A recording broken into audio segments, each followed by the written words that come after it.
The pristine innocence of youth cannot withstand the tempestuous arrival of fate. Qin Ran, after a hard-fought victory over destiny, still finds himself overshadowed by his fiancée's charming male confidant. On the day of the engagement banquet, this charming male makes a phone call that whisks away his betrothed. Qin Ran, Fei Fei, is unwell. Qin Ran, Fei Fei has been in an accident. Qin Ran, Fei Fei has attempted to harm himself. Time and again, until the day of the engagement banquet, when Liu Ruyan fails to make an appearance, Qin Ran experiences an epiphany. If granted a second chance at life, he would surely facilitate their union. Little did he anticipate that he would indeed be reborn. Upon his rebirth, Qin Ran's first course of action is to confront the charming male confidant. Wang Fei Fei, if you allow me to deliver a beating, I shall concede Liu Ruyan to you. What say you? After a vigorous thrashing, Qin Ran feels a sense of relief. From that moment forth, the fate of others becomes inconsequential to him. Qin Ran embarks on a new chapter of his life and encounters a beloved girl. Yet, Liu Ruyan weeps. Qin Ran, will you ever forgive me? I realize my mistakes. Chapter 1. Absence from the engagement banquet. I choose to begin anew. Yin, why are you so kind to Qin Ran when he seems perpetually angry? Unlike me, who is carefree and unburdened. Yin, I apologize. Last time I stumbled, and Qin Ran merely assisted me. Please do not misunderstand. Yin, Qin Ran is truly fortunate. I wish to find a girlfriend like you, but alas, no one seems to fancy me. Yin, I was struck by a car, and it hurts terribly. However, I can endure. I just cannot attend your engagement banquet with Qin Ran. What a pity. Peninsula Hotel in Zhonghai City. Banquet Hall. Today marks the day of Qin Ran's engagement to Liu Ruyan. Even for an engagement, the venue is one of the finest in the area. Within the lavish yet elegant banquet hall, an atmosphere of profound awkwardness pervades. Due to the absence of the bride, all eyes are fixated on the young man clad in a dapper suit on stage. Despite his handsome features and impeccable demeanor, the gazes directed at him are tinged with sympathy, pity, and schadenfreude. It is rumored that the bride, Liu Ruyan, was summoned away by her male confidant. Those familiar with the situation are unperturbed. Such occurrences have transpired numerous times before. This is not the first instance, nor will it be the last. Who knows if the bride will even show up on the wedding day? Should she remain absent, it would become a colossal joke. However, the situation is already somewhat dire. The parents of the groom bear grim expressions, while those of the bride appear exceedingly awkward.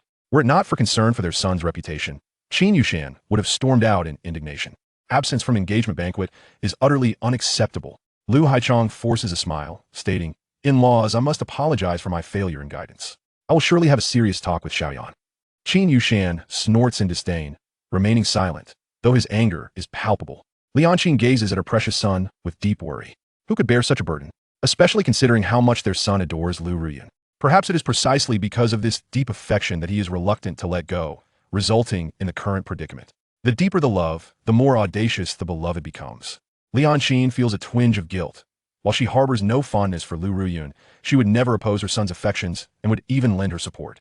Now, however, she realizes she was mistaken. Lianqing strides onto the stage, gently tugging at her son, who is engrossed in his phone. Xiao Ran, if this is too much, shall we postpone the event? Qin Ran lifts his head, his expression a complex tapestry of sorrow, anger, self-mockery, and despair, resembling a silent television screen suddenly devoid of color. Xiao Ran, are you all right? Please do not frighten your mother. Qin Ran softly shakes his head, approaching the now hopelessly flustered host, taking the microphone and addressing the audience. After stowing his phone and inhaling deeply, Qin Ran reveals a smile akin to one freed from burdens. Thank you all for taking the time to attend my engagement banquet with Miss Liu. Due to certain unforeseen circumstances, the engagement banquet is hereby cancelled. Those who are not in haste to depart may remain for a splendid meal. Thank you, everyone. Qin Ran returns the microphone to the host and approaches his parents, whispering, "Dad, Mom, let us take our leave." Liu Haichong hastily interjects, "Xiao Ran, Xiaoyan has urgent matters. I will fetch her immediately." "No need. Just wait a moment. I will ensure she comes." This is simply too reckless. Qin Ran shakes his head. It is unnecessary. Liu Haichong is taken aback. What do you mean? The literal meaning. Liu Ruyan's mother, Liu Qilan, interrupts, "Xiao Ran, while Xiaoyan's absence was indeed inappropriate, as a grown man, you ought to be more forgiving." Silence. Liu Haichong reprimands, "Xiaoyan has been spoiled by your indulgence." Liu Qilan purses her lips, unimpressed. She firmly believes that in the end, Qin Ran will agree to postpone the engagement banquet. After all, after over a decade of affection, letting go is nearly impossible. Yet, Qin Ran does not even cast a glance at Liu Qilan, stating, "Uncle Liu, my bond with Ruyan ends here. I hope you can convey this to her." "What?" Liu Haichong stands before the three, anxious. Xiao Ran, do not act impulsively. It is all Xiaoyan's fault. I will have her come and apologize right away. We must hold this engagement banquet today. Qin Yushan's voice cuts through sharply. Step aside. The commanding presence of one accustomed to authority intimidates Liu Haichong into silence, allowing a path to open. To truly offend the Qin family would spell doom for the Liu family's business, as the Qin family's annual procurement accounts for a significant portion of the Liu family's total revenue. Liu Haichong plans to have his daughter apologize after the fact. However, he is confident that Qin Ran will ultimately forgive his daughter. Together with his parents, Qin Ran departs the banquet hall. His prior words on stage serve as a means to preserve the last vestiges of dignity for the Qin family. Engaging in a public quarrel with Liu Haichong and Liu Qiulan would only serve to provide further amusement. Qin Ran reflects on how naive he had been in the past. In pursuit of what he believed to be genuine love, he has brought about the current state of affairs. After escorting his parents to the car, he waves goodbye. Dad, Mom, you head back first. I will see off my classmates and friends. Lian Qin grasps her son's hand. Return home early and do not engage in reckless behavior. Whatever the issue, your father and I will resolve it. Qin Ran nods. I understand. After years of foolishness, I shall not repeat my mistakes. Dad, I will start working at the company next week, beginning from the ground up. Qin Yushan revealed a smile of satisfaction, exclaiming, excellent. A true man knows when to embrace and when to let go. After bidding farewell to his parents, Qin Ran did not linger to see off any classmates, but instead proceeded forward with the throng. There was truly no need for any further pleasantries. Although he feigned comfort, as soon as he returned home, he began to share gossip with friends and colleagues. Qin Ran resolved to live more freely from now on, no longer shackled by love. He would facilitate the union between Liu Ruyan and Wang Fei Fei. From this point forward, Liu Ruyan, along with the Liu family, would hold no ties to him. Qin Ran understood that, given his father's disposition, he would undoubtedly not let the Liu family escape unscathed. Yet, he would not intervene. Even if Liu Ruyan came pleading at his door, he would remain resolute. There is no greater sorrow than a heart that has died. The former Qin Ran was no more. From this day forth, he embraced a new life. It was merely regrettable that so many years of youthful time had been squandered in vain. If only I could reclaim my youth, a few pieces of gold and a breath of wind. In this world, there are always a few zephyrs to fill my myriad dreams. Before Qin Ran could fully ruminate, he caught sight of an out-of-control black jeep barreling towards him. Bang! Qin Ran felt his body lighten. A montage of his life flashed before his eyes. Was fate truly toying with him? Just as he had gained clarity, he was struck down? As the montage in Qin Ran's mind froze on the very first page, he realized that death need not signify an end. It could also signify a return to the beginning. Thus, Qin Ran found himself bestowed with an opportunity to rewrite his story. Chapter 2. Departing from my world, and henceforth severing all ties. Classmate, are you all right? Startled from a near-death stupor, Qin Ran abruptly opened his eyes and shot up, only to collide heads with another. Ouch! Qin Ran gasped in disbelief, clutching his forehead. Had he not been knocked unconscious? Was this merely a fleeting dream before his demise? With no time to ponder further, he helped the girl, whom he had inadvertently knocked to the ground, to her feet. My sincerest apologies. Are you hurt? The girl, whose nose had taken the brunt of the impact, had reddened eyes, tears cascading uncontrollably down her cheeks. It hurts. Why, how terribly sorry. I truly did not mean to. Upon finally recognizing the girl's visage, Qin Ran exclaimed, Lin Wanbai. Lin Wanbai sniffled. You know me? Gazing at the girl before him, whose bright eyes and exquisite features were captivating, Qin Ran found himself momentarily entranced. Who at Zhonghai University of Finance and Economics was unaware of Lin Wanbai? He hastily rummaged through his pockets for his phone. September 1st, 2015, the day of university enrollment. Had he truly been reborn? Or was this simply a figment conjured in his final moments? Hey, you don't have to go about asking for contact information this way. Qin Ran looked up to find all eyes upon him, casting peculiar glances. Qin Ran, how could you request another girl's contact details while hiding it from Yin Yan? Quite the philanderer, aren't you? A familiar, high-pitched voice chimed in. The expressions of those around him shifted dramatically. This is no mere flirtation. He's a paragon among us. Quite audacious indeed. Truly impressive. Qin Ran turned his gaze to a nearby duo, a boy and a girl. The girl stood tall, her fair, long legs strikingly attractive, while the boy exhibited a slight hunch, his complexion alarmingly pale. Liu Ruyan and her green tea boyfriend, Wang Fei Fei. At that moment, Qin Ran confirmed the reality of his rebirth. How splendid. The lost youth could indeed be reclaimed. He helped Lin Wanbai to her feet. I am genuinely sorry, classmate. I did not intend for that to happen. I'm not quite sure why I fainted. Forget it. I forgive you. Lin Wanbai rubbed her slightly reddened nose and proceeded to push her suitcase inside. Her initial intention to establish an aloof goddess persona at university had been utterly shattered. Where was the ice-cold goddess with tears streaming down her face? Several freshmen hesitated to offer assistance with her suitcase, ultimately refraining from approaching. A bolder upperclassman tried to inquire, but was promptly rejected. Liu Ruyan stepped in front of Qin Ran, her expression decidedly displeased. Qin Ran, were you just asking that girl for a phone number? Of course not. Wang Fei Fei interjected sarcastically. Oh, spare us the act, Qin Ran. We all saw it. Mind your own business. Qin Ran snapped back. Wang Fei Fei froze, her face flushing red, torn between anger and a sense of grievance. Liu Ruyan frowned. Qin Ran, why are you taking it out on Fei Fei? I saw it too. Saw what? Wang Fei Fei chimed in. We all witnessed you pull out your phone to ask for her contact. Perhaps you should consider donating your eyes. Qin Ran, have you consumed something toxic today? You are in the wrong, yet refuse to admit it, instead choosing to lash out at Fei Fei. Just because she said something in front of others? I genuinely need to reconsider our relationship. Qin Ran felt a pang in his heart. Indeed, how foolish he had been in the past. Was it not glaringly obvious? If only he had awakened sooner. He could have avoided the farcical scene that had unfolded at the engagement banquet. Shaking his head, he dismissed the urge to defend himself. Think what you will. With that, Qin Ran dragged his suitcase inside. Thank goodness they were not yet together. That would have been quite troublesome. University, I have returned. This time, he vowed to fully embrace the experience of university life, rather than squandering time on certain individuals. Yet, to commemorate his rebirth, a sense of ritual was necessary. Turning back with a smile, he called out, Wang Fei Fei, wait a moment, come find me later for some good news. Wang Fei Fei felt a chill run down her spine at his smile. What news? You'll find out when you arrive. You'll definitely regret it if you don't come. Liu Ruyan, hands on her hips, warned, Qin Ran, do you truly wish to provoke my ire? My suitcase, let that pest handle it for you. Qin Ran replied nonchalantly before striding away. Wang Fei Fei, frail and sickly since childhood, had a somewhat effeminate appearance, earning her nicknames such as Wang Fei, Princess, and Pest. To Qin Ran, Wang Fei Fei was as irritating as the pest she resembled. In his previous life, he had tolerated her for Liu Ruyan's sake. Now, with Liu Ruyan no longer a concern, he had no qualms disregarding Wang Fei Fei entirely. Once he let go, Qin Ran felt a refreshing sense of liberation. What he had relinquished was Liu Ruyan, but what he had liberated was himself.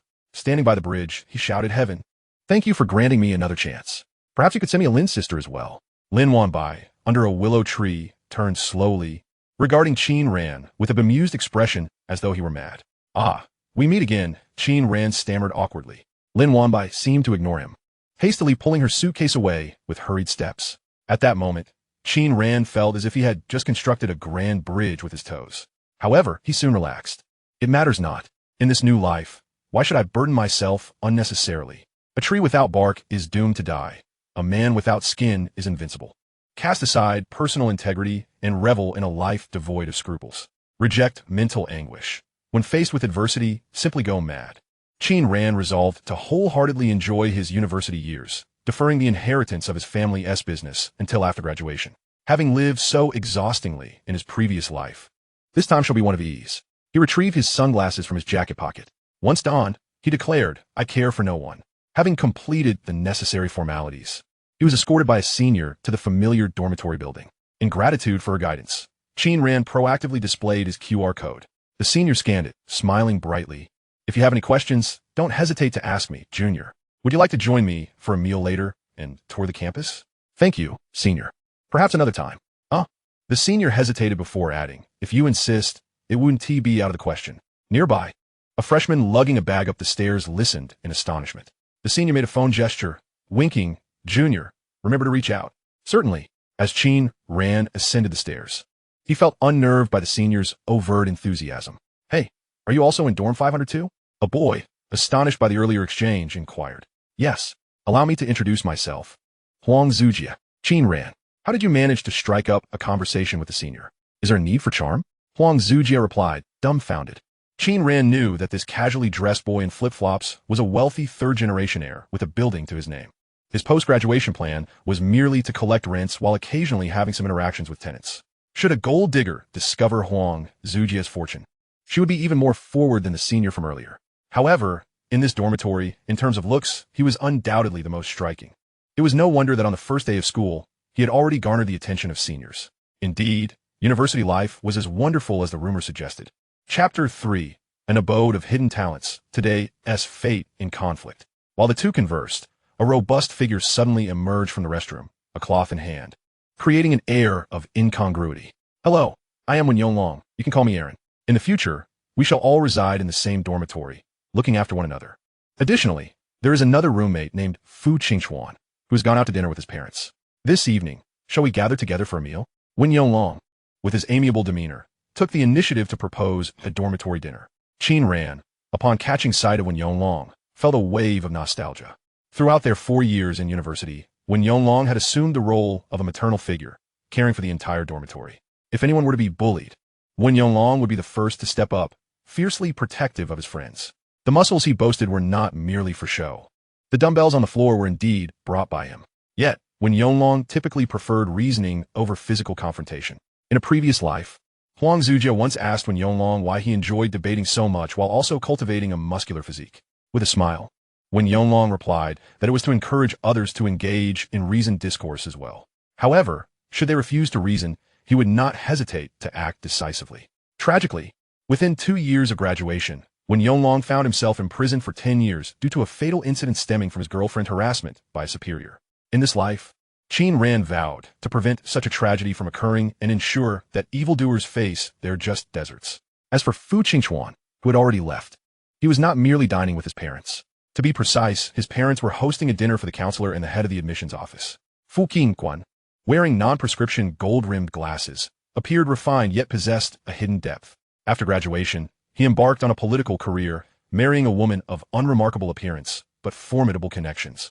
Swiftly ascending the social ladder, Qin Ran himself shied away from discussing his own circumstances, having little interest in wealth. The dormitory 502 was indeed a treasure trove of talent. On the very first day, when Yonglong showcased the qualities of an elder brother, leading Qin Ran and Huang Zujia to purchase the most cost-effective daily necessities. Qin Ran, in truth, was not particularly concerned about the expenditure. His father had always instilled in him the philosophy that true fortune lies not in avoiding losses, but in the mindset of a person destined for greatness, one who does not sweat the small stuff. A small step back may lead to a significant leap forward. Nonetheless, both he and Huang Zujia appreciated the elder brother's kindness, each purchasing a set of essentials, as they had only brought a few changes of clothes and personal items. Items such as basins and toothbrushes were indeed necessary purchases. Along the roadside, there were also vendors selling curtains and mats from upperclassmen, albeit at somewhat inflated prices. Do not inquire how Qin Ran was aware of this. It was Huang Zujia who asked. Naturally, Qin Ran had no intention of purchasing the upperclassmen's mats. As long as the upperclassmen were present, it was acceptable, but he would have no knowledge of what had transpired on the mats sold by upperclassmen. The mats were also procured from a merchant designated by Wen Yonglong, priced at 20 yuan, affordable and of reasonable quality. While Qin Ran's family was somewhat affluent, they maintained a low profile. The wealthy friends he had known since childhood shared a similar disposition, generally devoid of any nouveau riche mentality. Having possessed many material comforts from a young age, they experienced little desire and did not flaunt their affluence.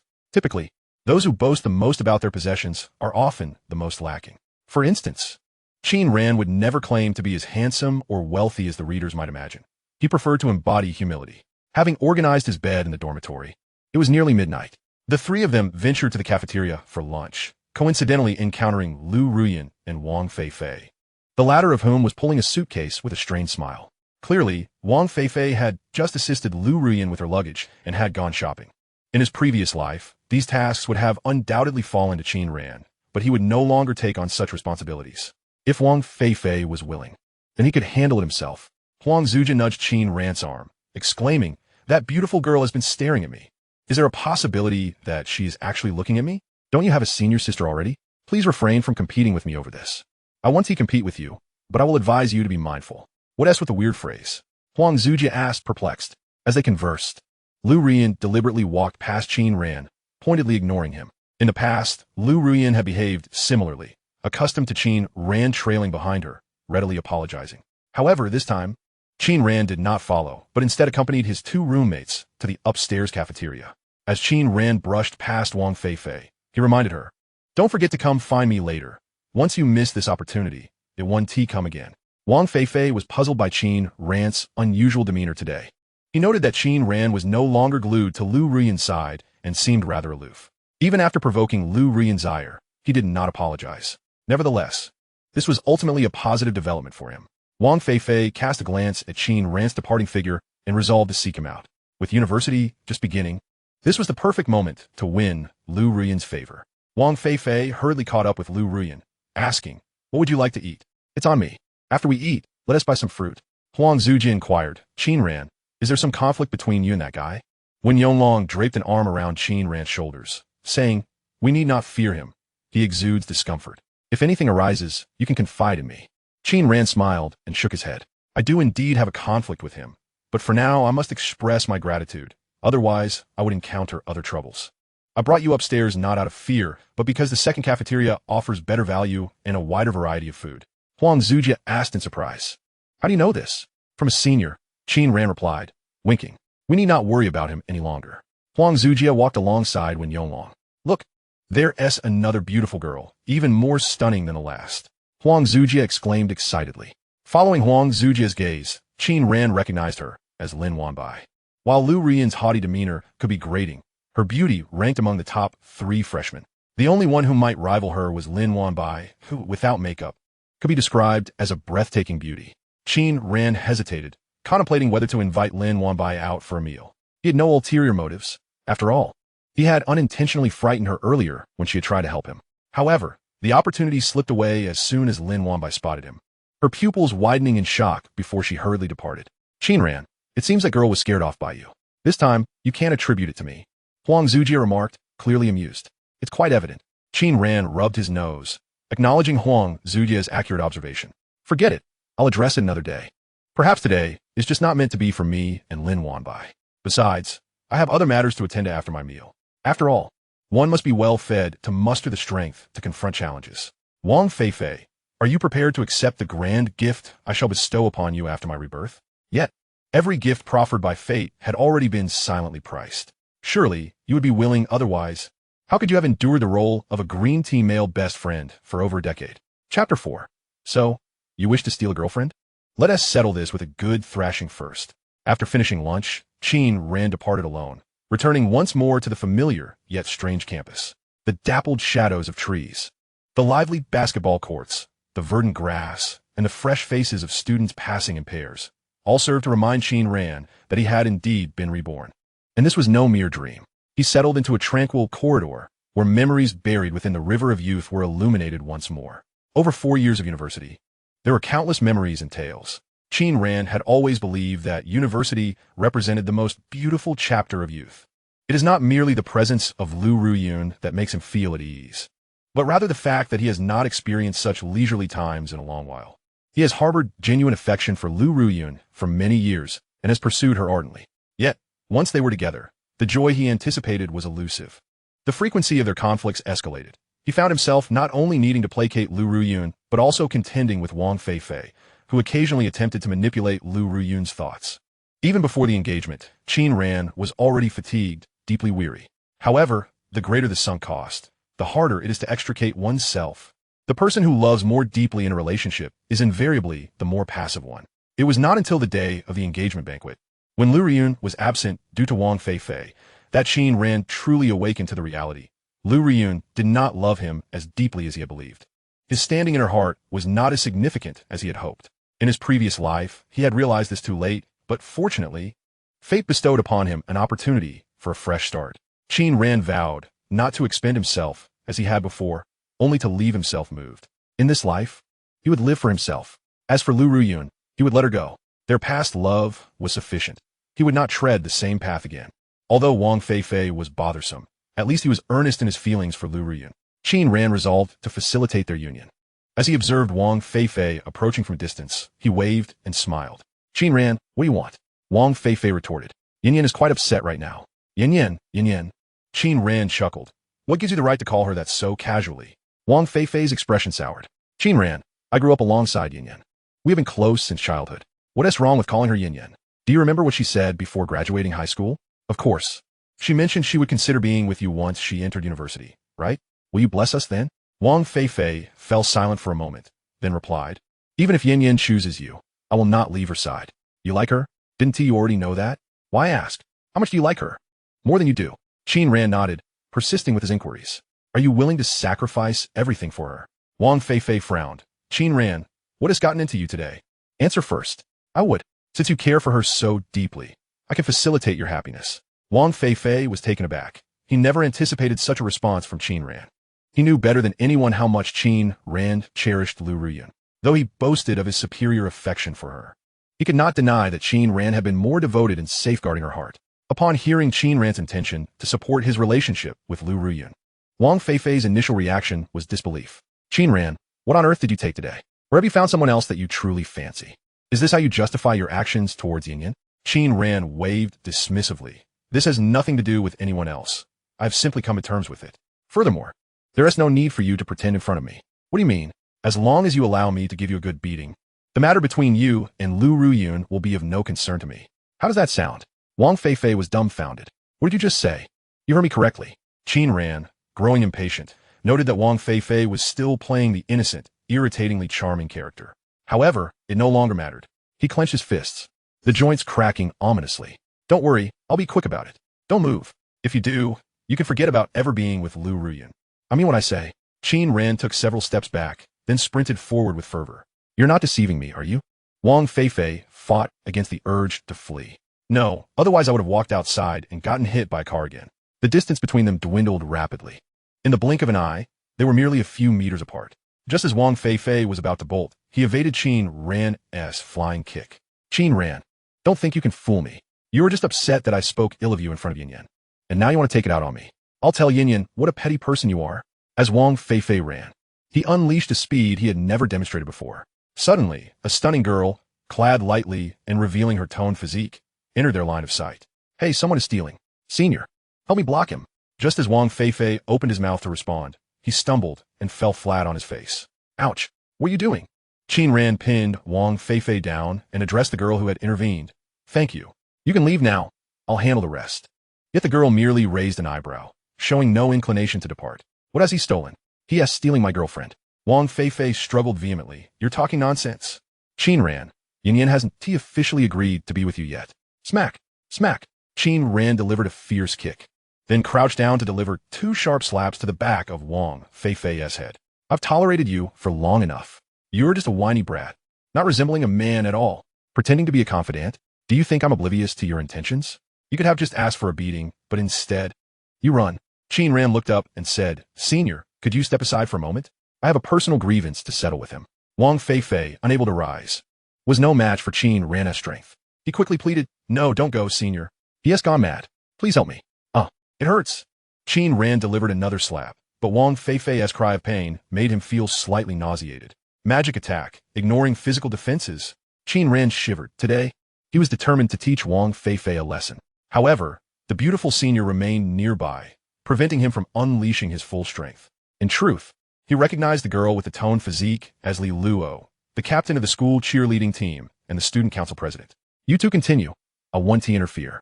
Excuse me? Wang Fei Fei was taken aback. Chapter 5. A thorough beating of the green tea boy, feeling exhilarated. You two continue. I want to interfere. Is that even a coherent statement? Wang Fei Fei gazed at the angelic face and devilish figure of Li Luo, momentarily forgetting his pain. He suddenly felt that the smiling beauty before him was far more terrifying than the enraged Qin Ran who was about to strike him. When encountering a fight between boys, fine, he was the one being beaten, not a fight at all. However, witnessing a boy assaulting another, she stood there with a smile, showing no inclination to shy away. Wang Fei Fei felt that not only had Qin Ran lost his mind, but everyone around him had too. Seizing the moment when Qin Ran was conversing with the girl, Wang Fei Fei scrambled forward, desperate to escape the madness of the two. Then he would go to Liu Ruyan to complain. But before he could crawl far, just as he was about to rise, he was knocked down again by Qin Ran. Still trying to run? You said you wanted me to give you a beating, and I'm just accommodating you. Didn't you claim you would sacrifice everything for her? Why are you unwilling to take a beating? Are you not worthy of her? As Qin Ran spoke, his fists rained down like a tempest. Wang Fei Fei cried out, tears streaming down his face. He sobbed uncontrollably, not only from the pain, but also from the sense of injustice. After Qin Ran finished, he felt a wave of relief wash over him. He felt utterly invigorated. He had longed to punish Wang Fei Fei, the green tea boy, for ages, and today he finally vented his frustrations. One word, exhilarating. 2 words, truly exhilarating. It was simply too satisfying. Qin Ran clapped his hands and stood up, only to suddenly realize that Li Luo was still standing behind him, not having left. Thank you. Senior, goodbye, Qin Ran said with a smile, preparing to depart. Wait a moment. Is there something else, Senior? Are you Qin Ran? A freshman? Yes. Li Luo suddenly broke into a smile, her eyes sparkling with mischief. A sense of foreboding washed over Qin Ran. Junior, I suppose you wouldn't want anyone to know about this matter, would you? Qin Ran's mouth fell open slightly. This was not at all what he had anticipated. In truth, while he was beating Wang Fei Fei moments ago, half of his insults were aimed at Li Luo, believing that anyone would be disgusted by Wang Fei Fei's actions. Li Luo had allowed him to continue without interference, so he thought the matter was settled. Little did he know that Li Luo would suddenly spring this statement on him, catching him off guard. On the ground, Wang Fei Fei could not help but sob. Qin Ran, you're finished. I'm not only going to tell Yin Yin, but I'll also inform the teachers. You'll face severe consequences. Shut up. Keep provoking me, and I'll make you regret it. Wang Fei Fei shrank back, wiped his tears, and fled. Qin Ran called after him. Wang Fei Fei, I'm letting Yin Yin go to you, but if you say anything you shouldn't, you'll never have a chance with her. I mean it. Wang Fei Fei, who was turning to leave, hesitated in his steps and asked, Are you serious? You're really letting Yin Yin go to me? Of course, but you must help me with one last thing. You tricked me. I did not. Qin Ran replied with a smile. From now on, stay far away from me and don't bother me. Is that clear? Wang Fei Fei was taken aback, trying to discern the truth in Qin Ran's words. He doubted whether the Qin Ran before him, who seemed to have undergone a sudden transformation, was possessed by a ghost. How could Qin Ran, who had loved Liu Ruyan for so many years, simply give up? Wang Fei Fei found it hard to believe, but seeing the cold smile on Qin Ran's face made him feel that there was no jest involved. He could not discern reality from illusion at that moment. Yet the pain he felt was undeniably real. He decided to wait and see if Qin Ran's words held any truth. If they did, he could genuinely be with Liu Ruyan, and there would no longer be the towering figure of Qin Ran between them. Wang Fei Fei limped away. Left behind were Qin Ran and Li Luo, their gazes locking. Qin Ran was the first to yield. Senior, if there is nothing else, I'll take my leave. Nothing else? You've landed yourself in quite a predicament. You don't think this matter of hitting someone will just be brushed aside, do you? Qin Ran was taken aback. She and T stopped him earlier, but now she was bringing up past grievances. He felt that Li Luo was somewhat different from the rumors. Slightly off kilter. Qin Ran, right? Take a look at this. Li Luo raised her phone, which displayed a video. Qin Ran's expression fell. It seemed he truly had gotten himself into trouble. He had been too caught up in a moment to notice that Li Luo had recorded him beating Wang Fei Fei. Qin Ran was baffled by Li Luo's motives. First, she helped him trip Wang Fei Fei. Then she didn't stop him from hitting him, and now she recorded it. As if she intended to threaten him? Was she a scheming girl? Or did she have some peculiar fetish? In that moment, Qin Ran wished to distance himself from Li Luo. Had he known this would happen, he would have arranged to meet Wang Fei Fei elsewhere. Unfortunately, he could not turn back time, and it was difficult for him to resist hitting Wang Fei Fei.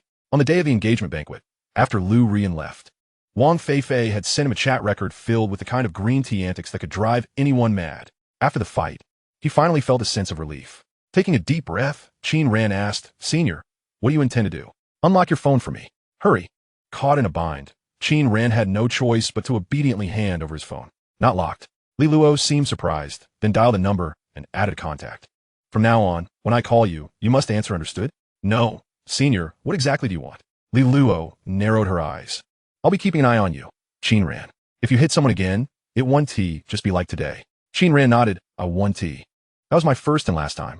Unless I can't hold back. You still want a second time? Li Luo's eyes widened in disbelief. But did that girl really try to steal your girlfriend?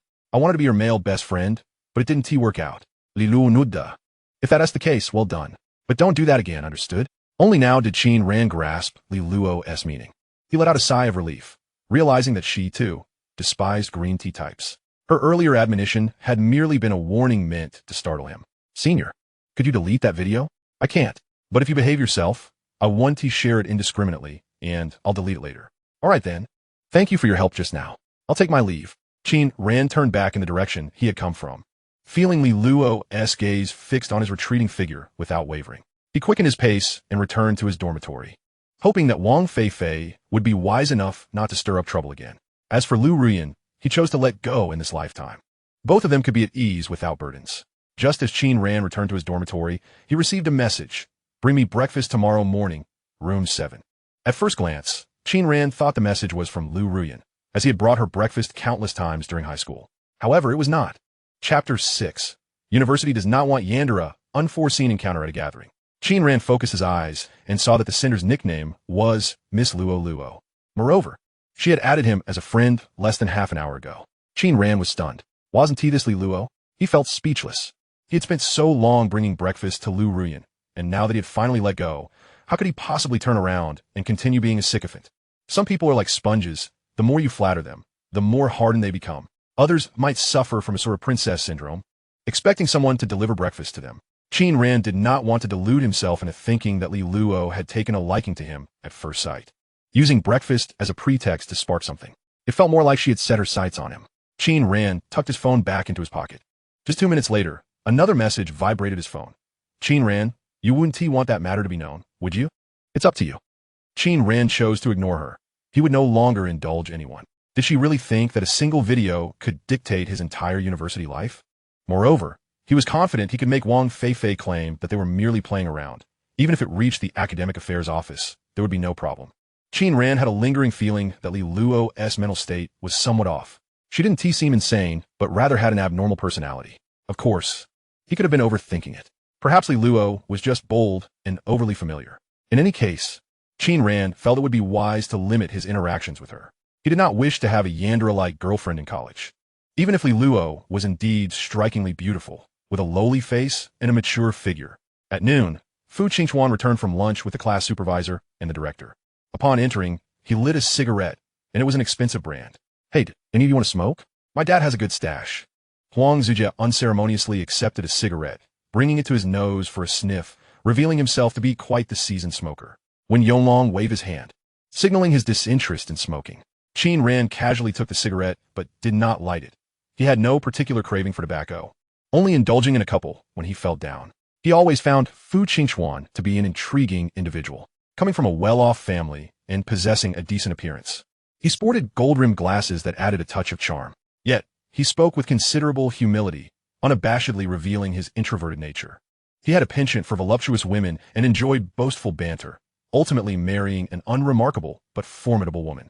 Reflecting on it now, Qin Ran realized that Fu Qingchuan actually lived with remarkable clarity and insight. In stark contrast, when Yonglong had a more straightforward disposition, kind-hearted yet stubborn, and ultimately found himself incarcerated.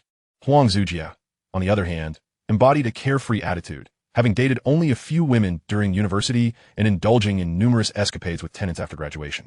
With the three of them around, Qin Ran felt assured that university life would not be dull. In his past life, he had squandered an abundance of time and energy on Liu Ruyan, but now he would not make the same mistake. The delightful university experience was set to commence with tonight's dormitory gathering. Since it was a gathering, they certainly would not dine in the cafeteria. A bustling snack street lay just outside the campus, offering a plethora of delights. Sizzling tofu, whole roast quail, milk tea, scallion pancakes, roasted sweet potatoes, spicy squid, and barbecue treats. This was also the favorite haunt for the four during their university days. They eventually settled on a barbecue restaurant, making it both dinner and a late-night snack. Beer accompanied the skewers, making life exceedingly pleasant. Dishes of garlic eggplant, whole roasted wings, beef skewers, lamb skewers, and enoki mushrooms with fatty beef adorned their small square table, along with 8 cans of Qingdao beer. They dug in and drank heartily. Glasses clinked together. Golden liquid dripped onto the skewers, creating white frothy bubbles that sizzled and popped. What a thrill! Wen Yonglong wiped his mouth and remarked that they preferred Wuchang Lao's hang back home, often stored in plastic bags. As this beverage was so mild, it hardly counted as alcohol, more akin to a soft drink. Huang Zujie was taken aback. In bags? Really? Yes, in plastic bags. We buy some seafood and prepare it ourselves. I must visit your place and give it a try. No problem. During the winter or summer break, I'll treat you. Not to mention, the drinks will be plentiful. Fu Qingchuan suddenly interjected. I've heard there are some 3 companions at your place?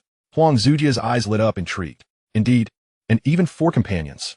When Yonglong explained, the main companion first raises a glass of white wine, followed by the secondary companion with another glass. Then the third companion brings the wine, and both the main and secondary guests follow suit. However, many no longer adhere strictly to this protocol. It's something my father taught me. Huang Zujie felt a tinge of disappointment upon realizing this was the extent of the 3 companions. Qin Ran smirked, knowing Fu Qingchuan had intentionally made that comment to provoke misinterpretation.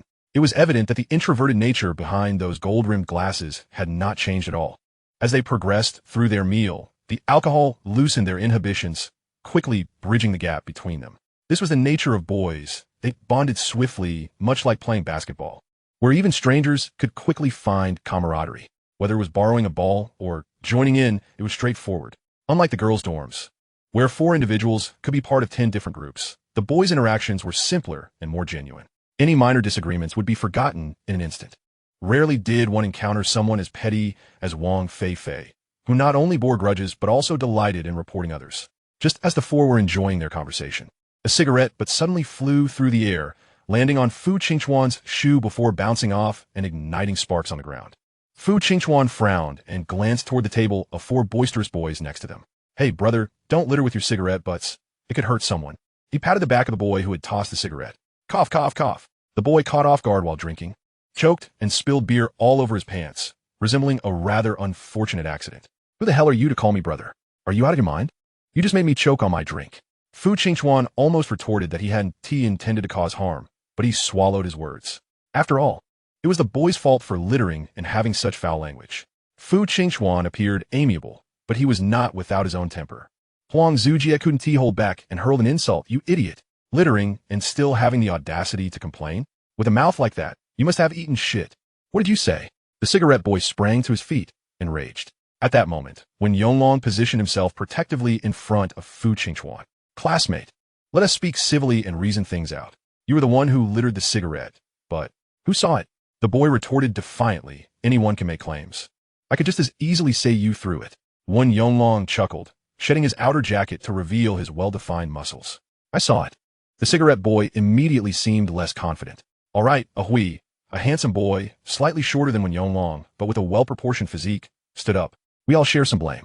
A Hui's cigarette but hit you, and I apologize on his behalf. However, since you deliberately caused him to choke, shouldn't you also apologize?" The handsome boy spoke in a calm tone, framing it as fair, with a warm smile that garnered admiring glances from others. Qin Ran also rose, realizing the remarkable coincidence. The boy before him was his rival from his past life, Jibuqing. The childhood sweetheart could not withstand the allure of a sudden contender. In his previous life, Qin Ran had worked tirelessly to defeat the renowned campus heartthrob, Jibuqing. Now, aside from him, it was likely that no one knew the true nature of this seemingly polite and well-mannered Jibuqing, who was, in fact, a complete scoundrel. Jibuqing was even more repugnant than Wang Fei Fei. In this life, he had let go. Whether Liu Ruyan would end up with the green tea boy Wang Fei Fei or cling to her infatuation with a scoundrel remained to be seen. Chapter 7. Daring yet scheming. The dormitory leader emerges. Qin Ran reminded himself that having chosen to let go, he should refrain from meddling further. Whether Liu Ruyan had feelings for Jibuqing was no longer his concern. In his previous life, he had expended countless efforts to persuade Liu Ruyan to see through Jibuqing's true colors, and it had left him utterly drained. What pained him most was that, despite all his efforts, he received neither understanding nor gratitude from Liu Ruyan. Love was exhausting. It was high time to release it. However, he would not turn a blind eye to the current situation. While one could eat indiscriminately, one should never speak recklessly. My friend merely offered a kind reminder not to litter with cigarette butts. If he doesn't learn today, he will surely face consequences in the future. Besides, does he not have a mouth? Does he need you to apologize on his behalf? Jibuqing's eyes darkened momentarily as he glared at Qin Ran, who stood tall and confident, seemingly unfazed by the imposing Wen Yonglong beside him. "And who are you? Do you even have a right to speak? You look like you're the one who needs a lesson." Qin Ran chuckled lightly. "I'm nobody, just here to teach your parents a lesson about not littering." "Damn, you're asking for it. No fighting here. If you want to brawl, take it elsewhere," warned the apron-clad shop owner, rolling up his sleeves to reveal tattooed arms, his tone decidedly unfriendly. The cigarette boy hesitated, contemplating whether to continue the confrontation. Jibuqing pulled back the cigarette boy. "Let us not disrupt their business." The cigarette boy seethed with fury as he fixed his glare on Qin Ran. "This isn't over. What's your name? What's your major? Are you brave enough to reveal it? What's there to fear?" "Freshman, management, Wang Fei Fei."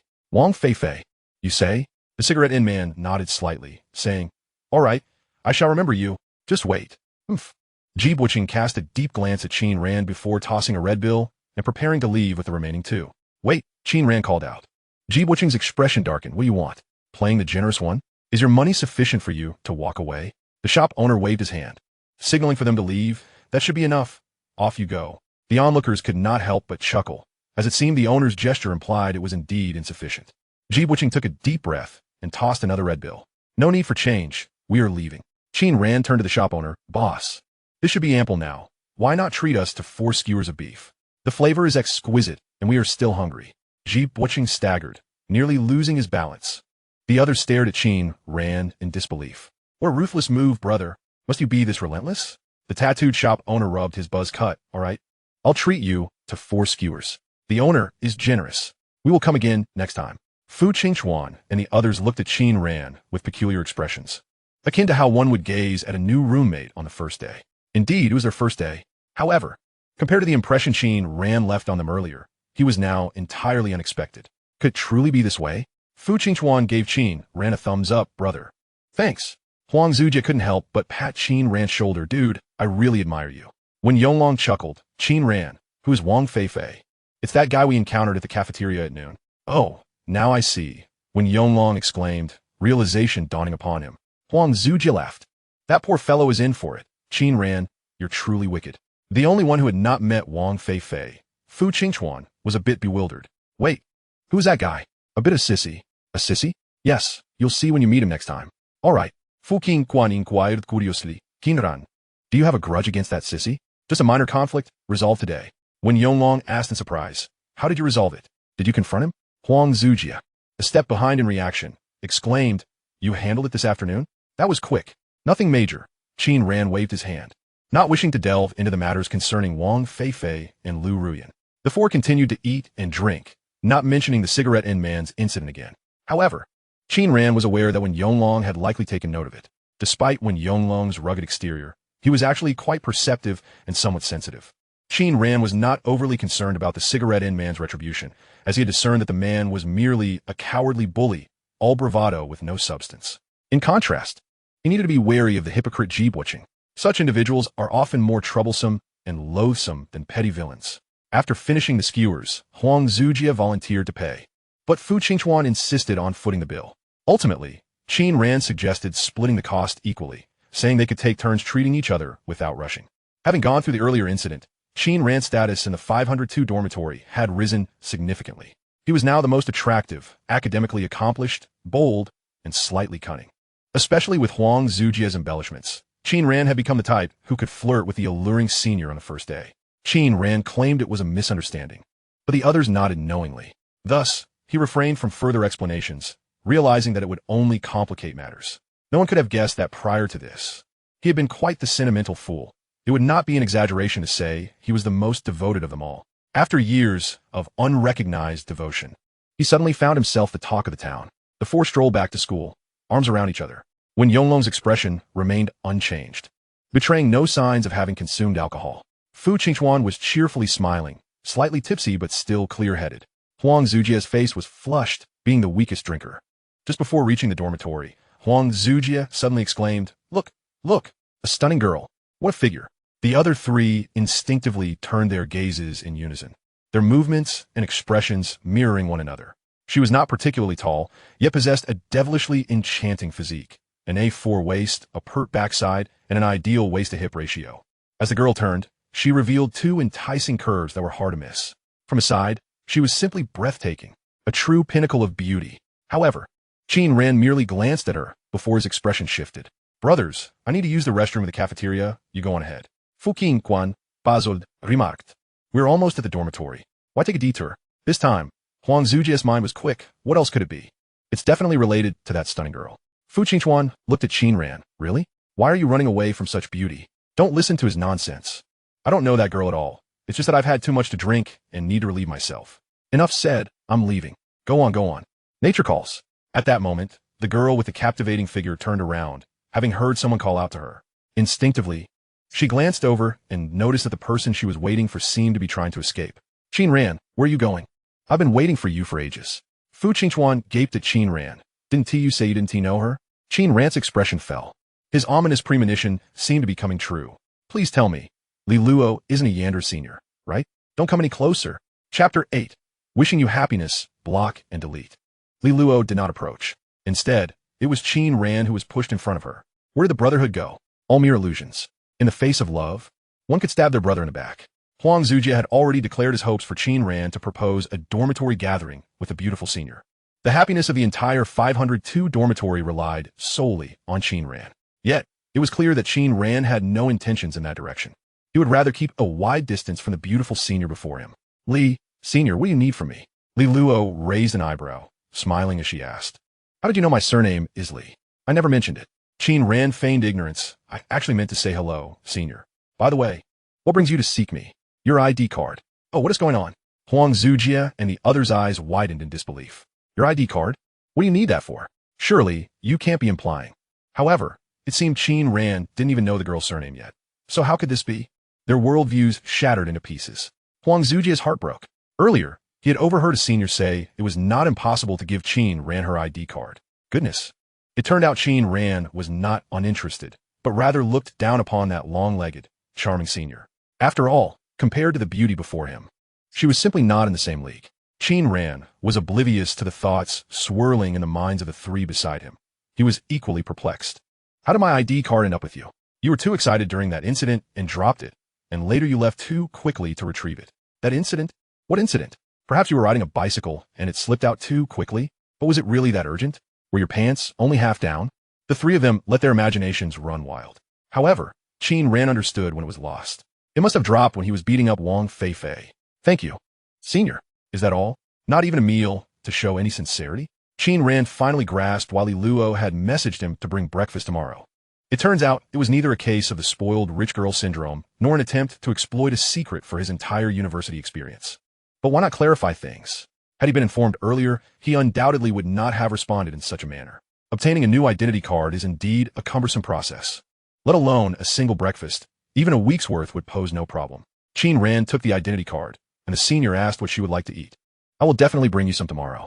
Then let be soybean milk and fried dough sticks, along with a boiled egg. No problem. Once Li Luo departed, Qin Ran felt a significant sense of relief. Each time Li Luo looked at him with a cheerful smile, he felt as if he were being scrutinized. Thankfully, it was merely an illusion. Li Luo was quite normal, perhaps just someone who enjoyed teasing others. Additionally, her words often led to misunderstandings. Fu Qingchuan raised his eyebrows and remarked, Qin Ran, when did you two get close? This senior is extraordinary. No, it was just a chance encounter. She picked up my identity card and returned it to me. Huh, I believe you not. Huang Zujia chimed in. You were clearly trying to escape just now, weren't you? Planning to deny it later? That's quite shameless. Qin Ran was taken aback. What do you mean deny it later? Don't speak nonsense. Oh, still pretending. The three of them simultaneously raised their middle fingers. Huang Zujia couldn't help but whisper, Dude, could you teach me a few tricks? How is it that you hang out with so many lovely ladies every day? Qin Ran was left speechless, as if he were portrayed as both a charming ladiesman and a master of time management. Upon returning to the dormitory, Qin Ran received a message from Wang Fei Fei. Qin Ran, are you serious about what you said? I'm serious. Please don't contact me again. I wish you both happiness. Qin Ran replied and promptly blocked and deleted Wang Fei Fei. He had already struck him, and he was ready to let go. No longer wanting to engage with Wang Fei Fei, the manipulative man, Wang Fei Fei responded with, Are you serious? Only to be met with a glaring red exclamation mark. You are no longer her friend. Please send a friend verification request first. You will be able to chat once the other party approves it. Send friend verification. Wang Fei Fei was momentarily taken aback. He realized that Qin Ran seemed to be serious. Yet, for some inexplicable reason, he did not feel the excitement he had anticipated. Logically, with Qin Ran out of the picture, he could pursue Liu Ruyan openly, but it felt as though something was missing. It seemed as if Qin Ran had relinquished Liu Ruyan to him, rather than him having won her over. Was it true that stolen goods were sweeter? Wang Fei Fei suddenly found himself engulfed in confusion. Today, Qin Ran was behaving quite strangely, as if he had transformed into an entirely different person. Wang Fei Fei rubbed his still aching back. Qin Ran had never been violent before, yet he had indeed struck him earlier in the day, and it was evident that he had not held back. His back bore several bruises. Initially, he had thought that enduring a beating to win Liu Ruyan's affection was a good trade. But now, looking at the screen displaying, I wish you both happiness, it felt increasingly irksome. Wang Fei Fei couldn't resist messaging Liu Ruyan. Yin Yin, did Qin Ran apologize to you? Liu Ruyan replied instantly, as if she had been waiting for the message. No, he is driving me crazy. That wretched Qin Ran. He hasn't sent me a single message. Fei Fei, did he message you? Wang Fei Fei fell into silence. Yes, he had sent a message, but he had already blocked her. How could he explain that? Tentatively, Wang Fei Fei suggested, why don't you send him a message first? In truth, Wang Fei Fei wanted to see if Qin Ran had blocked Liu Ruyan as well. If he had also blocked and deleted her, it would confirm that Qin Ran was indeed serious. But Liu Ruyan would not do that. I won't message him. It's clearly his fault. Why should I message him first? If he doesn't apologize, I won't forgive him. From her responses, it was clear that Liu Ruyan was quite upset. In fact, she had been angry all day, waiting for Qin Ran to apologize. However, she had yet to receive any word from him. During lunchtime, Qin Ran had not even acknowledged her. He simply left with his roommates. Liu Ruyan was furious. Just yesterday, she had been expressing her hope to be his girlfriend on the first day of college. And now this? She resolved that even if Qin Ran were to apologize now, she would not forgive him so easily. Even if the misunderstanding regarding the girl was excusable, there was no need for such poor attitude. Liu Ruyan knew that Qin Ran would not act that way. Yet, even she had to admit that the girl was indeed very beautiful. And she lived in the dormitory right next to hers. While chatting with her new roommates, Liu Ruyan held her phone, waiting for a reply. No one in the dormitory was more beautiful than her, and the conversations revolved around her. Liu Ruyan was accustomed to this scenario, handling it with ease. However, she was not used to the deafening silence from Qin Ran. Before going to bed, she thought that tomorrow morning he would surely be waiting downstairs with breakfast, just as he always did. In her dreams, it was the same. Qin Ran's demeanor was even more humble than usual, presenting her with a large bouquet of flowers, solely to seek her forgiveness. Yet, dreams inevitably come to an end. Morning dawned. Liu Ruyan jumped out of bed and rushed to the balcony to look downstairs, her eyes lighting up instantly. Just as she had anticipated, Qin Ran was indeed waiting below with breakfast. However, she noticed that he had not sent her any message. In that case, she decided to make him wait a little longer as punishment for ignoring her and failing to apologize yesterday. A smirk crept onto Liu Ruyan's lips, as if she were the victorious one. Chapter 9. Self-Delusion, Refusing to Believe. Liu Ruyan waited a long time last night, but did not receive an apology message from Qin Ran. Upon waking up in the morning, she checked her phone again. Still nothing. However, seeing that Qin Ran was downstairs with breakfast waiting for her, her anger subsided slightly. Yet, she remained quite upset. What infuriated her the most was that Qin Ran, fully aware of her anger, had not come to appease her, causing her a sleepless night. Moreover, yesterday was the day of college registration. This new chapter of university life had just begun, and it should not be like this. In truth, Liu Ruyan had not fully decided whether to be Qin Ran's girlfriend. However, without a doubt, he was the person closest to her, and he treated her well. He was good-looking and came from a decent family, yet he lacked something. Liu Ruyan could not quite articulate it. The boyfriend she imagined should be handsome with a bit of a rebellious streak, not just a shadow following her around. Thus, she had been hesitant.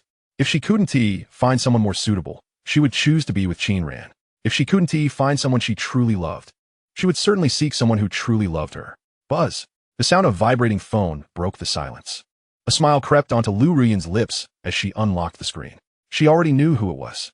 It could only be Qin Ran downstairs. No one else would message her. Eventually, he came to his senses and admitted his mistake. Yin, what would you like for breakfast? I'm at the cafeteria, ready to bring it to you. But upon seeing the sender's name, Liu Ruyan was taken aback. It was not Qin Ran, but her male best friend Wang Fei Fei. No need, Fei Fei. Qin Ran is buying me breakfast. While Wang Fei Fei was at the cafeteria fulfilling Qin Ran's usual duties, he was momentarily stunned upon seeing Liu Ruyan's reply. His expression then turned incredibly sour. Well done, Qin Ran. You beat me up yesterday, claiming to hand Yin over to me. As a result, today I brought breakfast for Yin. What a trick. I must expose your disgusting true nature to her. Wang Fei Fei decided not to buy breakfast for himself and hurriedly dashed to the dormitory building where Liu Ruyan resided. From a distance, he spotted Qin Ran's figure. Infuriated, Wang Fei Fei rushed up to Qin Ran. Qin Ran, you deceived me. Qin Ran was startled by Wang Fei Fei's sudden appearance. What the heck? You have no integrity. You hit me and then bought breakfast for Yin? Huh? Who said I bought her breakfast? Then what is that in your hand? It's breakfast, but not for her. I don't even know which dormitory she lives in. Are you trying to fool me again? Wang Fei Fei pointed at the building. This is the dormitory where Yin lives. And she even told me that you bought her breakfast, so I didn't have to. Qin Ran frowned. She told you that?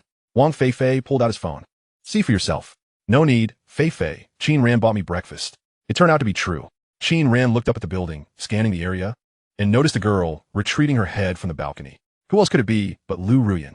Qin Ran was speechless. He hadn't even mentioned it. Yet Liu Ruyan had deluded herself. I didn't buy it for her. do you think I would still believe you? Wang Fei Fei declared. Once Yin comes down, I will tell her that you deliberately hit me. Just you wait. Yap, yap, yap. Do you believe I'll hit you again? Wang Fei Fei shrank his neck, but, feeling he was in the right, defiantly replied, go ahead. It's just right for Yin to see your true colors. You think I'm scared? Qin Ran, having raised his hand, lowered it again and turned to Li Luo. Senior, why are you only just coming down? What? Have you waited too long and are feeling resentful? I waited for you for 2 or 3 hours last night. No, I was just worried the breakfast would get cold. Qin Ran silently cursed himself for being cowardly again. Wang Fei Fei was left dumbfounded. Qin Ran, you bought breakfast for her, not for Yin? I already said it's not for her. Besides, didn't I tell you to keep your distance from me during university? Don't prance around in front of me anymore. Wang Fei Fei was taken aback, but this time didn't retort. Instead, he smiled. Qin Ran, you really have given up on Yin, haven't you? Indeed. If you don't disappear from my sight, I might change my mind again. I'm leaving. Wang Fei Fei chuckled foolishly and dashed toward the cafeteria to buy breakfast. He actually knew what Liu Ruyan liked to eat. Li Luo observed the scene with amusement. Who is this Yin? Unrelated parties. Qin Ran handed the breakfast to Li Luo.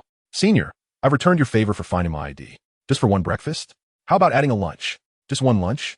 Qin Ran was unconcerned about the cost of 1 or 2 meals. His monthly allowance was in the 5 figures, with living expenses calculated separately. After pondering, Qin Ran said, Senior, thank you for helping me retrieve my ID. I'll send you a red envelope. Do you think I'm trying to extort you? Not at all. Then why do you want to use money to dismiss me? There's no sincerity whatsoever. Qin Ran fell silent. If money could solve the problem, that would be ideal. He had already shown his sincerity by getting up early to buy breakfast. However, he didn't want to buy breakfast for Li Luo every day. Once or twice was fine, but every day, that would make him a sycophant. He wouldn't revert to his former self. All right, I won't tease you anymore. Li Lu Sudan Li Loga. How about you treat me to dinner too? That is not too much to ask, is it? That is fine. Great. I'll send you the time and place once I've decided. Thank you for the breakfast. Li Luo lifted the bag, waved, and returned to her dormitory. Qin Ran shook his head and also returned to his dormitory, preparing to head to class with his roommates. Upstairs, Liu Ruyan, who had been hiding for a while, had received no messages and peeked out again, only to find Qin Ran's figure had vanished.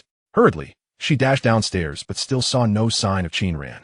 Only Wang Fei Fei jogging toward her. Yin, I bought you your favorite pumpkin pie and millet porridge. Wang Fei Fei beamed as he held up the breakfast. Where's Qin Ran? Wang Fei Fei's smile froze. He must have left after delivering breakfast. I didn't receive any breakfast from him. Where did he put it? Liu Ruyan looked around, even glancing towards the trash can. Wang Fei Fei hesitated. I just saw him delivering breakfast to someone else, not you. Liu Ruyan felt as if she had been struck by lightning, frozen in place.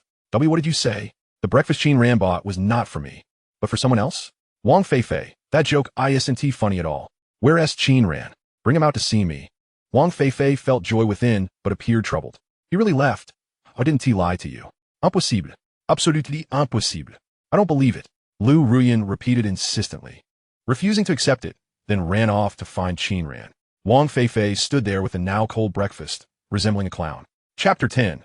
Clown Fei Fei becomes a sycophant. Princess Liu Ruyan reigned supreme. Yin, Qin Ran truly left. He didn't hide. Yin, do you still not believe me? I would deceive anyone but you. Qin Ran really delivered breakfast to another girl and then left. Don't search for him anymore. Wang Fei Fei followed Liu Ruyan as they circled the dormitory twice. Liu Ruyan remained unwilling to accept this as reality. Qin Ran wouldn't do that. We just arrived yesterday. How could he know other girls and deliver breakfast to them? Really, I'm not lying. If you don't believe me, message him and see what he says. I want to message him, you do it. Call him out. I want to hear him explain in person. Liu Ruyan's eyes turned red with anger. Wang Fei Fei's face displayed bitterness. I can't message him. Why? He blocked me. What? Qin Ran blocked you? Why? I'm not sure. Maybe it's because I mentioned he asked for a girl as contact information yesterday. Just because of that. Qin Ran is so petty. Liu Ruyan frowned. Yin, don't be angry. It might be a misunderstanding. This morning, I saw Qin Ran delivering breakfast to a girl who wasn't the one we met yesterday. Another one. Liu Ruyan became even angrier. Yin, perhaps we misunderstood Qin Ran. Maybe he had a reason for delivering breakfast to another girl. That doesn't matter. He can only deliver breakfast to me. Not to other girls. Actually, I think so too. Yin, you're so wonderful. Qin Ran doesn't know how to cherish you. Oof. Stinky Qin Ran. Wait till I make him pay for this. If he doesn't come to apologize proactively, I won't talk to him for 3 days. No, a whole week. Wang Fei Fei felt a surge of joy. This was the best outcome. Yin yin, skipping breakfast isn't good for your health. You should eat something. Liu Ruyan didn't take it. Thank you, but you're the best, Fei Fei. However, I'm running out of time. You eat it yourself. Where are you going? To class for registration. Right, I almost forgot. Let us hurry. Wait, I need to go back and change my clothes first. You go ahead. Liu Ruyan hurriedly dashed back upstairs, intending to change into a prettier outfit and put on a subtle makeup. In the dormitory 308, upon seeing Liu Ruyan return, Fang Man immediately inquired, Ruyan, was it your boyfriend just now? Li Huihui interjected. Indeed, he brought you breakfast early this morning. Was he also the one who purchased fruit for you yesterday? Liu Ruyan waved her hand dismissively, saying, he is my close friend. I do not have a boyfriend yet. You don't have a boyfriend? Li Huihui exclaimed in surprise. That can't be true. Ruyan, you should have many admirers. Fang Man chuckled.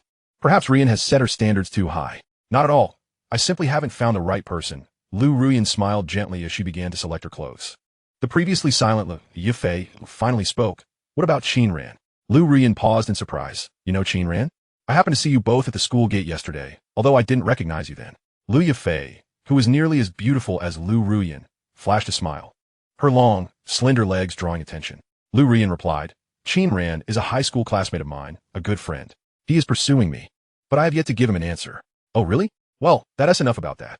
I need to change clothes, otherwise I will be late. Liu Fei, could you please close the door? Liu Fei raised an eyebrow. I'm a bit hungry. I'll go grab some breakfast first. See you in class. With that, she exited the dormitory, closing the door behind her. Fang Man and Li Huihui exchanged glances, but said nothing. Liu Ruyan remained blissfully unaware of the unusual atmosphere, cheerfully picking out her attire. Meanwhile, Qin Ran and his 3 roommates had already headed to class ahead of schedule. The day's agenda was primarily to familiarize themselves with one another, learn about their class instructor, and select temporary class leaders. They would also register their sizes for military training uniforms, and in the afternoon, they would collect their textbooks and uniforms, concluding the day's activities. Official classes would commence after the military training period. Each school has varying schedules for military training. Some begin as early as August, while others, more considerate, postpone it until after October when the weather is less sweltering. Zhonghai University of Finance and Economics commenced its training in early September, lasting a total of 2 weeks. Having already undergone military training once, Qin Ran was somewhat reluctant to endure it again, but he resolved to view it as a means of physical strengthening. Drawing from prior experiences, Qin Ran was determined to register for a size too smaller than usual this time. He truly could not fathom the standards by which manufacturers produced military uniforms in bulk. Navigating the campus with familiarity, he led his 3 companions toward the classroom building. When Yonglong expressed his astonishment, Qin Ran, how do you know your way around so well? Qin Ran replied, I wandered around a couple of times yesterday afternoon. I have an excellent memory. Huang Zujie glanced around. Everything looks somewhat similar to me. Internally, Qin Ran mused that he'd spent nearly 4 years here in his previous life, so familiarity was to be expected. University classrooms are generally not fixed, particularly for large lectures. However, class meetings are typically held in designated rooms. By the time they arrived, nearly half of the students were already seated, and the 4 made their way to the back.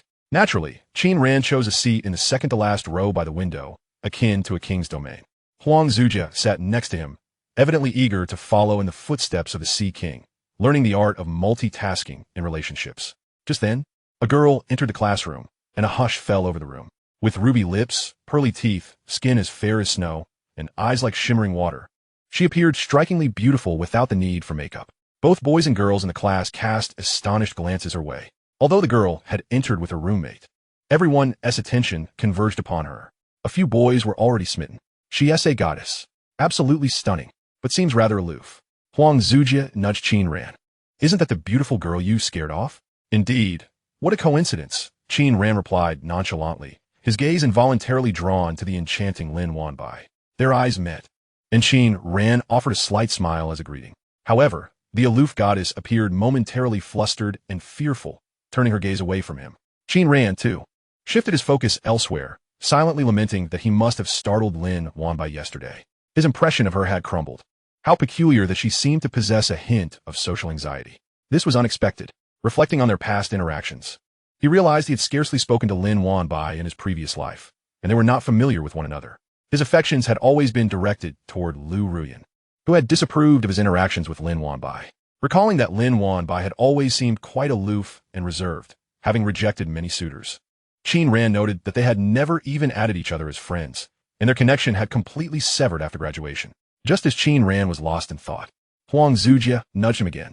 Look, we have a pug in our class. Huang Zujia exclaimed, turning to Fu Qingchuan. That pug. Fu Qingchuan initially looked puzzled, but upon seeing the boy at the door, recognition dawned. That's him. Chapter 11. Never again would he cast a glance back. He would never bow his head. The moment Fu Qingchuan spotted Wang Fei Fei, he recognized him instantly, understanding precisely why it was said that one would know a pug upon seeing him. He was indeed quite effeminate. Not only did he appear delicate, but even his demeanor and manner of walking exuded femininity. The trio's conversation was overheard by a few nearby, and soon everyone knew that the newcomer, Wang Fei Fei, was a pug. Unlike other boys who arrived in groups, Wang Fei Fei came alone, which only heightened his uniqueness. His effeminate demeanor made him less likely to have male friends, opting instead to cluster with girls, thus becoming increasingly feminine.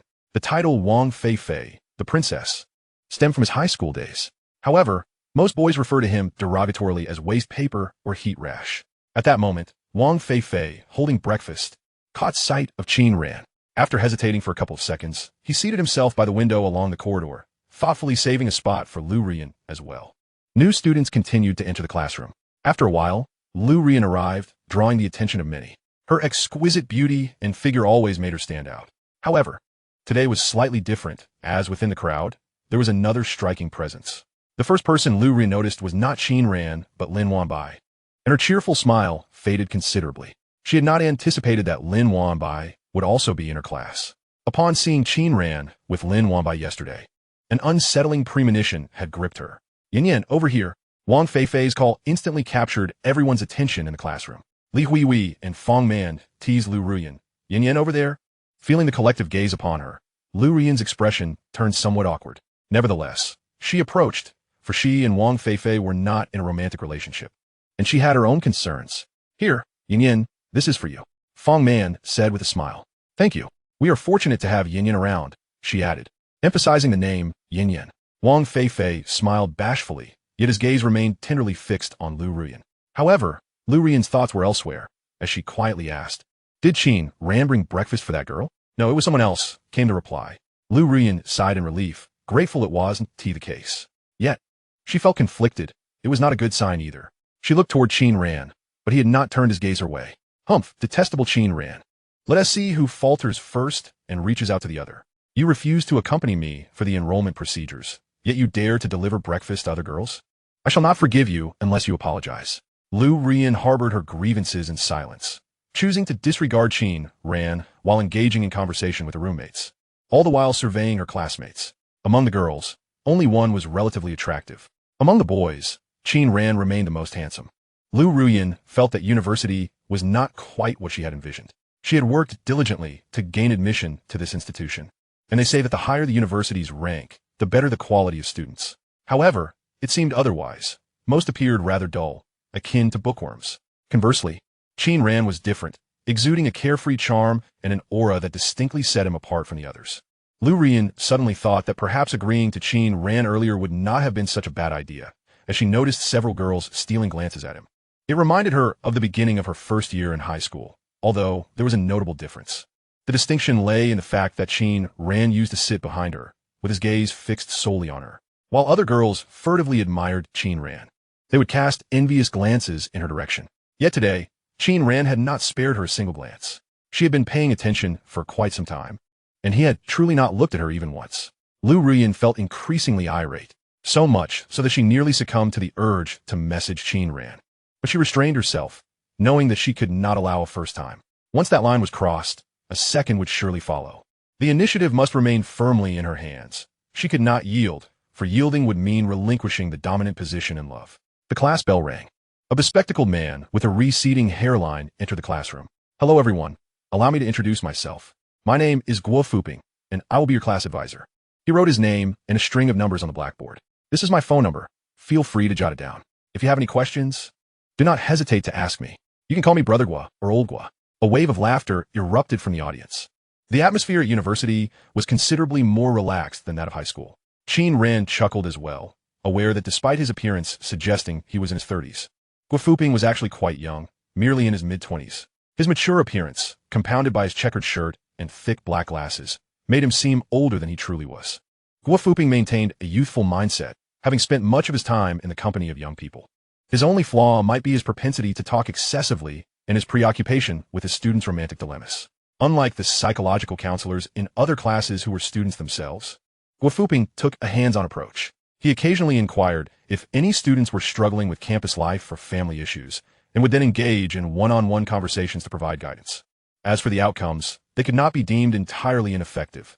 At the very least, they could alleviate one's worries to some extent. However, Old Guo was genuinely a good person. In a previous life, he had even attempted to counsel Qin Ran. Though Qin Ran had been too stubborn to heed his advice and had chosen a more self-destructive path. Now back in his freshman year, Qin Ran found Guofuping rather endearing and approachable. Once Guofuping concluded his introduction, he smiled at everyone. Now let's go around the room for self-introductions. Who would like to be the first? When no one stepped forward, he suggested starting from the first student by the door. There were no extroverts in the class, so introductions proceeded in order. Hello, my name is Lin Tong, and I am from Huizhou. Hello, I am Wang Qing from Luqing. Hello, Guofuping interrupted. Let's not keep it so simple. Please share a bit more. For instance, your hobbies, or what you hope to achieve in university. Hello, everyone. The boy in the second row with a buzz cut stood up. My name is Liu Ping from Hangzhou. I love girls and enjoy playing basketball. If any brothers in the class like basketball, feel free to reach out to me. Laughter erupted. Loving girls was not entirely inaccurate. However, it would have been even more amusing had he said he loved boys. When it was Liu Ruyan's turn to introduce herself, many boys straightened in their seats. Hello, everyone. My name is Liu Ruyan. Ruyan, as in the peach blossoms smiling beyond the fence. A few boys nodded, having misheard and thinking it was Yin, as Liu Ruyan was a less common name. Liu Ruyan smiled sweetly. I enjoy singing, dancing, and traveling. I hope to become good friends with all of you during these 4 years of university. Many boys perked up at the mention of her love for dance, their eyes sparkling with interest. Liu Ruyan smiled gently as she sat down, her posture elegant, capturing the hearts of countless boys in the class. Then came Wang Fei Fei's introduction, which proved to be quite entertaining. Wang Fei Fei sat alone at a table. When he stood to introduce himself, he first offered a shy smile, then gazed affectionately at Liu Ruyan. My name is Wang Fei Fei, and I attended the same high school as Ruyan. Like her, I hope to become good friends with everyone. I also hope that you will take good care of our Ruyan. A chorus of teasing erupted. Just a few sentences, yet every word revolved around Ruyan. It was evident to all that Wang Fei Fei harbored feelings for Liu Ruyan. The glances exchanged among the students shifted noticeably. Many assumed the two were a couple, for such intimate language could hardly suggest otherwise. Wang Fei Fei's introduction felt more like a declaration of ownership. Liu Ruyan, noticing the collective gaze upon her, felt anxious and wished to clarify. Yet she feared hurting Wang Fei Fei's fragile and sensitive heart. She knew that Wang Fei Fei had always struggled to make friends. Throughout middle school and high school, she was essentially his only companion. To be precise, she was his sole friend, as Qin Ran and Wang Fei Fei were not particularly close. Liu Ruyan's flustered demeanor inadvertently solidified the suspicions of those watching. Of course, this was precisely the effect Wang Fei Fei sought to achieve. He was acutely aware of Liu Ruyan's allure. With Qin Ran now out of the picture, he felt it imperative to assert his claim before someone else might begin to pursue her. Fortunately, none of the boys in the class appeared more handsome than Qin Ran. After Wang Fei Fei sat down, the girls in the first row of the second group began their introductions. They spoke rapidly, and many were so soft-spoken that it was difficult to hear them. The raucous laughter from the adjacent class continued unabated, creating a lively atmosphere. However, when it was Lin Wanbai's turn, all attention shifted to her. As she stood, every gaze was drawn toward her. Hello everyone, my name is Lin Wanbai. Her introduction was succinct, formal, and exuded an air of aloofness. Yet many boys remained captivated, memorizing her name. Undoubtedly, these three characters would become the focal point of discussion among several dormitories that evening. Despite her cool demeanor, Lin Wanbai's voice was melodious and pleasant. Her pure and stunning features were undeniably the epitome of the first love archetype, aligning perfectly with popular aesthetics. Many boys had already begun to regard Lin Wanbai as a goddess, placing her at the pinnacle of their aspirations. The reason for not being the primary target is that everyone is acutely aware that a girl as stunning as Lin Wanbai is likely to already be in a relationship. Even if she isn't, the lines of suitors vying for her attention could stretch from the northern gate to the southern gate of the school. Furthermore, it is evident that Lin Wanbai possesses discerning tastes and would not easily settle for just any boy.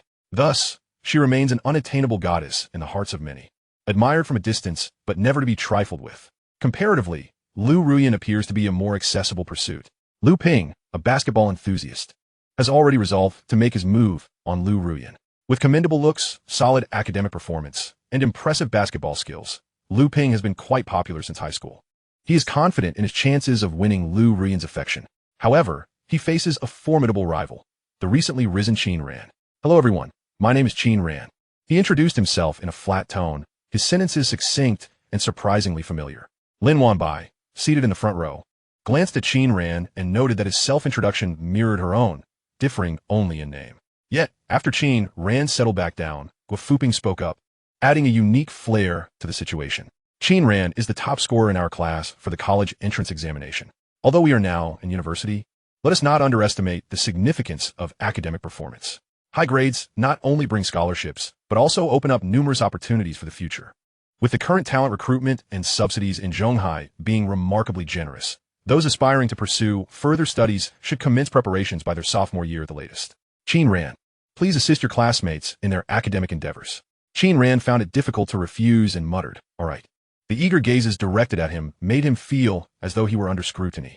After all, how many students who gained admission to Zhonghai University were not top achievers?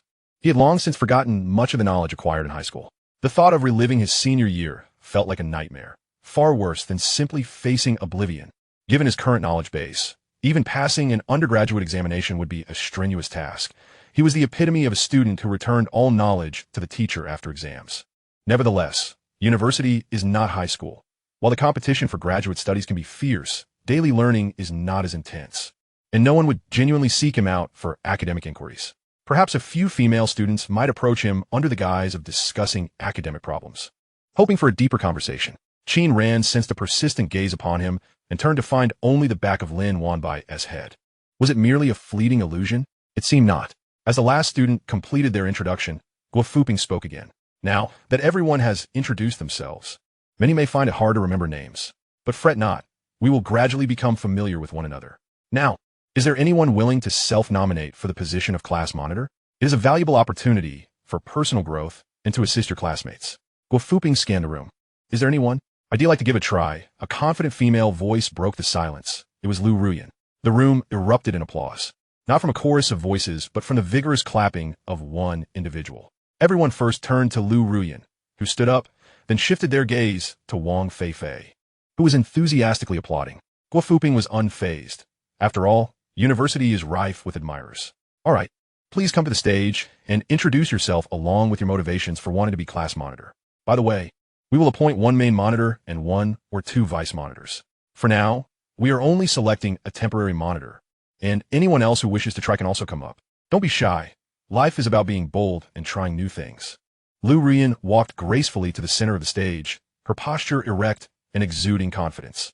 Having served as class monitor throughout primary, middle, and high school, she was undeniably exceptional in appearance, academics, and social relations. Running for class monitor was a breeze for her. With a radiant smile, Liu Ruyan began her speech. Hello, everyone. You should all know me by now. My name is Liu Ruyan, and I hope to have the honor of serving as our class monitor. Since elementary school, I have held the position of class monitor, accumulating rich experience. The role of a class monitor directly influences the entire class's image, and the comprehensive qualities required for this position are exceedingly high. Huang Zujia nudged Qin Ran's arm and gestured toward Liu Ruyan. How does she insult people? Qin Ran, puzzled, asked who did she insult? She called our class a bunch of idiots. No, you misheard. She was referring to herself. Hiss. Huang Zujia looked at Liu Ruyan in shock. Could she have suffered a blow to her intellect? On stage, Liu Ruyan was discreetly glancing at Qin Ran. Noticing that Qin Ran and his deskmate were whispering, particularly as his deskmate wore a look of astonishment, Liu Ruyan's smile broadened. She surmised that Qin Ran was likely discussing their connection. However, she had yet to agree to be Qin Ran's girlfriend. After delivering her meticulously prepared speech, Liu Ruyan smiled and stepped down from the stage. The room immediately filled with enthusiastic applause. Huang Zujia clapped while shaking his head, his eyes brimming with admiration. However, he had no intention of voting for Liu Ruyan. Once the applause subsided, Guofuping inquired, is there anyone else who wishes to give it a try? For a moment, silence enveloped the room. Not to mention, Liu Ruyan's stunning looks and impressive eloquence had already captivated many classmates.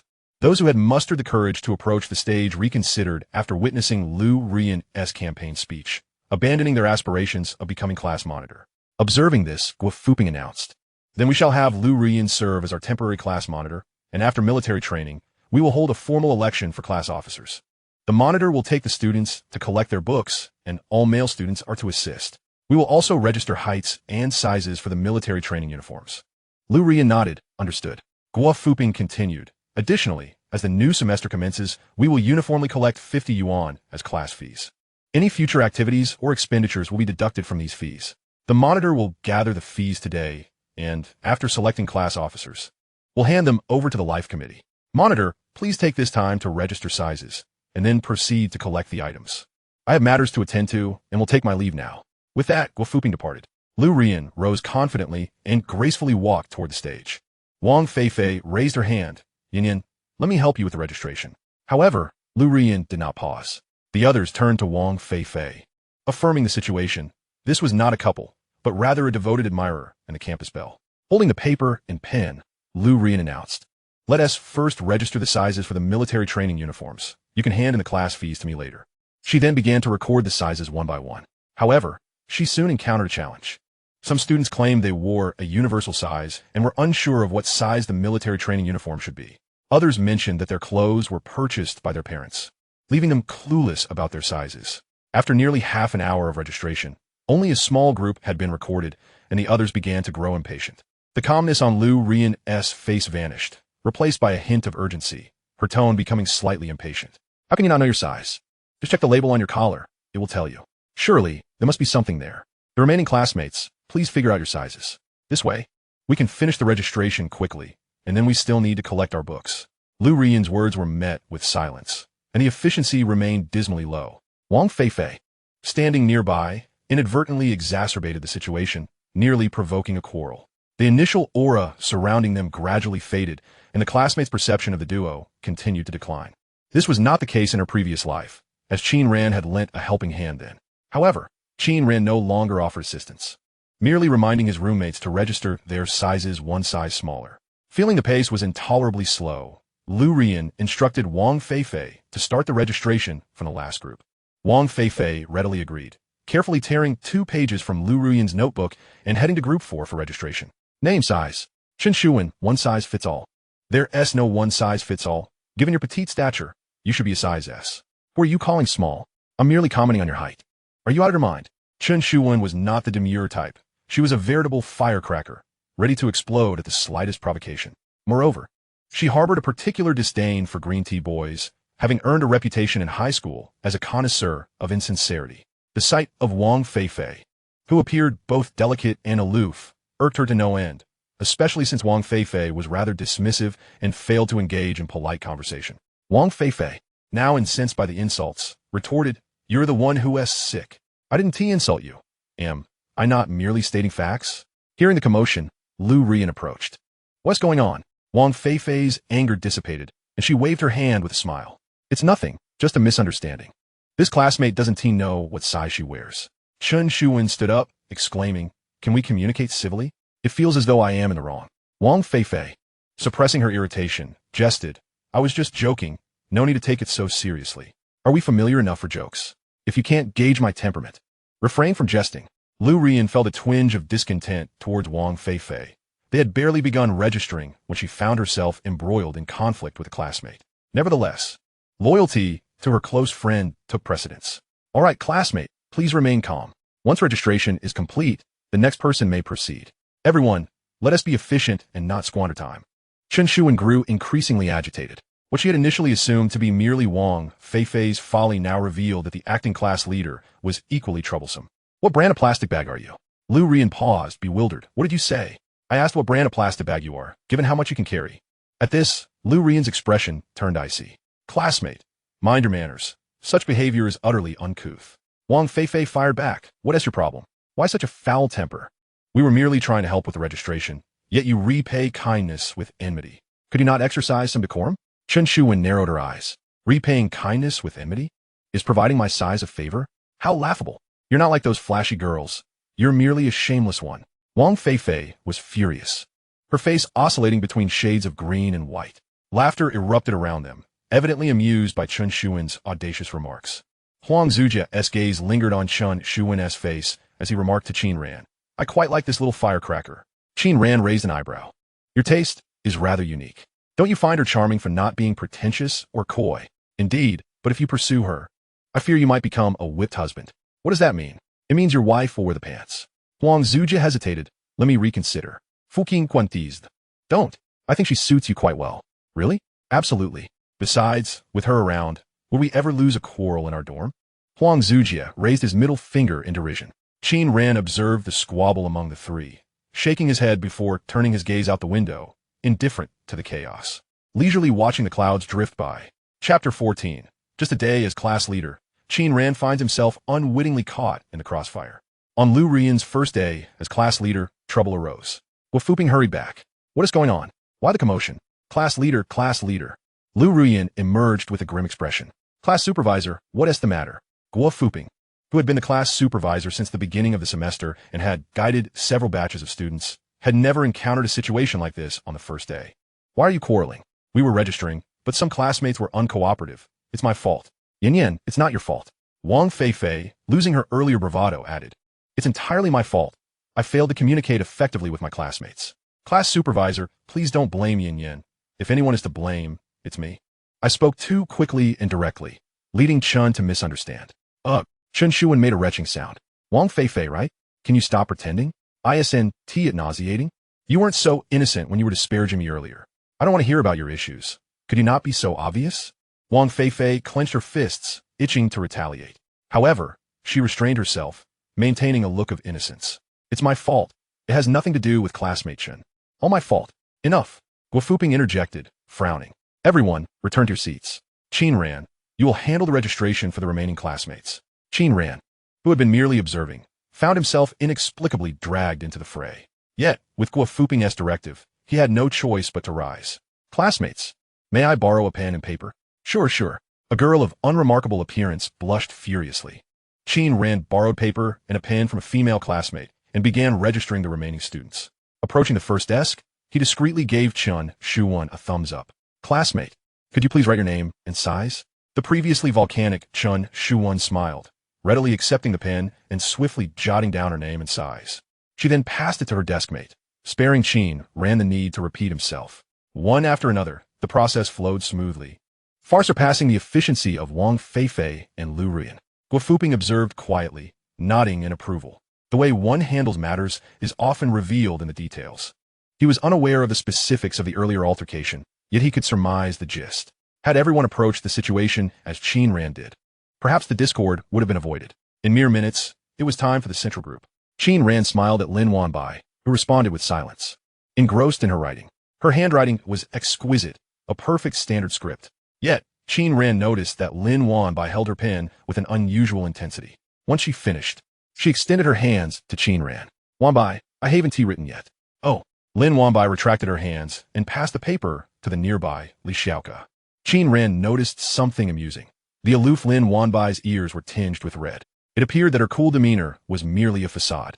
Yet, it was understandable. With Lin Wanbai's beauty, if she weren't aloof, one could only imagine how many boys would flock to her. Li Xiaoka completed her writing and passed it to the next desk. Qin Ran felt relieved, preparing to skip Lin Wanbai and finish his task. However, he noticed Lin Wanbai's shoelaces had come undone and called out, Yuji.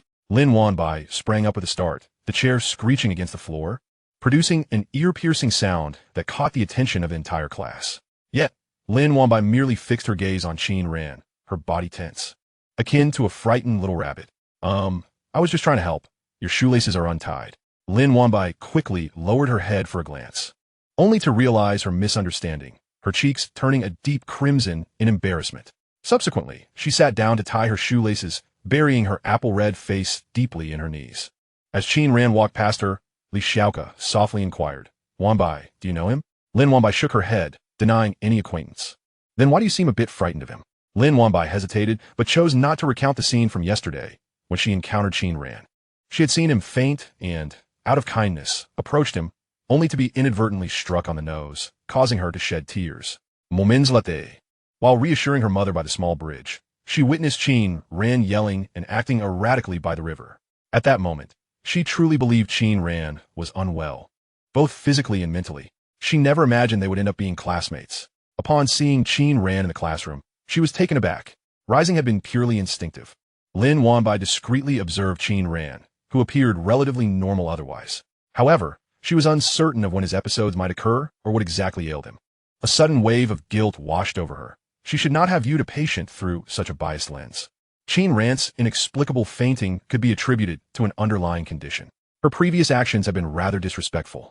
Lin Wanbai resolved to find an opportunity to apologize to Qin Ran, assuring herself she would not behave in that manner again. If he ever needed assistance, she would still extend her hand. Yes, that was her decision. After completing the registration, Qin Ran handed the notebook to Liu Ruyan. Your turn. Liu Ruyan, sulking, retorted, the class monitor said you should do it. With that, she slammed her notebook onto Qin Ran's hand in a fit of pique. Both notebooks tumbled to the ground. Witnessing this scene, Wang Fei Fei's mood brightened. Qin Ran, you should have. As Qin Ran bent down to pick up the notebooks, he cast a calm glance at Wang Fei Fei, silencing her abruptly. Wang Fei Fei swallowed hard, feeling a chill run down her spine. Guo Fuping, still in the classroom, frowned at Liu Ruyan's actions. He had already decided that she would not continue as class monitor after military training. Her approach to handling matters lacked wisdom, and she exhibited insufficient poise. Having someone like her in charge would only escalate issues. In contrast, Qin Ran seemed far more suitable. Guo Fuping spoke up, Qin Ran, please take the male classmates to collect the books and military training uniforms. All right, Qin Ran responded, surveying the room. Boys, follow me. Liu Ruyan, realizing Qin Ran truly intended to leave her behind to fetch the books, felt even more incensed. Qin Ran, do you know where to collect the books? Yet. The boys' raucous cheer drowned out her voice, causing her to stomp her feet in frustration. Wang Fei Fei interjected, Ruyan, don't be upset. The girl in front, Liu Fei, turned around and asked, aren't you going? Wang Fei Fei, taken aback, pointed to herself, me? Yes, aren't you a boy? Liu Ruyan explained, Fei Fei isn't well. She shouldn't be doing heavy labor. Oh, I see. Liu Fei replied, her gaze oddly inquisitive. No, I could do it. I was just about to go. Ruyan, don't underestimate me. I'm quite manly. Wang Fei Fei flexed her biceps. However, the sight struck everyone as rather comical, prompting laughter from several girls nearby. Feeling somewhat embarrassed, Wang Fei Fei hastily left to catch up with the group, unaware of what awaited her. Chapter 15. You're so bad, I really like it. Without needing Liu Ruyan's reminder, Qin Ran was well aware of where to collect the books, as it was not his first time. He expertly led the group of boys to the storage room adjacent to the library's first-floor hall. Two long lines snaked out from the storage room's entrance. There are quite a few people in line, Fu Qingchuan remarked. Huang Zujia shrugged, then we wait. Everyone, give me a moment, Qin Ran stated, and walked towards the storage room's door. In under 3 minutes, Fu Qingchuan saw Qin Ran waving at them. Is he signaling us to go? Then let's find out. Huang Zujia, clad in flip-flops, strode forward.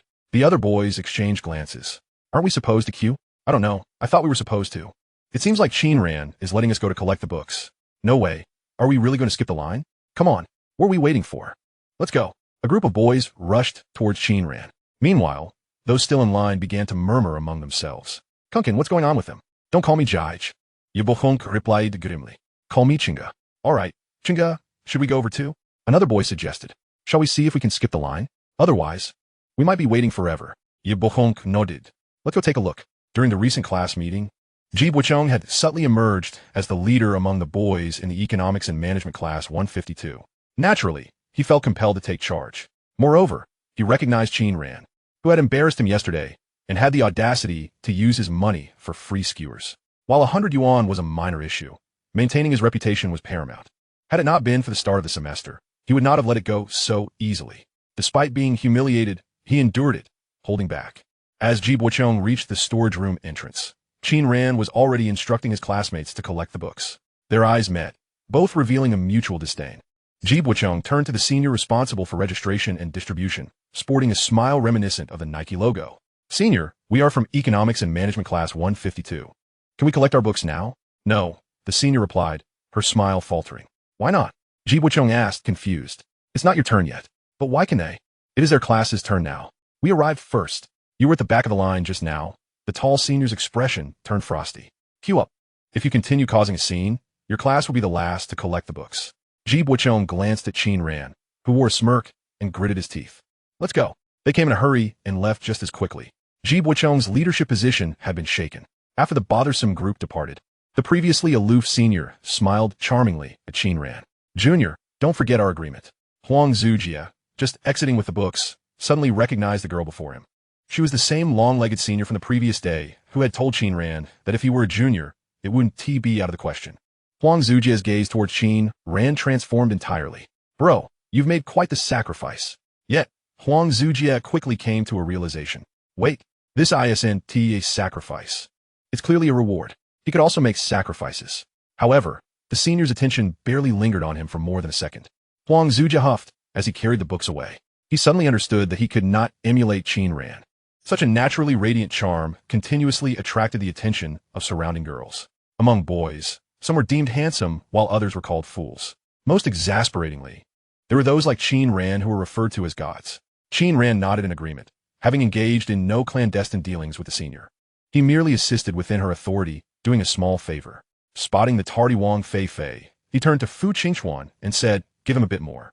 Fu Qingchuan let out a sinister chuckle. "No problem." Just as he spoke, the newly arrived Wang Fei Fei found himself burdened by a hefty stack of principles of economics pressing down on his shoulder. Fu Qingchuan gave the books a firm tap. "No need to thank me."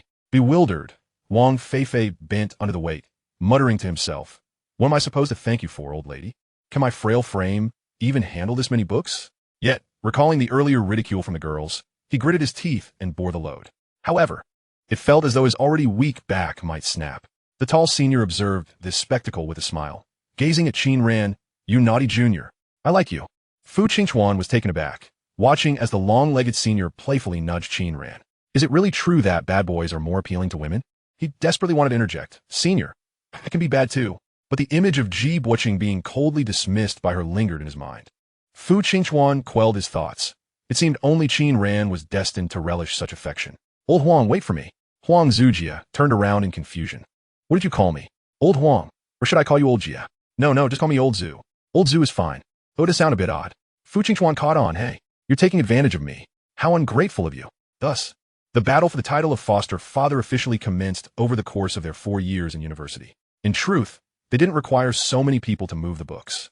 Noticing 3 other boys standing empty-handed, Qin Ran bid farewell to the senior and prepared to lead them to collect their military training uniforms. However, just as they stepped outside, he heard someone calling his name. Turning around, he was surprised to see Chun Shuan approaching with 6 or 7 girls, Lin Wanbai among them. "Qin Ran, have you finished collecting your books? Do you need help? We're all set. We're heading to get our military training uniforms now. Let's go together." The class advisor said we also need to collect brooms and dustpans. With just 4 of you, it'll be tough to carry. "All right, thank you. No need to be polite. We're all classmates." The group made their way to the logistics department. The 3 boys swiftly took all the military training uniforms. Feeling a bit awkward about leaving the girls to walk back alone, Qin Ran needed to register his class and sign a form, causing him to lag behind. Just as he turned around after completing the registration, he was startled by Lin Wanbai standing behind him. "Lin, do you need something?" Lin Wanbai fidgeted with her hands. "I'm really sorry, Qin Ran." Qin Ran looked puzzled. "Why are you apologizing to me? I should be the one apologizing. I truly regret making you cry yesterday. Also, when I was on the bridge, I was just shouting randomly. I hope I didn't frighten you." Lin Wanbai murmured, "You did scare me." "What did you say?" "Nothing. I misinterpreted. Are you all right?" "I'm fine." Qin Ran felt somewhat bewildered. Lin Wanbai's gaze seemed to convey something unusual. Not the look of someone infatuated, but rather one of concern for a special group of people. Hesitantly, Qin Ran said, I'm not sick." Lin Wanbai appeared to confirm a certain suspicion. "I know. I won't tell anyone." Chapter 16. Is everyone reborn? This is utterly impossible. Qin Ran was taken aback. It was evident that Lin Wanbai viewed him as part of a special group. He couldn't discern whether she thought he was mentally ill or neurotic, or perhaps a combination of both. "Lin, I assure you, I won't say a word. You can trust me." Lin Wanbai pressed her lips together, her gaze resolute. "If you need help, feel free to ask me." She then picked up the dustpan that was supposed to be Qin Ran's and began to walk back.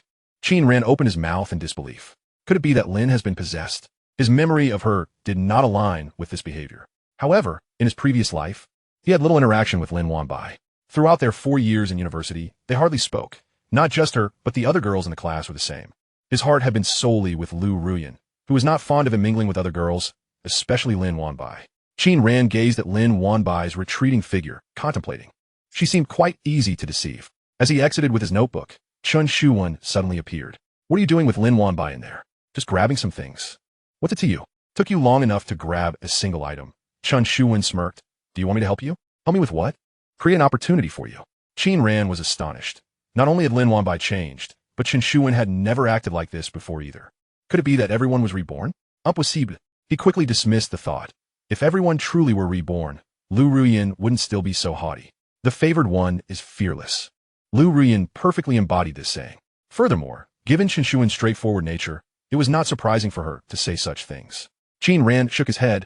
You've misunderstood. Chen Shuwen frowned. You can't possibly like that plastic girl, can you? Plastic girl? You mean Liu Ruyan, who is so good at pretending. Qin Ran couldn't help but admire Chen Shuwen's clear-cut sense of affection and disdain. In the past, he might have felt upset over Chen Shuwen's comments about Liu Ruyan. However, now, he felt indifferent. Let us go. Everyone else has returned to class. Chen Shuwen caught up to Qin Ran. You still haven't told me. I don't like her. Really? Really? You're not bad. Qin Ran realized he was struggling to keep up with Chen Shuwen's train of thought. However, he quickly understood that for her, the distinction between liking and disliking was clear and uncomplicated. Qin Ran quite appreciated Chen Shuwen's personality, a charming little firecracker. However, for girlfriend, he would seek someone of a different nature. Chen Shuwen was more suited to be a buddy. Upon returning to the classroom, Qin Ran had his 3 good roommates come up to the stage to distribute the books. Chen Shuwen took the initiative to help Qin Ran hand out the military training uniforms. The acting class monitor had become entirely superfluous. Guo Fuping had already left, clearly reassured by Qin Ran. After distributing the books and military uniforms, the bell rang. Perfect. No need to return in the afternoon. They had accomplished the day's tasks in just one morning.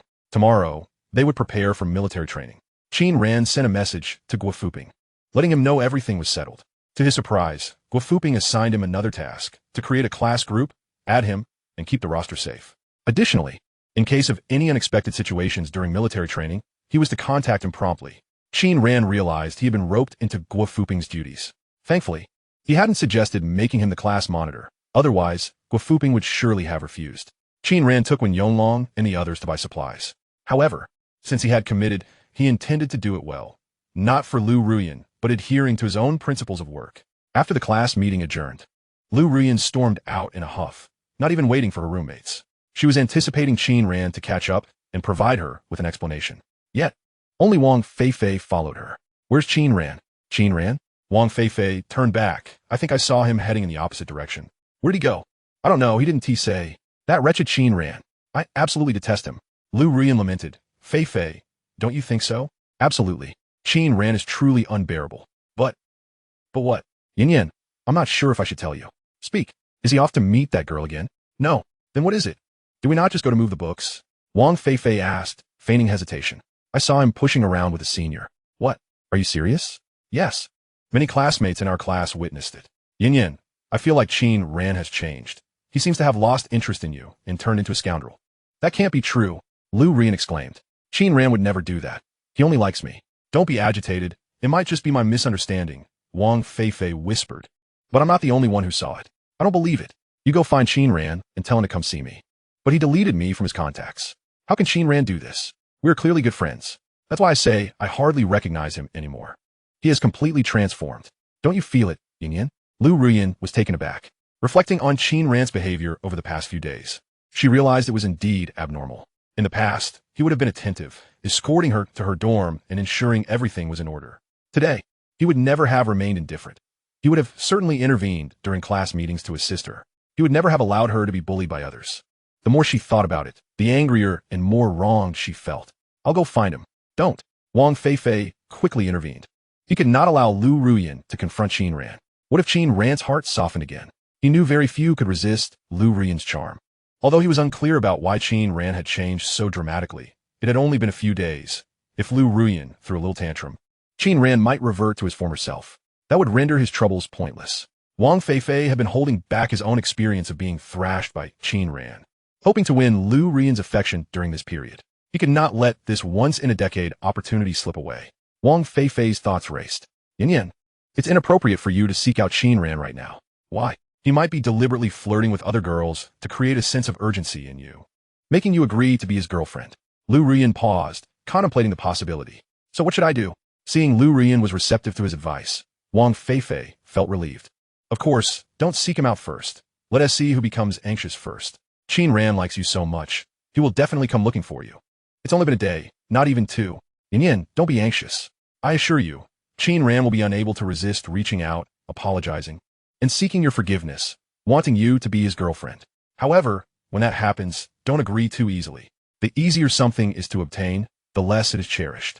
Moreover, if you give in this time, who knows if he might act the same way again. You mustn't indulge him. Yin Yin, I'm doing this for your own good. Liu Ruyan nodded slightly. I understand. Thank you, Fei Fei. You are the best. That's what best friends are for, Wang Fei Fei replied with a smile. Best of friends, Liu Ruyan echoed. Wang Fei Fei's smile faltered internally, thinking he did not want to remain merely her friend. With her worries alleviated, Liu Ruyan happily returned to her dorm. As she approached the door, she overheard her roommates chatting and paused in her tracks. Ruyan probably won't be class president anymore, right?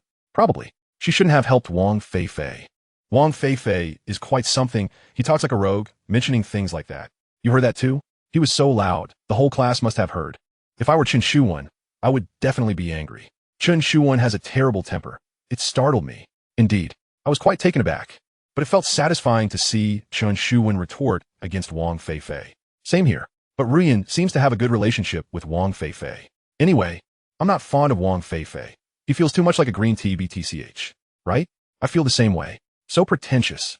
Liu Ruyan had always been the center of attention, evoking envy, jealousy, and affection. She was well aware of it and had grown accustomed to it. Yet, she had never felt as hurt as she did today. The conversation in the dorm pierced her heart like needles. She could not comprehend what she had done wrong. Did they think being class president was easy? When she took attendance, her classmates not only failed to cooperate, but also deliberately delayed her. Liu Ruyan had faced targeting from girls long before, but she never expected to be united against on the very first day of school. Even her roommates did not stand by her side. Moreover, Wang Fei Fei, who claimed to be helping her, was not. Previously, Wang Fei Fei had struggled to fit in with either the boys or the girls in class. Apart from her, he had no friends. However, she believed that it was merely a matter of people not understanding Wang Fei Fei yet. Otherwise, they would surely accept him. After all, Wang Fei Fei was quite pitiable. His father did not love him. He suffered from health issues, had battled depression, and lacked friends. Yet, Wang Fei Fei was strong-willed, insisting she not share his struggles with others, saying it was enough to have him and Qin Ran. But Qin Ran did not particularly like Wang Fei Fei, leaving him with only her as a friend. The more Liu Ruyan listened, the angrier she became. She felt she had done nothing wrong in the morning. Rather, it was her classmates who had not cooperated properly. It was clear they did not understand Wang Fei Fei, yet they labeled him a green tea BTCH. Speaking in a sarcastic tone, Liu Ruyan pushed the door open abruptly, startling Fong Man and Li Huihui inside. Ruyan, you're back. Liu Ruyan replied curtly, returning to her spot without sparing him a glance. Fong Man and Li Huihui exchanged glances, knowing Liu Ruyan likely overheard their conversation. The atmosphere turned palpably awkward. The three of them were not particularly familiar, and Liu Ruyan's haughty demeanor caused the words that had been on the tip of their tongues to vanish. They actually disliked Wang Fei Fei, not Liu Ruyan. Yet, with the atmosphere so tense, it felt inappropriate to say anything. However, it was mealtime, and Li Huihui mustered the courage to ask, Ruyan, would you like to eat together? No, I have plans with a friend. Liu Ruyan emphasized the word friend, making it particularly pointed. It was a clear reference to Wang Fei Fei. Do not speak ill of him behind his back. Li Huihui was unsure if she caught the implication and left with Fong Man to eat. The room was left with the sullen Liu Ruyan and the quietly listening Liu Fei, who was wearing headphones. After waiting for nearly half an hour, Liu Ruyan still had not received a message from Qin Ran. They had not dined together yesterday, and he had delivered breakfast to other girls this morning. Why was he not reaching out to her at noon? Liu Ruyan's anger escalated, and she could not help but want to message Qin Ran, questioning why he was acting this way. Yet, recalling Wang Fei Fei's words, she realized Qin Ran might be doing this on purpose. Ultimately, Liu Ruyan refrained from messaging Qin Ran. Just as she was about to call Wang Fei Fei out for lunch, she suddenly noticed Liu Fei, still in the dorm. Liu Ruyan had been talking to herself for a while, cursing Qin Ran and the classmates. She wondered if Liu Fei, with her headphones on, had heard any of it. You Fei? You Fei? Liu Ruyan tentatively called out a few times. When Liu Fei did not respond, Liu Ruyan decided to approach her. She walked over to Liu Fei's bed and tapped the railing. Liu Fei removed her headphones. What is up? Ready to eat? I'm not hungry. You may go first. Then I shall take my leave. Liu Ruyan stepped outside, sending a message to Wang Fei Fei, grateful for her close friend. Recalling how Liu Ping had asked for her contact information on the way back, Liu Ruyan let out a soft huff. Qin Ran, you shall regret this. Many pursue me. I am not lacking your company. If you do not apologize soon, I will make you jealous as well. In the dormitory, Liu Fei removed her silent headphones and shook her head gently, a smirk curling at the corner of her lips. At last, she could immerse herself in her art in peace. If Liu Ruyan were to see the content of her painting, she would surely be astonished. Yet at this moment, she encountered her crush, the boy of her imagination, somewhat rebellious, yet radiating sunshine. Wang Fei Fei, seated across from Liu Ruyan, sensed something amiss upon noticing the look in her eyes. It was the first time he had seen her gaze filled with such shyness and joy. Following Liu Ruyan's line of sight, he spotted a handsome boy surrounded by several peers as they approached the food counter. Oh no, the childhood friend has left, and now a celestial one has appeared? Wang Fei Fei felt tears welling up, fearing that this boy might prove even more formidable than Qin Ran. Yin Yin, this chicken nugget tastes quite delightful. You should try it. Wang Fei Fei attempted to divert Liu Ruyan's attention. However, her gaze remained fixed on the boy, oblivious to Wang Fei Fei's words. Yin Yin, huh? Liu Ruyan snapped back to reality. You should taste this chicken nugget. No, you eat it. When she looked up again, she found that the boy was also gazing at her, causing her heart to race like a startled deer. She quickly lowered her head to eat, tucking her hair behind her ears. Ji Buqing's eyes lingered on Liu Ruyan for a moment before he diverted his gaze, a faint smile playing on his lips. Brother, that beautiful girl seems to have been watching you all along. Chinggu, I told you not to call me Jigu. Your Mandarin is far from standard.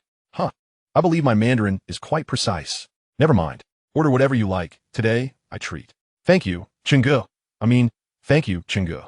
Ji Buqing intentionally positioned himself with a few boys at an angle to Liu Ruyan. Their glances occasionally met. Yi Buqing maintained a casual demeanor, even offering Liu Ruyan a faint smile as a greeting. Yet he refrained from asking for her contact information. Liu Ruyan's ears flushed, and her eating pace noticeably slowed. At that moment, 4 individuals entered from the doorway, capturing the attention of Liu Ruyan, Ji Buqing, and the others. Chinggu, it's those boys. Ji Buqing turned his head, the smile vanishing from his face. Chapter 18. Leaving facts aside, let's talk about the hook. Ji Buqing fixed his gaze on Qin Ran, appearing calm. Yet a flicker of coldness flashed in his eyes. Throughout his life, he had never suffered a loss. Only once had he been slightly bested by Qin Ran, and it had left him feeling repulsed. He had already learned that Qin Ran was from the neighboring class, and they would undoubtedly cross paths in future lectures. Yesterday's incident was not something he intended to let slide. Ji Buqing subtly gestured to Chun Hui beside him. The cigarette-in boy, Chun Hui, understood the signal, feigning interest in his meal while deliberately extending a foot to trip Qin Ran. However, Fu Qingchuan, who was walking close behind, suddenly quickened his pace and wrapped an arm around Qin Ran's shoulder. You made us do the heavy lifting earlier. Now it's your turn to treat. Watch out. Wen Yonglong suddenly shouted. Shit. Fu Qingchuan stumbled, letting out a startled cry. Without a moment to think, he instinctively wrapped both arms around someone. Bang!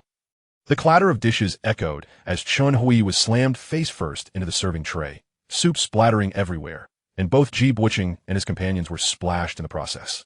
The already conspicuous Chun Hui, with his yellow hair, now drew even more attention. Fuck! Chun Hui slammed his fist on the table, rising to throw a punch at Fu Qingchuan. Bang! Before anyone could react, Chun Hui was once again forced down onto the table, producing a dull thud. When Yonglong pressed down on Chun Hui's head with one hand. Looking for trouble? Yua! Chun Hui, unable to articulate a coherent cry, resembled a clown with a crooked mouth, helplessly roaring in frustration. Ji Buqing sprang to his feet, reaching for Wen Yonglong's wrist. Let go. However, Wen Yonglong blocked with his left hand, causing Ji Buqing's right arm to swing uncontrollably to the side. Crack! Attempting to assist, Ji Buqing inadvertently slapped Chun Hui with a resounding smack. The scene fell into an eerie silence. Ji Buqing's expression darkened. He realized he had encountered a true adversary. Although he practiced Taekwondo, he was no match for Wen Yonglong. In just a brief skirmish, he discerned that Wen Yonglong was not only brawny but also well-trained. Ji Buqing spoke again, his voice barely concealing his wrath. Let go. Otherwise, I assure you, you will regret it. Fear you? Wen Yonglong remained unfazed, gazing steadily at Ji Buqing. You are nothing but a coward. All right. You Buqing Chekel Darkly. You will come to regret this. Qin Ran stepped forward. Is that all you can do, talk big? You won't escape either. Huh. Show some face, clear your eyes, and take a good look at me. Even your father wouldn't dare speak to me like that. Ji Buqing was momentarily taken aback, uncertain of Qin Ran's background. Who are you? I am your father. Ugh. I take that back. I have no son like you. Ji Buqing quickly realized he had been fooled. Damn it. You're seeking death. All on. Qin Ran stepped back. Get him. I'll take the blame. Qin Ran, what are you doing? A sharp voice rang out. Liu Ruyan rushed forward. Qin Ran, why are you hitting people? And you won't let him go. When Yonglong frowned, This troublemaker was trying to trip Qin Ran. That person is the instigator. Liu Ruyan glanced at Ji Buqing, who shook his head. I have no idea what he's talking about. We were just eating, and suddenly my friend was slammed into the tray. I was screaming like a banshee, but no one could understand. Liu Ruyan's brows furrowed tightly. Regardless, you must let him go. If I let go, he'll start biting people. I must hold him down. Ji Buqing insisted. Oui, calm down. We are reasonable people. Liu Ruyan cast a grateful glance at Ji Buqing. Let him go. This isn't right. Qin Ran frowned. Do you understand what happened? I saw it all. Liu Ruyan raised her head. Putting facts aside, you are all in the wrong. Slap. Qin Ran kicked Chun Hui's tray away. Shut up. If you don't know, then stay out of it. What else is there to discuss if we leave facts aside? No matter what, Qin Ran would not side with Liu Ruyan. He was determined to stand in front of his friends. Qin Ran had completely seen through Liu Ruyan's character. Infatuated, proud, and utterly naive. He could not believe the girl he had grown up with would side with someone she barely knew, Ji Buqing. It was clear that the childhood friend was no match for this unexpected arrival. Moreover, as class monitor, she refused to support her fellow classmates and instead opposed them. Qin Ran was utterly exasperated. Liu Ruyan was evidently taken aback by Qin Ran's actions. After a moment, she regained her composure, her eyes immediately reddening. Qin Ran, do you dare to threaten me? Wang Fei Fei approached, only to be met with Qin Ran's curt command to leave. Recognizing Qin Ran's propensity for violence, Wang Fei Fei retreated, fully aware of the tension escalating around them, as more and more onlookers gathered. What are you all doing here? Disperse. A commanding voice rang out. With a serious expression, Li Luo strode forward. You lot, follow me. Wang Fei Fei instinctively shrank back, recalling Li Luo's presence during his previous altercation with Qin Ran, where she had watched impassively, even finding it amusing. However, Ji Buqing and his companions did not recognize Li Luo. The blond youth wiped the remnants of his meal from his face, indignantly exclaiming, Why should I listen to you, you filthy slap? In an astonishing turn of events, Li Luo struck him across the face. The blonde was momentarily stunned. What the hell? You vile slap. The resounding sound of another slap echoed through the gathering crowd. Clean up your language, Li Luo admonished coldly. Chun Hui was utterly bewildered. His anger surged as he realized he couldn't best win Yonglong, and now he was being humiliated by a woman. Ji Buqing grasped Chun Hui's arm, urging him against acting rashly. The crowd was too large. If Chun Hui retaliated against this sudden, assertive girl, their position would become untenable. Li Luo cast a glance at Ji Buqing, instructing, clear your trays and come to the student council office. If you don't, you'll face the consequences. Ji Buqing chuckled softly, dismissing her authority. He thought to himself, so she asked just from a student council. She asked nothing to fear. The council wielded little real power, merely pretending to command authority. Nevertheless, to maintain his facade, Ji Buqing complied and tidied his tray. He had long since learned the art of donning a veneer of virtue while plotting mischief in the shadows. The university experience was just beginning, and he had no desire to tarnish his reputation. Suppressing his emotions, Ji Buqing resolved to deal with Qin Ran and his group. However, he remained oblivious to the true nature of Qin Ran and was unaware of why Li Luo dared to slap Chun Hui in front of so many witnesses. Chapter 19. Who is the villain, and who is the savior? Chun Hui washed his face in the mop sink, cleansing himself of the humiliation. Brother Chung, why did you stop me earlier? That little harlot dared to hit me. I'll make her pay. Ji Buqing frowned, responding, use your brain. In that situation, striking out would have made us in the wrong. Chun Hui was taken aback by Ji Buqing's unexpected rebuke, feeling his anger flare. However, Ji Buqing sensed that this was not the right approach, noticing the disapproving glances of those nearby. Oui, don't act impulsively. Have I ever treated you unfairly? Whenever you were in trouble in high school, did I not assist you? Trust me, I will ensure they pay for this. Gradually, Chun Hui calmed down, realizing that without Ji Buqing's help, he would not have gained admission to the university. I understand, Brother Chung. I'll do as you say. Ye Buqing smiled faintly. Batin Shen Yues Shulde. Let's see what else they have in store. Brother Chung, that girl had quite the figure. Chun Hui laughed. Ji Buqing nodded, assuring him. Don't worry, she won to escape. They exchanged knowing smiles, having engaged in such antics before. Meanwhile, Qin Ran had accompanied Li Luo to the student council office, instructing Wen Yonglong and the others to wait outside. Senior sister, he began. Call me president, she replied. President, this was instigated by them.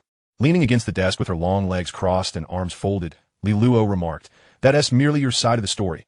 I will investigate. The cafeteria has surveillance, and many witnesses were present. Discovering the truth should not pose a challenge. Unless, of course, that individual claims it was unintentional. Qin Ran sighed in relief. realizing that Li Luo was not as biased as Liu Ruyan. Well, we weren't intentional either. He attempted to strike first, and my roommate intervened. This situation would likely devolve into a back-and-forth dispute. However, Qin Ran was determined to prevent Wen Yonglong from facing repercussions. Earlier on the way, he had overheard Wen Yonglong mention seeing Ji Buqing signaling to Chen Hui, but it was too late to warn him, and Fu Qingchuan had already been tripped. Qin Ran trusted Wen Yonglong's judgment. He knew Ji Buqing's true nature, masked by a well-crafted facade. Unmasking Ji Buqing would not be a daunting task. After a considerable wait, Ji Buqing and his companions finally arrived. Upon seeing only Qin Ran and Li Luo present, Ji Buqing narrowed his eyes, asking, "Where are the others?" Especially the big guy. "Ji Buqing, why are you so late?" Li Luoying kidat. "My friend's hair got dirty. I had to wash it," he replied casually, taking a seat and scrutinizing the two. "You two know each other, don't you? Does it matter if we do?" "Whatever," Ji Buqing shrugged, glancing at his phone. "The admissions office director will be here shortly." With newfound confidence, Ji Buqing had summoned reinforcements. A mere student council president held no weight against the director. He understood well that the student council's independence was largely a facade. Moments later, the door swung open to reveal a balding, portly middle-aged man. Beads of sweat forming on his forehead, his few stubborn strands of hair plastered to his scalp. "Director Wu," Ji Buqing greeted with a smile. Casting a sidelong glance at Qin Ran, he thought to himself, "I had expected a childish game, but university is merely a microcosm of society. Today, you shall witness the harshness of reality. Director Wu, I sincerely apologize for the trouble you had to come here for." However, Director Wu ignored Ji Buqing. His attention fixated on Li Luo, and his already hunched back seemed to stoop even lower. "I heard there was a disturbance in the cafeteria. Were you bullied? Are you all right? Did you sustain any injuries?" Ji Buqing was taken aback. Chen Hui, who had been struck, was left speechless. How had the narrative shifted to Li Luo being the victim? Was he now to be blamed for having a thick skin and injuring her delicate palm? Shen Yui échange flared. "Are you kidding? She hit me." Wu Jiang furrowed his brow, fixing his gaze on Chen Hui. "Are you the one causing trouble in the cafeteria?" "What trouble? I told you, are you deaf?" "Ivy," Ji Buqing called out. "Brother Chung, they are clearly in cahoots." Shen Yui protested, feeling ronged. Previously, he had relished his role as the antagonist. Yet today, he had been repeatedly humiliated, losing face in front of so many people. And now he was being blamed, while his older brother silenced him, causing his mental state to unravel. Ji Buqing's voice turned cold. "I will handle this. Stop talking." Unlike Chen Hui, Ji Buqing had already sensed something was amiss. No wonder his call to Wu Jiang had been met with indifference, the conversation ending abruptly. Ji Buqing glanced at Li Luo, who evidently harbored an identity unknown to him. Otherwise, Wu Jiang would not have appeared so anxious. Ji Buqing was not foolish. Although his family possessed a modest fortune, they could hardly be considered true scions of wealth. His ability to navigate life thus far was attributed to his keen insight and adaptability. Preying on impoverished students devoid of connections was a gamble, should complications arise. Money could often resolve issues. Yet, should he encounter a formidable opponent, the repercussions could extend beyond himself to ensnare his family. In high school, he had once harassed a girl of significant standing, and before any serious consequences could unfold, his father had delivered a stern reprimand. It was from that moment he learned to disguise his intentions and to exercise caution. However, if Li Luo's background proved weak, he would not let the opportunity slip by. If it was indeed strong, Ji Buqing found himself momentarily captivated by her exquisite beauty and striking figure. His family's resources were limited to indulge in greater endeavors. A more substantial backing was imperative. Ji Buqing did not shy away from the prospect of leveraging a girl's identity to ascend the social ladder. Li Luo furrowed her brows, sensing the unsettling glint in Ji Buqing's gaze. A repugnant gaze. "What are you staring at?" Ji Buqing flashed his signature smile. "I believe there may be a misunderstanding between us." Li Luo scoffed derisively. "You scoundrel, how disgusting." Ji Buqing's expression darkened at once. "I haven't done anything wrong." "Have I? Do you think those sordid actions from high school are forgotten now that we're in college?" Ji Buqing's demeanor shifted. He had indeed harbored such thoughts, and his family had previously spent money to bury the past. Even the records had been expunged. Ji Buqing suddenly turned to Qin Ran, who had remained silent all this while. "It's you." He had sensed something amiss earlier. Qin Ran had not only dismissed his roommate, but also exuded an air of confidence that suggested he possessed leverage over Ji Buqing. Enraged, Ji Buqing felt a pang of panic. If the unsavory incidents from high school were to come to light, his reputation would be irreparably tarnished. Chapter 20. Foolish yet unaware. One by one they fall. Qin Ran had never harbored a favorable opinion of Ji Buqing. Just moments ago, he had utilized his family connections to swiftly uncover Ji Buqing's past misdeeds. In fact, he had investigated these matters in his previous life, making it effortless to retrieve Ji Buqing's historical records. Ji Buqing believed he had successfully erased them, but in truth, they remained archived. Only the transition records from high school to college had been eliminated. In a previous life, Qin Ran had informed Liu Ruyan about Ji Buqing's exploits with girls, including one unfortunate incident that left a girl hospitalized after a disastrous outcome. Ultimately, she had dropped out, unable to bear children and suffering from depression. Yet Liu Ruyan had dismissed the claims, even accusing him of fabrication. Had it not been for Qin Ran's intervention leading to the exposure of Ji Buqing's lecherous escapades, Liu Ruyan would have continued to believe in him. This time, Qin Ran was indifferent to Liu Ruyan's beliefs, for Ji Buqing had crossed him and sought vengeance against his roommate. He would not let such a scoundrel evade the consequences. As for Liu Ruyan's lingering affections for Ji Buqing, that was no concern of his. Regarding Ji Buqing, Qin Ran merely remarked, "If you wish to keep a secret, you must first refrain from wrongdoing."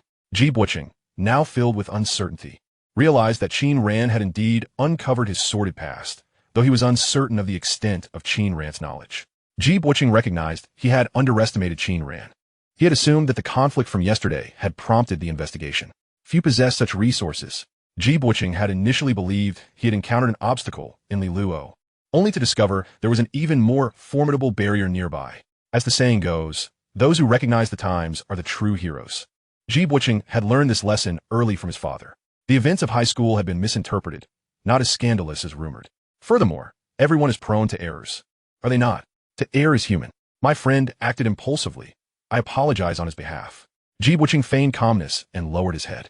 Yet behind the unseen gazes of those present, a flicker of malice danced in his eyes. He may bow his head now, but he was determined to reclaim his dignity in the future. This matter would not end here. However, Qin Ran had no intention of letting him off the hook. You wish for your friend to take the blame? What a loyal friend you are, Qin Ran scoffed before turning to Huang Mao. Chunhui is it? If you have the courage, come at me. If you can't kill me, I will ensure your downfall. Wu Jiang frowned, silence. I am here, and you dare to threaten someone? Do you not know which class I belong to? You fat fool. Ji Buqing's face paled. What nonsense are you spouting? I find your kind utterly repugnant. Be cautious walking alone at night. Spit Chunhui contemptuously at Wu Jiang's feet.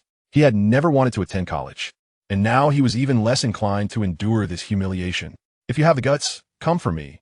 Chunhui, this has nothing to do with Brother Cheng. A smirk crept across Qin Ran's face. Truly foolish and unaware, Chunhui thought himself valiant and honorable, bearing the burden of the situation. Yet he failed to notice Ji Buqing's sudden silence. Qin Ran observed keenly. It was clear that Ji Buqing intended for Chunhui to take the fall. Moreover, Chunhui's earlier comments made it evident that he had only gained admission to college after delivering favors to Wu Jiang. Otherwise, he would have never qualified to stand there. Yet it was unsurprising, with a mouthful of profanity, a volatile temper, and a bizarre hairstyle. Chunhui hardly resembled a diligent student. Qin Ran cast a meaningful glance at Wu Jiang. Chunhui was a purchased asset, should trouble arise. Wu Jiang would also face repercussions. At that moment, Wu Jiang was drenched in sweat. For the father of the girl before him was the deputy director of the Education Bureau in Zhonghai City, and rumors suggested that he was about to be promoted. If Li Luo reported him to her father, it would spell disaster for Wu Jiang. The only course of action left for him was to make amends. Wu Jiang stepped forward, intending to escort Chunhui away, but the latter resisted. Don't touch me. You crossed the line. Enraged, Wu Jiang summoned security to forcibly remove Chunhui. Before leaving, he assured Li Luo that he would provide a satisfactory resolution. However, Wu Jiang left Ji Buqing behind. The cafeteria incident was to be borne solely by Chunhui, and Ji Buqing was absolved of any connection. As for the high school matters in a certain sense, the provided records were legitimate and bore no relation to college.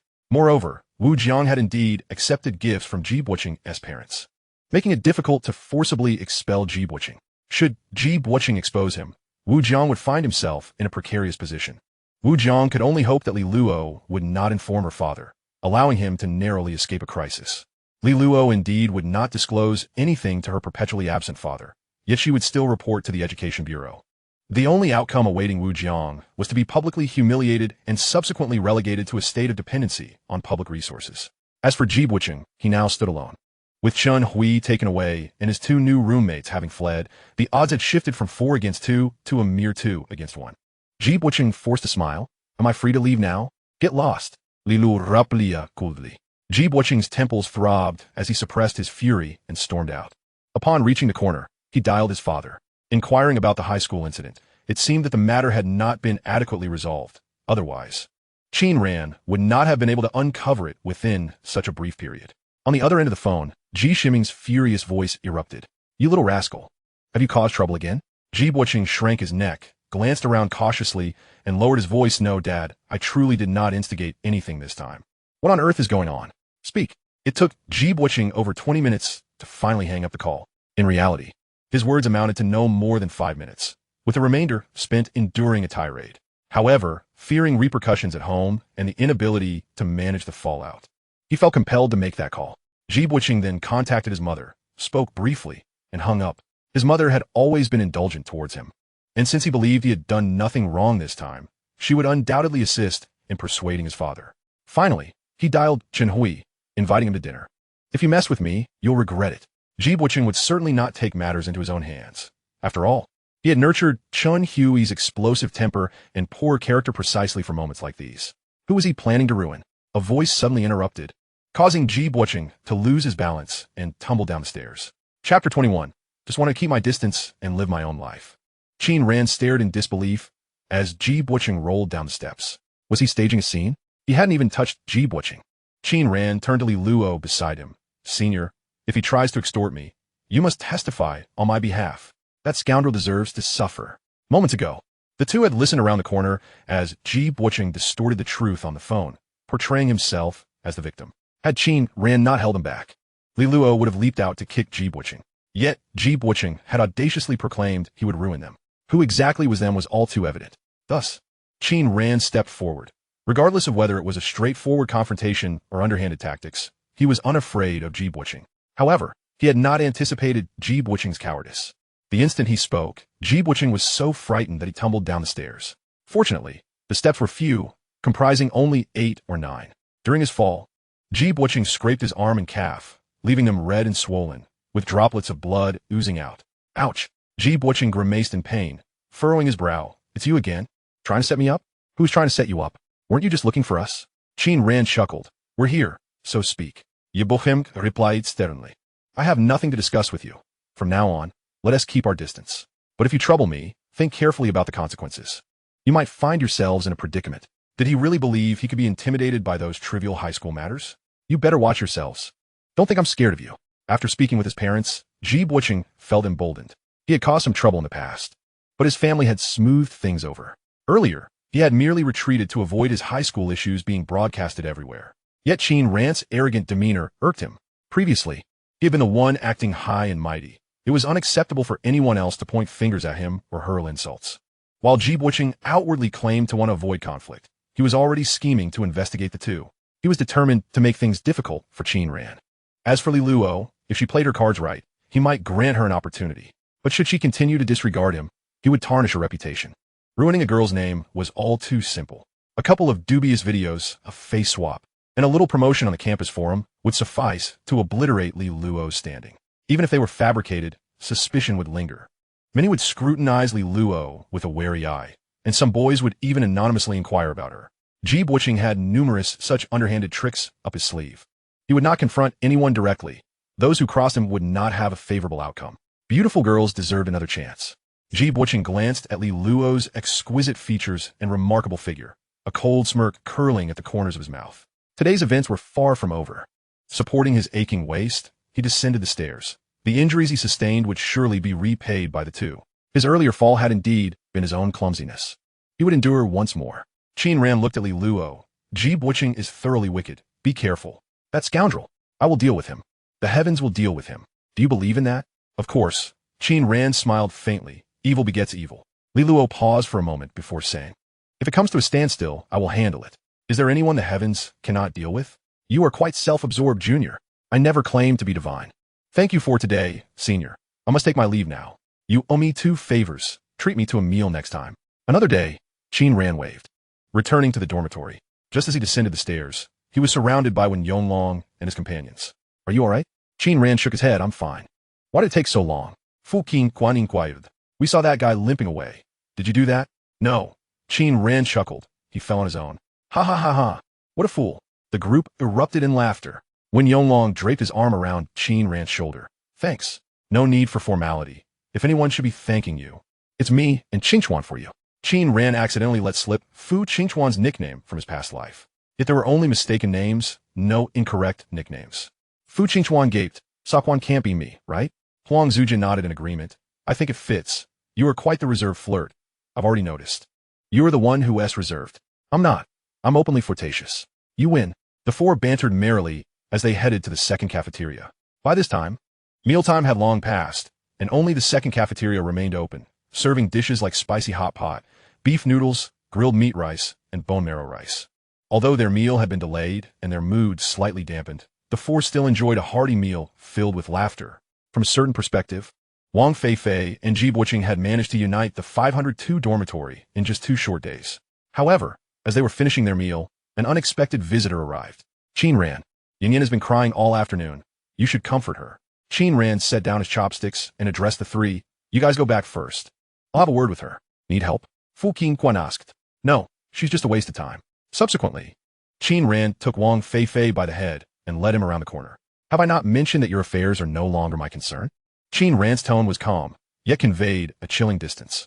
Wang Fei Fei rubbed his neck. I don't want to either, but Yin Yin insisted I come find you. What does she want with me? To apologize? Wang Fei Fei hesitated. It's always like this. Qin Ran shook his head. Just relay this message to her. What message? For now on, let us just be ordinary classmates. If there is nothing, don't come looking for me. If you don't clarify things with Yin Yin directly, she won't listen to me. Will my words even matter? Wang Fei Fei paused, quickly grasping Qin Ran's meaning. Indeed, even though he liked Liu Ruyan, he knew that she often could not hear him, forever trapped in her own world. Wang Fei Fei remained silent for a moment, while Yin Yin insisted on my behalf that I seek you out. Why doesn't she come to me? It's not that she cannot let go of me. Rather, she cannot relinquish her pride and her haughty self-esteem. Please, do not speak of her in such a manner. Then what about you? Surely, you do not intend to persuade me to be with her? Absolutely not. Then what, pray tell, is your purpose here? Qin Ran's expression turned frigid. Stop pretending. It's quite vexing. I have come to genuinely believe you.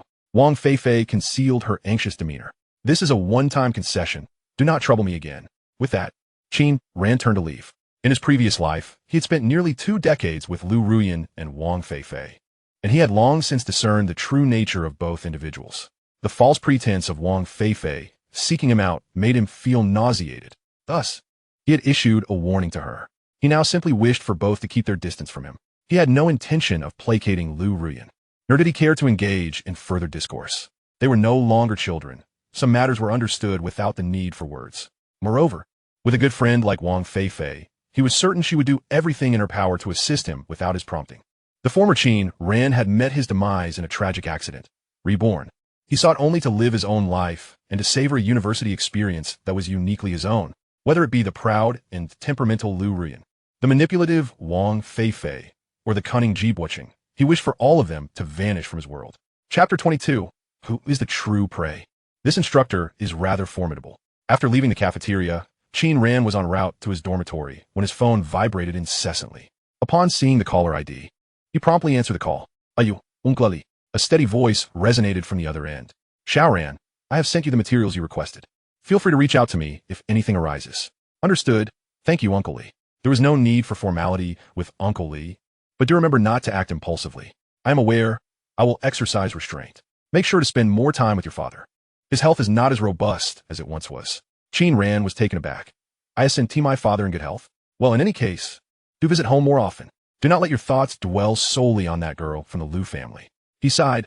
I know you find this unpalatable, so I shall refrain from elaborating further. That will be all for now. After hanging up, Qin Ran reflected on the conversation. He distinctly recalled that years later, his father was still quite vigorous. Occasionally, he would suffer from minor ailments, but had never faced any serious illness. Qin Ran planned to return home for a visit soon. The conglomerate had a high-end health examination center that collaborated with several top-tier hospitals, and the Qin family underwent annual checkups there. If his father had any health issues, even if his parents remained silent, the examination center would certainly uncover them. As the sole heir to the family business, Qin Ran, despite not having taken the reins yet, wielded a certain degree of influence. The individual he had just spoken with, Uncle Li, whose full name was Li Huachuan, was the assistant to Qin Yushan and a veteran within the company. The rapid acquisition of Ji Buqing's dossier was orchestrated by Li Huachuan, who had arranged for his subordinates to handle it. Additionally, Qin Ran received a detailed report on Ji Buqing's familial background. To know oneself and one's adversary is to ensure victory in every battle.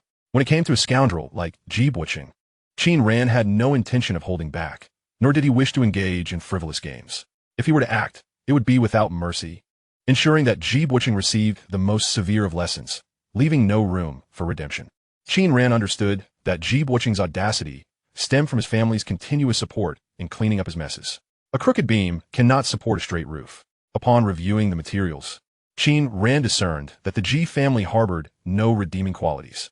Ji Buqing's father, Ji Shiming, possessed a fortune of several hundred million, a substantial portion of which was derived from ill-gotten gains through coercing and deceiving local residents during land acquisitions. When individuals protested at Ji Shiming's residence, they were met with violence and were forced to pay substantial sums to settle matters quietly. Subsequently, Ji Shiming established a factory, transforming himself into a factory owner, purchasing lavish villas and luxury cars, ultimately becoming a so-called winner in life. In reality, it was all built upon the sweat and tears of others, leaving numerous families displaced, many of whom were now relegated to renting homes. In his previous life, Qin Ran had only investigated Ji Buqing, unaware that Ji Shiming was also a despicable individual. This time, he could rightly deal with them both. Qin Ran had no intention of building his fortune from scratch only to rectify the Ji family's misdeeds. To the Qin family, the Ji family was akin to a rat scurrying through the sewers. No matter how plump the rat may be, before the colossal Qin family, it would be but a mere afterthought. While Ji Shiming plotted in the shadows, he remained oblivious to the fact that both he and his entire lineage had become targets. Upon returning to his dormitory, he was once again surrounded by his three companions. "I'm fine. There's no need for concern. What's the situation between you and Liu Ruyan?" Fu Qin Quan inquired. "There's nothing between us. We're merely high school classmates." "Why do you ask?" "Surely it's more than that," Huang Zujie teased, raising his eyebrows. "She just came looking for you." "Looking for me? For what purpose?" "Who knows? She didn't come to us." "Did she say anything?" "She did." Fu Qingchuan mimicked Liu Ruyan's demeanor. "You must have Qin Ran come find me, or else I shall ignore him forever." Dreadful Qin Ran, odious Qin Ran of... How irritating. After delivering the performance, Fu Qingchuan stomped his foot playfully. Qin Ran shuddered, a wave of goosebumps washing over him. "Qingchuan, please refrain from that. It makes me want to hit something." "I feel the same way," when Yonglong chimed in. Fu Qingchuan returned to his usual self. "I was merely imitating. While it may have been exaggerated, she truly behaved like that. If you don't believe me, ask Alung and Zujia." "Indeed." Huang Zujia raised his hand. "I can attest to that." Qin Ran shook his head. He decided to let it be. She was simply being a spoiled princess. "Aren't you two high school classmates? Don't you have any close friends?" "Deleted." Fu Qingchuan gave him a thumbs up. "Impressive. You just deleted such a beautiful girl. Being high school classmates means you're in a prime position. Do you fancy her?" "I still prefer someone like Tong Xian." "Tong Xian?" Qin Ran recalled, soon remembering her, a bespectacled girl in their class, with a youthful and charming demeanor. "She's still just a child. She's already an adult now that she's in college." Fu Qingchuan remarked, looking at the three of them. "Just so we're clear, don't fight over her with me. Liu Fei is also quite beautiful." When Yonglong queried, "How come you remember all their names?" "This is a talent you all cannot acquire." Huang Zujie envied. "Your memory is truly impressive." "Don't be deceived. He only remembers the girls he finds interesting." "Nonsense. I also remember Chun Shuwen." Fu Qingchuan chuckled. "Zujia, rest assured, I won't compete with you." The image of Chun Shuwen berating Wang Fei Fei and Liu Ruyan suddenly flashed in their minds. Qin Ran looked at Huang Zujia. "You are a true warrior." "No, I haven't thought it through yet. What is there to fear? Just go for it." "Exactly, just do it. Stop with the reckless suggestions." Fu Qin Quan Sudenli asked. "By the way, tomorrow is military training. Should we buy a box of sanitary napkins?" The next day, military training commenced. The boys and girls were separated into different formations, with the boys from Class 1 and Class 2 of the management department in the same squad. Qin Ran encountered Ji Buqing once more. The two acted as if they were strangers, neither greeting the other, nor even exchanging glances. Qin Ran regarded Ji Buqing as if he were a mere shadow, while Ji Buqing slithered like a sinister serpent, plotting how to undermine Qin Ran and Li Luo. However, the two were not on the same level. The responsible instructor, known as Shiping Lin, was diminutive in stature but possessed a commanding voice, rarely displaying a smile. Standing before the disordered ranks in his heavy black combat boots, he thundered. Silence. Attention. You have 3 minutes to form a line according to height. Begin. The crowd erupted into chaos. As the 3 minutes elapsed, the disorder persisted. Shi Pinglin's expression darkened. Quiet down. You, and you step forward. And you. Can't you see how you differ from those on either side? Move. A bewildered boy inquired. Where to? If you wish to speak, first call out, report instructor. Report instructor. Aye, louder. Report instructor. May I ask which side I should go to? As Shi Pinglin's countenance soured, he barked, what are you laughing at? All who chuckled, stepped forward. 20 push-ups. Quickly. The crowd suddenly grasped that the petite instructor was not one to be trifled with. However, there was one exception. Chapter 23. Liu Ruyan was alarmed. This was not the Qin Ran she knew. Many boys were intimidated by Shi Pinglin's stern demeanor. Yet, Qin Ran was aware of another side of Shi Pinglin, one that could joke and smile like any peer. In truth, Shi Pinglin was merely 20 years old, even younger than some classmates who had repeated grades. Nonetheless, most military training instructors were similar to him, employing a show of authority to facilitate management. Additionally, he was accustomed to the strict discipline of military life and disdained any semblance of laxity. Of the 9 individuals who had laughed and thus stepped out, Fu Qingchuan was among them. The 9 formed a line at the front and began their push-ups. 20 push-ups might seem trivial, yet for most feeble-bodied recent graduates, it was no small feat. Only one could manage the standard 20 push-ups. Jibuqing. Qin Ran squinted, assessing Jibuqing, who had not laughed but had nonetheless stepped forward, deliberately rolling up his sleeves to display his well-defined arms while performing push-ups. How he loved to show off. Who laughed? Step forward. Huang Zujia, his face flushed, declared, report. Instructor, it was me. 20 push-ups. Huang Zujia shot a fierce glare at Fu Qingchuan, who had intentionally provoked his laughter. He had been unable to contain himself. Soon, the 20 push-ups were completed. Shi Pinglin commanded, attention, we shall now begin counting. 1, 2, 3. 1, 2, 3, 4, 5. Shi Pinglin then adjusted the order of the ranks slightly. Wen Yonglong, the tallest, stood beside Qin Ran, while Jibuqing stood directly in front of him, deliberately straightening his posture. Shi Pinglin initiated the training of the formation. At ease. Attention. Right turn. About turn. Align right. At ease. Attention. All eyes on me. Observe how to squat. Shi Pinglin demonstrated a standard squat position. Left foot flat on the ground, left leg naturally bent at about 30 degrees. Right foot's toes touching the ground with the heel raised, weight shifted onto the right foot. His hands rested flat on his thighs, fingertips level with his knees. Elbows snug against his sides, upper body erect, head held high, firmly gazing forward. This single action epitomized Shi Pinglin's exemplary military discipline. Standard. Shi Pinglin raised his head. All squat down. As the group squatted, they swayed and bumped into one another. Shi Pinglin's expression darkened further. Straighten your backs, stop fidgeting. The squat is difficult, but the standing posture is even more challenging. The military stance is an unavoidable trial for college students in training. Chest out. Tuck in your stomach. No moving. Anyone who shifts will add a minute for everyone. Leaning forward, Shi Pinglin patrolled the formation, correcting anyone whose movements were not precise. He was nearing his wit's end. This was the worst cohort he had ever encountered. Yet, he noticed 3 promising individuals in the ranks who could potentially be groomed into exemplary soldiers. You. Step forward. Stand in front and assume the military stance. Qin Ran and Wen Yonglong exchanged glances before stepping forward, accompanied by Jibuqing. Don't fidget. Keep your thumb pressed against the second joint of your index finger. Let your arms hang naturally, close to your trousers. Shi Pinglin occasionally adjusted their positions or nudged their hands, scrutinizing who was merely pretending without truly adhering to the standards. The group groaned in collective dismay. Other nearby formations had already begun their rest, while theirs remained in military stance. Some boys began to harbor grievances, questioning the necessity of such strictness. At the forefront, Qin Ran felt a slight numbness in his legs, but persisted in enduring it. Beside him, Jibuqing, despite being physically fit from basketball, found himself equally uncomfortable, having never undergone professional training. The most at ease was Wen Yonglong. His robust muscles showed no signs of fatigue. Not even a bead of sweat graced his forehead. All. Take a 10-minute break. Disperse in place. The boys, previously denied permission to visit the restroom, sluggishly ambled toward it. It was not that they wished to walk slowly. Their legs ached, impeding their speed. Some boys, having held it for too long, had lost the urge to urinate altogether and simply sat down to rest. Qin Ran approached Fu Qingchuan. You bring a box of water, distribute it among our male classmates, and remember to give the instructor a bottle. All right, help me out. Qin Ran assisted Fu Qingchuan, and the three made their way to the small shop.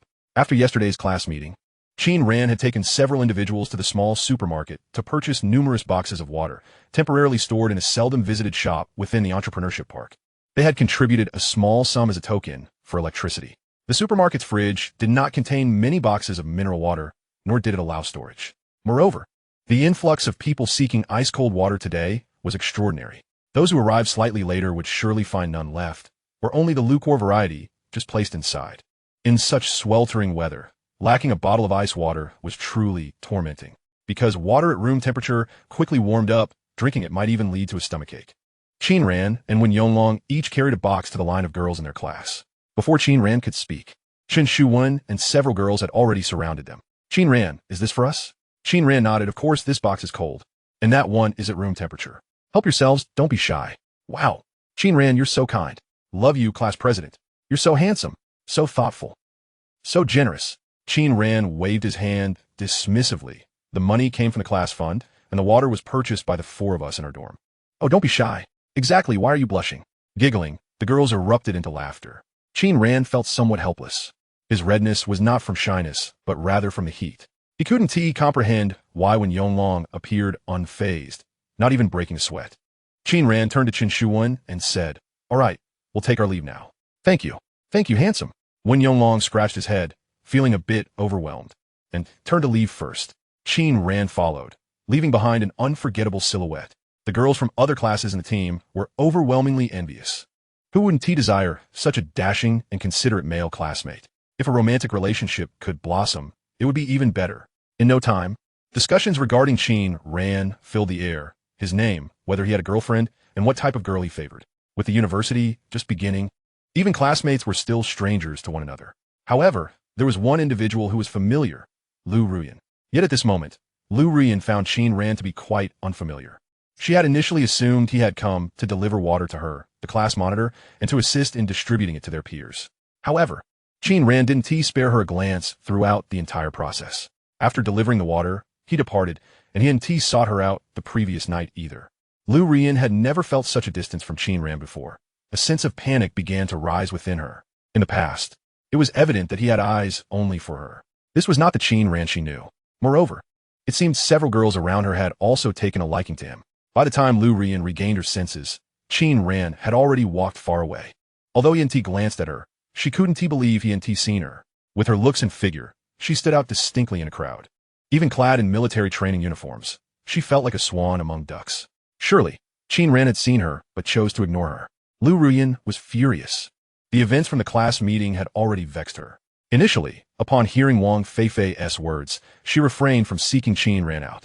However, the conflict at the cafeteria only fueled her anger. How could Qin Ran dare to lose his temper with her and kick things around?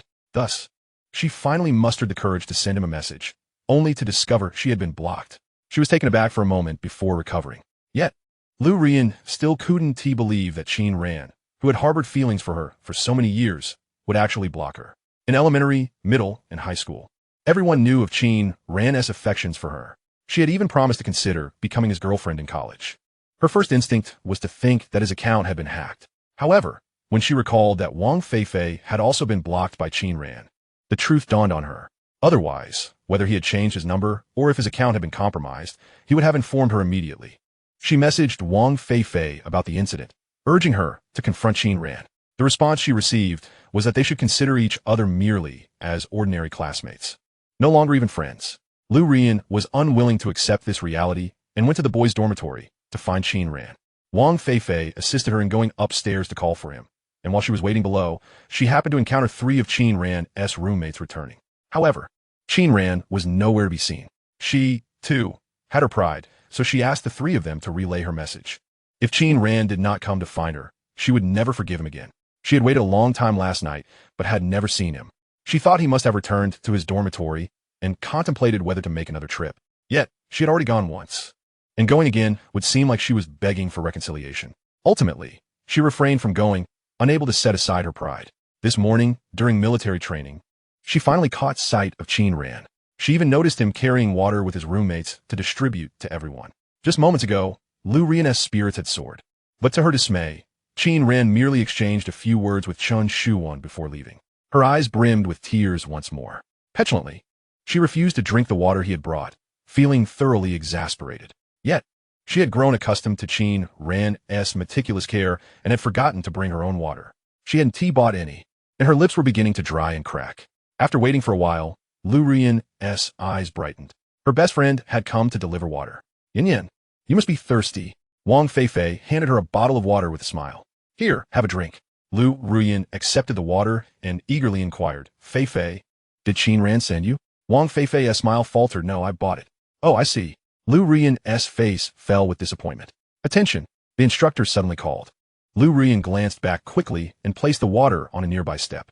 We're assembling. Fei Fei, you should go rest, she said. It's fine. I'll just sit over there. Call me if you need anything. No need, I can manage on my own. As Liu Ruyan returned to the formation, she overheard nearby classmates whispering. Why isn't Wang Fei Fei participating in military training? I don't know. He has been sitting over there for ages.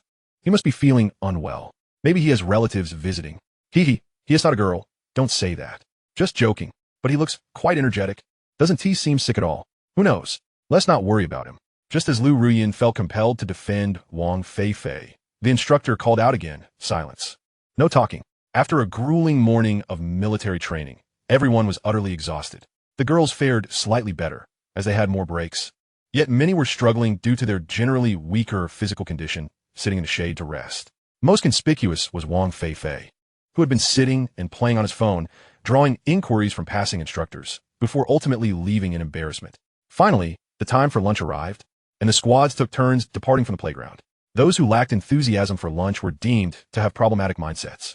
Once the boys left their formation, they began to sprint.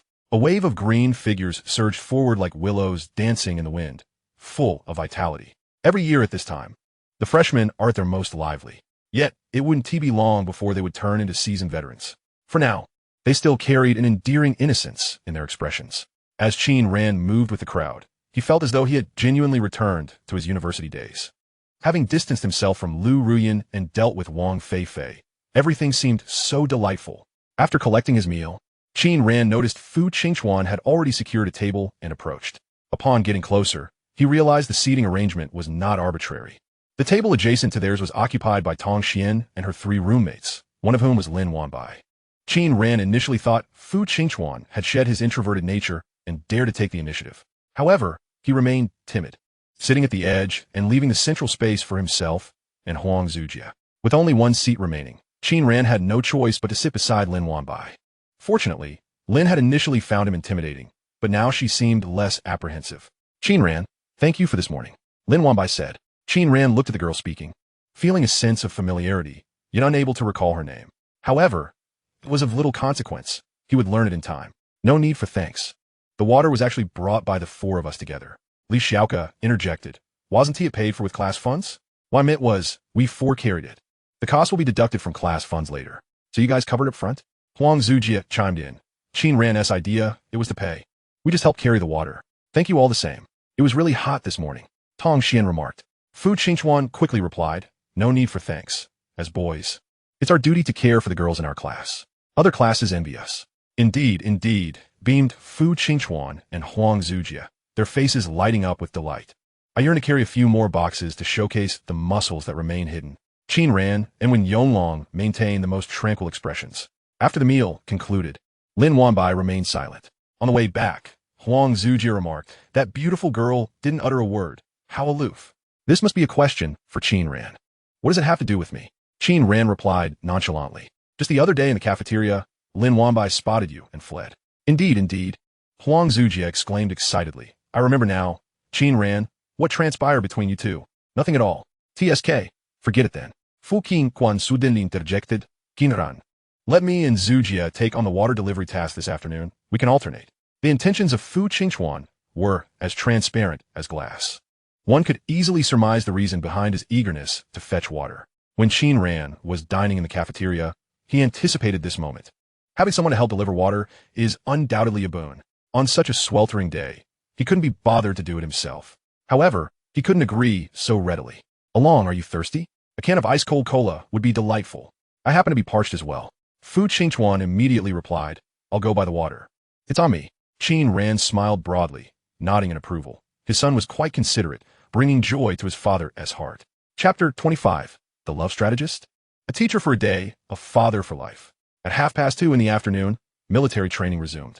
Huang Zujia and Fu Qingchuan nearly arrived late due to their struggles with folding blankets. Organizing one's belongings is also a component of the military training assessment. Ultimately, it was Wen Yonglong who lent a helping hand with the folding. Meanwhile, the astute Qin Ran, during the nap period, opted not to lie on the blanket. He possessed a thin quilt that sufficed for nighttime. After all, the weather was conducive to sleeping on bamboo mats. Thus he was unlikely to catch a chill.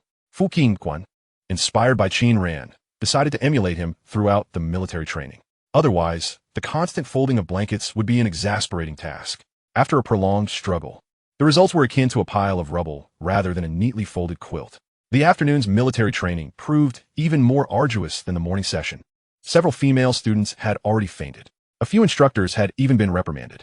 After all, these were untrained students, and with the emphasis on academic education, 95% of them lacked adequate physical fitness. The primary goal remained enhancing discipline. Thus, it could not be excessively stringent. Shi Pinglin also received the notification. Yet the intensity of the training did not diminish in the slightest. Standing at attention, marching in step, performing high kicks, nothing was omitted. Moreover, the expectations were elevated. This proved to be a hardship for the boys in the formation. A few hot-headed individuals had begun to curse. Is it merely a private soldier serving as a temporary instructor? What else with the heavy breathing? Do they really think they are so impressive? A boy with a buzz cut wore an expression of defiance, his mouth spewing expletives. The instructor from the neighboring formation rushed over upon hearing the commotion. Shi Pinglin spoke sternly, not satisfied. How can I convince you? Let us have a match. If I lose, I won't utter a word henceforth.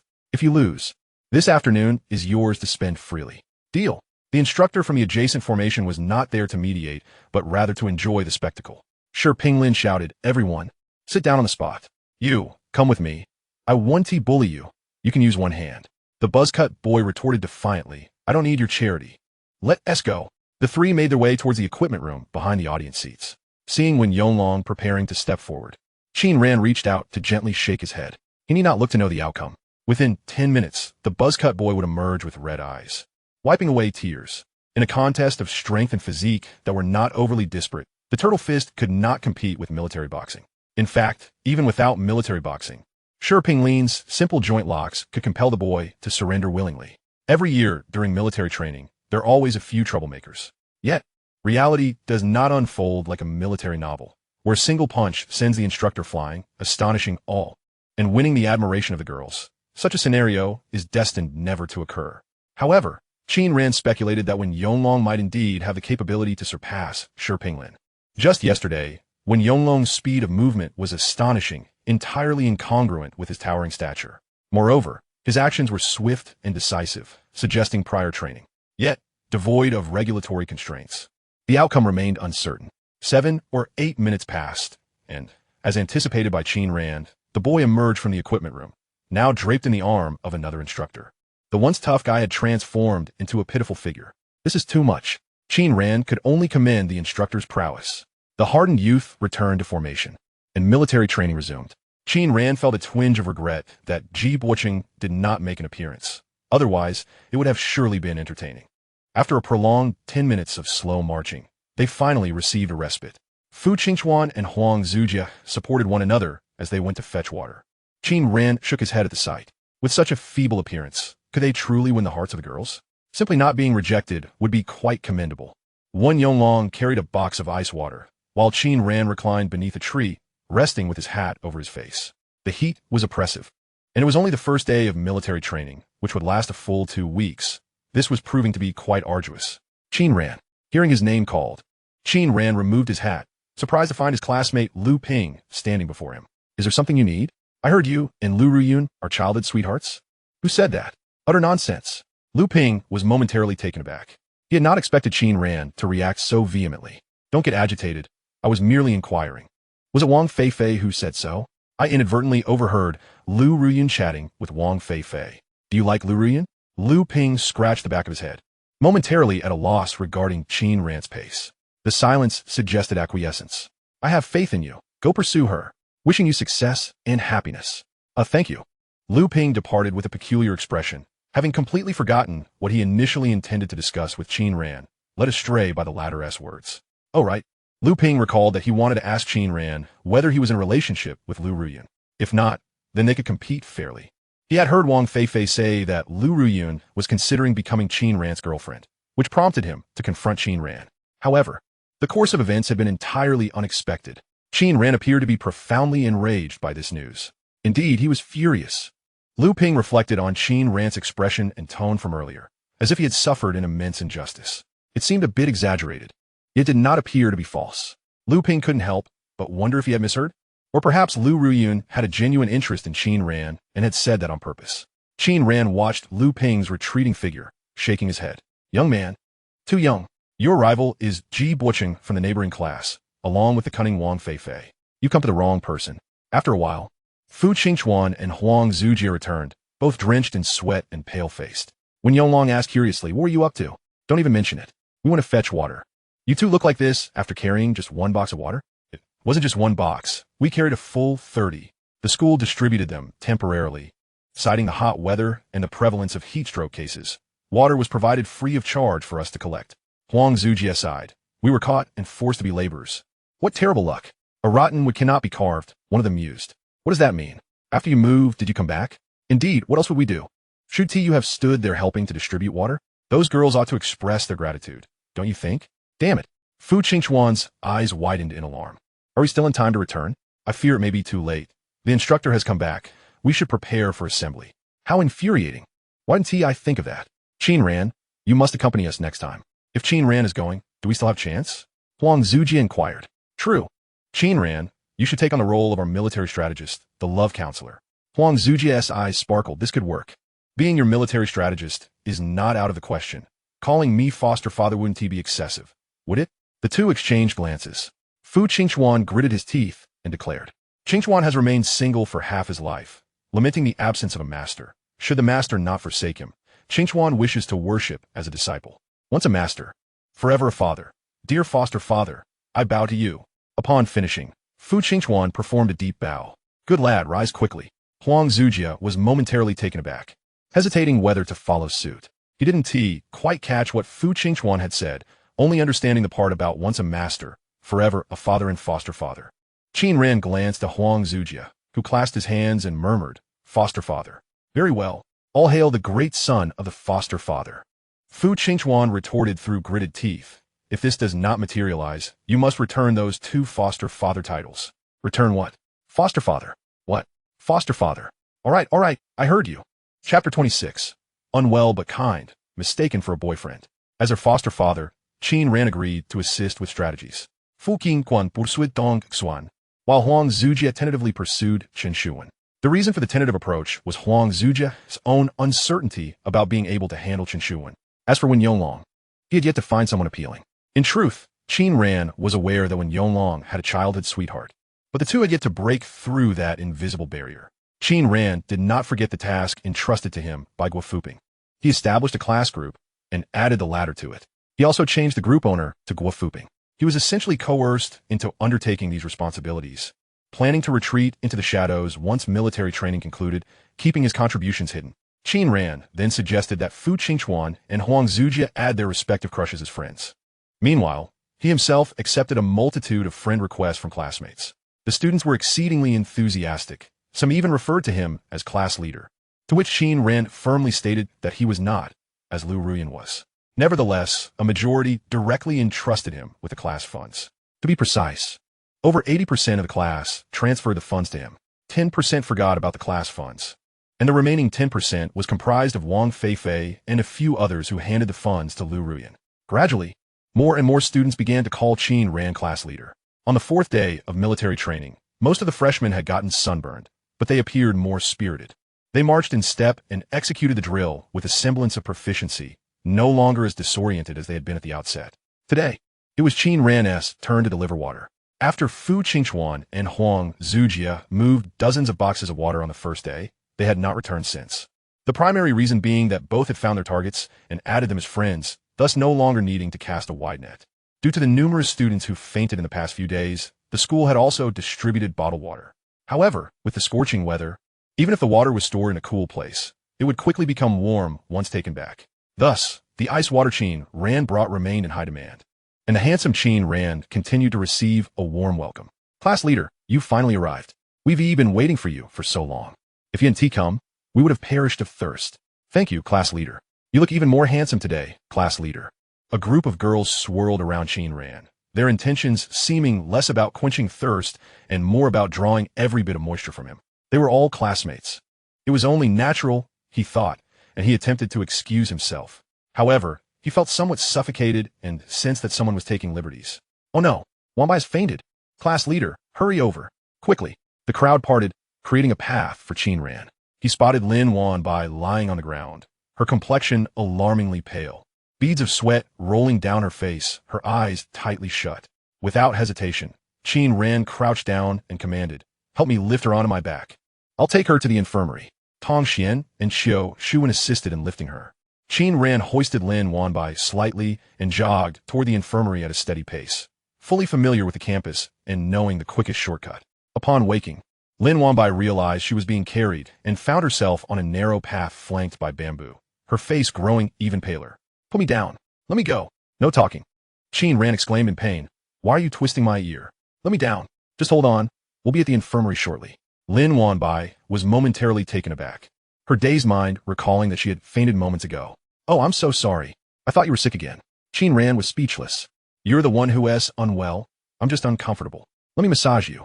Her icy little hand began to rub Qin Ran's ear, the earlobe receiving the most comfortable massage he had ever experienced. At that moment, Qin Ran felt akin to the character in the film The Untouchables, being pampered by a caregiver.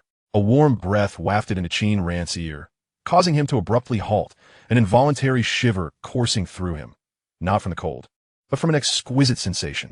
Stop. Oh, are you feeling better now? Yes. Qin Ran's one ear, which had been pinched red, was now matched by the other, both aflame with heat. Who could withstand this?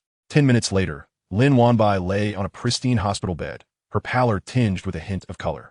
Today, she was excused from military training, as the school nurse had just issued her a note. A low fever, coupled with her menstrual cycle and a touch of heat stroke, had prompted the nurse to chastise Qin Ran for being an incompetent boyfriend. In such circumstances, he should have ensured Lin Wan Bai took a leave of absence to rest. Lin Wan Bai waved her hands to explain that it wasn't tea like that, but the nurse misconstrued it as a defense of Qin Ran. After a series of admonitions regarding their mutual responsibilities, the nurse departed. Qin Ran filled a cup with warm water. Rest well. I'll take my leave now. Wait. What is it? Could you help me buy something? Of course, what do you need? It's that Lin Wan Bai stammered, her fair cheeks growing increasingly flushed. Having been pressed against Qin Ran's back, and trembling earlier had caused her to lose a bit too much. Qin Ran paused for a moment, quickly grasping the situation. After all, he had been present when the nurse spoke. All right, I'll go buy it. Which brand do you prefer? What size? 7 degrees space, 275. The regular ones will do. Got it, you just lie down for now. In less than 10 minutes, Qin Ran returned. Though he might have urgent needs, he understood that this was particularly pressing. Any slip-up would be troublesome. Not only did Qin Ran purchase sanitary pads, but he also acquired a number of other items. He was now an adult, and it was an embarrassment over buying sanitary pads that prompted him to buy additional items. As Lin Wan Bai gradually made her way back from the restroom, she paused to observe Qin Ran, who was preparing brown sugar water. She lingered for a while, then spoke. I'm back. It's just the right time for a drink. Qin Ran gently supported Lin Wan Bai, allowing her to lean against the headboard.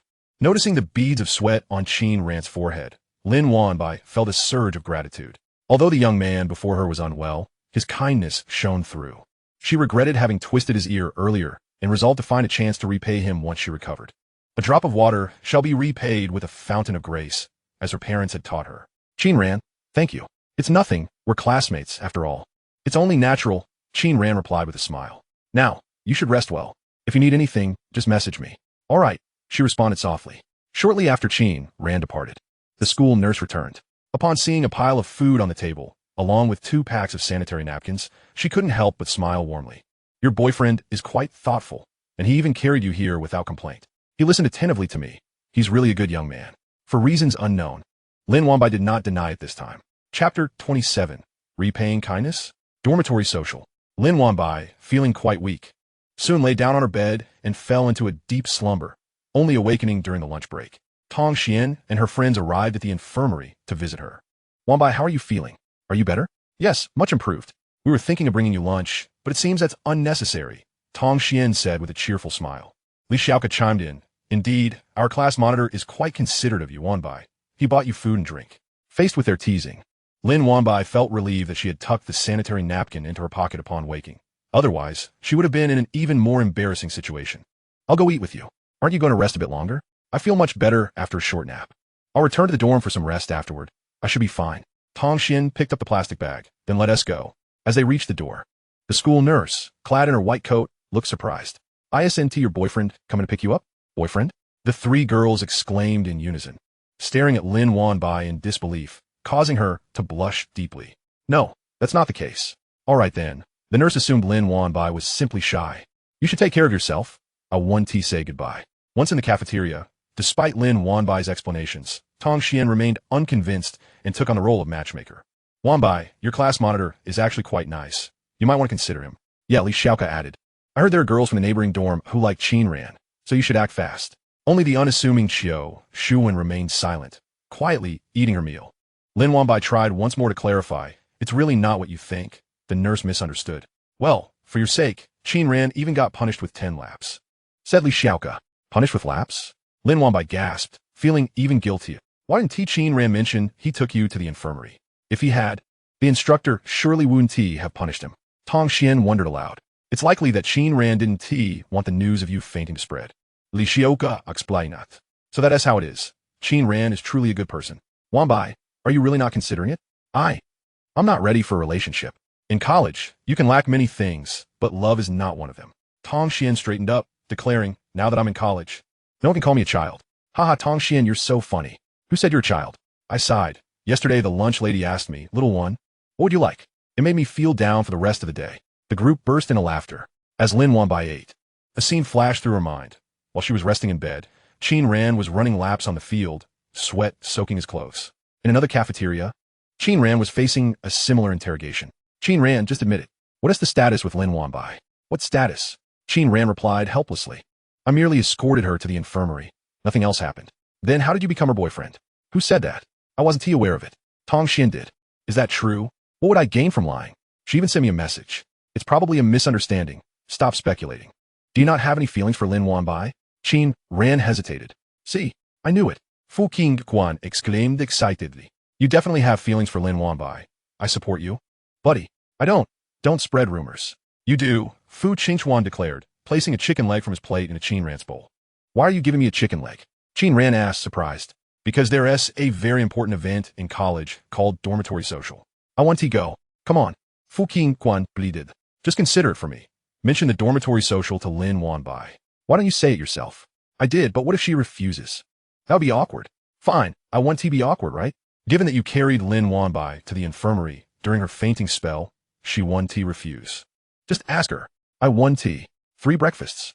Am I the type to repay kindness with obligation? 1 week of breakfasts. I'm not that kind of person. You're misjudging me. Add another week of socks. What if Lin Wanbai gets the wrong idea? My reputation would be ruined. 2 weeks. Deal." Fu Qingquan felt he had been tricked. "Actually, you were ready to agree just now, weren't you? For the sake of love. Wouldn't you sacrifice a bit of yourself? Just think, you could be the first in our dorm to have a partner."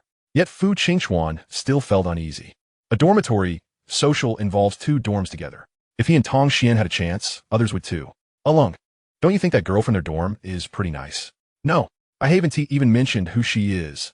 What is her name again?" "I don't have anyone I like, and don't think I'll help you wash socks." "Zhu Jie, right? We're brothers." Huang Zhu Jie devoured the remaining half of the chicken leg. Chun Shu and ISNT from their dorm. "If I go, she might misunderstand as well, wouldn't she?" "Just eat your chicken leg."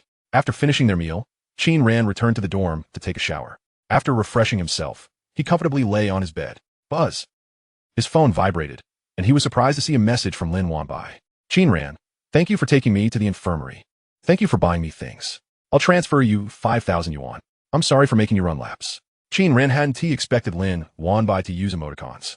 It was quite adorable and a stark contrast to her usual reserved demeanor. He certainly wasn't the type to repay kindness with obligation. No need to be polite. If you wish to express your gratitude, just treat me to a meal. From our dorm, Fu Qingquan. Before Qin Ran could finish typing, Lin Wanbai responded almost instantly. "Sure." Qin Ran paused his fingers momentarily before resuming the task of completing the remaining text. "Fu Qingquan from our dormitory wishes to connect with your dormitory for a meal together. He asked me to inquire on your behalf. Let me ask the others, Please wait a moment. Lin Wanbai turned her head to address Tong Xian, Xiao Ke, and Shu Wan, informing them of Fu Qingchuan's desire to establish a connection with their dormitory and inquiring if they were interested. What? A social gathering? Absolutely. Let us go. Wanbai, it seems he is intent on pursuing you. We must attend. Lin Wanbai pondered for a moment before clarifying. It is Fu Qingchuan from their dormitory who wishes to invite us, not Qin Ran. Oh, Li Xiaoke glanced at Tong Xian. So it is Fu Qingchuan after all. Tong Xian's cheeks flushed. Why are you looking at me? Weren't you just chatting with him? It seems he has an interest in you. Not at all. He mentioned that Qin Ran is fond of Wanbai. Really? Indeed. Chapter 28. The strategist enters the fray, who is in a romantic entanglement. As night fell, the lights in the dormitory were extinguished. In the darkness, for mobile screens illuminated the space, one accompanied by an increasingly rapid typing sound. Li Xiaoke propped herself up. Wanbai, are you still chatting with Qin Ran? After waiting for a moment without a response, Li Xiaoke called out, Wanbai? Huh? Lin Wanbai, with a slight smile at the corner of her mouth, finally snapped back to reality. Are you still conversing with Qin Ran? Yes. Lin Wanbai replied, while continuing to type. You've been talking all night. Are you still at it? Yes. Wanbai. Something seems off about you. Tong Xian turned to her. I have long suspected that there is something between them. Not at all. Lin Wanbai quickly refuted.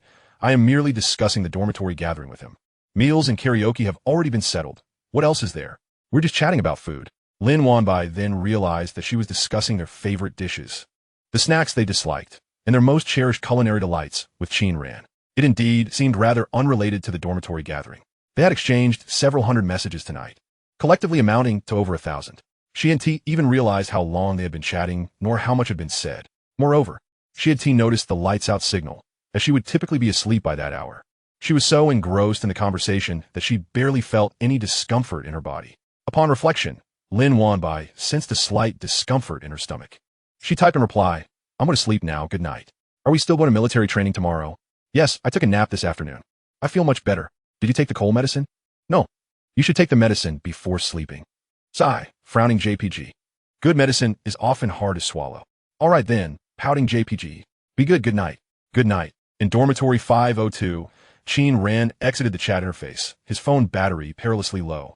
He had become the conduit for communication between the two dormitories. However, it seemed to have transformed into a dialogue solely between him and Lin Wanbai. The corners of Qin Ran's mouth slightly curled upward. After their conversation, he discovered that Lin Wanbai was entirely different from his initial impression of her. She seemed a bit naive, and her thought process appeared remarkably straightforward, contrasting starkly with her aloof exterior. In other words, she was somewhat easy to deceive. Yet, he sensed that Lin Wanbai was a person filled with inner sunshine, her innocent heart akin to a crystal-clear spring. Regardless of the murky, rainy world outside, she maintained a state of clarity and purity, evoking a desire to protect this pristine essence. The following day dawned on a Friday. The dormitory gathering was scheduled for tomorrow. Yet Fu Qingchuan had already begun to buzz with excitement. He rose early to fuss over his hair, provided he refrained from speaking, concealing his bashful nature. Fu Qingchuan could be considered a rather handsome young man with stylish glasses. If he donned a mask, he could easily win the hearts of many young ladies online. However, in his current state, shaking his leg and whistling while grooming his hair might make him appear comical to the girls. 2 years post-graduation, Fu Qingchuan had undergone significant changes. He had matured, and the carefree smile that once adorned his face had vanished. Unless among close friends, he rarely indulged in crude jokes. It was no wonder he managed to marry a girl with discerning tastes and a strong background. Yet, Fu Qingchuan had recently taken on Qin Ran as his mentor to learn the art of courting women. Though Qin Ran spoke little, his words hit Fu Qingchuan like a revelation. He regretted not seeking Qin Ran's counsel sooner.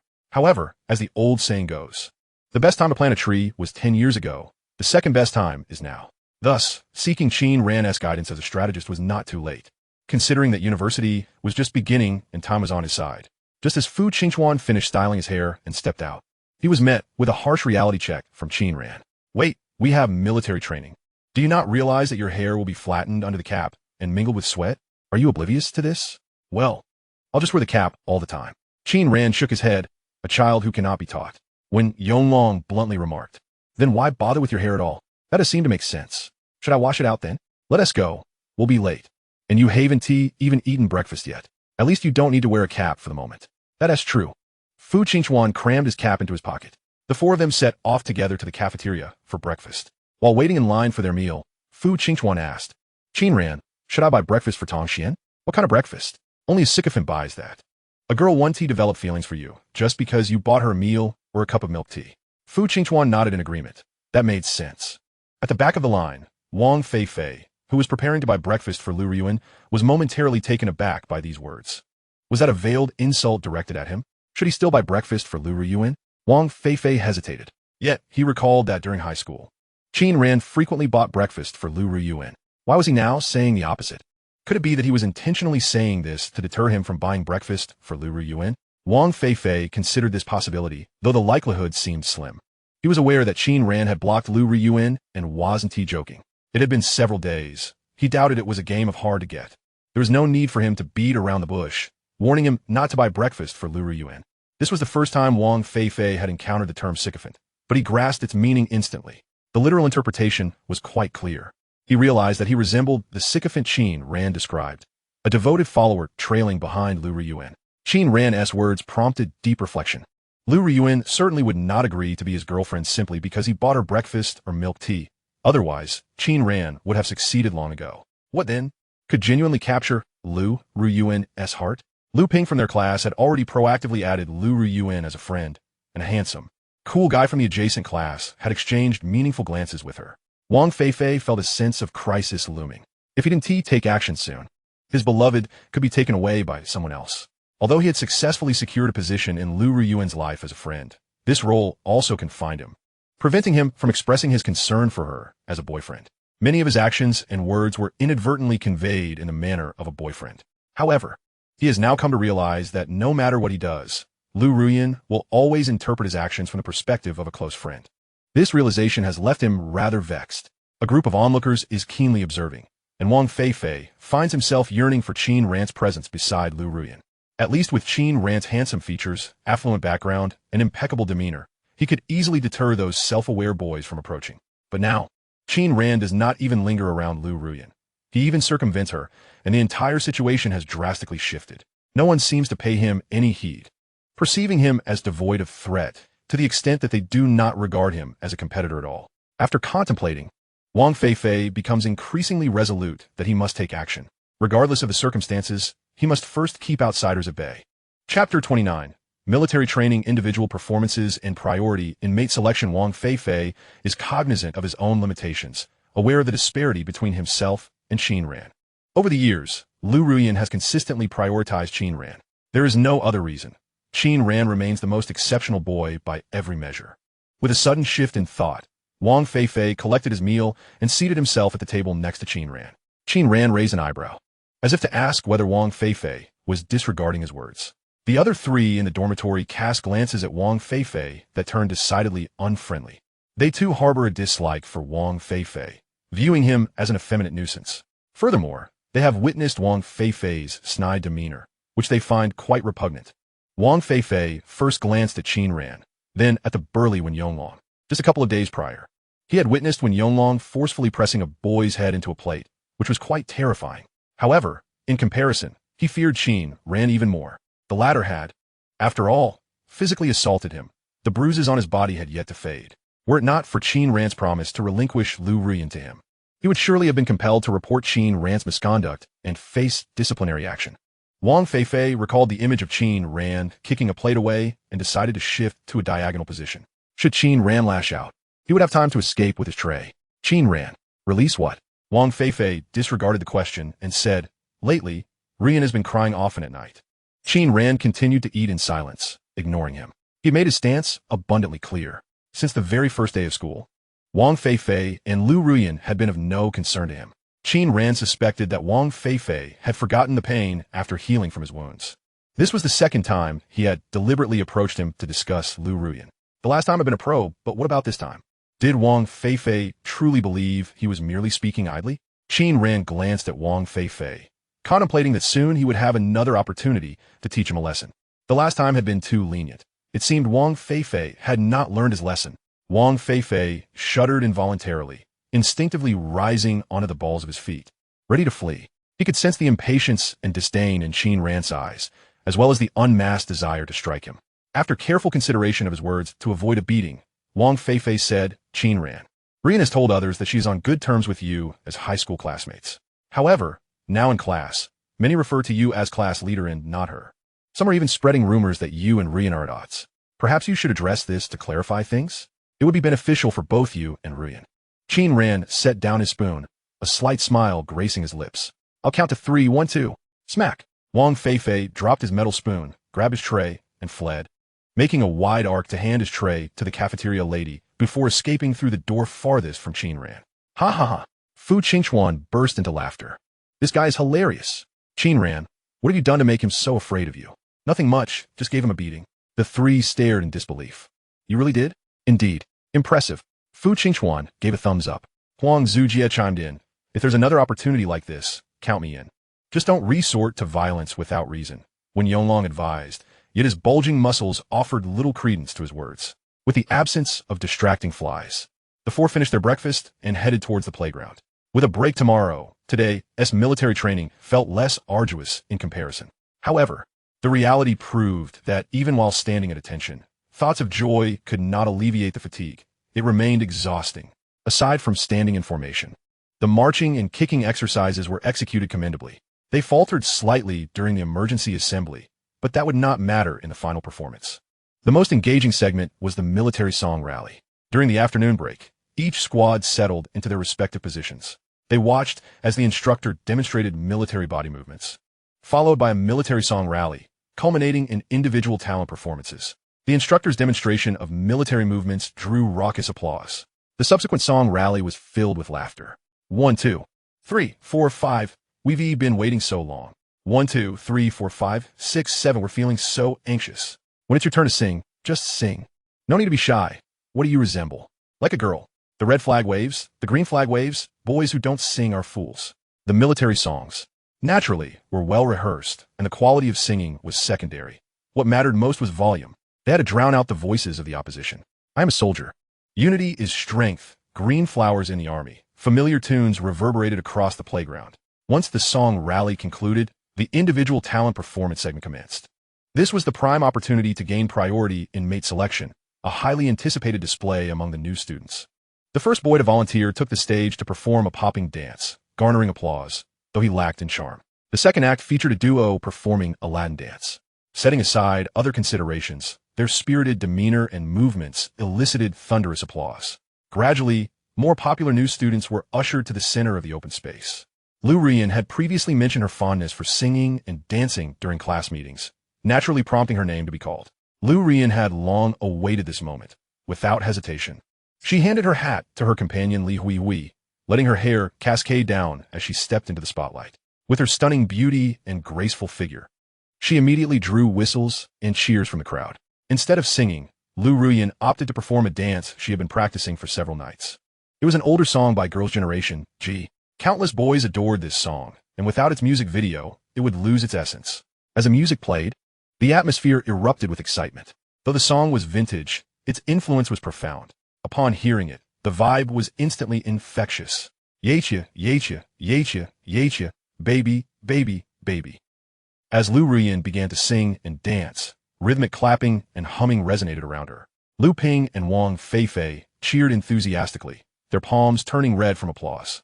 Ji Boqing's gaze toward Liu Ruyan grew more intense, a flicker of desire shimmering in his eyes. He had set his sights on her as his first target.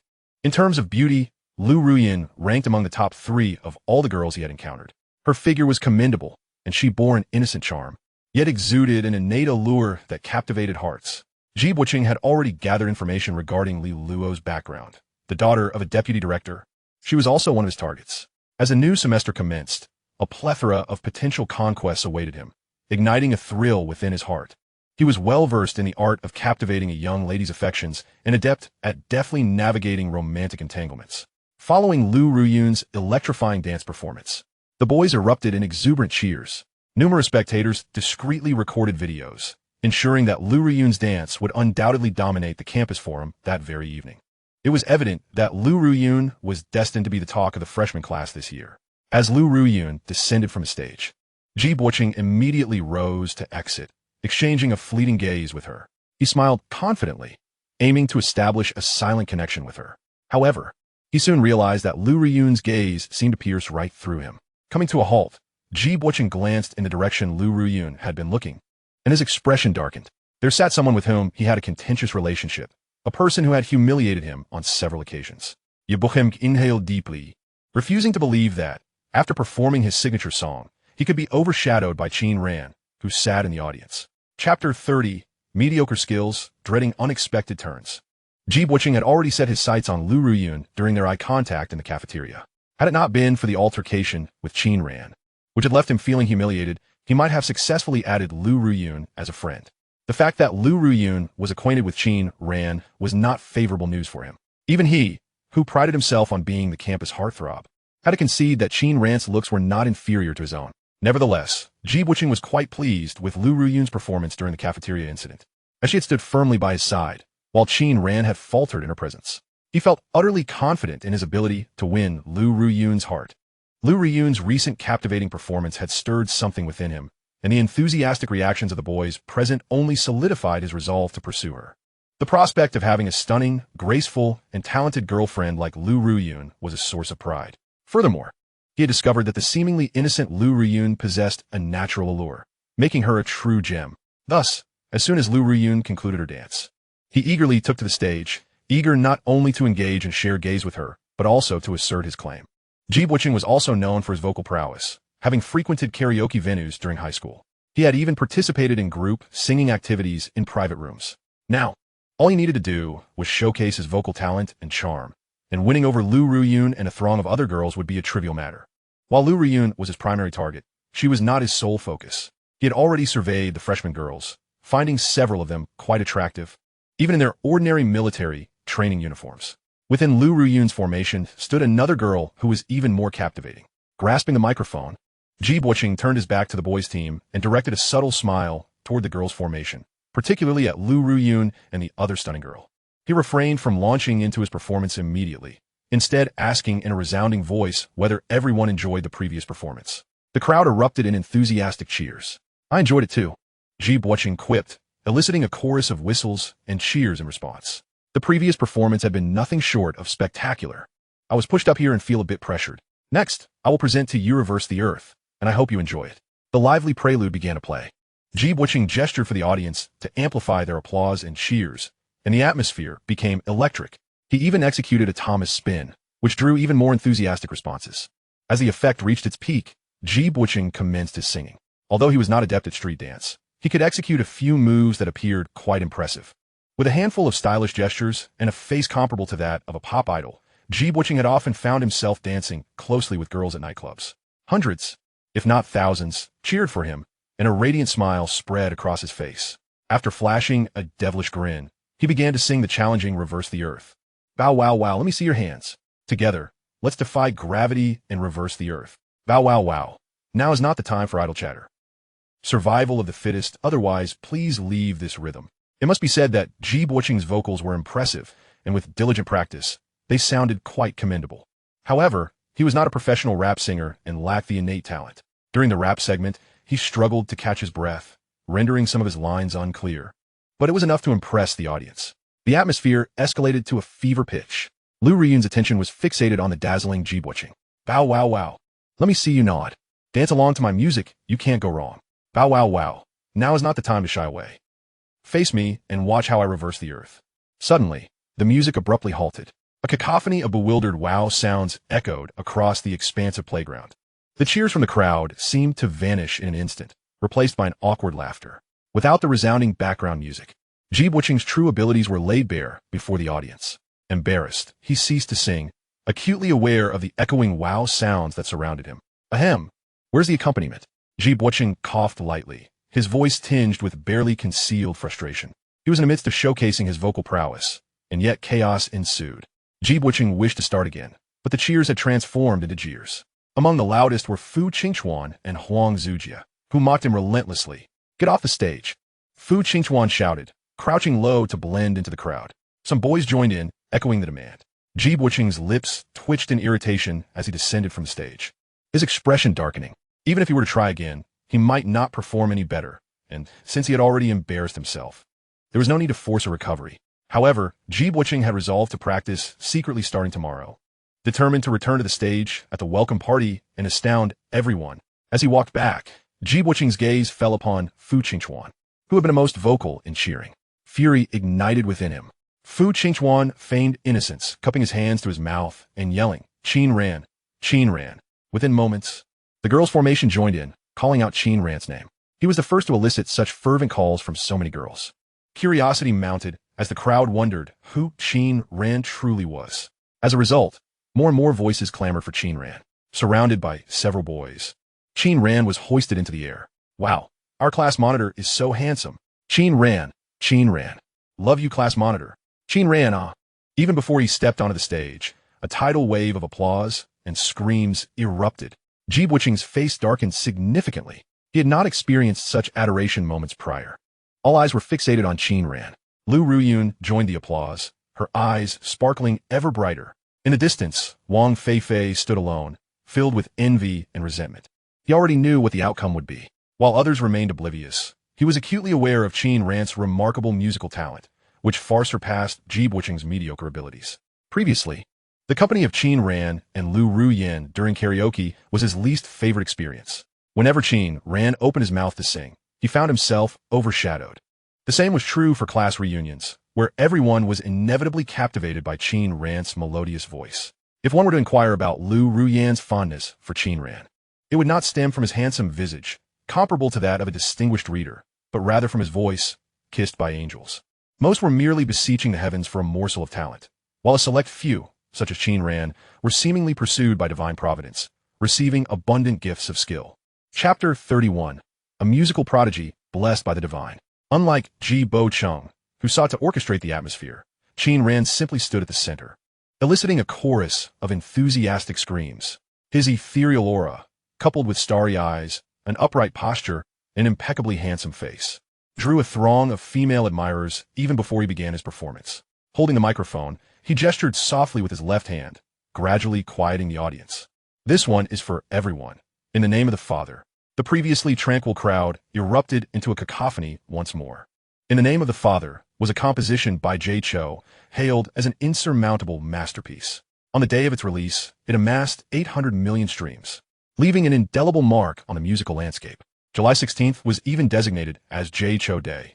The song was easily memorable, particularly due to its distinctive introduction. It was seldom heard being hummed by others. The reason was simple. Few could sing it well enough to evoke the profound emotions it contained. Ji Buqing chuckled upon hearing that Qin Ran was about to sing "In the Name of the Father." He was familiar with the song and had attempted to perform it himself, as it had once been extraordinarily popular. However, he lacked the vocal prowess, and even his friends, who were proficient singers, typically avoided it at karaoke, fearing it would expose their limitations. Ji Buqing smiled, thinking Qin Ran was merely digging his own grave. Yet, his grin quickly faded as Qin Ran began to sing. "Ave Maria, grazia ricevuta per la mia famiglia, con risentito con un amorevole divino. Amen." The rich and captivating timbre of Qin Ran's voice resonated as he recited in Italian, followed by a hauntingly beautiful orchestral prelude. Ji Buqing felt chills creeping up his spine. It seemed that Qin Ran truly possessed the gift.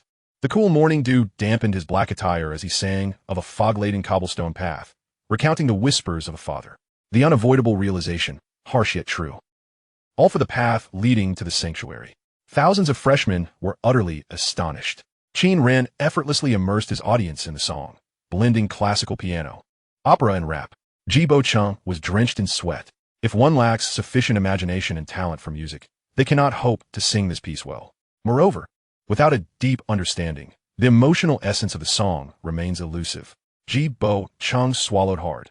In that moment, he admitted defeat. He was utterly vanquished. Even if he were to practice diligently for another decade, he would not come close to achieving even half of what Qin Ran had just demonstrated. "Father, hold my hands." Gently walking along the tranquil cobblestone path of the early morning, as the song reached its conclusion, despite its length, the silence that enveloped the audience was even more profound. After a lengthy pause, thunderous applause erupted, reverberating across the playground and soaring above the campus of the university. Many had anticipated Liu Ruyan would gain fame on campus forums and among the freshmen. While Ji Buqing's earlier rap was commendable, it paled in comparison to Qin Ran's current performance. The disparity was glaring. Few in attendance were professionals, yet they were seasoned listeners capable of discerning quality. Qin Ran's vocal prowess and singing technique were undoubtedly the finest they had encountered in their lives. Without exception, high school singing competitions, such as those featuring Ji Bo Chang, seemed juvenile in comparison to Qin Ran. As the performance concluded, Qin Ran garnered a multitude of admirers. The shrieks of girls were deafening. Some who were confident in their singing abilities fell silent. Ji Bo Chang's silence was equally resounding. Again, another song, another song.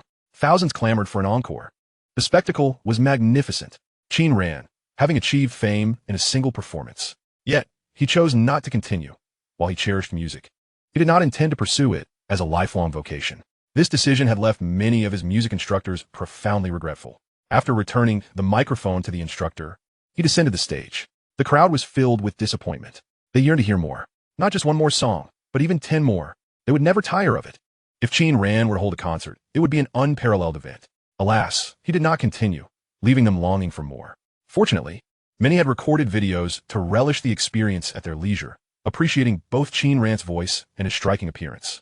For a time, no one dared to take the stage again. The monumental performance by Qin Ran had set an unattainable standard for the next performer.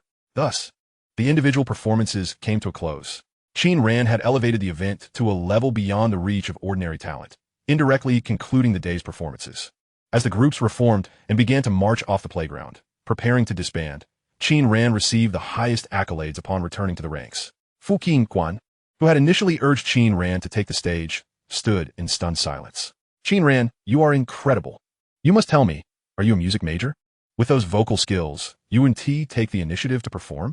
If I were you, I would leap at the chance. Qin Ran cast a sidelong glance at the overly excited Fu Qingquan. I haven't even settled the score with you for calling me up on stage for no reason. Wow. Fu Qingquan, unabashed, retorted, you should be grateful to me. If it weren't for me, you wouldn't have had the courage to go up there. Trust me, after today, you will be famous in our department. No, in our entire school. You now possess exclusive VIP status for dating privileges. Do you understand? The line of girls vying for your attention is probably already stretching to the school gates. Qin Ran shook his head, choosing to dismiss the conversation. While others might have been ecstatic, he, having lived 2 lifetimes, had grown indifferent to such matters. To claim he had no vanity at all would be disingenuous. Yet, Qin Ran did not let the recent commotion inflate his ego. If he had desired, he could have long since attended Berkeley. Music to him was more akin to a friend, rather than a goal to pursue. Once, his aspirations were simple, and his desired lifestyle was uncomplicated. However, he had faltered. Fortunately, he had awakened to this reality and been granted a second chance at life. At that moment, Liu Ruyan stood before Qin Ran, vibrant and full of life. Yet, in the presence of his former aspirations, his heart remained unperturbed. Liu Ruyan, who had just caused quite a stir, was undeniably captivating. However, what truly captures attention is the sight of Liu Ruyan and Qin Ran standing together. Both possess extraordinary beauty, handsome man and stunning woman. One sings with the prowess of a professional vocalist, while the other dazzles with enchanting looks and graceful dance. Together, they resemble a celestial couple, evoking envy in all who behold them. There have been many similar scenes in the past, where the duo became the focal point of everyone's gaze. Yet unlike before, Qin Ran no longer lingers for Liu Ruyan. He simply glides past her, as though she were invisible. Chapter 32, A Grand Performance. The Green Tea Honey's acting skills are off the charts. To love someone, in truth, has a shelf life. Not to mention the fleeting months of infatuation.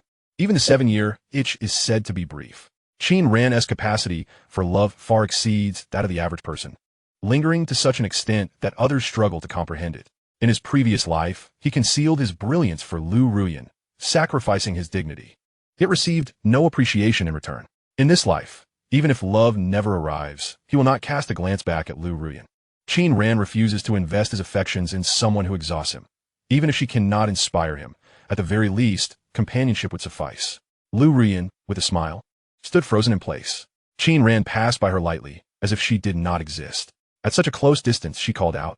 How could he not hear or see her? Liu Ruyan could not believe this was the same boy who had once traversed great distances just to see her. The boy who adored her to the utmost, willing to give everything, had seemingly vanished. With reddened eyes, Liu Ruyan sprinted in front of Qin Ran, blocking his path. Qin Ran, why are you ignoring me? This scene immediately piqued the curiosity of onlookers. What a juicy drama. The girl who had just performed exceptionally was, in fact, the suitor of the male idol. Moreover, Her tearful demeanor resembled that of someone heartbroken after a romance. Some boys felt a pang of jealousy. How could such a beautiful girl not be his girlfriend? If they quarreled, he would only end up slapping himself twice. Alas, she did not fancy him, and he was destined to remain an envious bystander. Fu Qingchuan nudged Qin Ran's arm. Let us go, I'll grab a meal. I'll catch up with you shortly. Before they could even begin a conversation, Qin Ran had already set the tone, succinct and brief. Let us move over there. Don't block the path. With that, Qin Ran walked ahead. Liu Ruyan took a deep breath and followed silently behind him. Standing not far away, Ji Buqing's expression darkened. He felt as if he were being left behind. He had thought Liu Ruyan showed interest in him, but now it appeared to be mere delusion. However, he was unwilling to concede. The prey he had chosen had rarely eluded him, save for one instance of hitting a brick wall. Ji Buqing instructed his roommate to return, then followed suit. He sought to see if an opportunity would arise. The atmosphere between the two was evidently tense. Perhaps he had a chance to intervene. In doing so, he could deal with Qin Ran and win Liu Ruyan's affection, achieving a dual victory. Ji Buqing's intentions were commendable, yet unbeknownst to him, a certain young man, not clad in military training attire, trailed behind. Wang Fei Fei, who was genuinely afraid of losing Liu Ruyan. If someone looked down from above, they would witness a peculiar tableau. At the forefront stood a man and a woman, the lady closely following the gentleman. Behind them loomed a boy pretending to pass by, his gaze fixed on the couple ahead. Lastly, a shadowy, effeminate figure stealthily observed the trio. If one were a fan of romantic tales, this could certainly lead to an enthralling drama. Qin Ran reached a corner near the intersection, pausing as he noticed the two lurking figures not far behind. He raised an eyebrow. Truly persistent apparitions. Yet he understood that both were ultimately headed toward Liu Ruyan. Thus, resolving the matter with her was paramount. What is the matter? Apologize. Apologize? For what? Liu Ruyan enumerated her grievances. You didn't help me with my luggage. You ignored me. You didn't assist me in class, leading to reprimands from the instructor. You bought breakfast for other girls, but not for me. You even blocked me and deleted me from your friends list. You were harsh with me in the cafeteria, kicking plates and throwing tantrums. Do you even realize your mistakes? Qin Ran found himself amused. If you hadn't pointed them out, I would have never known I had committed so many transgressions. Now, if you apologize to me and amend your ways, I might still consider forgiving you. Otherwise, I'll never acknowledge you again. Liu Ruyan crossed her arms defiantly, reverting to her former haughty demeanor. Are you saying that if I don't apologize, you won't forgive me and will ignore me for a lifetime? Precisely. Liu Ruyan raised her chin, embodying a spoiled princess. Very well. Qin Ran replied with a single word before turning to leave. This left Liu Ruyan utterly perplexed. Previously, if she had shown the slightest displeasure, Qin Ran would have hurried to cheer her up. If she got angry, regardless of right or wrong, he would apologize. He would never have ignored her for days on end. Moreover, she had taken the initiative to offer him an olive branch today. If Qin Ran simply apologized, she would have forgiven all his transgressions. Yet, not only did Qin Ran refuse to apologize, but he also walked away without a backward glance. Liu Ruyan stood in stunned silence for a moment, before finally regaining her senses to call out, "Where are you going?" To eat. Finally, Liu Ruyan comprehended Qin Ran's intent. He would rather dine with his friends than offer her an apology.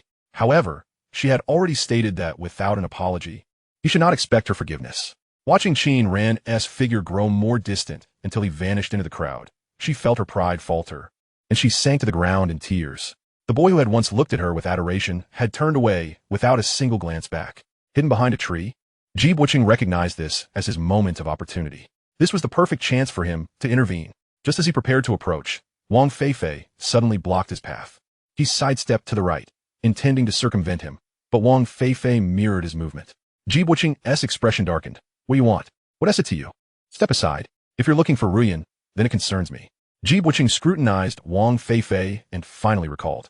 He was a boy who had dined with Liu Ruyan in the cafeteria. Ye Buqing chuckled. What are you laughing at? You like her, don't you? Without waiting for an answer, Ji Buqing taunted, You should take a good look at yourself. What a pathetic sight. Wang Fei Fei detested being called pathetic. Who is pathetic? You are the pathetic one.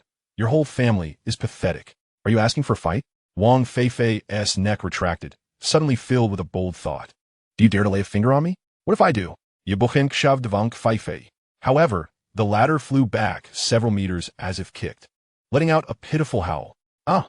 Wang Fei Fei's scream was so tragic, it seemed as if he were being wronged.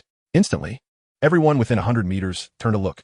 Even the severely paralyzed individual residing in the dormitory above managed to turn over and make their way to the balcony to witness the commotion.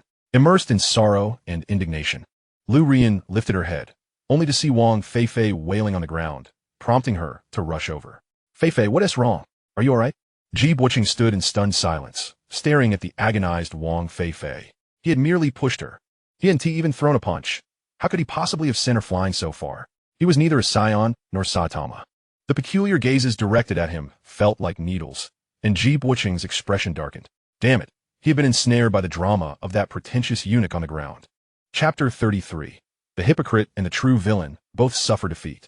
Fei Fei, are you okay? Yin Yin, it hurts so much. What happened?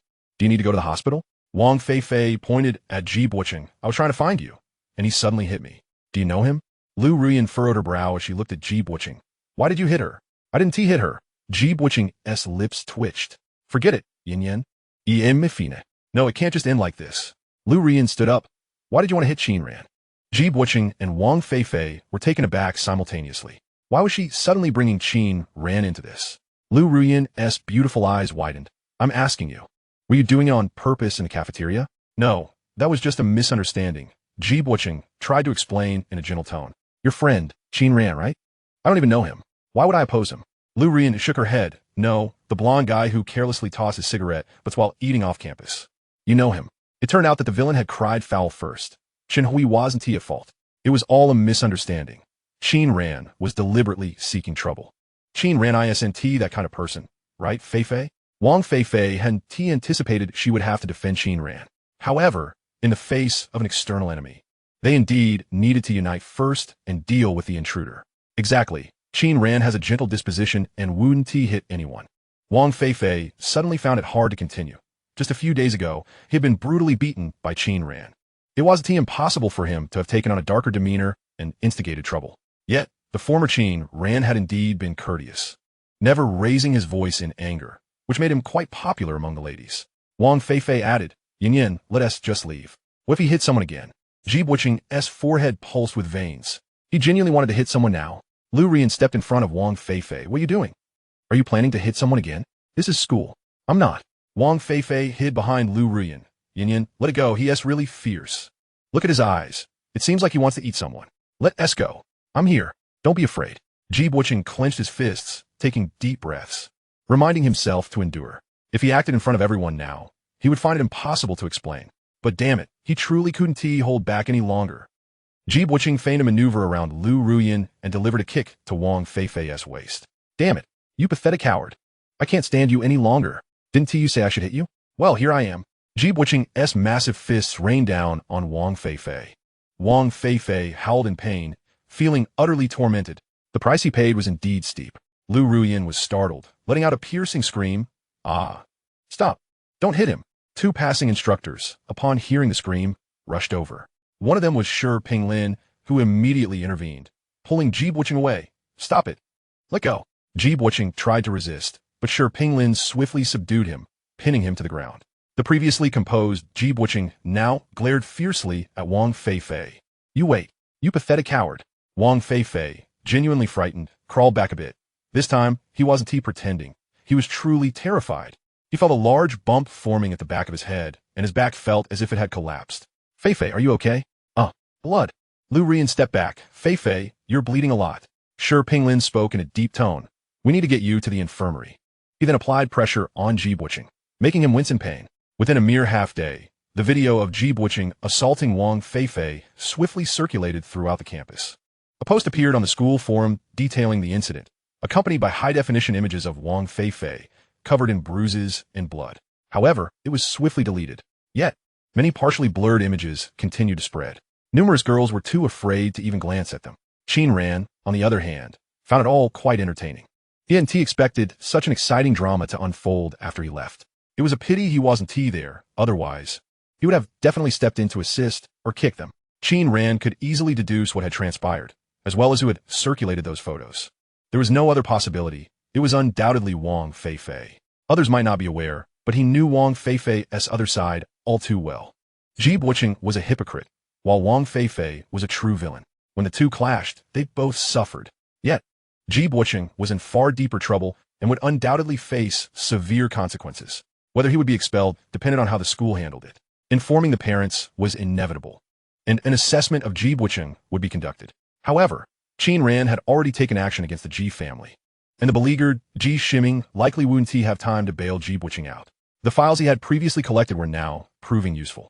Ji Bucheng was not only a violent offender, but also a complete scoundrel. Qin Ran planned to discreetly push things along.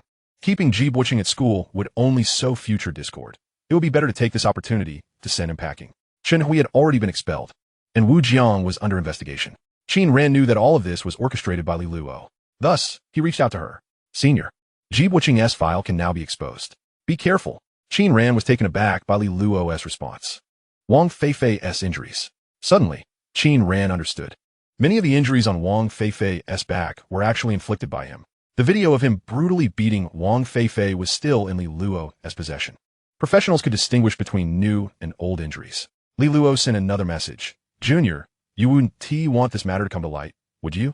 Qin Ran's eyelid twitched. It was that phrase again. If news of his own violent actions were to be exposed now, he would indeed find himself in hot water. However, he didn't interact much with Li Luo, yet he had gleaned some understanding of her character. Breakfast? Consider it. Tomorrow is Saturday. Monday. Okay. With a sense of helplessness, Qin Ran put away his phone, hoping that once this commotion passed, things would settle down. Otherwise, constantly being held accountable by Li Luo regarding this matter felt quite uncomfortable. However, there was something even more pressing tomorrow. Fu Qingchuan had been pestering him for quite some time. Qin Ran, could you dress casually for tomorrow's dormitory gathering? Also, is it really necessary for you to go to karaoke?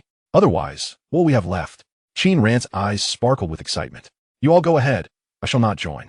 Don't say that, adoptive father. I was wrong. Fu Qingchuan exclaimed anxiously.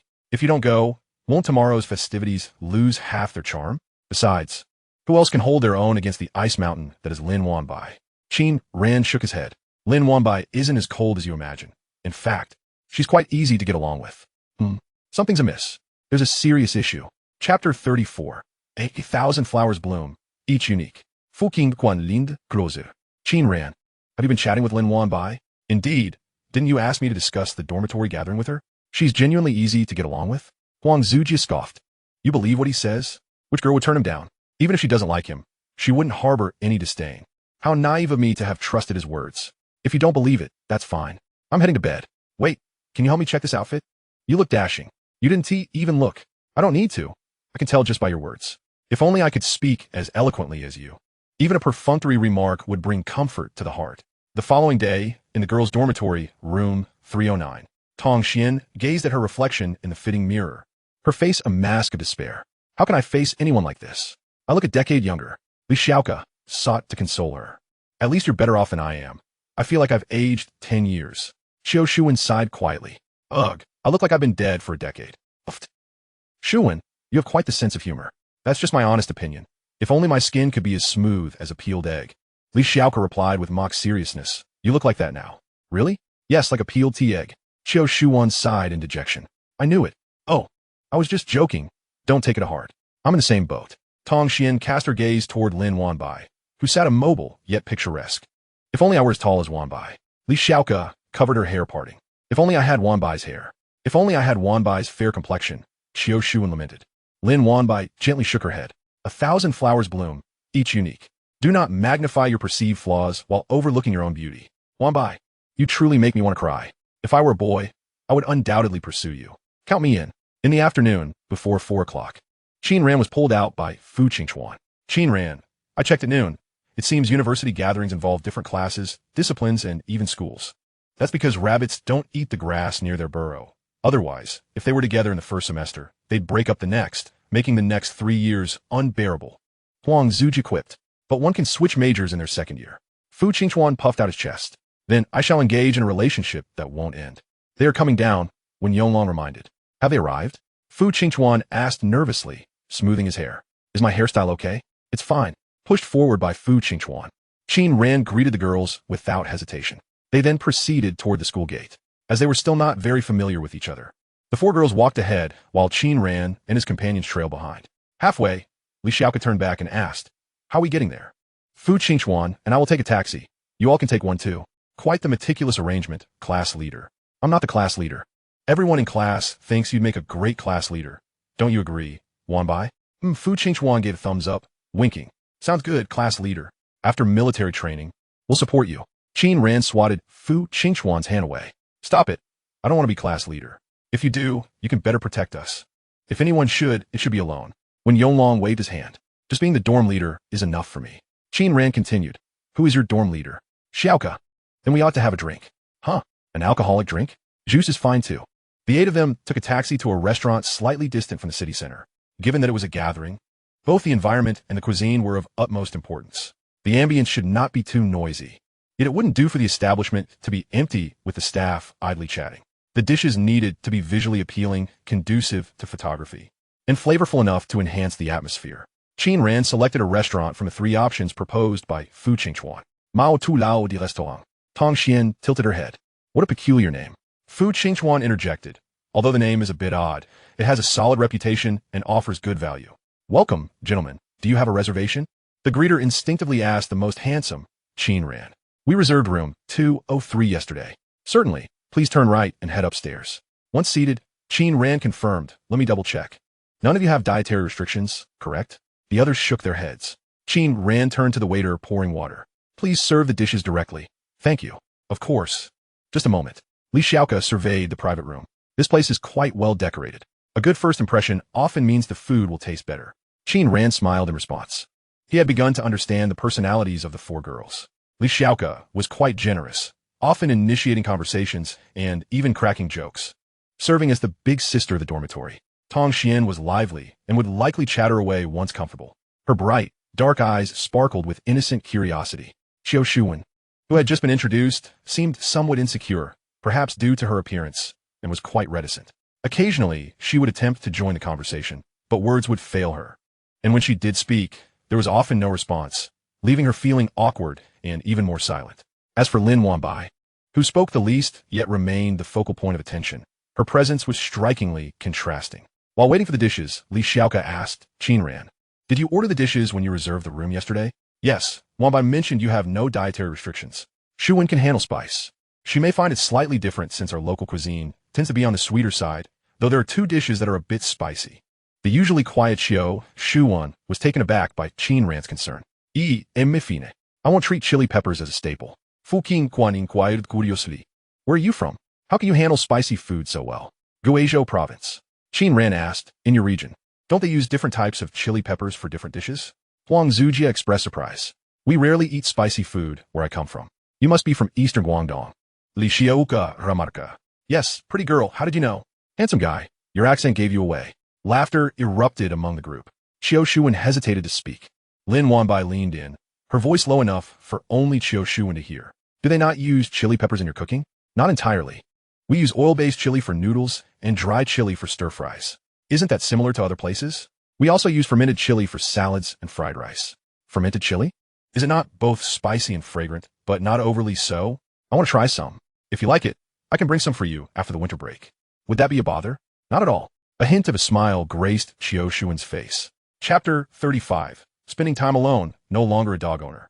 Before long, the dishes began to arrive one after another. The restaurant's signature dish is the truffle braised pork, a refined version of the most renowned dish of the local cuisine. The pork, glazed with a lustrous, enticing sauce, is truly tempting, making one yearn for a bite. Topped with truffle, it exudes a rich and aromatic fragrance. When combined with the braising sauce over rice, the flavor is nothing short of exquisite, incredibly fragrant. The second dish is salted egg yolk pork strips, enveloped in a golden coating of salted egg yolk, with a perfect batter-to-meat ratio that is both satisfying and does not overshadow the tenderness of the pork. Following that is the braised eggplant with rice cakes, a dish unfamiliar to many. The rice cakes are soft and delectable, while the eggplant is infused with a robust sauce. An extraordinary combination.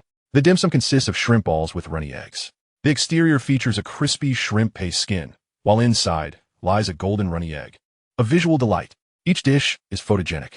Tong Xian and Li Xiaoku rise to capture the moment, considering that not everyone has a penchant for sweet flavors. Qin Ran also ordered a dual-flavor hot pot, one half clear broth and the other half spicy, with yellow beef, fresh beef tripe, and shrimp paste. The table is filled to the brim for the 8 diners. Qin Ran gently tapped his chopsticks against his cup, drawing the attention of everyone present. Cheers! Let us celebrate our fortunate gathering here for dinner, and may our dormitory social be deemed a success tonight. Until next time. Everyone raised their cups in unison, exclaiming cheers. After Qin Ran sat down, he noticed that Lin Wan by beside him had barely touched her food and inquired, "Are you feeling unwell?" "I'm fine," she replied. Observing the nearly untouched cold sour tamarind juice on the table, he surmised the reason. He then rose to pour her a cup of barley tea. "Have something warm to soothe your stomach." "Thank you. What were you two discussing?" The topic suddenly shifted to Qin Ran and Lin Wan Bai. It seemed that Wan Bai was a bit under the weather. "Huh, Wan Bai, what's wrong? Are you all right?" Lin Wan Bai shook her head. "I'm fine." "Don't listen to him." Seeing her complexion was normal, the others didn't pay much heed. Li Xiaoke joked, "Class monitor, you seem quite familiar with our Wan Bai," calling her by her name so casually. Indeed, Tong Xian vigorously nodded. Wan Bai, Wan Bai." Qin Ran chuckled softly, realizing he had unconsciously changed how he referred to Lin Wan Bai. Previously, he had addressed her as classmate Lin, but somehow it had evolved into Wan Bai. The group teased Qin Ran, and the atmosphere lightened. To anyone's eyes, the two appeared to be a perfect match. Not only did they share striking looks, but their demeanor also complemented each other splendidly. In the context of the dormitory social, the two were undoubtedly the ideal pairing.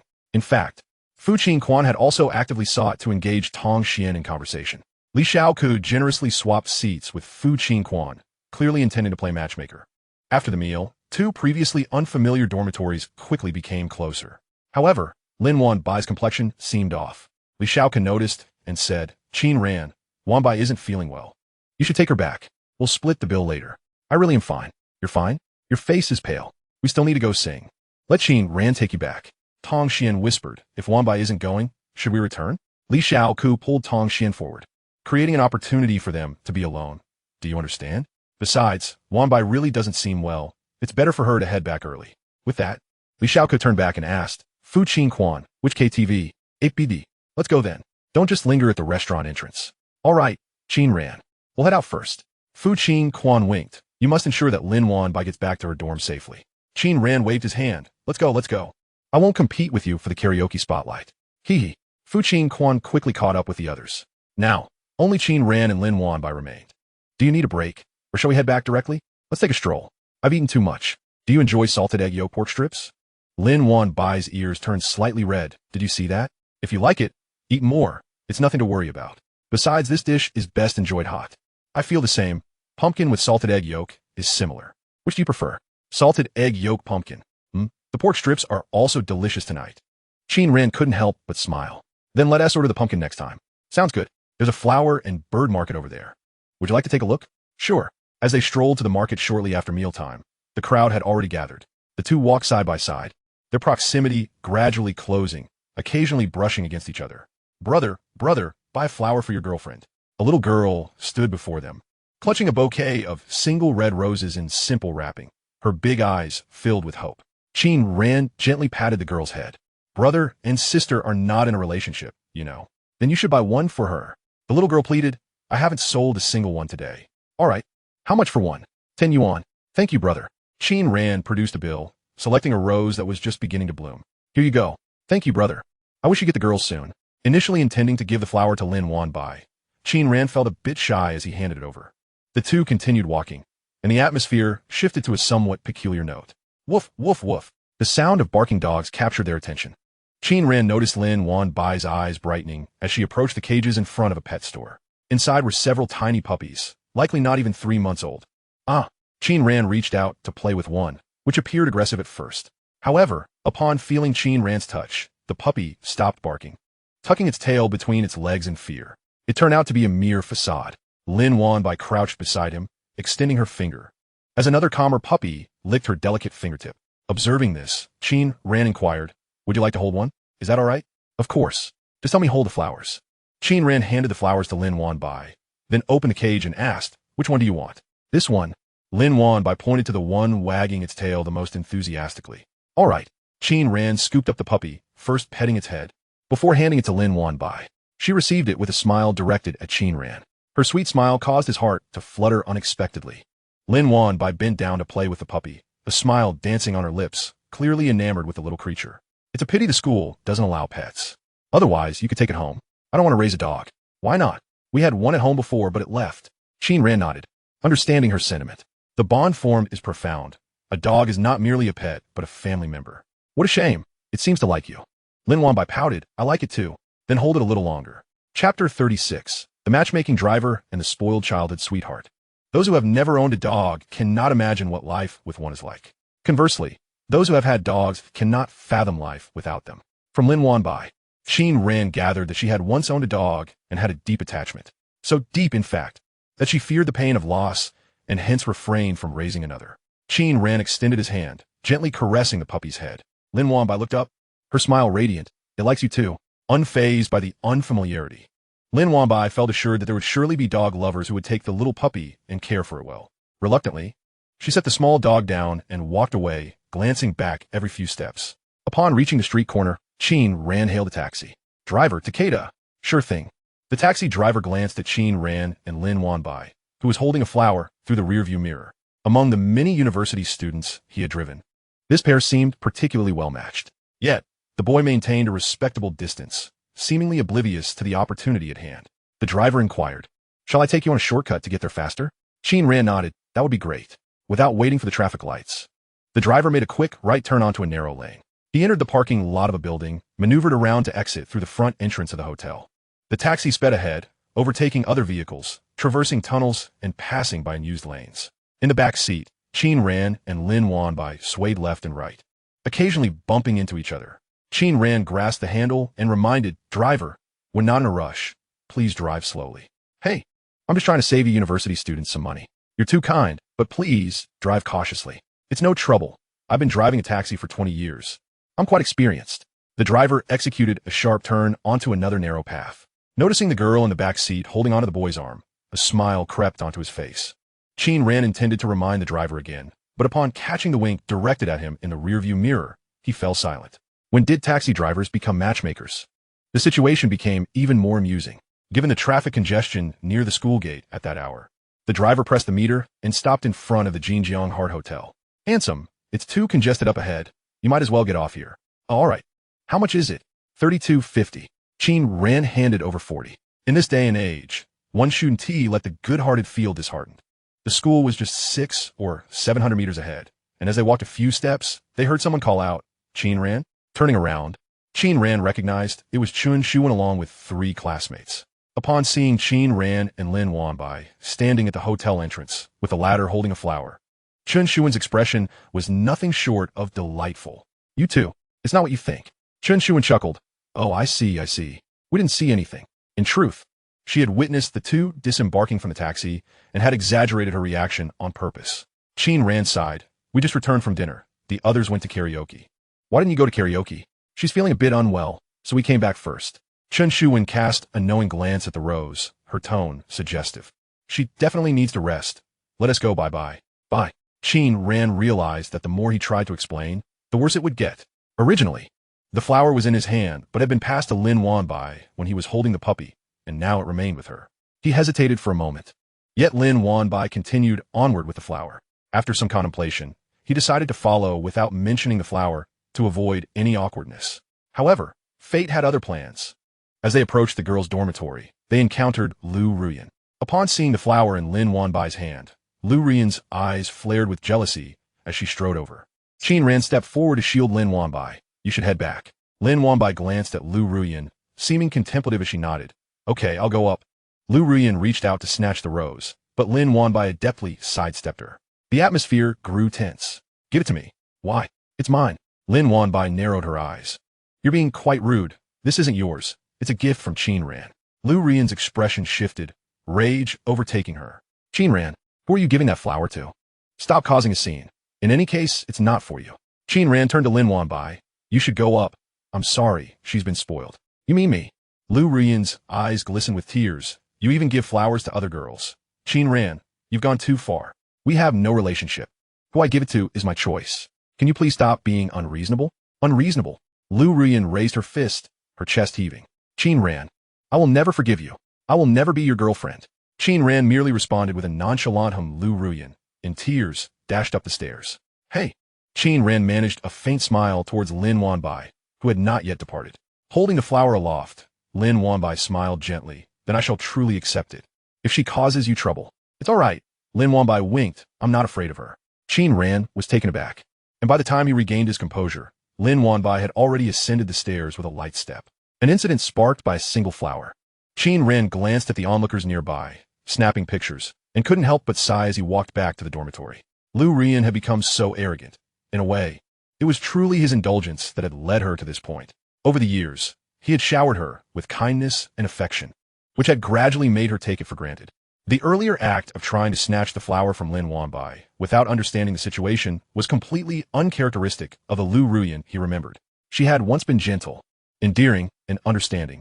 It was unclear when she had begun to change. The more he pampered her, the more she grew to take advantage of it. Love has never been a one-sided affair. There are no two people entirely suited for each other, but there are hearts willing to accommodate one another. Yet, it had always been Qin Ran accommodating Liu Ruyan.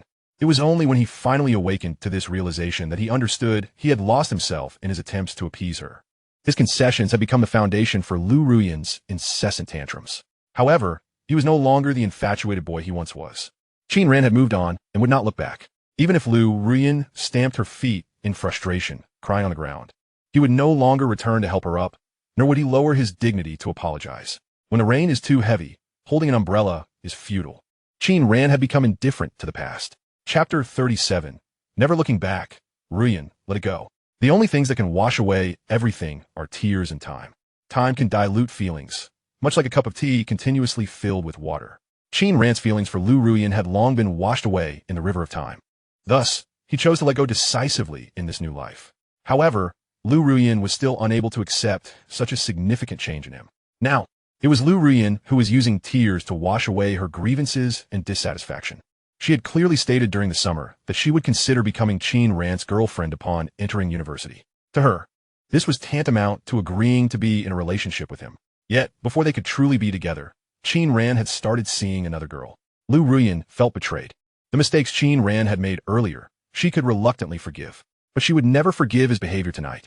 In front of everyone, he had the audacity to accuse her of being unreasonable. What infuriated her even more was that Qin Ran did not support her, but sided with another girl instead. Liu Ruyan repeatedly berated Qin Ran, vowing that she would never forgive him in this lifetime. She was pursued by many suitors. In just this week, the number of boys asking for her contact information could hardly be counted on both hands. Yet, her ire remained unresolved, compelling her to confide in her best friend. Fei Fei. Qin Ran has fallen for someone else. Upon receiving the message, Wang Fei Fei's face lit up with delight. This was perhaps the second best news he had heard since the beginning of the semester. Second only to Qin Ran's declaration that he would relinquish Liu Ruyan to him. However, Wang Fei Fei feigned surprise, pretending to be incredulous, before launching into a tirade against Qin Ran. No way. Ruyan, who told you that? I saw it with my own eyes. You saw it? Was it that girl from the cafeteria? I noticed Qin Ran bringing her breakfast the other day. It wasn't her. It was Lin Wanbai.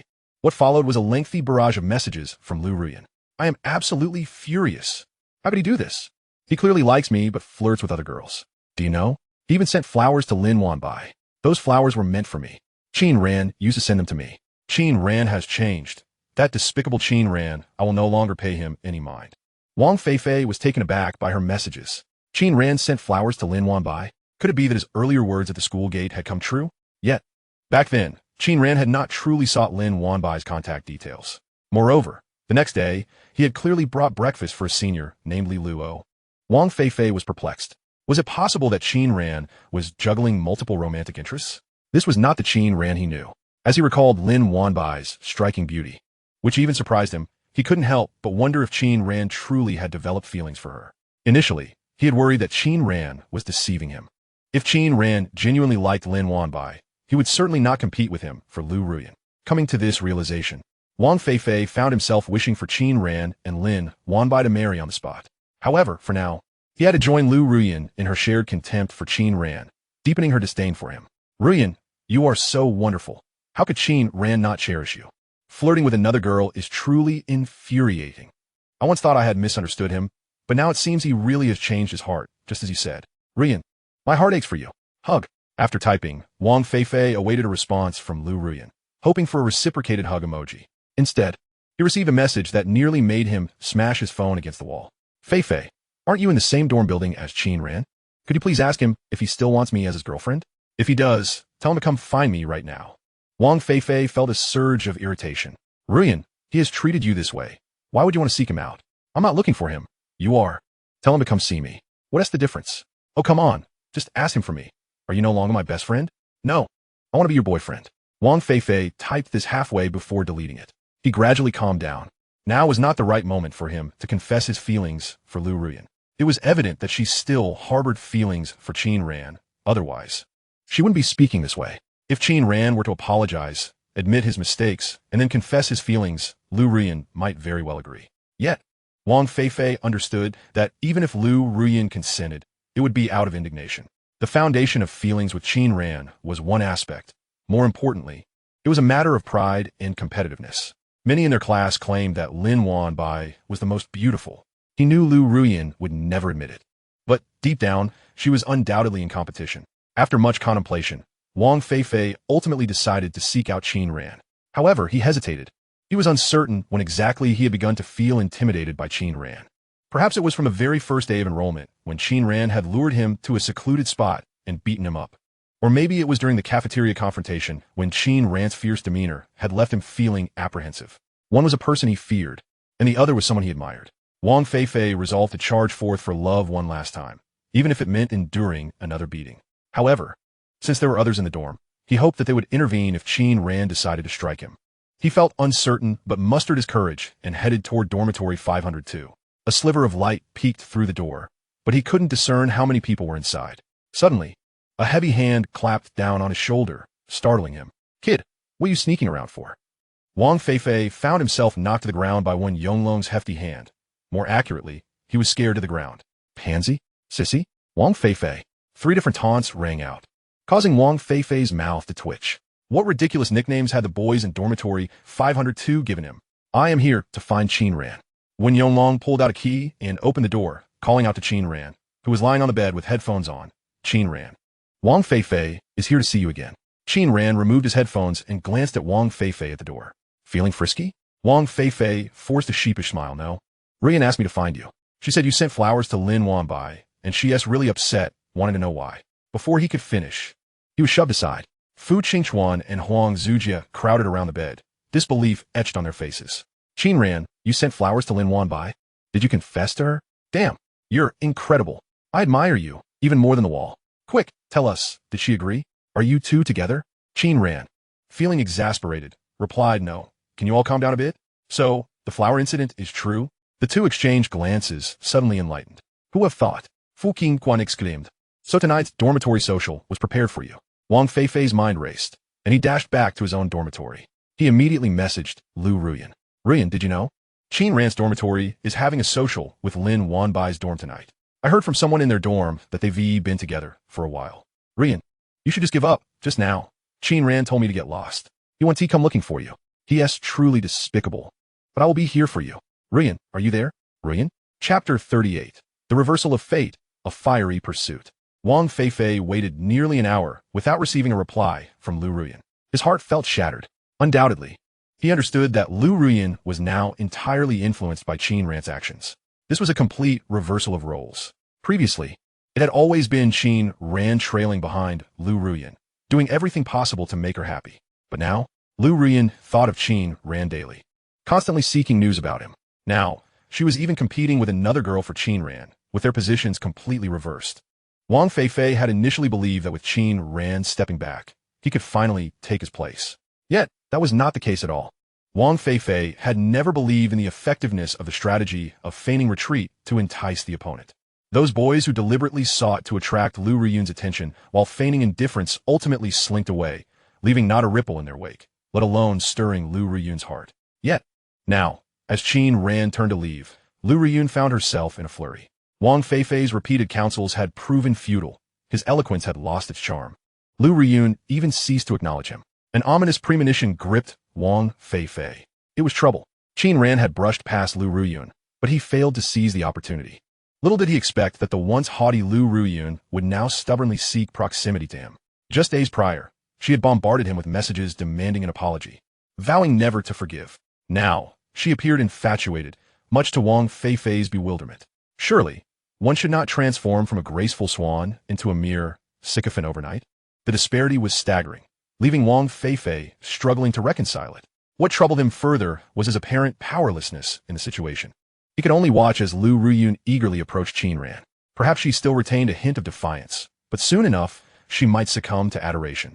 Wang Fei Fei was restless and sleepless. He could neither confront Qin Ran to urge him to pursue Liu Ruyan nor facilitate their union. Liu Ruyan was entirely unresponsive to his plight, even dismissing his injuries from a recent altercation with Ji Buqing. The photographs circulating in the forum were genuine. He had taken them himself. Wang Fei Fei was agitated. He had endured a beating and momentarily deterred Ji Buqing. He had believed Ji Buqing to be his most formidable rival, only to realize how gravely mistaken he was. Wang Fei Fei recognized that he could no longer allow this to continue. It was imperative to dissuade Liu Ruyan from her fervent pursuit of Qin Ran, or, alternatively, to orchestrate a romance between Qin Ran and another girl. Given Liu Ruyan's proud disposition, she would never accept the role of a mistress, nor would she chase after a married man. Earlier, he had overheard Qin Ran engaging in flirtation with Lin Wanbai in dormitory 502. After contemplation, he deemed the latter a more viable option.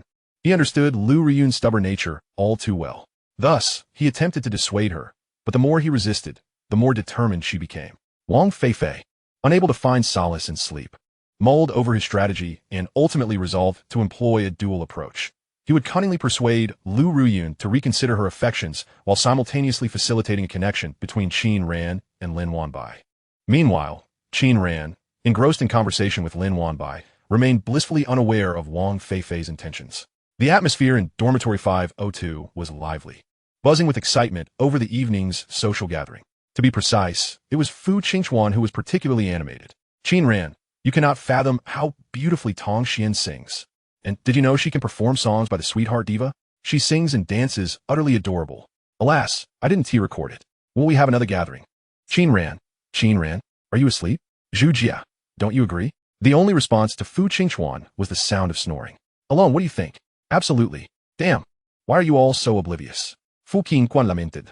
Huang Zhu Jie sighed. Of course, there's a vibe when the person you fancy is present. Isn't your Shuwen here as well? Please, one is Chun Shuwen, the other is Chiu Shuwen. Chiu Shuwen is not my type. And alone? I feel like you make a great pair with Li Xiaoke. Would you consider it? I think I'll pass. Wen Yonglong, seated and practicing his seated dumbbell curls, had bulging biceps and prominent veins. Fu Qingchuan felt a twinge of boredom, having already exhausted his conversation with Tong Xian. Thus, he redirected the topic to Qin Ran. Qin Ran, would you like to know what Lin Wanbai thinks of you? Huang Zhu Jie and Wen Yonglong turned their attention. Only Qin Ran's bunk remained still, akin to a vampire's coffin. Fu Qingchuan continued to dangle the bait. Qin Ran, I had Tong Xian inquire about Lin Wanbai's opinion on you. Upon seeing Qin Ran lift the covers and sit up, Fu Qingchuan's excitement peaked. Quick, beg me, and I shall reveal it. Qin Ran, silent, got out of bed and headed to the bathroom. Within 2 minutes, he returned to his bed.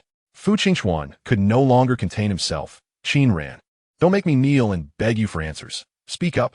Tomorrow at lunch. Fu Qingchuan's face flushed. I gather information for you.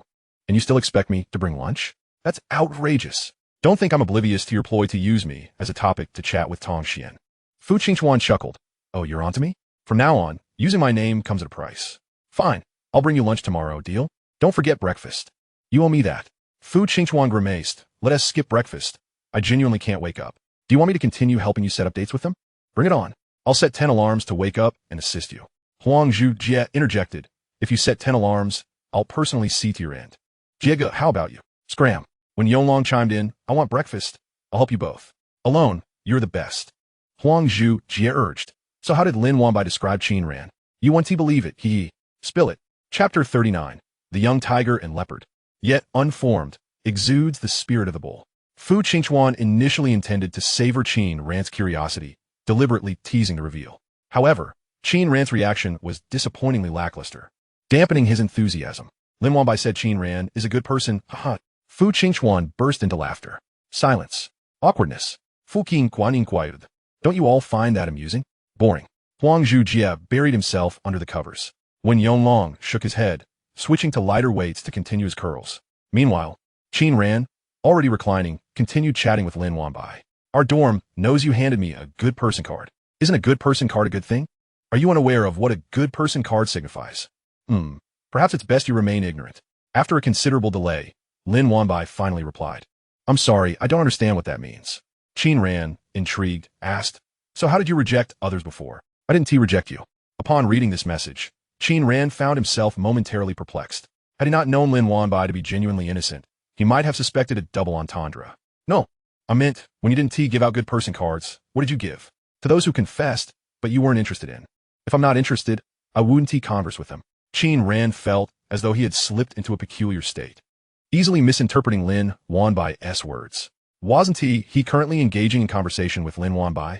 He decided to abandon this line of inquiry. Are you feeling any better? Still a bit unwell. How about you? Oui, mi fine.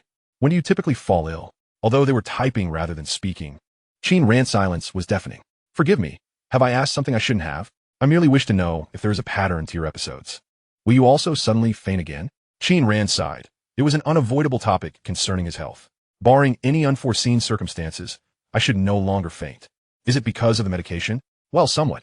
That is good to hear. Fireworks JPG. Qin Ran's previously gloomy demeanor brightened, a slight smile gracing his lips. What was it about Lin that made her appear adorably foolish? The two conversed late into the night, a seemingly endless stream of dialogue. Though their discussions revolved around trivial matters, they found immense joy in each other's company. The next day, Qin Ran rose early to have breakfast with Wen Yonglong. In truth, Qin Ran was not one to linger in bed. He had cultivated a commendable routine from a young age. No late nights, no smoking, no drinking. Perhaps it was precisely this discipline that failed to stir any excitement within Liu Ruyan. In his previous life, he had narrowly escaped being swept away by an unexpected turn of fate. Ji Boqing was merely an upgraded version of the typical ruffian. However, both had gradually faded from his vision, making way for another individual to enter his world. Halfway through breakfast, Qin Ran received a message from Lin Wanbai. I'm sorry. Qin Ran, I fell asleep last night. Crying JPG. Upon reading her message, Qin Ran couldn't help but smile. It's all right. I dozed off later as well. Did you wake up this early? Yes, I'm having breakfast. What are you eating? Black rice porridge, fried dough sticks, and a boiled egg. Is it from the 4th canteen? Yes. I also enjoy the black rice porridge from the 4th canteen. Then you should come and have some. It will be gone if you wait too long. I haven't gotten up yet. Qin Ran snapped a photo and sent it to Lin Wanbai. It's fragrant and sweet. Are you sure you don't want to join? I want to eat. Pitiful JPG. Qin Ran couldn't help but chuckle. When Yonglong, curious, inquired who he was chatting with that brought him such joy. Really? Your smile is almost reaching your ears. After finishing breakfast, Qin Ran parted ways with Wen Yonglong and headed toward the school gate. Exiting through the east gate, Qin Ran entered a sleek black Mercedes-Benz S450, en route to the health checkup center affiliated with his family's hospital. Last time, Uncle Lee mentioned that his father's health was not in good shape, and he needed to verify it. In his memory, his father had always been robust, his voice full of vitality, still managing the family business after many years. However, Uncle Lee would not deceive him. There was no reason for such. He was not the type of rich heir who squandered money away and neglected his family for years on end. He regularly returned home to spend time with his parents during holidays.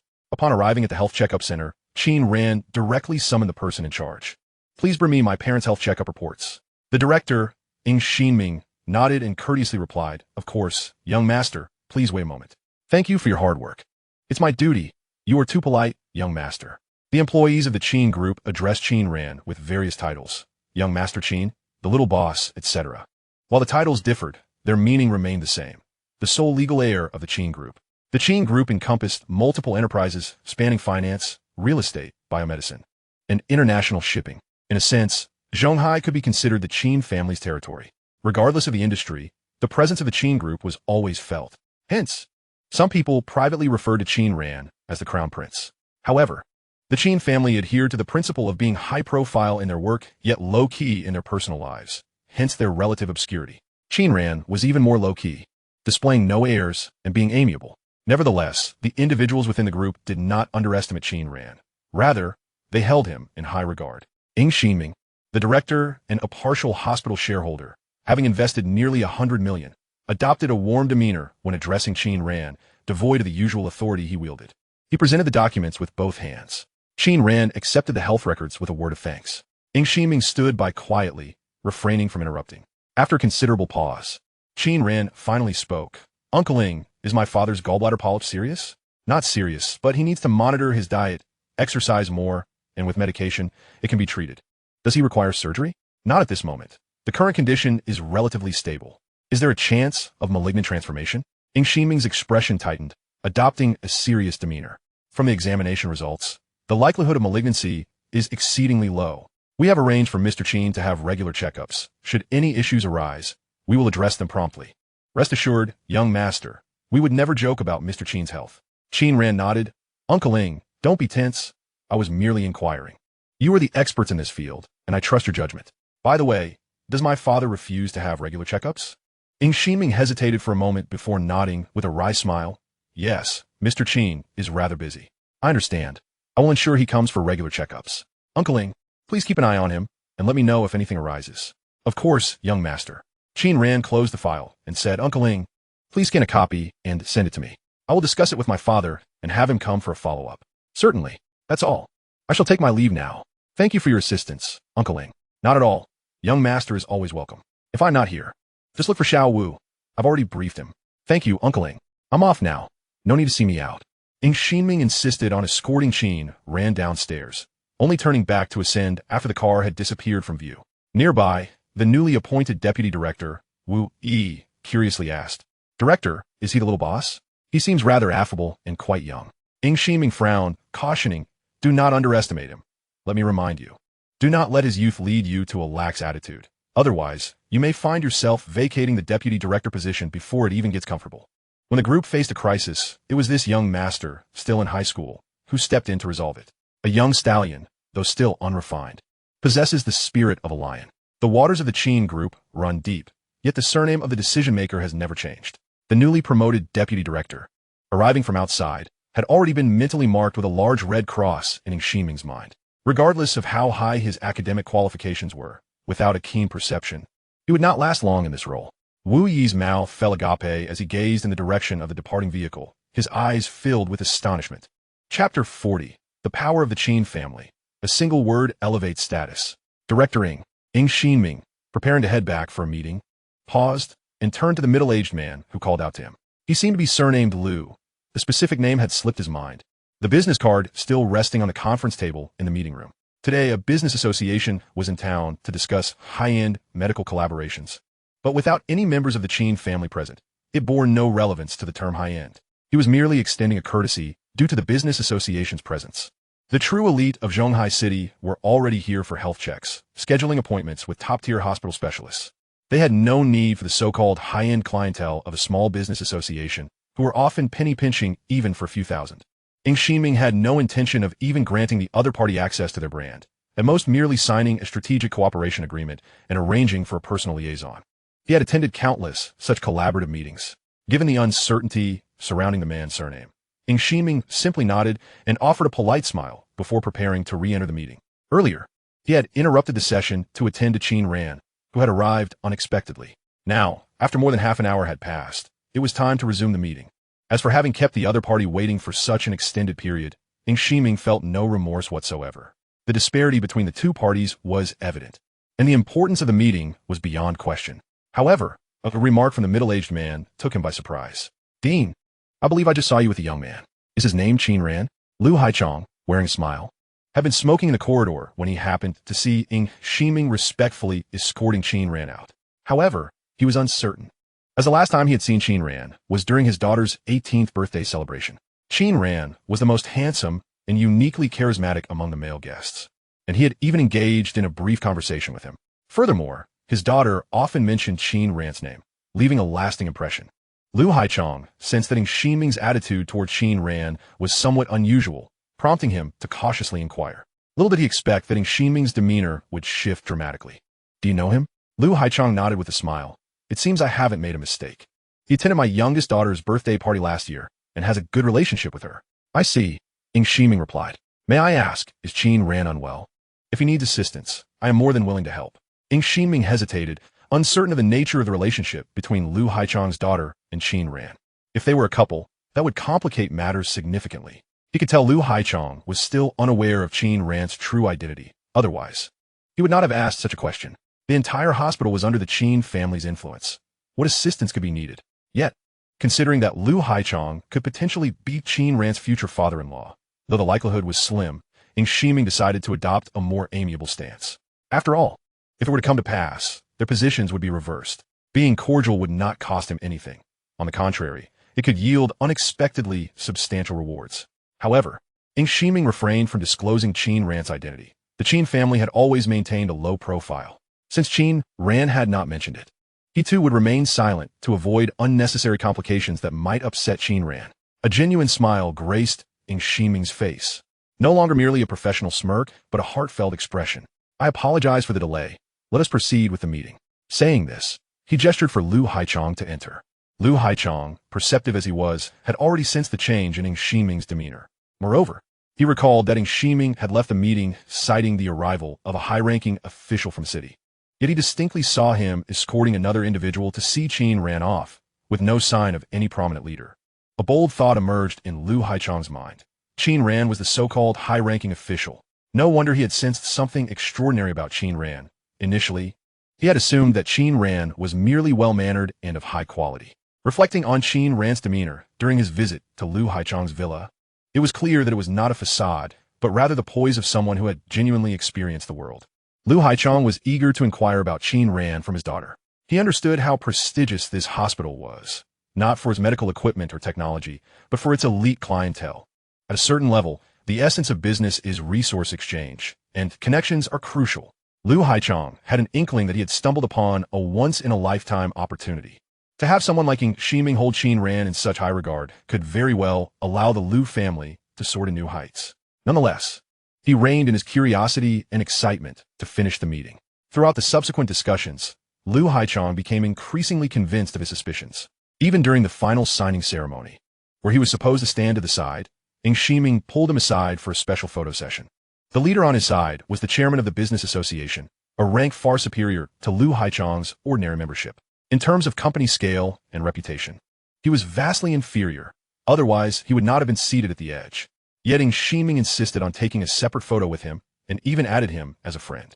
Everything indicated that Qin Ran was indeed extraordinary. After the meeting concluded, Liu Haichong bid farewell to the group, hurriedly calling his daughter once he was in the car. The call took a while to connect. Liu Haichong wasted no time and directly asked, "Xiaoyan, I have a question for you. Wasn't there a male classmate named Qin Ran at your birthday party last year? Are you still in touch with him? What does his family do? What? He blocked you? Please don't cry. Do you know what his family does? Do they own a company? Do they have a hospital? Oh, stop crying. I won't ask anymore." After hanging up, Liu Haichong's expression darkened. His precious daughter must have had a close relationship with Qin Ran. Their previous bond must have been strong. He just couldn't fathom why things had soured. Despite his age, he understood what being blocked meant. When a girl blocks a boy out of anger, it is entirely different from a boy blocking a girl. Liu Haichong pondered for a moment before calling the chairman again. More than 10 minutes later, Liu Haichong's expression was a complex mix of joy, regret, and hesitation. However, soon, his uncertainty vanished, replaced by resolve. He had just learned from the chairman that the Qin family had an heir named Qin Ran, who rarely made public appearances and was well protected, with little information available online. Liu Haichong regretted not having inquired further about Qin Ran's background back then. Otherwise, the Liu family might have already established a modest reputation in Zhonghai. With the Qin family's influence, even a slight leak of resources would suffice to sustain 10 Liu families. Liu Haichong resolved to clarify his daughter's relationship with Qin Ran. He could not simply let slip the golden opportunity of a once-in-a-decade son-in-law. Upon discovering that his daughter had been stringing along Qin Ran without giving him a clear answer, he was nearly driven to sever their father-daughter bond. How could someone as shrewd as Liu Haichong have a daughter so oblivious? Liu Haichong insisted that Liu Ruyan must win Qin Ran back. Little did he know, it was already too late. Chapter 41. Alone and full of melodrama. Liu Ruyan, already feeling aggrieved, was bewildered as to why her father suddenly inquired about Qin Ran. Moreover, he had scolded her without hesitation. What baffled her even more was her father's insistence that she must win Qin Ran back. In tears, Liu Ruyan recounted Qin Ran's actions to her father, only to be met with more reprimands. Later, she received a call from her mother, LV Chilan, and shared the entire story along with her grievances. However, to her surprise, rather than expressing anger, her mother appeared quite pleased. She even provided analysis and strategies, suggesting that Qin Ran surely still had feelings for her and was merely disappointed due to her reluctance to commit. But after so many years of affection, feelings could not simply vanish. With just a slight release of signals and a touch more kindness towards Qin Ran, she would undoubtedly turn back to pursue him. Men are all the same. A woman chasing a man is like a layer of gauze between them. After listening to her mother's words, Liu Ruyan found them quite reasonable and gradually came to a realization. Qin Ran must still harbor feelings for her. It was merely because they were now in university and she had yet to promise to be his girlfriend that he felt disheartened. There was no way Qin Ran would quickly fall for another girl. Thus, The rumors surrounding Qin Ran and Lin Wan must surely be false. Qin Ran certainly still loved her. Absolutely, Liu Ruyan muttered to herself, convincing and encouraging her own heart. She never believed that Qin Ran would so easily give up on her. Having come to this understanding, Liu Ruyan regained her spirits. Therefore, she sent a private message to Qin Ran in their class's group chat. Qin Ran, I've forgiven you. Let us have dinner together tonight. Holding her phone with a smile dancing at the corners of her mouth, she felt a surge of confidence. This time, she took the initiative to offer Qin Ran an opportunity for reconciliation and invited him to dine together. Given Qin Ran's past demeanor, he would surely respond positively and take her out for a delightful dinner. However, after waiting for quite some time, she received no reply. Upon closer inspection, the message indicated that it had been read. Liu Ruyan hesitated for a moment and sent another message. I'm craving something delicious. In the past, Qin Ran would have asked her what she wanted to eat. If she couldn't decide, he would suggest several restaurants for her to choose from. Yet, after hitting send, she was met with a glaring red exclamation mark. Liu Ruyan brought her phone closer, staring in disbelief at the conspicuous red mark. Qin Ran had blocked her again, and she couldn't even send a message in the group chat. Furious, Liu Ruyan hurled her phone onto the bed, releasing an exasperated scream. In the dormitory, she was not the only occupant. Fang Man and Li Huihui were startled. They exchanged glances, silently questioning one another. One shrugged while the other raised her hands, both in confusion about what had transpired. The previous night, they had both shown concern for Liu Ruyan. Yet, they received no response. Liu Ruyan had merely cried, occasionally venting her frustrations on her pillow. Thus, they ceased their inquiries, considering that it was only the first week of classes and they were not yet familiar with her. Moreover, they noticed that Liu Ruyan had a rather volatile temperament, exhibiting what is commonly referred to as princess syndrome. Interacting with her was not particularly pleasant. It was far easier to deal with the typically quiet and aloof Liu Fei, who at least didn't throw tantrums indiscriminately. She just preferred solitude and spoke less. Fang Man discreetly messaged Li Huihui without uttering a word. Shall we go for a meal? Sure. Should we invite her? Let us not. She likely isn't in the mood to eat now. Li Huihui cautiously stood up and left with Fang Man. They decided not to invite Liu Ruyan to join them for dinner, not even bothering to say a word. Over the past week, they had nearly reached their limit with Liu Ruyan's capriciousness. Additionally, the other girls in their class seemed to harbor an unspoken dislike for their dormitory. Although most groups were formed by dormitories, their room 308 felt distinctly isolated. This was particularly evident during breaks from military training when they often found themselves sitting without any classmates nearby.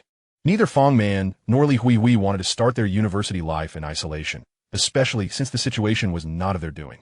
It was Liu Ruyan who had quarreled with Chen Shu when during the class meeting, and later, she vented her anger toward a classmate who had handed over the class funds to Qin Ran. They both felt unjustly implicated, with no avenue to express their grievances. After crying for a while, Liu Ruyan finally realized that her roommates had all left. It was certain that Qin Ran would no longer invite her out for dinner, but she dismissed the thought. She knew that some girls around her were not particularly fond of her. They might not be as beautiful, well-built, or from prestigious families, nor as popular. Liu Ruyan didn't care much about the approval of other girls. She relished the adoration of boys. However, what mattered most to her now was deciphering Qin Ran's intentions. How could he have such a temper? And after everything she had done, what more could he want? It was impossible for her to lower herself before Qin Ran, begging him to agree to be her boyfriend. That was utterly inconceivable. Liu Ruyan called upon her good friend, who was just as solitary. Upon seeing the always available Wang Fei Fei, Liu Ruyan's mood slightly lifted. Let's go eat. Yin, what do you feel like having? Should we go to the snack street? Too far. Let us just eat at the cafeteria.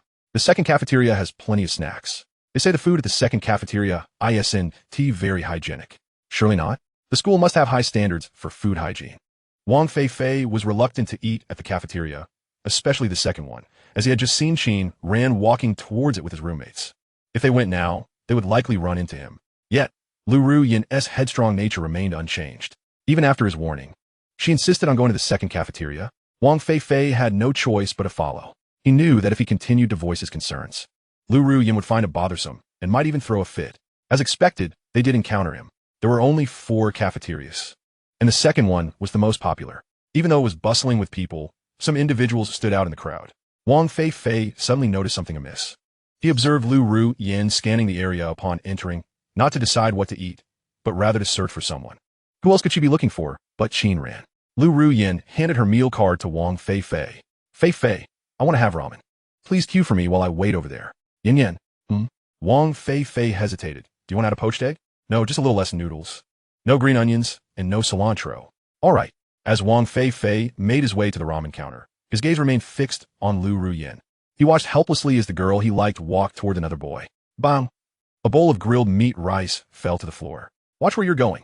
Wang Fei Fei recognized the voice, and his expression changed instantly. He instinctively wanted to drop to the ground. Chapter 42. Deepening Hatred, Hypocrites, and Cowards. Wang Fei Fei was not entirely oblivious to his surroundings. His attention had been solely on Liu Ruyan. He noticed her walking towards Qin Ran, and an unsettling feeling grew in his heart, causing him to pay less attention to the people in front of him. Yet, he still kept an eye on the path with his peripheral vision. Unfortunately, the person he collided with was Ji Bo-chung. That was no mere accident. The moment Wang Fei Fei recognized Ji Bo-chung, he made a decision to play the victim. However, Ji Bo-chung, having already suffered once, would not make the same mistake again. As he spoke, he reached out to grab Wang Fei Fei's arm, preventing him from falling over. Otherwise, the previous scene might repeat itself. Ji Bo-chung tightened his grip, squinting his eyes as he said, "Classmate, you made my meal fall to the ground. And you think you could just walk away like that?" Wang Fei Fei winced in pain, his face contorting slightly. Still, he gritted his teeth and lowered his voice. "Let go, Yi Bo-ching. Everyone is well aware that you struck me. In the event of our conflict, do you believe others would side with you or with me? If you do not release your grip, I shall raise my voice." Ji Bo-ching relinquished his hold, patting Wang Fei Fei on the shoulder. "This is not over. Be cautious. Classmate, I shall not demand compensation from you. Merely assist in cleaning up, and that will suffice." With that, Ji Bo-ching turned and departed. Although Wang Fei Fei had initially intended to ignore the situation, she noticed Liu Ruyan approaching and quietly began to tidy up. "Fei Fei, are you all right? Did that person bully you again?" "I'm Fina, Yan. Please wait for me a moment." Wang Fei Fei's demeanor confirmed Liu Ruyan's suspicions. "This is utterly outrageous. I shall confront him." "Don't." Wang Fei Fei grasped Liu Ruyan's arm. "Yin, please don't go. I need to clean up. Otherwise, it will be too messy and ruin others' appetites." "Ah, Fei Fei, you are simply too kind, which is why you're constantly bullied. It's all right. I am not injured. Besides, I have you, and you will always help me." "You say you're not injured, yet look at what you've endured." Liu Ruyan exclaimed in frustration. That Ji Bo-ching may appear charming, but he is extraordinarily violent. Wang Fei Fei's heart sank. Was that a compliment to Ji Bo-ching's looks? She couldn't help but think back to the cafeteria, where she had observed the glances exchanged between Liu Ruyan and Ji Bo-ching. Moreover, Ji Bo-ching seemed to embody the very qualities Liu Ruyan had once described as her ideal type. With such thoughts swirling in her mind, Wang Fei Fei felt even more compelled to prevent Liu Ruyan from approaching Ji Bo-ching. While it may have seemed inconsequential, repeated interactions could potentially ignite the spark of romance. Such occurrences are not uncommon. Although Wang Fei Fei had limited interactions with Ji Bo-ching, she was aware that he was a person of dual nature, both ferocious and cunning.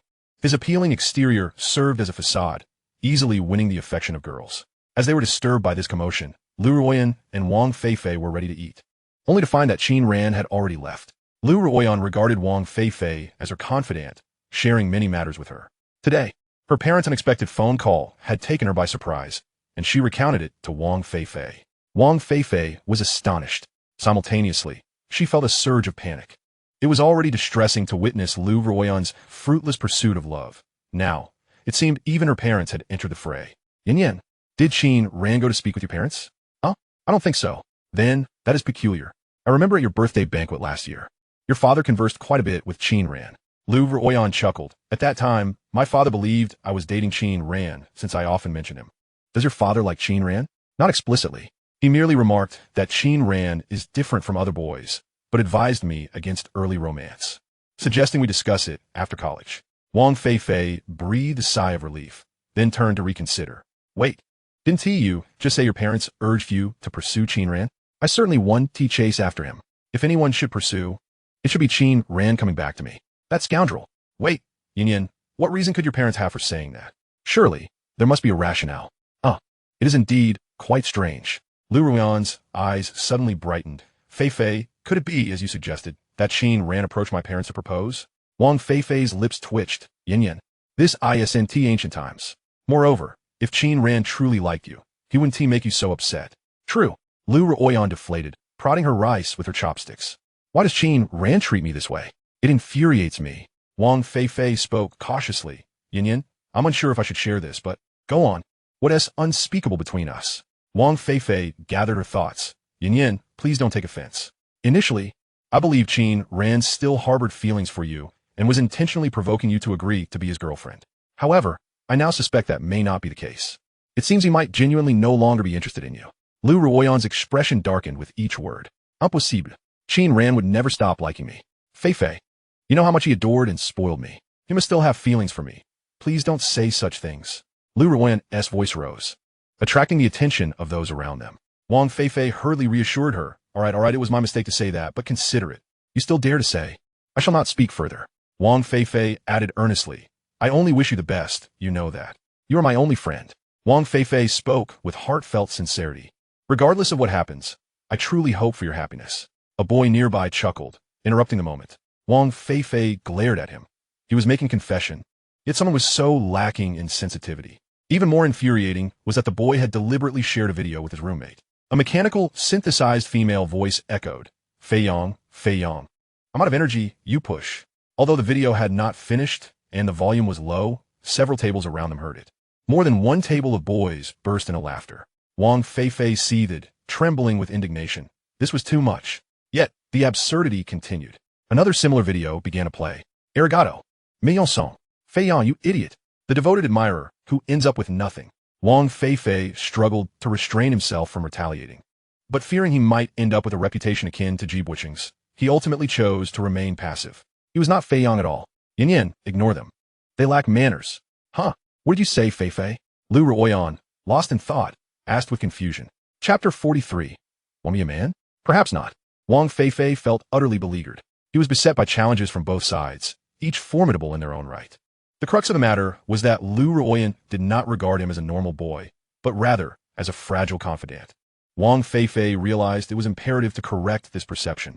If not, his heartfelt declarations would merely be interpreted as friendly advice. Any other boy would likely have Liu Ruyan discerning the true intent behind his words, yet he was the exception.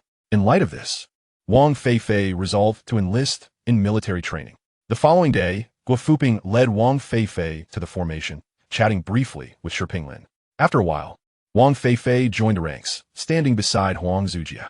Shi Pinglin offered no further commentary, urging Wang Fei Fei to focus on training. However, both Ji Buiqing and Wang Fei Fei had already incurred a point deduction. Completing military training offered a total of 2 credits, but due to their altercation, 1 point had been deducted. If they performed well, they could regain it. Should fighting continue, they would forfeit both points. Having just returned from punishment lapse, Ji Buiqing noticed Wang Fei Fei in line and flashed a knowing smile. Wang Fei Fei instinctively recoiled at the sight of Ji Buiqing, but steeling himself with determination. He met Ji Buiqing's gaze. From this day forth, he would strive to embody the essence of a true man. He aimed to demonstrate to Liu Ruyan that he too possessed masculinity. Furthermore, he hoped to darken his complexion, appearing less pale and fragile. Yet, as military training commenced, Wang Fei Fei found himself regretting his decision within the first hour. A profound sense of remorse washed over him. He had even contemplated feigning illness to take a respite, relishing the thought of sitting in a shaded spot while observing the others during military training. Why must he subject himself to such torment? One need not prove their masculinity solely through participation in military drills. Numerous alternatives abound. The school boasts a gym, which offers a splendid opportunity for exercise. Rather than merely standing in place, practicing military posture, Wang Fei Fei's body began to sway uncontrollably, startling Huang Zujia. Report, he exclaimed. Huang Zujia glanced at Wang Fei Fei beside him and shouted, It appears my classmate is having a seizure. A throng of eyes turned toward them. Shi Pinglin hurried to Wang Fei Fei's side, frowning. It did not resemble a seizure, but rather a sign of muscular weakness, as he struggled to stand upright. Do you have epilepsy? No. Wang Fei Fei rolled his eyes at Huang Zujia, his body continuing to sway like a fish out of water. Me fine. He gritted through his teeth. Address me with a report before speaking. Report. I'm not ill, he retorted. Shi Pinglin turned to Huang Zujia. 10 push-ups. Report. Speak. I was merely concerned for my classmate, not slandering him. 20 push-ups. Huang Zujia, visibly exasperated, stepped out of line and jogged to the front to commence his push-ups. Compared to a week prior, his running style had markedly improved, and his push-ups were considerably more refined. This indicated that the military training had indeed yielded results. However, the recently joined Wang Fei Fei was a different story. Shi Pinglin regretted adding a laggard to the mix. It was akin to a pot of porridge spoiled by a single drop of rat droppings. To be precise, it was as though a pot of porridge had been sullied by a dead rat. The formation was substantial, yet any lack of synchronization became glaringly apparent. This cannot continue, Shi Pinglin declared. Ji Buqing stepped forward. Yes. Ji Buqing straightened, clenched his fist, and ran to stand before Shi Pinglin, saluting before lowering his hand. Teach him the basic movements, all of them. Yes. Ji Buqing's lips curled slightly. If he fails to perform well, you will also face punishment, and a further altercation will be arranged. I will petition the school for your expulsion. Ji Buqing's expression hardened. Report, instructor. I have reconciled with his classmate and will not fight again. Wang Fei Fei harbored no belief in this declaration. He had just witnessed Ji Buqing's eyes, which clearly conveyed a desire for revenge. Report, instructor. I wish to request a different instructor. Who? Qin Ran. Shi Pinglin called out. Qin Ran. Present. Are you willing to teach this classmate? Report, instructor. I'm not willing. Shi Pinglin turned to the stunned Wang Fei Fei and said, Did you hear that? From now on, no more chatter. Wang Fei Fei trembled, his expression a masterpiece of dismay. He had anticipated the instructor would directly assign Qin Ran to teach him. Otherwise, training alongside Ji Buqing would likely lead to conflict. Yet, he never expected Qin Ran to flatly refuse, giving no reason beyond his unwillingness. Seeing the suppressed laughter on the faces of others, Wang Fei Fei found himself harboring resentment toward both Qin Ran and Ji Buqing. However, given the circumstances, he had no alternative, unless he feigned illness. But he noticed that the squad where Liu Ruyan was stationed had already taken a break. If he were to pretend to faint and be carried away, Liu Ruyan would undoubtedly witness it. His purpose for participating in military training was to earn her admiration, not to appear weak. Thus, Wang Fei Fei gritted his teeth and persevered. Yet, as he had feared, Ji Buqing indeed sought retribution. He insisted on accelerating Wang Fei Fei's progress while everyone else rested, leaving him alone to endure the training. Even reporting to the instructor proved futile. On the side, Fu Qingchuan, shielding his eyes from the sun with his cap, remarked, What is he doing at military training? He looks like he is about to collapse. Indeed, Huang Zujie complained, I genuinely thought he was having a fit earlier, which forced me to do 20 push-ups. Qin Ran chuckled. Perhaps he wishes to prove himself as a man. Haha, you're quite witty, Qin Ran. Isn't he a man? Qin Ran, half-jokingly, surmised Wang Fei Fei's thoughts. If Wang Fei Fei truly sought to pursue Liu Ruyan, he must shed the identity of friend. With that prerequisite, it was easy to discern Wang Fei Fei's genuine intentions. Ironically, in a past life, Wang Fei Fei had engaged in similar antics, sneaking off to the gym to exercise. He had attempted to strike up a conversation with a muscular man, hoping to receive guidance, only to be misinterpreted as a sexual harasser. Qin Ran had heard this from a friend who happened to be at that gym, capturing photos and videos. What began as mere dinner-table banter transformed into astonishment at Wang Fei Fei's absurdity. Despite having pocket money, he refused to hire a trainer and instead tried to engage with others. Did he not realize his appearance and demeanor often led to misunderstandings? In truth, many had mistakenly believed Wang Fei Fei to be homosexual, a misconception that had persisted since middle school. There were even rumors that he had been involved with someone, though the veracity of such claims remained uncertain. Regardless, Qin Ran firmly believed that Wang Fei Fei had been coerced. Having known him for many years, he recognized Wang Fei Fei's normal orientation, with a clear affection for Liu Ruyan. Observing the discord between the two, Qin Ran pondered the peculiar nature of fate. Neither was particularly virtuous. It would be ideal if Wang Fei Fei and Ji Buqing were to be paired together, inflicting harm upon one another rather than upon others. Chapter 44. A flower blooms, hundreds of flowers fall, all at the level of instant kill. Upon entertaining this thought, Qin Ran suddenly perceived that the two actually complemented each other quite well. Ji Buqing, tall and handsome, paired with Wang Fei Fei, delicate and demure, standing face to face. They indeed evoked the vibe of dual male protagonists in campus drama. Qin Ran leisurely chatted with his friends, finding no inclination to instruct Wang Fei Fei. The latter had the audacity to specifically request his guidance, truly believing him to be amenable. As for Wang Fei Fei, Qin Ran had no intention of extending any gestures of camaraderie. He was just as likely to refrain from delivering another beating. Assistance? That was out of the question. Qin Ran's actions garnered him commendations from the boys in class, with more than one giving him a discreet thumbs up. From another perspective, Wang Fei Fei had managed to achieve a remarkable feat within a single day, successfully earning the disdain of all the boys. Qin Ran was uncertain whether this was truly Wang Fei Fei's nature or merely a facade. He recalled instances when Wang Fei Fei had purposefully crafted an image of solitude and victimhood to elicit Liu Ruyan's sympathy. He had witnessed such antics more than once, including the recent incident with Jibwuching. Though not present, he could surmise the general course of events based on their personalities and the truths hidden beneath their facades. Thus, he would not indulge Wang Fei Fei in the slightest, not even a modicum of leniency. During the lunch break, Wang Fei Fei was compelled by Jibwuching to engage in extra practice, a decision that Qin Ran sanctioned. After a morning of training, Wang Fei Fei exhibited some semblance of competence in standing at attention and at ease, but in all other respects, he remained ineffective. This amounted to little more than treading water, devoid of any real progress. Jibwuching, in turn, was required to join him in this additional training, inflicting 1,000 defeats upon the enemy while sustaining an 800 loss oneself. Qin Ran was quite delighted to witness this scene. Jibwuching was willing to forfeit his lunchtime, driven not only by a desire for revenge against Wang Fei Fei, but also by yearning to restore his image in Qin Ran's eyes. His aspirations included becoming a model student, a flag bearer, and even a flag raiser. In the evenings, flag bearers would don their military training uniforms and practice on the playground, attracting considerable attention. Their synchronized movements and upright postures would even entice some girls to come and watch. Being a flag bearer was not merely about looks, physique mattered as well. One could not be of varying heights. All had to possess a well-proportioned figure, and while they need not resemble Qin Ran's striking handsomeness, they had to at least be of above-average appearance. Some experienced female seniors often specifically chose younger male students who were selected as flag bearers. Leaving character aside, their looks and height were certainly commendable. This year, the overall caliber of the flag bearers was diminished by one individual, Qin Ran. Logically, the appearance standard of the flag team was quite commendable, yet there was one particularly outstanding individual, rendering the others seemingly mundane. Moreover, after Qin Ran performed in the name of the Father, he had gained a modicum of fame. Not only first-year students, but almost the entire university was aware of this strikingly handsome and melodious young man. Qin Ran was neither a flag raiser nor a flag bearer, but rather a flag holder. After careful observation, Qin Ran identified 3 candidates for the model student position: Wen Yonglong, Qin Ran, and Jibwuching. Jibwuching was certainly no longer under consideration, having been caught in a brawl and seen being pinned down in the dirt by Qin Ran.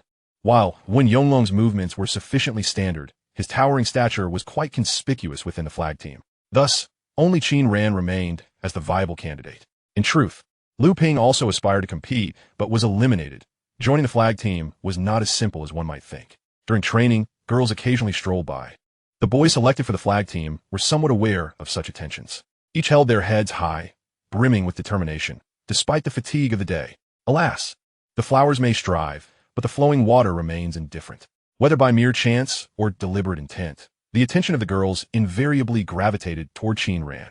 During 2 brief 5-minute breaks, Qin Ran received over 10 requests for his contact information from girls. Those who do not possess a handsome face like his are entirely oblivious to how fervently girls can pursue. One after another, they came in a steady stream. A few envious boys secretly wished that on the day of the flag raising, Qin Ran's handsome visage would be obscured by the flag. Yet in the present moment, they merely wished for their own eyes to be covered, so they would not feel envious. However, when Lin Wanbai appeared, their hearts skipped a beat. How beautiful! Goodness! A face reminiscent of first love. They were smitten. Almost all the boys in the flag team were invigorated.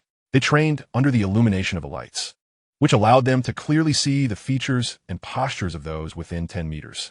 When Lin Wanbai halted not far from them, all the boys' gazes became fixated upon her. Their formation faltered slightly, and their movements became less synchronized. This was the captivating power of Lin Wanbai. More than half an hour later, the boys of the flag team watched with broken hearts as Qin Ran approached the stunning girl who quickened their pulses. All the good fortune was monopolized by one person.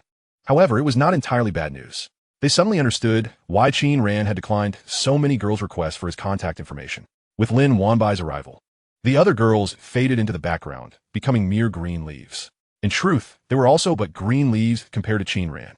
The two strolled along the rubber track.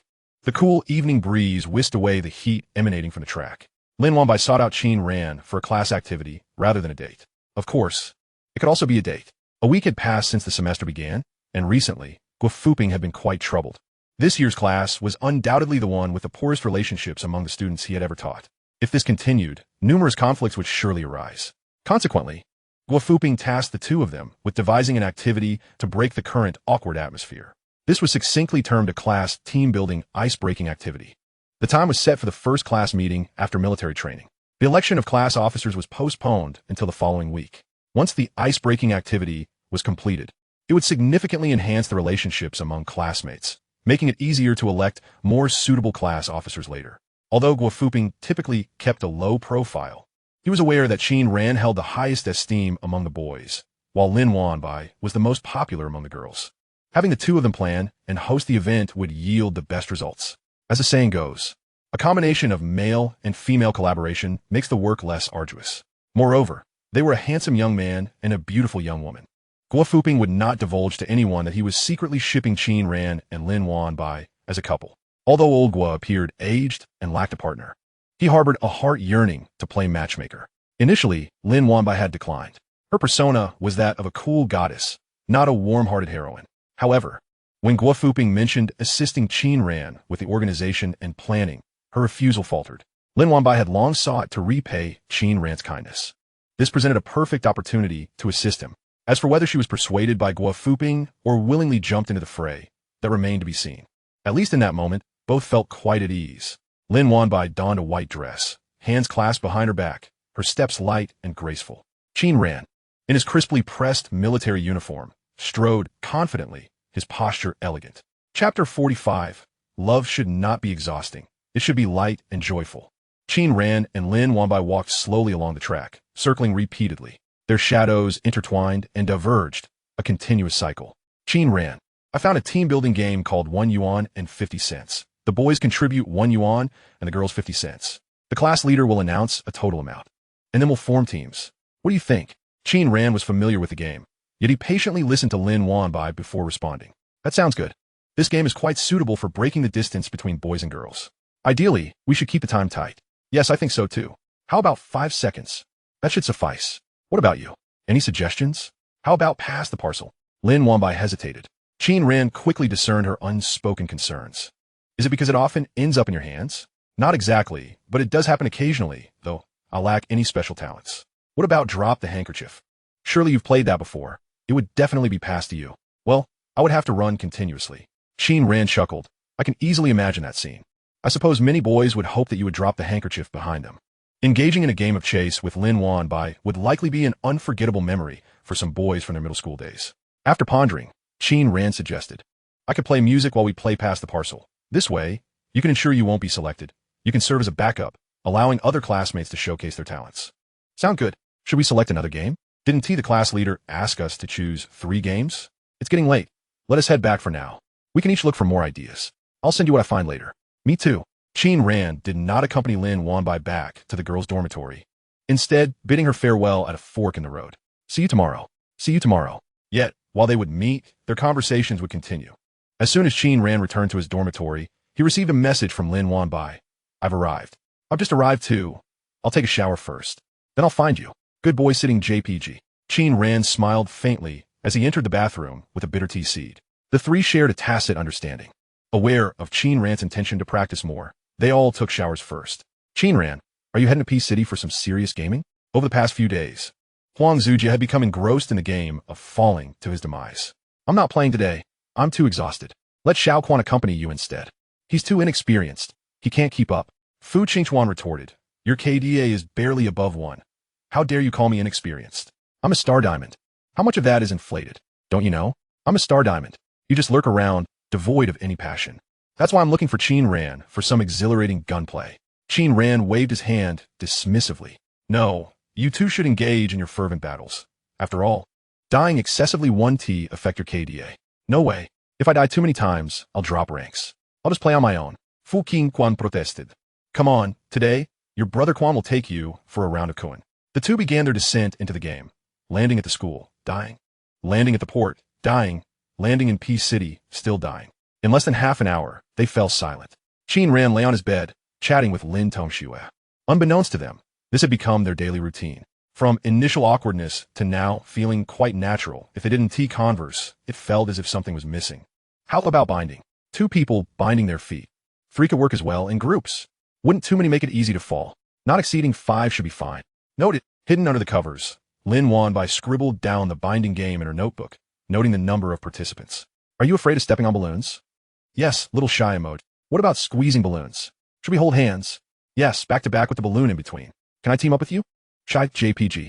Qin Ran felt as if Lin Wanbai had inadvertently flirted with him again. Of course, but I fear we might be randomly assigned teams. Then let us consider it a backup plan, in case we can't freely choose our teammates. All right, Lin Wanbai noted down the balloon squeezing game, tagging teammate Qin Ran. They continued discussing the intricate details of their games, constantly refining rules, numbers, timings, and more. This conversation lasted over 2 hours. The dormitory lights had long been extinguished, yet they remained engrossed in their dialogue, which had transcended mere class bonding games. They reminisced about childhood games, hopscotch, jump rope, remote control cars, and yo-yos. It was only past 1 o'clock that Lin Wanbai realized how quickly time had flown. It's past 1. I should sleep. Tomorrow we have military training, and you'll be practicing late again. Rest well. It shouldn't be this late next time. Okay. Qin Ran replied with okay. They had progressed from good night to simply okay. After a while, he placed his phone on the bedside. With his hands behind his head, Qin Ran realized he had developed a fondness for conversing with Lin Wanbai. Sharing their daily lives felt like a novel experience for him, one he had never encountered before. Previously, he often messaged Liu Ruyan, but it lacked this connection. Most of their conversations were initiated by him, and Liu Ruyan wasn't the type to respond instantly. Moreover, Liu Ruyan frequently changed her preferences, liking something one day and discarding it the next, often leaving him to guess. Over time, his attempts to initiate conversation dwindled, and he would often provide Liu Ruyan with options for her to choose from. It was nothing like the current feeling of endless topics to discuss and unceasing conversation. It was lighthearted and joyful. There was no need for guesswork, nor the stress of preparation. He didn't have to placate her after being rejected by all his suggestions or meticulously think of plans that would align with her desires. Qin Ran found himself pondering how he had endured such a dynamic before. Could it be that, over time, one simply becomes accustomed to things? Perhaps Liu Ruyan had grown so used to his affection that she recklessly squandered it. As Qin Ran reflected on the past, he realized he had overly indulged Liu Ruyan, diminishing his own worth. Now, having cast off that burden, he felt an unprecedented sense of ease. He should have done this long ago. In his past life, his inability to let go of his feelings for Liu Ruyan had only tormented himself. Qin Ran grew increasingly resolute that his current approach was indeed correct. He would no longer live for someone else. Even if he were to seek a partner, it would be someone with whom he could share a light-hearted and joyful connection, rather than one that left him feeling drained. Qin Ran had once loved Liu Ruyan, experiencing both joy and pain. Now, he had finally learned the importance of loving himself. If he couldn't cherish himself, how could he expect others to value him?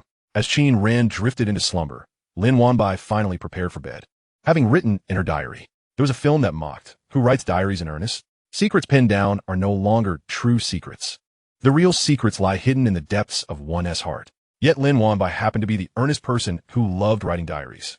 At the end of her entry, she wrote, "Those who have shared the evening breeze together will likely remember it for a long time, right?" Chapter 46. Military training concludes an odd couple. Unbeknownst to them, military training was nearing its end. Compared to the initial chaotic scenes, the formations now stood orderly and precise. A stark contrast. Even someone as weak as Wang Fei Fei had gained a hint of masculinity, at least as long as one didn't focus on his face, which was sunburned and perpetually flushed like a Highland red. In the past few days, when Ji Buqing had been training Wang Fei Fei alone, passers-by often cast strange glances. The blushing, delicate-looking boy resembled a fragile zero, while the tall and imposing Ji Buqing was clearly the one. The campus forum had even showcased their photos from the side. They indeed exuded a certain vibe. However, the thread was later deleted, reported by Wang Fei Fei himself. In the dormitory, Wang Fei Fei acted like an insulator, often scrolling through threads, searching for news related to Liu Ruyan. If someone posted a photo of Liu Ruyan or discussed which freshman girl was the most beautiful, Wang Fei Fei, as all account, would undoubtedly surface. Wang Fei Fei felt both proud and furious. Often, after reading a thread, he would report it. While others admired and coveted Liu Ruyan, indicating their good taste, he didn't want so many competitors. Just dealing with Qin Ran was exhausting enough. Since Monday, Liu Ruyan had consistently brought him to places where Qin Ran often appeared, such as the second canteen. Wang Fei Fei refrained from mentioning that Qin Ran had joined the flag team. Otherwise, Liu Ruyan would undoubtedly want to watch his training that evening. He couldn't fathom how Liu Ruyan had transformed into someone so different. The pride he once adored seemed to have diminished, replaced by a sense of humility. It was as if her halo had vanished. She was nothing like the person he had once cherished. How could the Liu Ruyan he loved become like any other infatuated girl? Yet reality would not change based on his thoughts. The flag-raising ceremony of the new military training regiment commenced, and once again, Qin Ran emerged as the most radiant figure among them. After the training concluded, Wang Fei Fei could overhear conversations about Qin Ran wherever he went. He felt an urge to scoff from such a distance. How could they possibly discern that Qin Ran was handsome? Upon returning to his dormitory, he promptly shed his military uniform. He had endured the rigors of training solely for the sake of Liu Ruyan. Over the past week, he had suffered innumerable hardships. His face was sunburned, and his already delicate physique had grown even slimmer. Moreover, he had been tormented by Ji-butching for several days, feeling like he was living in hell. Yet, he stubbornly refrained from feigning unconsciousness and managed to persevere. However, Liu Ruyan remained oblivious to his sacrifices, incessantly declaring that Qin Ran was the model student. Of course, Wang Fei Fei was well aware of Qin Ran's status. His ears were nearly calloused from hearing it so often. He had resolutely decided never to engage in such endeavors again. For the suffering he endured yielded no rewards. Nonetheless, at least the military training was finally over.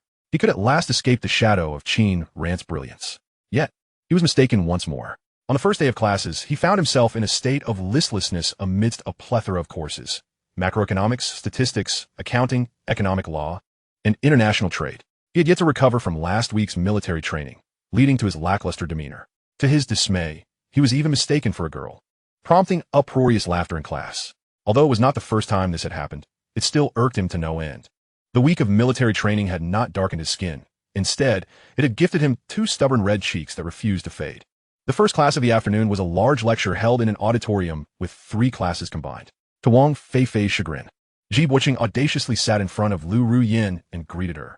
Wang Fei Fei, seated in the back row, felt an overwhelming urge to hurl his book at Ji-butching's pretentious face. Liu Ruyan was equally taken aback by Ji-butching's boldness. She had scolded him for his previous confrontation with Wang Fei Fei. Yet, Ji-butching seemed undeterred, which suggested a certain generosity on his part, as if he bore no grudge. Liu Ruyan let out a cold huff, ignoring Ji-butching, yet her thoughts had silently begun to shift. Were it not for their 2 clashes, Ji-butching might have fit her ideals of a partner quite well. However, the damage to his image was substantial. His previous violent outburst against Wang Fei Fei had left her somewhat apprehensive. Yet, as she gazed at Ji-butching's smiling face, she couldn't help but wonder if there had been some misunderstanding. After all, how could Ji-butching so calmly occupy the seat before her? Especially after having helped Wang Fei Fei train alone the previous week? Just then, Qin Ran entered through the door, capturing her attention. More accurately, he captivated the gaze of nearly the entire auditorium. The most renowned freshman in the first year, without a doubt. Liu Ruyan's expression shifted to one of melancholy, tinged with annoyance. Last week, she had deliberately encountered Qin Ran several times, yet he acted as though he had not seen her. Even when she had greeted him, he merely nodded and walked away without uttering a single word. Their relationship had deteriorated to the point where she felt less connected to him than to her classmates. Liu Ruyan was conflicted. On one hand, she yearned to restore their former rapport, hoping Qin Ran would treat her as he once did. Yet, she was reluctant to lower herself, and extending an olive branch to Qin Ran was already her limit. She could never be the one to initiate a romantic relationship. In truth, she wouldn't entirely dismiss the idea of being Qin Ran's girlfriend. If he were to publicly confess his feelings for her at the welcome party, she would seriously contemplate accepting. After all, it was evident that Qin Ran was the most popular and sought-after individual. Furthermore, she knew very well that he had treated her kindly in the past. She understood his character. In the past, he would have certainly sat beside her. But now, that was no longer the case. Liu Ruyan gazed longingly at Qin Ran, who sat with his roommate in the back row. A multitude of students separated them, rendering even a casual conversation impossible. She hesitated, contemplating whether to change her seat, when Ji-butching suddenly turned around. "Excuse me, I've forgotten my pen. Could you lend me one?" Beside her, Fong Man nudged Liu Ruyan's arm and winked. "What do you mean you forgot your pen?" Clearly, he was trying to flirt. Liu Ruyan had more than one pen and, after a brief hesitation, resolved to extend one to him. Lending a pen was hardly a significant matter. However, someone acted more swiftly than she did. "I'll lend you mine." Wang Fei Fei offered Ji-butching his pen. Yi-butching, who had been prepared to borrow Liu Ruyan's pen, felt slightly vexed when Wang Fei Fei intercepted him with a blue pen. Nevertheless, he restrained himself. After all, he had physically assaulted Wang Fei Fei in front of Liu Ruyan last time and could not afford to act recklessly again. even though he genuinely found Wang Fei Fei insufferable. Ji Buqing calmly expressed his gratitude, then turned back, pressing the pen forcefully against the desk, drawing a line. He then smiled and said, "Hey, your pen is broken. The ink cartridge is missing. Impossible. I was just writing my name with it." Ji Buqing shrugged. "I'm not sure. Here you go." He tossed the damaged pen back to Wang Fei Fei and then looked at Liu Ruyan again. If he couldn't manage something as trivial as this, how could he have thrived in high school? In Ji Buqing's eyes, boys his age were rather immature, while girls were easily deceived, especially beautiful ones. After all, the latter often lacked male friends, and with his charm, Wang Fei Fei was no match for him. Chapter 47, a different classroom, the fickle men and women. Ji Buqing regarded Liu Ruyan with a confident smile. He sensed that she did not harbor outright disdain for him, perhaps just a tinge of annoyance. He had encountered similar situations before. All he needed was a reason to dispel the previous misunderstandings. This could even instill a sense of guilt in her, making her feel she had misjudged him, thus making it easier for him to win her over. After exchanging a few glances, Ji Buqing could gauge Liu Ruyan's feelings toward him based on her reactions. To be frank, he perceived her as not particularly astute, making her an easier target to pursue.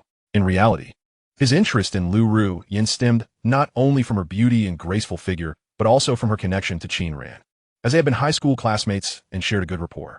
Moreover, Qin Ran had been persistently pursuing Liu Ruyan. He had not forgotten about Qin Ran.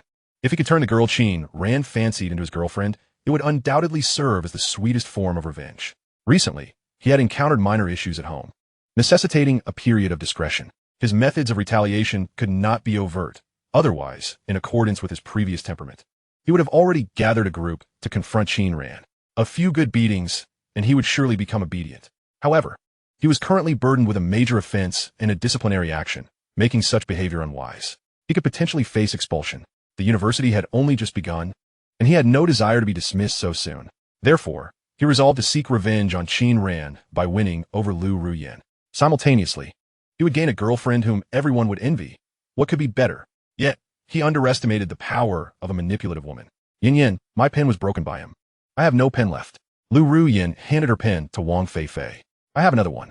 "You're so kind, Yin Yin," Liu Ruyan told Ji Buqing. "I don't have any extra pens." Ji Buqing glanced at Wang Fei Fei, who was smiling at him, and his eyelid twitched. It was undoubtedly intentional. Ji Buqing reminded himself to endure, forcing a smile upon his face. "It's nothing. Could you lend me your notes after class?" Wang Fei Fei felt as though he had encountered the most cunning adversary of his life. Each tactic was followed by another, all part of an elaborate scheme. This was even more perilous than dealing with Qin Ran. In a moment of desperation, Wang Fei Fei shouted, "The teacher is coming." A middle-aged man wearing black-framed glasses entered.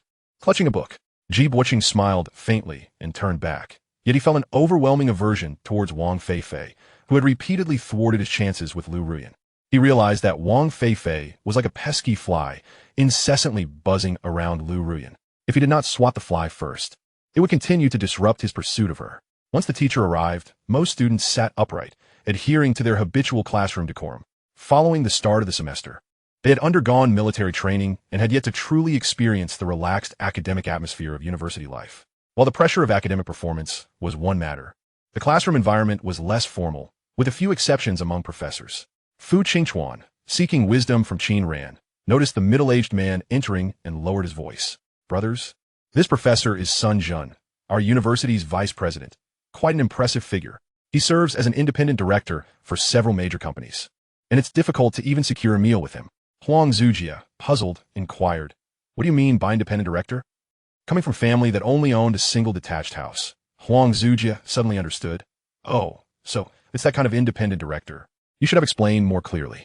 Are independent directors really that remarkable?"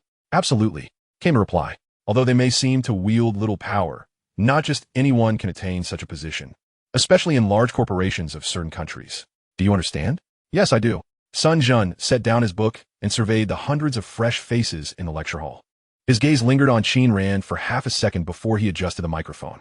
"It seems you all lack spirit. Perhaps the military training has exhausted you, and you haven't quite recovered." "Indeed, we're utterly drained," the students lamented in unison. In light of this, let us take it easy for our first lesson. The weariness that had settled upon the students began to dissipate, and they felt a renewed sense of energy. After nearly 3 months without classes, a mere morning was hardly enough to reacquaint them with the academic routine.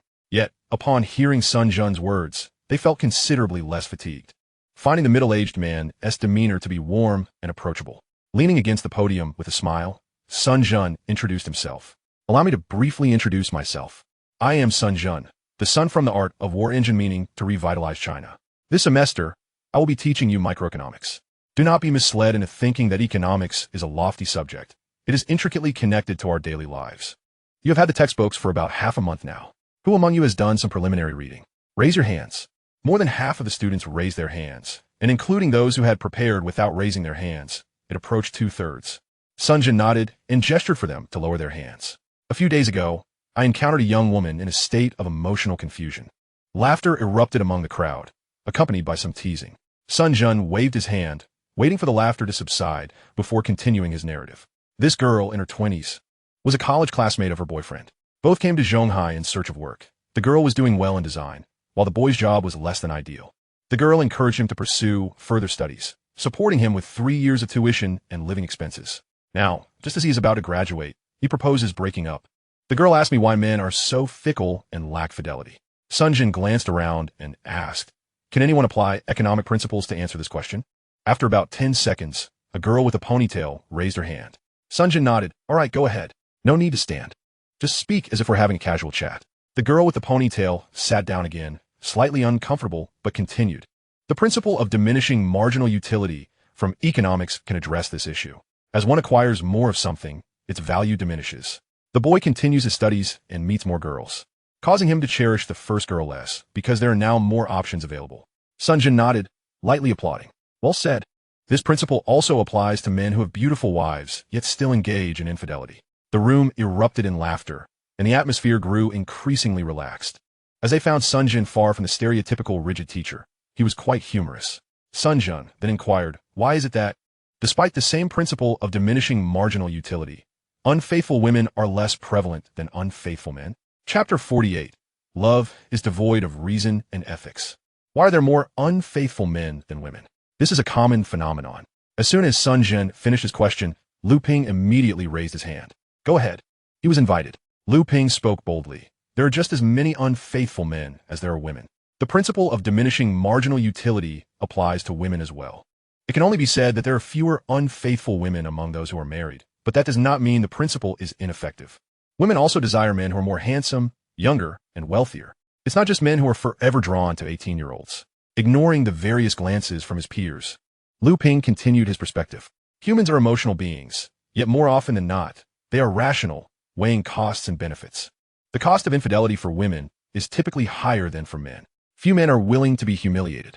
The online condemnation of mistresses is also a contributing factor. Therefore, women can indeed be unfaithful. It's just that the actual cost of doing so, especially for those in relationships, is too high. Sun Jun asked, do you all agree? A female student shouted, that boy is utterly immoral. The girl supported him for 3 years. How could he do this? That's no justification. Sun Jun nodded slightly. Does anyone wish to explain why? More hands shot up. This time, it was Liu Fei's turn. Economics is devoid of morality. Morality demands consideration for others. However, people are inherently selfish, and few can truly achieve selflessness. Economics emphasizes the pursuit of maximizing one's own interests. For the boy, during his university years, he faced little pressure concerning life or work, so he sought to maximize the benefits of his romantic pursuits. Yet, during the 3 years of graduate study, the initial passion had long faded. If he were to break up with a girl, he would lose his financial support. Now that he is about to graduate, free from that anxiety, he naturally begins to pursue maximizing his romantic benefits once more, seeking better and more beautiful partners. Conversely, the girl is in a similar situation. Everything is merely in pursuit of maximizing benefits. Once Liu Fei finished, the classroom fell into silence. A few girls who wished to argue were at a loss for how to counter with economic reasoning. Sun Jun was somewhat astonished. While some could identify the crux of the issue, few could analyze it so clearly and straightforwardly. Liu Ruyan suddenly interjected. That girl decided to support the boy's graduate studies merely to ensure a better future for both of them. From this perspective, the girl loves the boy more, considering the two of them rather than solely herself. Economics may lack morality, but we must uphold moral standards. This statement garnered much agreement. However, Qin Ran scoffed at this notion. He recalled how well he had treated Liu Ruyan in the past, only to be met with her complete disregard. However, Qin Ran was well aware that Liu Ruyan would not share this sentiment. Liu Ruyan had never perceived herself as flawed. In response to Liu Ruyan's assertions, Liu Fei remained composed and unruffled. This indicated that the girl, prior to supporting the boy's graduate studies, was oblivious to the fundamental principles of economics. Liu Ruyan furrowed her brow and inquired, "What principle? The higher the returns, the greater the risks." The girl was fixated solely on the potential gains from the boy's successful completion of graduate school, neglecting the inherent risks involved. After attaining a higher degree, the boy would find it easier to secure employment, and his salary would subsequently increase. As his circumstances improved, the likelihood of him seeking relationships with other girls would also rise. It is an undeniable truth that the more advantageous a boy's conditions, the more desirable he becomes to girls. Liu Fei's remarque rendèrent Liu Ruyan speechless. Should Liu Ruyan continue to cling to notions of immorality, it would only serve to diminish her standing further. Sun Jun observed the debate between the two with an increasingly amused expression. All right, let us proceed to the next question. What effective measures can be taken to mitigate such risks? Liu Fei succinctly replied, obtain un mariage certificat. Not marriage in the traditional sense, but the legal documentation. Only with ink on paper does the disadvantaged party in a marriage possess a safeguard. Should infidelity or domestic violence occur, the weaker party could claim a larger share of the assets. This principle is universally understood, even by those who have never been in a romantic relationship. Sun Jun turned to Liu Fei and asked, the girl is now profoundly disappointed and in pain. What do you think should be done? The greater the hope, the deeper the disappointment. The girl had not considered the risks of supporting the boy's graduate studies. Focusing solely on the likelihood of success and disappointment was inevitable. To rectify the situation, there were only two options. First, to decisively relinquish the endeavor. The greater the sunk cost, the harder it becomes to move on. After 3 years of support, the sunk cost had become considerable, yet she could still choose to leave. Otherwise, the disappointment would only deepen. The second option was to confront the boy. The fact that the girl had supported the boy's studies for 3 years indicated that he was not devoid of merit. If he possessed no redeeming qualities, she would not have made such sacrifices. Furthermore, given their years of emotional investment, as long as the boy was not utterly heartless, there remained a possibility for reconciliation. Of course, it was merely a possibility. I personally harbor little optimism regarding the girl's chances of mending this relationship. When a boy seeks to end a relationship, it often signifies that the emotional bond has reached its conclusion. Sun Jun nodded, smiling and applauding. The others followed suit, clapping as well. Liu Fei's expression remained impassive, rendering her thoughts inscrutable. Suddenly, Liu Ruyan's body trembled as she glanced toward Qin Ran, who had chosen not to pursue her, disregarding even the support she had offered. He blocked her from his social media, adopting an attitude that suggested he would no longer engage with her. Liu Ruyan, who had initially felt a flicker of panic, now found herself gripped by fear. She dreaded the possibility that, should Qin Ran turn his back, he might indeed walk away without a second glance. Would she then lose all chance to be with him forever? She would never again experience his concern and affection. This was unacceptable to her. She yearned for Qin Ran to return, to dote on her as he once did. Upon seeing Qin Ran turn briefly to look at her before resuming his dispassionate attendance to the lecture, she felt an overwhelming urge to weep. Qin Ran's situation was distinctly different from the example previously cited. He simply found love exhausting, devoid of reciprocation. Yet, from a certain perspective, he bore similarities to the girl who was at risk of being abandoned. Both had invested deeply in love, to an extent that few could comprehend. Very few girls would be willing to toil for 3 years to support their boyfriend's graduate education. The party that invests excessively often appears quite humble. However, it is challenging to bind the other party through moral obligations. If love is absent, then it simply is not present. Forcing a union would only lead to further discord. Even if the girl were to momentarily reconcile with the boy, or even obtain a marriage certificate, the likelihood of divorce remained high. What truly mattered to the girl was not the assets acquired post-marriage. Love has never adhered to reason, nor has it conformed to morality. Chapter 49. No longer the vulnerable one, but clad in armor. After class, the group continued to passionately discuss the earlier topic. Should the girl seek out the boy? Who was right, and who was wrong? Each side presented their arguments. Some opined that the girl was foolish for sacrificing so much, particularly for supporting the boy's graduate studies. Now that he had completed his degree and turned his back on her, he was deemed an irresponsible scoundrel. Others argued that when love fades, it simply fades. A forceful union yields no sweetness. The boy may not have developed feelings for someone else, but might merely have lost some affection. As the initial fervor of romance wanes, it becomes increasingly rare for feelings to deepen, often overshadowed by mundane quarrels over trivial matters. Did the boy err? Ethically speaking, he certainly did. But does that mean he is bound for life due to the girl's sacrifices over the past 3 years? Conversely, could it be argued that the boy has also suffered losses? Love is challenging to navigate rationally, and it cannot solely rely on emotional decisions. If one must discern right from wrong and measure who loves more, it becomes an exhausting endeavor. Moreover, absent personal experience, such considerations remain subjective. Few individuals ensnared in the throes of romantic turmoil can see clearly, and even fewer can extricate themselves when clarity dawns. Many are aware of the sunk cost fallacy, yet find it difficult to relinquish their investments. Otherwise, the stock market would not ensnare so many. Only a select few can set stop-loss points while trading stocks, successfully exiting with their capital intact. But what of love? How can one establish stop-loss points for an intangible emotion? Thus, this topic ultimately yields only personal viewpoints, with no definitive resolution. Different individuals will make varied choices upon encountering similar circumstances. In his past life, Qin Ran's love for Liu Ruyan was profoundly deep, and the sunk cost was immense. In this life, he chose to withdraw and detach in a timely manner. Even upon witnessing Ji Buqing engaging Liu Ruyan in conversation, he refrained from saying anything, merely passing by with indifference. Perhaps some would argue that truly letting go of someone involves neither blocking them nor deleting them from one's social media, nor feigning indifference. Rather, it is about responding graciously, remaining unmoved when the other stands before you. Unless one is a participant, they lack the standing to make such claims. It is often said that those who speak from the sidelines lack the experience of the struggle. In this life, Qin Ran sought to distance himself from Liu Ruyan, Ji Buqing, and Wang Fei Fei's entangled affections. Should he show any kindness to Wang Fei Fei, she would immediately take advantage of it. Liu Ruyan was no different. Even now, she still hoped for him to apologize first. Previously, Liu Ruyan had repeatedly sent Wang Fei Fei as an intermediary, insisting that he should apologize to her, and in return, she would forgive him. Qin Ran could only think to himself, how absurd. In reality, he had indeed acted on this sentiment, as Wang Fei Fei no longer dared to appear before him to utter those insincere words. As for Ji Buqing, it would not be long before he was stripped of his rich second-generation label. He was merely a pretender, adept at masquerading. Qin Ran held no interest in discussing anything with the three of them. Moreover, he had someone else to meet.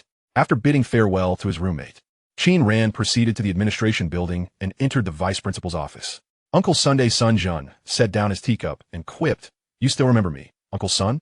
I thought you had forgotten all about me. How could it be? Uncle Sun is an independent director at our Qin Company. He has greatly assisted our family during previous crises. Qin Ran will not forget that." Sun Jun waved his hand, modestly stating, "I merely offered a few suggestions. Your family's ability to weather the storm is due to your father's and your own efforts. I cannot take credit for that. Uncle Sun is truly humble. No need to be so formal with me. Please have a seat. Would you care for a drink? I still have some Gu Zhuzi Sun tea that your father gifted me, which I have yet to finish. No, thank you. I'm just here to greet you before heading out for a meal. How about dinner at Uncle Sun's place tonight? Another time? I fear there won't be enough time for you to buy groceries today." Sun Jun paused, then chuckled. "All right then, whenever you wish to join for dinner. Just give me a heads up." "Yes, thank you. Uncle Sunday, feel free to reach out if you need anything. Don't be shy, all right? Okay, I'll take my leave now. Goodbye." Uncle Sunday, Sun Jin stood and watched as Qin Ran's figure gradually faded into the distance, a contemplative expression gracing his face. In the past, Qin Ran had always been quite courteous to him. Today, she had made a special effort to greet him.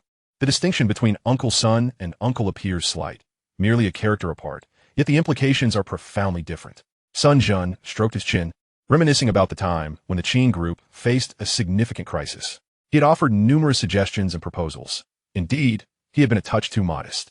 However, he was among the few who truly knew who had resolved the internal turmoil at that time. There are many gifted individuals, but few have left an impression on him. While the top finance university produces numerous high-achieving students, only a handful truly astound him, with Qin Ran being one of them, and the youngest among them. If the heir of the Qin family were to step out of the shadows, it would not merely stir excitement within the school, but could potentially influence the entire economic landscape of Zhonghai. Sun Jun smiled. That would indeed be advantageous. The influence of the recent top 10 alumni pales in comparison to the past.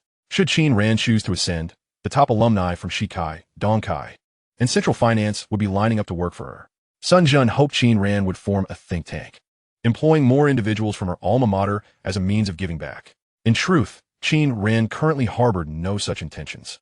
She simply no longer centered her life around Liu Ruyan and had matured in her interactions with others.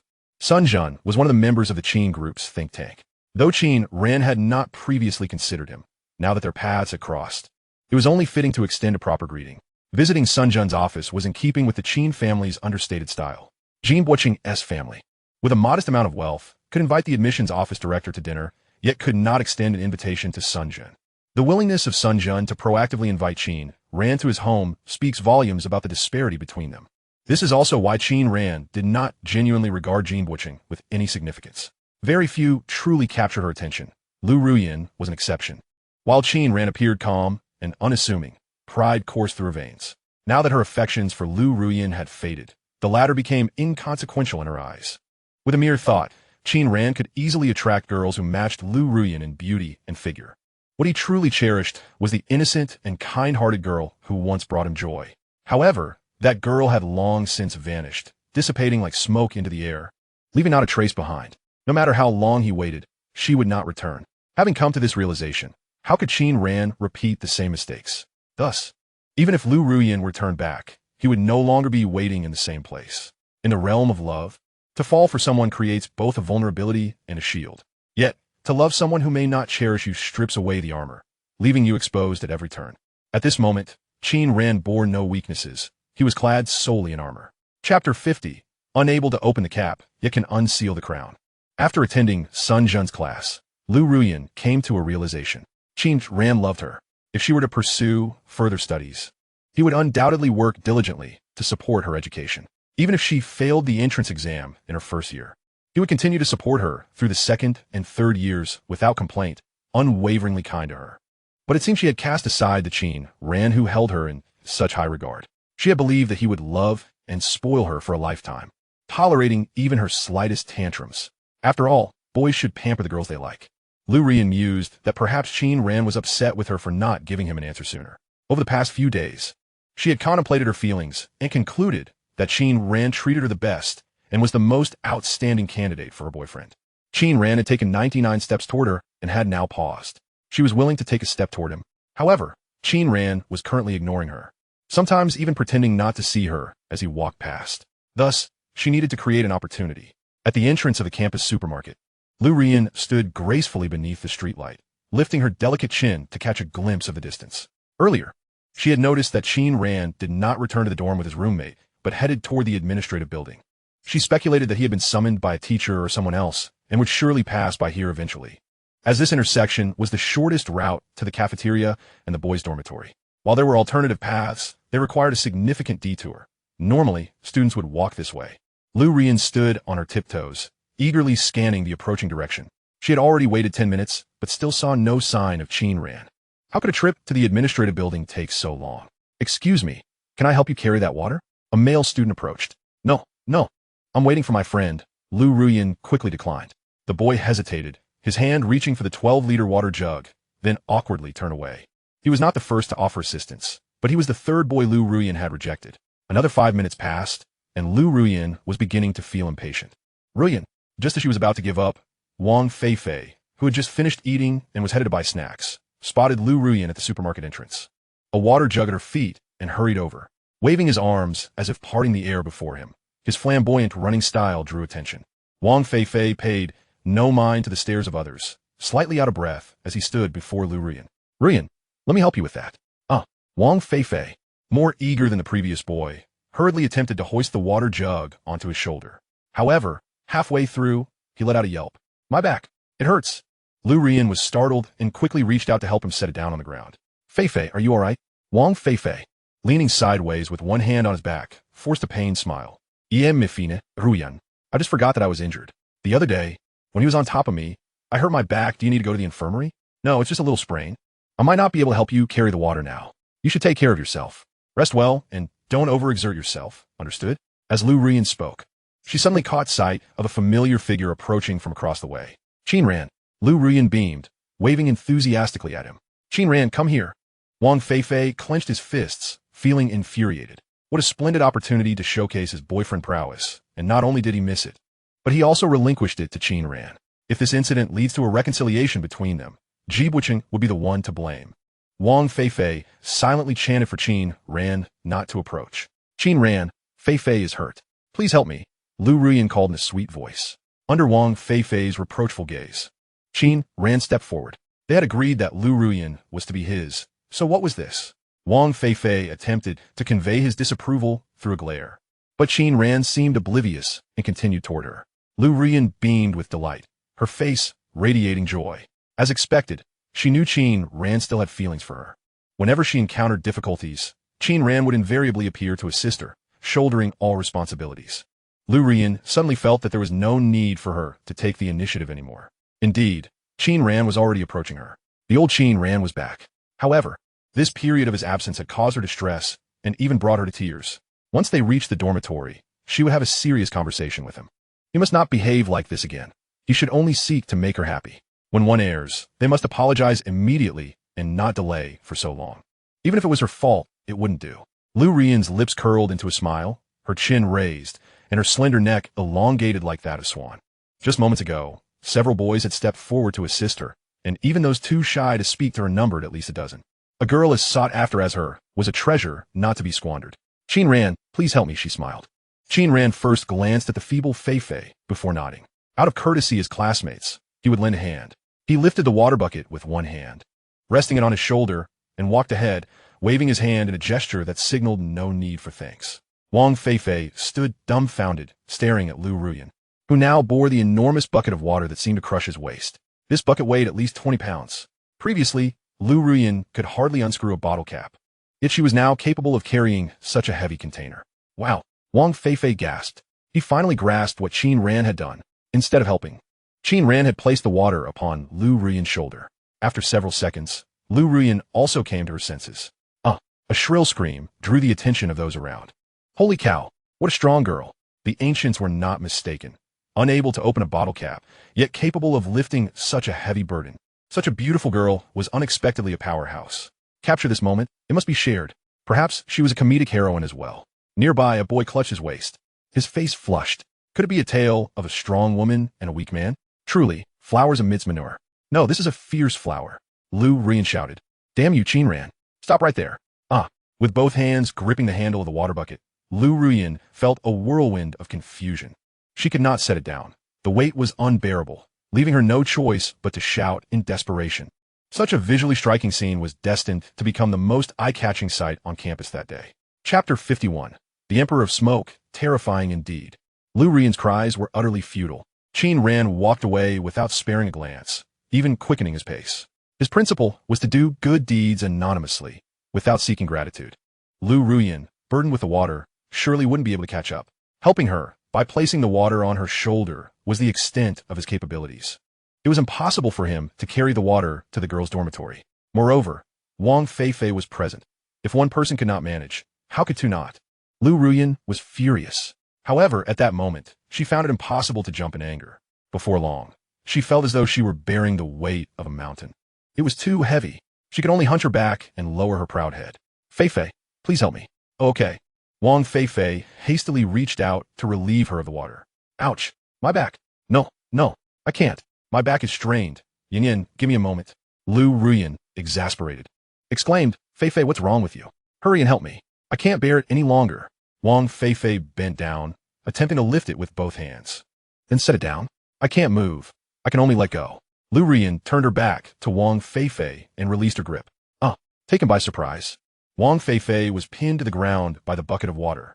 Liu Ruyan shook her hands and, hearing the noise, turned in shock, quickly pushing the bucket aside. Fei Fei, are you all right? I didn't mean to. Me fine. Wang Fei Fei grimaced in pain, but managed to force a smile. Yin, could you pull me up? Sure. Liu Ruyan extended her hand to help Wang Fei Fei, but her efforts were in vain. Wait. A tear slipped from the corner of Wang Fei Fei's eye. Yin, I think my back is broken. What? No way. Liu Ruyan was alarmed. Let me call an ambulance. Is it that serious? Liu Ruyan was frightened as well. I'll dial 120. Over half an hour later, the sound of sirens echoed through the campus. Wang Fei Fei was taken away by the ambulance, insisting that he was fine and that Liu Ruyan need not accompany him. Liu Ruyan told Wang Fei Fei to message her if he needed anything. And after watching the ambulance depart, she strode toward the boys' dormitory, disregarding the fallen water bucket. Furious, Liu Ruyan sought to confront Qin Ran. She was determined to question him about his actions. How could he place the water on her shoulder? Did he think her fragile shoulders could bear such a load? Even if she could manage it, did he not fear damaging her? Furthermore, he had caused Wang Fei Fei's injury, sending him to the hospital. Yet, after waiting for quite some time, she still did not see him. She almost rushed to find Qin Ran, but ultimately restrained herself. She had heard that boys in the dormitory often went shirtless in the summer, and she dared not approach. It was too risky. Liu Ruyan waited until nightfall, but still did not see Qin Ran.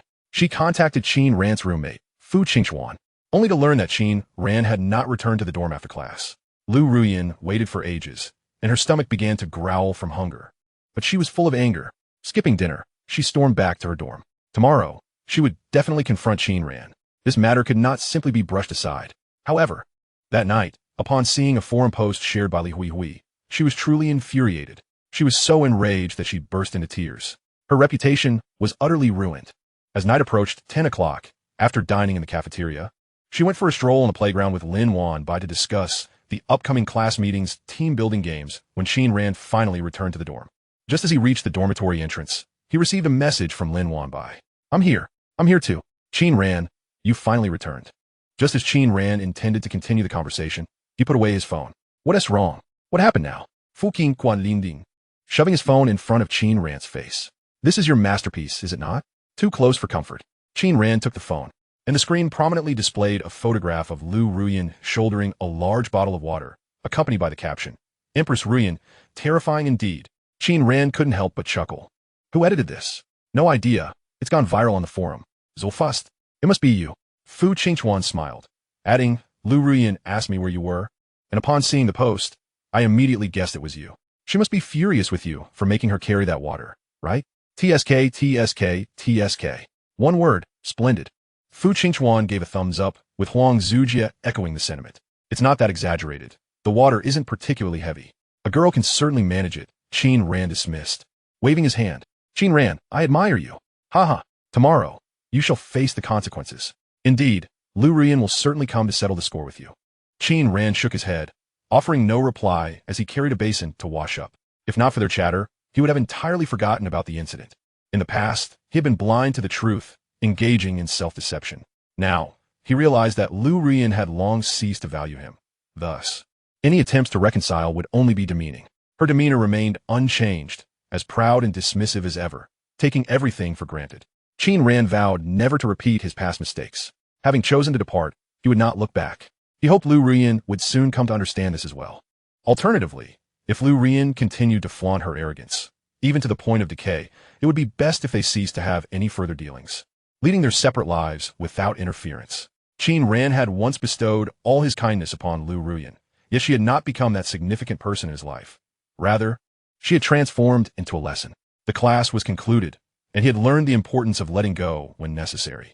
The following day, Qin Ran went to the cafeteria for a meal with his 3 roommates, as usual. Influenced by his and Wen Yonglong's habits, Fu Qingchuan and Huang Zujia had begun rising 10 minutes earlier to join him for breakfast. Midway through, he received a voice message from Guo Fuping, informing him that Wang Fei Fei had been hospitalized and would need a 2-day leave. He was asked to take a few classmates to visit Wang Fei Fei and use some class funds to buy fruits. Qin Ran declined. It was likely that Wang Fei Fei's roommates hadn't even visited. Even from a humanitarian standpoint, it would be Liu Ruyan, the class monitor, who would go. Qin Ran wished to avoid entanglements with them. Some matters were better left untouched. If he were to visit Wang Fei Fei, she might misinterpret his intentions. Moreover, although he had known Wang Fei Fei for many years, their relationship was not particularly close. Wang Fei Fei was Liu Ruyan's close friend, not his, and certainly not a brother.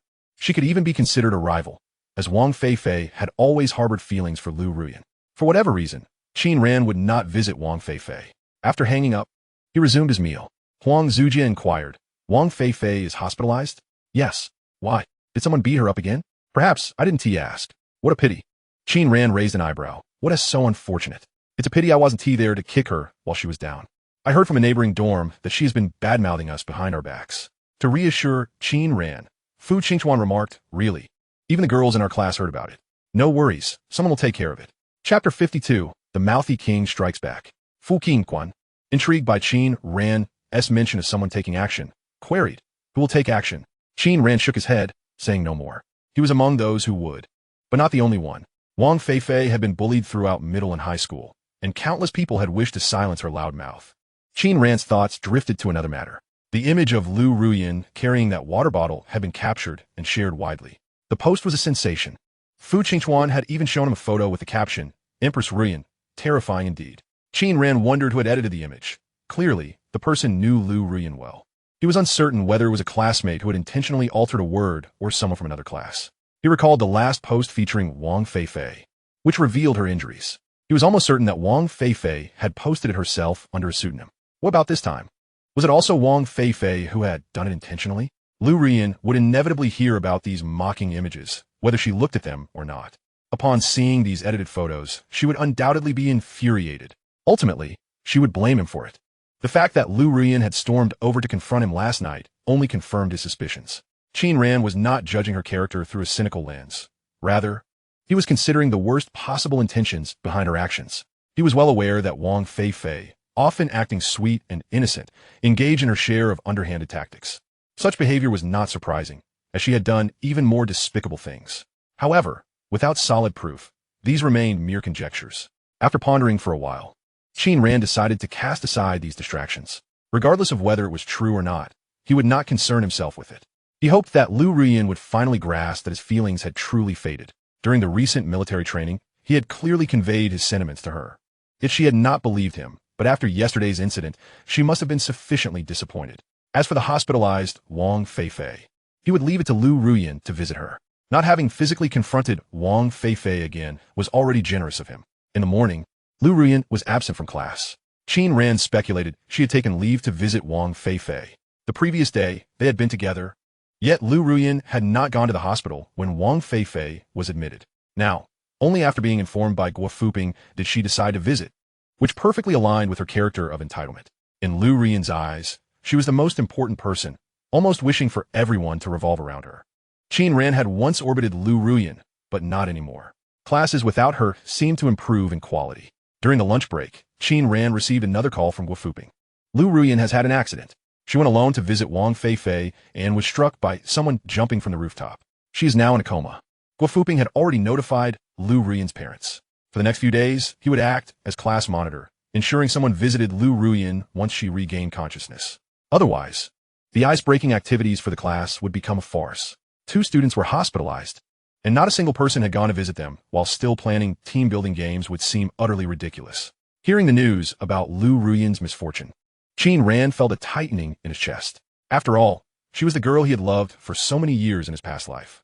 Nevertheless, he ultimately chose not to go to the hospital. From Guo Fuping's words, it seemed she was merely in a coma and not dead. Otherwise, he would have certainly gone and contributed to her medical expenses. In his previous life, he had perished in a car accident, leaving him uncertain of the aftermath. He could only speculate about Liu Ruyan's reactions to her grief. Qin Ran refrained from dwelling on it further. Human nature should not be tested. Yet he could roughly guess the outcome. It was just that the probability of a vehicle recklessly colliding with him in the city was exceedingly low, akin to winning the lottery. By the afternoon, news of Liu Ruyan being struck into a coma by the suicide victim had already spread throughout the class. Many were initially skeptical, and upon confirmation, they could not help but be astonished. The final class had concluded. Fang Man and Li Huihui waited at the door for Qin Ran. Qin Ran, we're going to visit Ruyan. Are you coming? I won't be going. You two should buy some fruits with the class funds. The two exchanged glances, and Fang Man hesitated, saying, Aren't you and Ruyan high school classmates? She often mentions you in the dormitory. Qin Ran chuckled. I doubt it's anything flattering.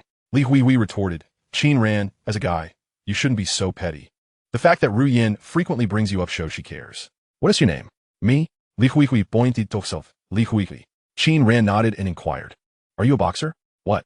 Never mind. I thought you might be into boxing. Li Huihui suddenly realized. Qin Ran, are you about to start boxing again? Qin Ran waved his hand dismissively. Stop it. You know nothing about my relationship with her, so refrain from making casual judgments. Fang Man pulled Li Huihui aside. Allericht, Huihui. Let us go see Ruyan. Qin Ran, it's true that Ruyan doesn't like you. Yes, exactly. Speak more. Engage with her. Qin Ran turned to Fang Man. If there's something important, call the class advisor. I must take my leave. Li Huihui watched Qin Ran's retreating figure, seething with anger. Having to be like this. I've never encountered such a stingy guy before. Just a remark, and he has to retort. Am I wrong? I feel he's utterly unfit to be class president. So petty and his words so harsh. If he is unsuitable, then who is? Chen Shuwen, passing by, interjected you. Li Huihui was taken aback by Chen Shuwen's defense of Qin Ran, yet she was not one to easily temper her temperament. Moreover, she harbored a strong dislike for Chen Shuwen's demeanor. She had encountered someone similar in high school and had very few female friends as a result. What is it to you? Chen Shuwen glanced at Li Huihui's slightly protruding belly and, with a piercing gaze, remarked, your culinary skills must be exceptional, right? Are you calling me fat? You're the one who is fat. Don't be so sensitive. Only the truth can provoke anger. Chen Shuwen shrugged. You can say I'm fat 100 times, and I wouldn't be offended because I'm not. So what do you mean? It simply means I find your embellishments impressive. Qin Ran was right. You're indeed a boxer. Li Huihui's face flushed crimson. I am not. Do you have a crush on Qin Ran? You get upset whenever I say something about him. Chen Shuwen laughed. It's fine if your mind is empty. Just don't let it fill with water. You are the one with a waterlogged mind. You just parrot back what you hear. Talking to you is a waste of breath. With a look of disdain, Chen Shuwen departed. She couldn't help but voice her disdain. Initially, she had no intention to speak up, but if she didn't scold Li Huihui, she felt she would be doing a disservice to the world, her conscience burdened. Li Huihui trembled with anger. Chen Shuwen, don't you dare walk away. All right, Huihui, Fang Man advised, stop it. You can't out-argue her. She is just too disgusting. I didn't even say anything about her. Chen Shuwen, not far from the exit, turned back to deliver a final blow. I once had 2 hearts, one kind and one wicked, but now only kindness remains. You've made me utterly nauseated. Don't speak to me again. Chapter 53. Liu Ruyan was knocked unconscious and, upon waking, went into a frenzy. Had Fang Man not held her back, Li Huihui would have certainly sought out Chen Shuwen for a confrontation. She felt she had done nothing wrong. It was entirely Qin Ran and Chen Shuwen's fault.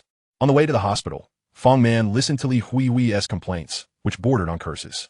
At first, the school year began well, but as time passed, people's true natures began to reveal themselves. Fang Man contemplated switching dorms. One had a princess complex, another was gossipy and loved to complain, while the last preferred solitude. Unfortunately, she found that she could not be as carefree as Liu Fei. From the first day of enrollment, she made no attempt to integrate into the dormitory. Initially, she thought she could get along with Liu Ruyan and Li Huihui, at least to have company for meals and classes. She couldn't help but sigh. It would have been better if she had been alone. In the past, she had actually disliked people like Li Huihui even more. The grievances were overwhelming, filled with constant complaints about this and that. To be honest, Qin Ran and Liu Ruyan were not in a romantic relationship, so there was no reason to blame Qin Ran for anything. If Qin Ran were Liu Ruyan's boyfriend, she would have defended him, but that was not the case. Moreover, she estimated that very few men could truly tolerate Liu Ruyan's princess complex. Even if they started off together, it would not last long. Fang Man had given up on trying to mediate between Li Huihui and Liu Ruyan. Let be, she thought. If all else fails, she could bury herself in studies like in high school and prepare for the postgraduate entrance examination. During the National Day and winter breaks, she could reconnect with old classmates. They say that friendships formed in university are the most inexpensive. Fang Man had felt this truth in the first month of school. The reason was simple. It was impossible to forge a deep connection, enduring Li Huihui's incessant chatter all the way. Fang Man finally breathed a sigh of relief upon reaching the hospital. Huihui, We've arrived. Do you know which ward Ruyan is in? I think it's 404. Let us go. It seems visiting hours are limited. I wonder if Ruyan is awake. Poor Ruyan. How could you get hit? Why would that person attempt suicide? Did they have an incurable disease? If they wanted to die, couldn't they choose a different place? Isn't that just harming others? Fang Man hurried ahead to inquire about the way to the inpatient department. The two ascended to the 4th floor, and upon exiting the elevator, they were greeted by a cacophony of loud shouting and weeping. It seemed to be Ruyan's voice. Let us go see. Liu Azitata. Lagging a few steps behind Fang Man, as they approached the door of Ward 404, they witnessed a middle-aged couple restraining Liu Ruyan, who was struggling fiercely in a hospital gown. Qin Ran. Where's Qin Ran? I want to see Qin Ran. Where is he? Qin Ran Liu Haichong held his daughter down, responding, Qin Ran is on his way. He will be here soon. He then quickly signaled to the doctor. Under the doctor's guidance, the nurse administered a sedative to Liu Ruyan. After about 20 minutes, she gradually stopped struggling and fell into a deep sleep. Liu Haichong wiped the sweat from his brow, frowning. How could my daughter suddenly be like this? She never acted this way before. It's currently unclear. We need to conduct some tests. Who is Qin Ran? A classmate. Are you two dating? Not yet. Does the patient have a history of manic episodes? No. My daughter is not ill. It's advisable to wait until the patient wakes up to inquire further. Perhaps she was stimulated by a breakup. We should observe her for now, But if there are still issues, a checkup might be necessary. What kind of checkup? A physical examination, neurological assessment, and ideally imaging and EEG tests to identify the triggers. That is key. Thank you, doctor. Liu Haichong followed the doctor out, preparing to slip a red envelope. Upon seeing Fong Man and Li Huihui at the door, he inquired, "Who are you?" "We are Ru Yan's classmates, here to see her." Fong Man glanced at Liu Ruyan lying in bed. "Uncle, how is Ru Yan?" "She is fine, just suffered a blow. She may have experienced some psychological shock. A few days of rest will do her good. Thank you for coming to see her. However, she needs to recuperate now, so I want to invite you in. When she wakes up, I will speak with her." Fong Man extended the fruit basket to Liu Haichong, saying it was for Ru Yan. "You are too kind. It is already wonderful to visit Xiaoyan. There was no need to bring anything. Have you eaten?" "Yes, we have," replied Fong Man uncle. "We shall take our leave now, so as not to disturb Ru Yan's rest." "Wait a moment," Liu Haichong said with a warm smile. "What are your names?" Li Huihui quickly responded, "I am Li Huihui, and she is Fong Man, both roommates of Ru Yan." "Oh, Huihui, Fong Man, thank you both," Liu Haichong said, his smile fading. "Xiaoyan is fine. She merely needed a moment to recover. Please reassure the other students not to worry, all right?" "We understand, uncle," Fong Man replied, pressing her lips together. "We won't speak out of turn. Having such kind and sensible roommates like you is a blessing for Xiaoyan. Once she is discharged, let's all share a meal together." "It's quite all right, uncle. We shall take our leave now. Be careful on your way back," Liu Haichong instructed, pulling out 100 yuan. "Take a taxi home." "No need. Uncle, we can take the bus," they insisted. "Take it," he pressed. "It's late, and it's not safe. Buy something to eat on your way back." "Thank you both. I have matters to attend to, so I want to see you off." He pressed the money into Li Huihui's hand and entered the ward, closing the door behind him. Fong Man and Li Huihui walked outside. "Ru Yan's father is really kind. He looks like a big boss," Fong Man mused. "Did you not catch the implication in his words?" Liu Yui pundarat. "What do you mean?" "He indicated we should not speak of what we just witnessed. He wanted us to refrain from gossiping." "Huh? But didn't he say not to worry?" Fong Man remained silent. It was futile to explain to someone lacking emotional intelligence. They might even think she was overthinking things, displaying a depth of character. Isn't it obvious? Why else would he repeat it more than once? Yet, it wasn't of great importance. She was not a gossip monger and wouldn't spread rumors. However, recalling how Ru Yan had frantically searched for Qin Ran, Fong Man fell into contemplation. Although Ru Yan often mentioned Qin Ran in the dormitory, her recent behavior was unprecedented. Had Ru Yan come to realize, in a life-threatening moment, that Qin Ran was the most significant person in her life? Yet, her previous demeanor did not suggest such depth of feeling. Fong Man felt puzzled. How had Ru Yan's feelings for Qin Ran suddenly intensified? In times of crisis, shouldn't one yearn most for their parents? They were right there, yet Ru Yan had gone mad searching for Qin Ran. Fong Man sensed that there must be an unspoken history between Ru Yan and Qin Ran. Chapter 54. Delicate and Fragile Xiao Fei Fei. Are you Xiaoyan's roommate? After visiting Ru Yan, Fong Man and Li Huihui chose to take the bus back to campus. Li Huihui suggested splitting the 100 yuan, but Fong Man declined, suggesting they buy some fruit on their next visit to Ru Yan. Li Huihui nodded in agreement and tucked the money away, which would undoubtedly belong to her. On the way back, Fong Man suddenly exclaimed, "Oh no, we forgot to visit Wang Fei Fei." "True," Li Huihui replied, "but we were primarily there to see Ru Yan. I don't particularly like Wang Fei Fei. Sometimes he speaks in a rather sarcastic tone. Regardless, he is still our classmate, and he has brought quite a bit of fruit and snacks for Ru Yan lately, which we have enjoyed. One ought to be grateful for what one receives." Li Huihui remarked with a pout. "Those snacks weren't for us. They were for Ru Yan, and she chose to share them with us." Fong Man refrained from further discussion, knowing that Li Huihui was likely displeased about the bus ride home. They would have to wait a couple of days until the weekend to visit both of them again. Li Huihui began her chatter again, while Fong Man silently listened. She felt the need for a change in companionship. Otherwise, she would be the one feeling uncomfortable. Wang Fei Fei only learned the next day of Ru Yan's injury. The previous day, Ru Yan had told him she would come to visit, prompting him to tidy himself up. After all, he was hospitalized due to his own actions and did not wish to appear pitiful to elicit sympathy. Wang Fei Fei intended to present himself as unscathed when Ru Yan arrived. However, after waiting for most of the day without seeing her, he was concerned when she did not respond to his messages. Initially, he had not suspected anything was amiss, as it was common for Ru Yan to suddenly go silent during conversations. Yet, he had not added anyone else's friends, feeling too shy to inquire about Ru Yan's whereabouts. His main worry was that Ru Yan had gone to find Qin Ran again, a thought more distressing than his own injury. Therefore, he refrained from asking. The following morning, when he still hadn't received a reply from Ru Yan, He sensed something was off. Typically, Ruyan would check her messages before bed. Wang Fei Fei then asked Guo Fuping, who had been absent from school for a few days, only to learn that Ruyan had been injured when she came to visit him and had fallen into a coma. Anxious, Wang Fei Fei rushed to Ruyan's ward, supporting himself against the wall. Upon seeing Ruyan unconscious, his eyes immediately filled with tears. Yin Yin, what happened to you? Please wake up. It's all my fault. If it weren't for me, you wouldn't have been hurt. Yin, if you don't wake up, I can't go on living either. Lu Haichong and Lu Qiulan were taken aback. Who is this? Another roommate of our precious daughter? They wondered, seeing the frail Wang Fei Fei, tears streaming down his face. Classmate, are you also Xiao Yan's roommate? Please calm down. She needs to rest well now. Stop crying. Here, wipe your tears, Lu Haichong said, offering 2 tissues to the sobbing Wang Fei Fei. Uncle Liu, em Xiao Fei. Xiao Fei. Lu Haichong exclaimed in surprise. It's you. I thought at first glance, Lu Haichong truly believed the delicate Wang Fei Fei was Ruyan's roommate. What an amusing mix-up. Ahem. So it's Xiao Fei. Ruyan isn't in any serious trouble. You can stand up now. Lu Haichong intended to help the boy rise from where he leaned against the bed. But he hesitated, feeling something was off. Lu Qiulan suddenly interjected. What did you just say? Ruyan was injured because of you? Lu Haichong queried, perplexed. Wasn't Ruyan injured from being hit? Wang Fei Fei sniffed, wiping his tears, his voice trembling. Yin came to the hospital to see me. Otherwise, she wouldn't have been hurt. It's all my fault. Sob Lu Haichong and Lu Qiulan exchanged glances, somewhat disheartened. So, this was the reason their daughter had come to the hospital. Yet, they were even more troubled by the fact that the person responsible for hurting their precious daughter was also in a coma. The individual, all alone and without money for treatment, had chosen to jump from a building. Now, even if they wanted compensation, it would be futile.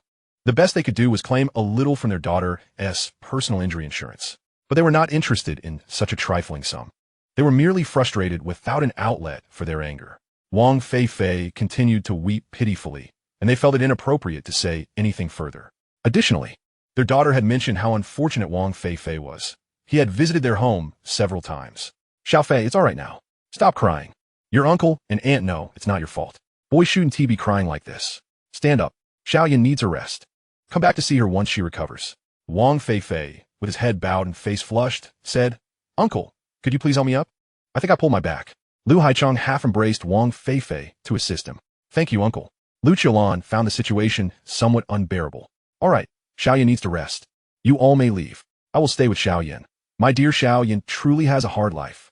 Wang Fei Fei cast a lingering glance at the tightly shut eyes of Liu Ruyan before gradually exiting the hospital room. Lu Haichong extracted a cigarette from his pack and placed it between his lips, beckoning Wang Fei Fei to follow him. I have something to discuss with you. The two made their way to the end of the corridor. Lu Haichong lit the cigarette, intending to offer one to Wang Fei Fei, but ultimately retracted the gesture, noting that Wang Fei Fei did not seem the type to smoke. Exhaling a cloud of smoke, Lu Haichong inquired, You must be familiar with Qin Ran, right? Wang Fei Fei looked up, surprise flickering in his eyes as his thoughts raced. He was unsure why Lu Haichong had suddenly brought up Qin Ran. However, he had heard from Liu Ruyan that her parents were keen on matching the two. Regardless of the reason, Wang Fei Fei resolved to withhold any praise for Qin Ran, opting instead to subtly convey his shortcomings without being overtly critical. After a moment's contemplation, he nodded, I know him. I have been classmates with Qin Ran and Yin since childhood, and we are still in the same university now. Are you in the same class as them? Lu Haichong asked. Yes, we 3 agreed to enroll in the same university. It's quite a coincidence that we ended up in the same class, considering we all applied for the same major. Xiao Fei, do you know how Xiao Yan and Qin Ran's relationship has been lately? Wang Fei Fei hesitated, appearing troubled. Lu Haichong raised an eyebrow, sensing that Wang Fei Fei was aware of the underlying issues. Xiao Fei, you're good friends with Xiao Yan. I know you care about her. She hasn't been herself lately. Is something troubling her? Chapter 55. Is the scoundrel unscathed? Consumed by jealousy, Wang Fei Fei took his time to respond, contemplating how to phrase his thoughts. It seemed that Lu Haichong was already aware of the discord between Liu Ruyan and Qin Ran, but lacked the specifics. This presented a splendid opportunity, an occasion to undermine Qin Ran. If Liu Ruyan's parents disapproved of him, Wang Fei Fei's chances would be significantly enhanced. Uncle, there have been some minor conflicts between Yin and Qin Ran recently. Have they had a quarrel? Not exactly, Wang Fei Fei replied hesitantly. Qin Ran has changed quite a bit since entering university. He has become distant. I see, Lu Haichong frowned. After all these years as classmates, shouldn't your bond be strong? I'm not entirely sure. However, Qin Ran has indeed become quite different. His temperament has worsened. Moreover what? Liu Haichong sensed he was on the brink of uncovering something significant. Wang Fei Fei lowered his gaze. Qin Ran is quite popular among the girls during military training. Many approached him for his contact information. Liu Haichong furrowed his brow. Does Qin Ran have a girlfriend? It seems so. Possibly more than one. Wang Fei Fei replied nervously. I'm not entirely certain, but the classmates are saying he is involved with a very beautiful girl from our class. I even saw him bringing breakfast to another girl today. Yin had an argument with him. Liu Haichong fell silent, contemplating the situation. It was not far from what he had anticipated. He had often heard his daughter mention Qin Ran, clearly indicating her affection. Young people often quarrel over such matters. Yet, the issue was not insurmountable. Even if Qin Ran were to date multiple girls, it would not pose a problem, provided that in the end, he were to marry Liu Haichong's daughter. This might not even be a disadvantage. Young men often indulge in such pursuits, which ultimately teaches them what kind of woman suits them best. However, his daughter must not be treated frivolously by Qin Ran, lest she end up discarded like others. Moreover, marrying into the Qin family would not be a simple endeavor. It required cultivating a bond with Qin Ran, ensuring that he harbored feelings solely for his daughter. Otherwise, the Qin group might seek a more suitable match rather than consider a mere small business owner like himself. Overall, the situation was not too dire. With the foundation of their long-standing friendship, they held a considerable advantage. After a moment, Liu Haichong inquired, Xiao Fei, did Qin Ran have feelings for Xiao Yi in the past? Wang Fei Fei hesitated, but eventually nodded, yes. A weight lifted from Liu Haichong's heart. This was a relief. Wang Fei Fei's eyes widened in disbelief. That's good? His future father-in-law was supportive of Qin Ran? Had his previous comments been in vain? Uncle. Qin Ran did like Yin before, but I doubt he still does, considering how close he is to many other girls now. Liu Haichong chuckled dismissively. It's fine. You don't understand. Men enjoy such escapades. In the end, they will realize who is truly the best. They are merely freshmen. After all, university hasn't even concluded yet. Wang Fei Fei felt as if he had been struck by lightning. What did that mean? Wasn't he a man too? Why did Liu Haichong assume he didn't comprehend? Furthermore, how could Liu Haichong be so unconcerned about Qin Ran's interactions with other girls? On what grounds? What if Qin Ran were indeed a scoundrel, playing with his daughter's emotions? Wang Fei Fei began to doubt whether this man was truly Liu Ruyan's father. Yet, he had scrutinized the man closely before entering the hospital room. Half of the sorrowful demeanor was genuine, while the other half appeared to be a facade for the two of them. However, it seemed that neither of them appreciated the depth of his feelings for Liu Ruyan. Hence his profound sorrow. Wang Fei Fei's mind raced, struggling to comprehend. Liu Haichong continued, Xiao Fei, do you know about Qin Ran's family background? I'm not very clear on that. Just average, Wang Fei Fei replied. He thought to himself, though he's quite generous with Yin. However, he would never voice that. That would only bolster Qin Ran's image. Currently, Qin Ran's standing was already significantly ahead of his own, and Liu Haichong's indifference toward Qin Ran's liaisons could not be met with any further allowances. Liu Haichong understood that Wang Fei Fei was also unaware of Qin Ran's family background. It was astonishing how well concealed it was, even from classmates of many years. However, this was not unusual. Liu Haichong was aware that many second or third generation heirs from established families tend to be discreet. Only a select few relish drawing attention, while a small fraction are nouveau riche. Liu Haichong's assessment of Qin Ran rose another notch. Though others might be oblivious, he recognized that their family had the greatest opportunity. Proximity breeds advantage. Now, all he needed was for his daughter to recover and mend her relationship with Qin Ran, prolonging it until graduation. If they were to marry before graduation, that would be ideal. Should they become in-laws with the Qin family, the Liu family would ascend to greatness. Liu Haichong beamed, patting Wang Fei Fei on the shoulder. Xiao Fei, you three have been friends since childhood. Any minor disagreements can be resolved. By the way, hasn't Qin Ran come by? Wang Fei Fei shook his head vigorously. He hasn't shown up. He doesn't want to come? Liu Haichong's smile faltered, realizing the rift between the two was perhaps larger than he had imagined. Xiao Fei, you should tell Qin Ran about Xiao Yin's current condition. He ought to come. Furthermore, once Xiao Yin awakens, she has been calling out for Qin Ran's name. Just convey that to him. Wang Fei Fei froze. Yin has awakened? How is she? Not very well. There may be a slight concussion. She needs further observation. Your visits would greatly aid in her recovery. I shall stay with her tonight. No need for that. Xiaoyan's mother will accompany her. But you're injured as well. You ought to return home and rest. Just inform Qin Ran. With a heavy heart, Wang Fei Fei departed. Liu Haichong's words were laden with implications, subtly orchestrating a connection between Qin Ran and himself, rendering him a mere pawn in the scheme. He was acutely aware that Liu Haichong held him in low regard. Wang Fei Fei clenched his fists, consumed by indignation. Why should this be? He treated Liu Ruyan with utmost kindness, no less than Qin Ran. Was it merely because Qin Ran possessed striking looks? How infuriating. Jealousy gnawed at Wang Fei Fei's heart. He would have preferred not to be present at all. His countenance darkened further. If this continued, Liu Ruyan would undoubtedly pursue Qin Ran once more. What then would be his place? As for aiding in their union, that was utterly out of the question. He had previously gone to great lengths to thwart their relationship, feigning illness or accidents during various holidays, deliberately distracting Liu Ruyan at pivotal moments. He consistently suggested that men fail to cherish what they possess, cautioning against premature romance. All his efforts were aimed at preventing Liu Ruyan from accepting Qin Ran's proposal. Yet, in the end, the girl he adored began to pursue another. Wang Fei Fei found this intolerable. Now, with Liu Ruyan hospitalized, he too found himself confined to a hospital bed, while Qin Ran had not deigned to visit. Wang Fei Fei resolved to seize this opportunity. He planned to visit Liu Ruyan at dawn, subtly hinting at Qin Ran's callousness in front of the three of them. Little did he know that his plans were doomed to fail before they even began. Chapter 56. Will you get divorced? A chilling inquiry. Upon returning to the hospital room, Liu Haichong found his daughter still in slumber, his brow furrowed with concern.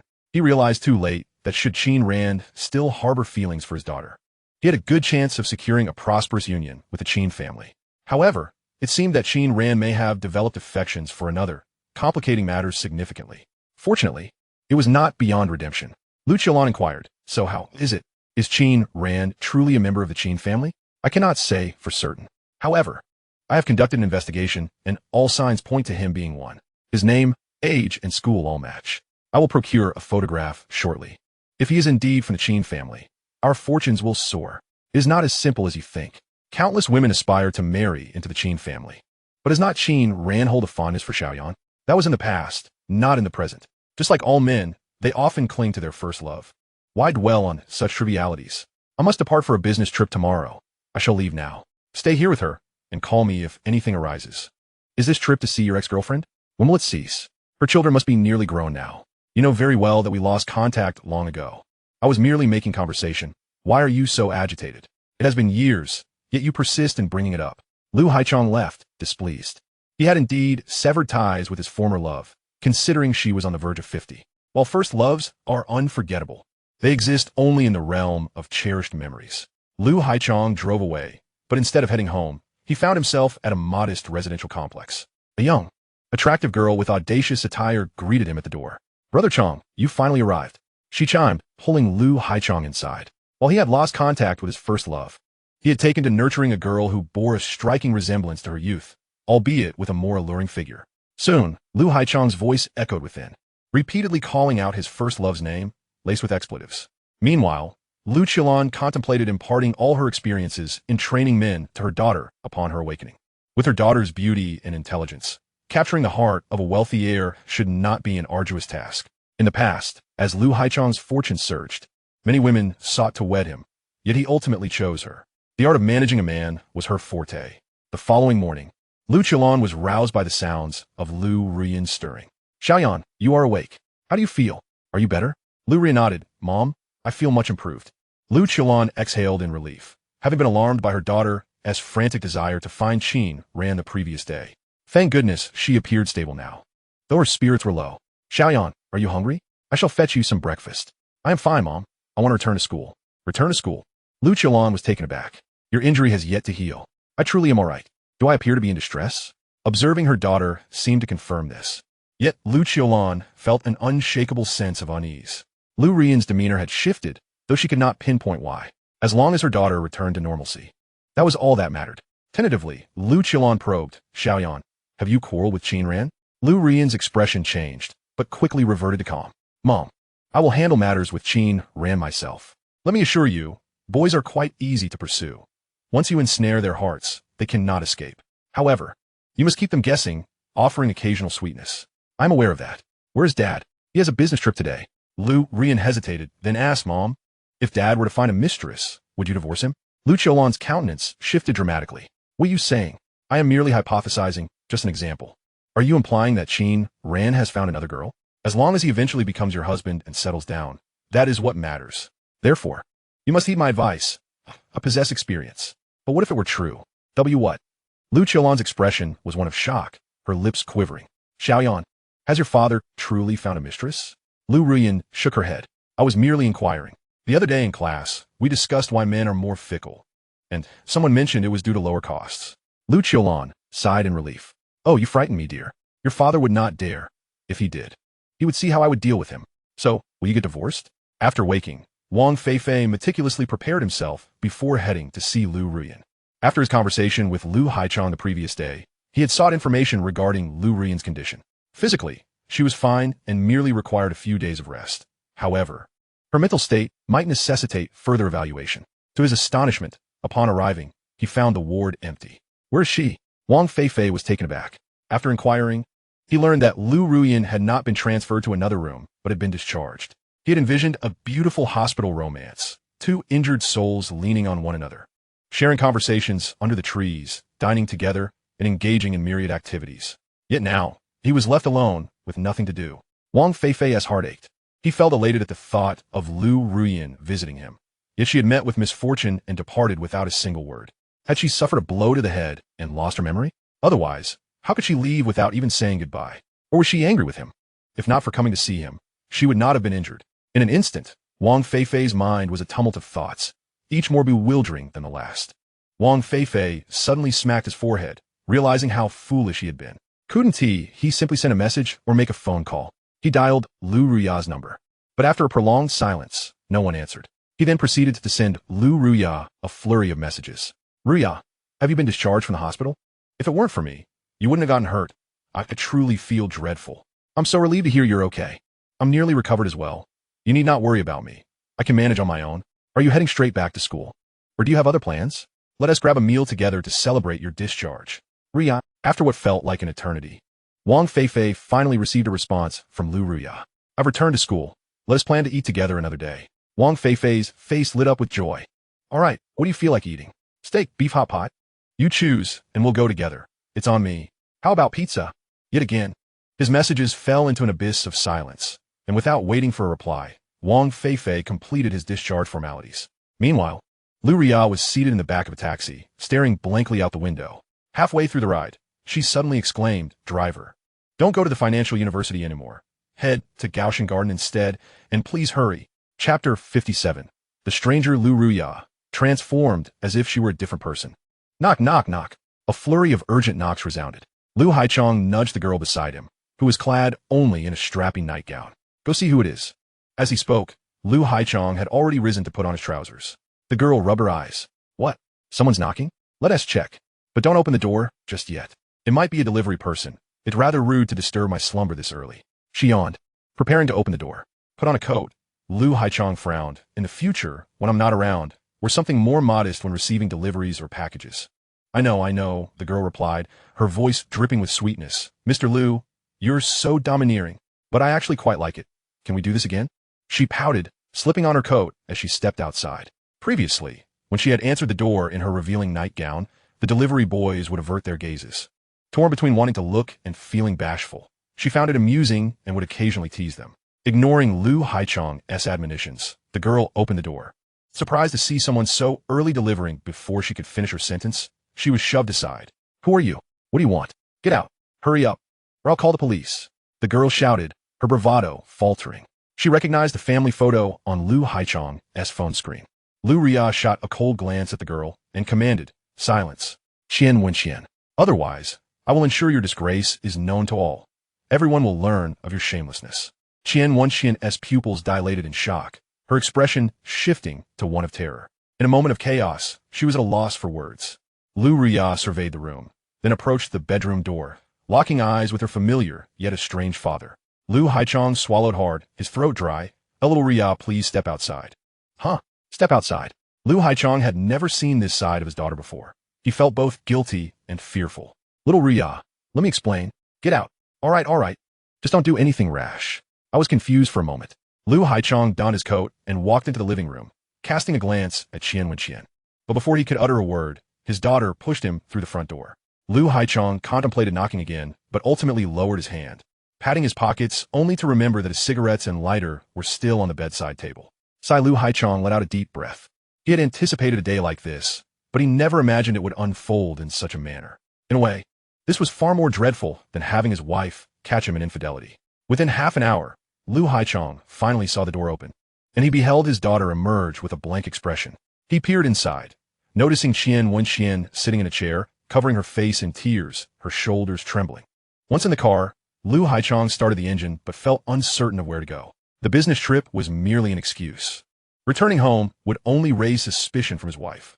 Moreover, he was on edge because his daughter had not uttered a single word since leaving the house. Summoning his resolve, Lu Haichong slapped himself. Smack. Little Ria, I'm sorry. Liu Ruyan's voice was calm as she replied. The one you owe an apology to is my mother. That house is under whose name? Mine. Give her 100,000. Sever all ties from now on. Lu Haichong stared incredulously at his daughter, struggling to comprehend her words. This matter, I will not disclose to my mother. But if you continue to pursue Qin Ran or support other women, I will ensure my mother divorces you. After the divorce, I will live with her and sever ties with you. If you agree, just nod. If not, I will get out of the car right now. Lu Haichong gazed at his daughter with a complex expression. She was so unfamiliar. Dad understands now and will not repeat his mistakes. Little Ruya, take me to school. Lu Haichong obediently started the car, heading to the financial university, feeling utterly subdued by his daughter's assertiveness. On the way, he yearned to speak, but ultimately remained silent. The car stopped at the school entrance. Liu Ruyan added, prepare 3 million for me. And all of my previous New Year's money, give all to me. 3 million. Little Ruya, what do you need that much money for? Will you give it or not? Lu Haichong fell silent for a moment before nodding. Fine. Liu Ruyan exited the car without a farewell. Slamming the door behind her as she gazed at the familiar school gate, her expression complicated before striding inside. Lu Haichong, still in the car, was jolted back to reality by the sound of a honking horn. His daughter had changed. She had matured, and he could only hope this transformation was not for the worse. Subsequently, he went to the bank to withdraw 100,000, contemplating and then deciding to withdraw an additional 50,000. He knew Qin Ran would not be easily dismissed, so the extra fund were precaution. Upon returning to Gaoshan Garden, he composed himself and knocked on the door. He understood the distinction between home and a mere substitute.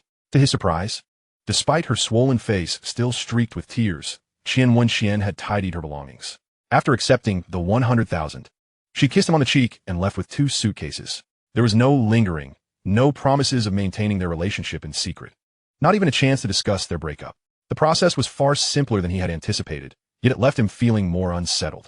Sitting in the somewhat disheveled living room, Lu Haichong chain-smoked, enveloped in a haze of smoke. Amidst the swirling fog, he resolved to sell the apartment and bring this chapter to a definitive close. Otherwise, his daughter might very well sever all ties with him. Just 3 days later, Liu Ruyan returned to campus, as if struck and missing a part of her memory. She even had to ask someone for directions to the girls' dormitory. The dormitory was empty, and Liu Ruyan sat in a chair, lost in thought. Ruya, you're back. Are you feeling better? Fang Man and Li Hui hastily approached Liu Ruyan, visibly astonished. Fine. Really? Yesterday you.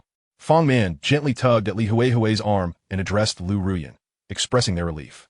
It's a relief to see you're well. We were quite concerned about your safety. Have you eaten yet? Not yet. Have you?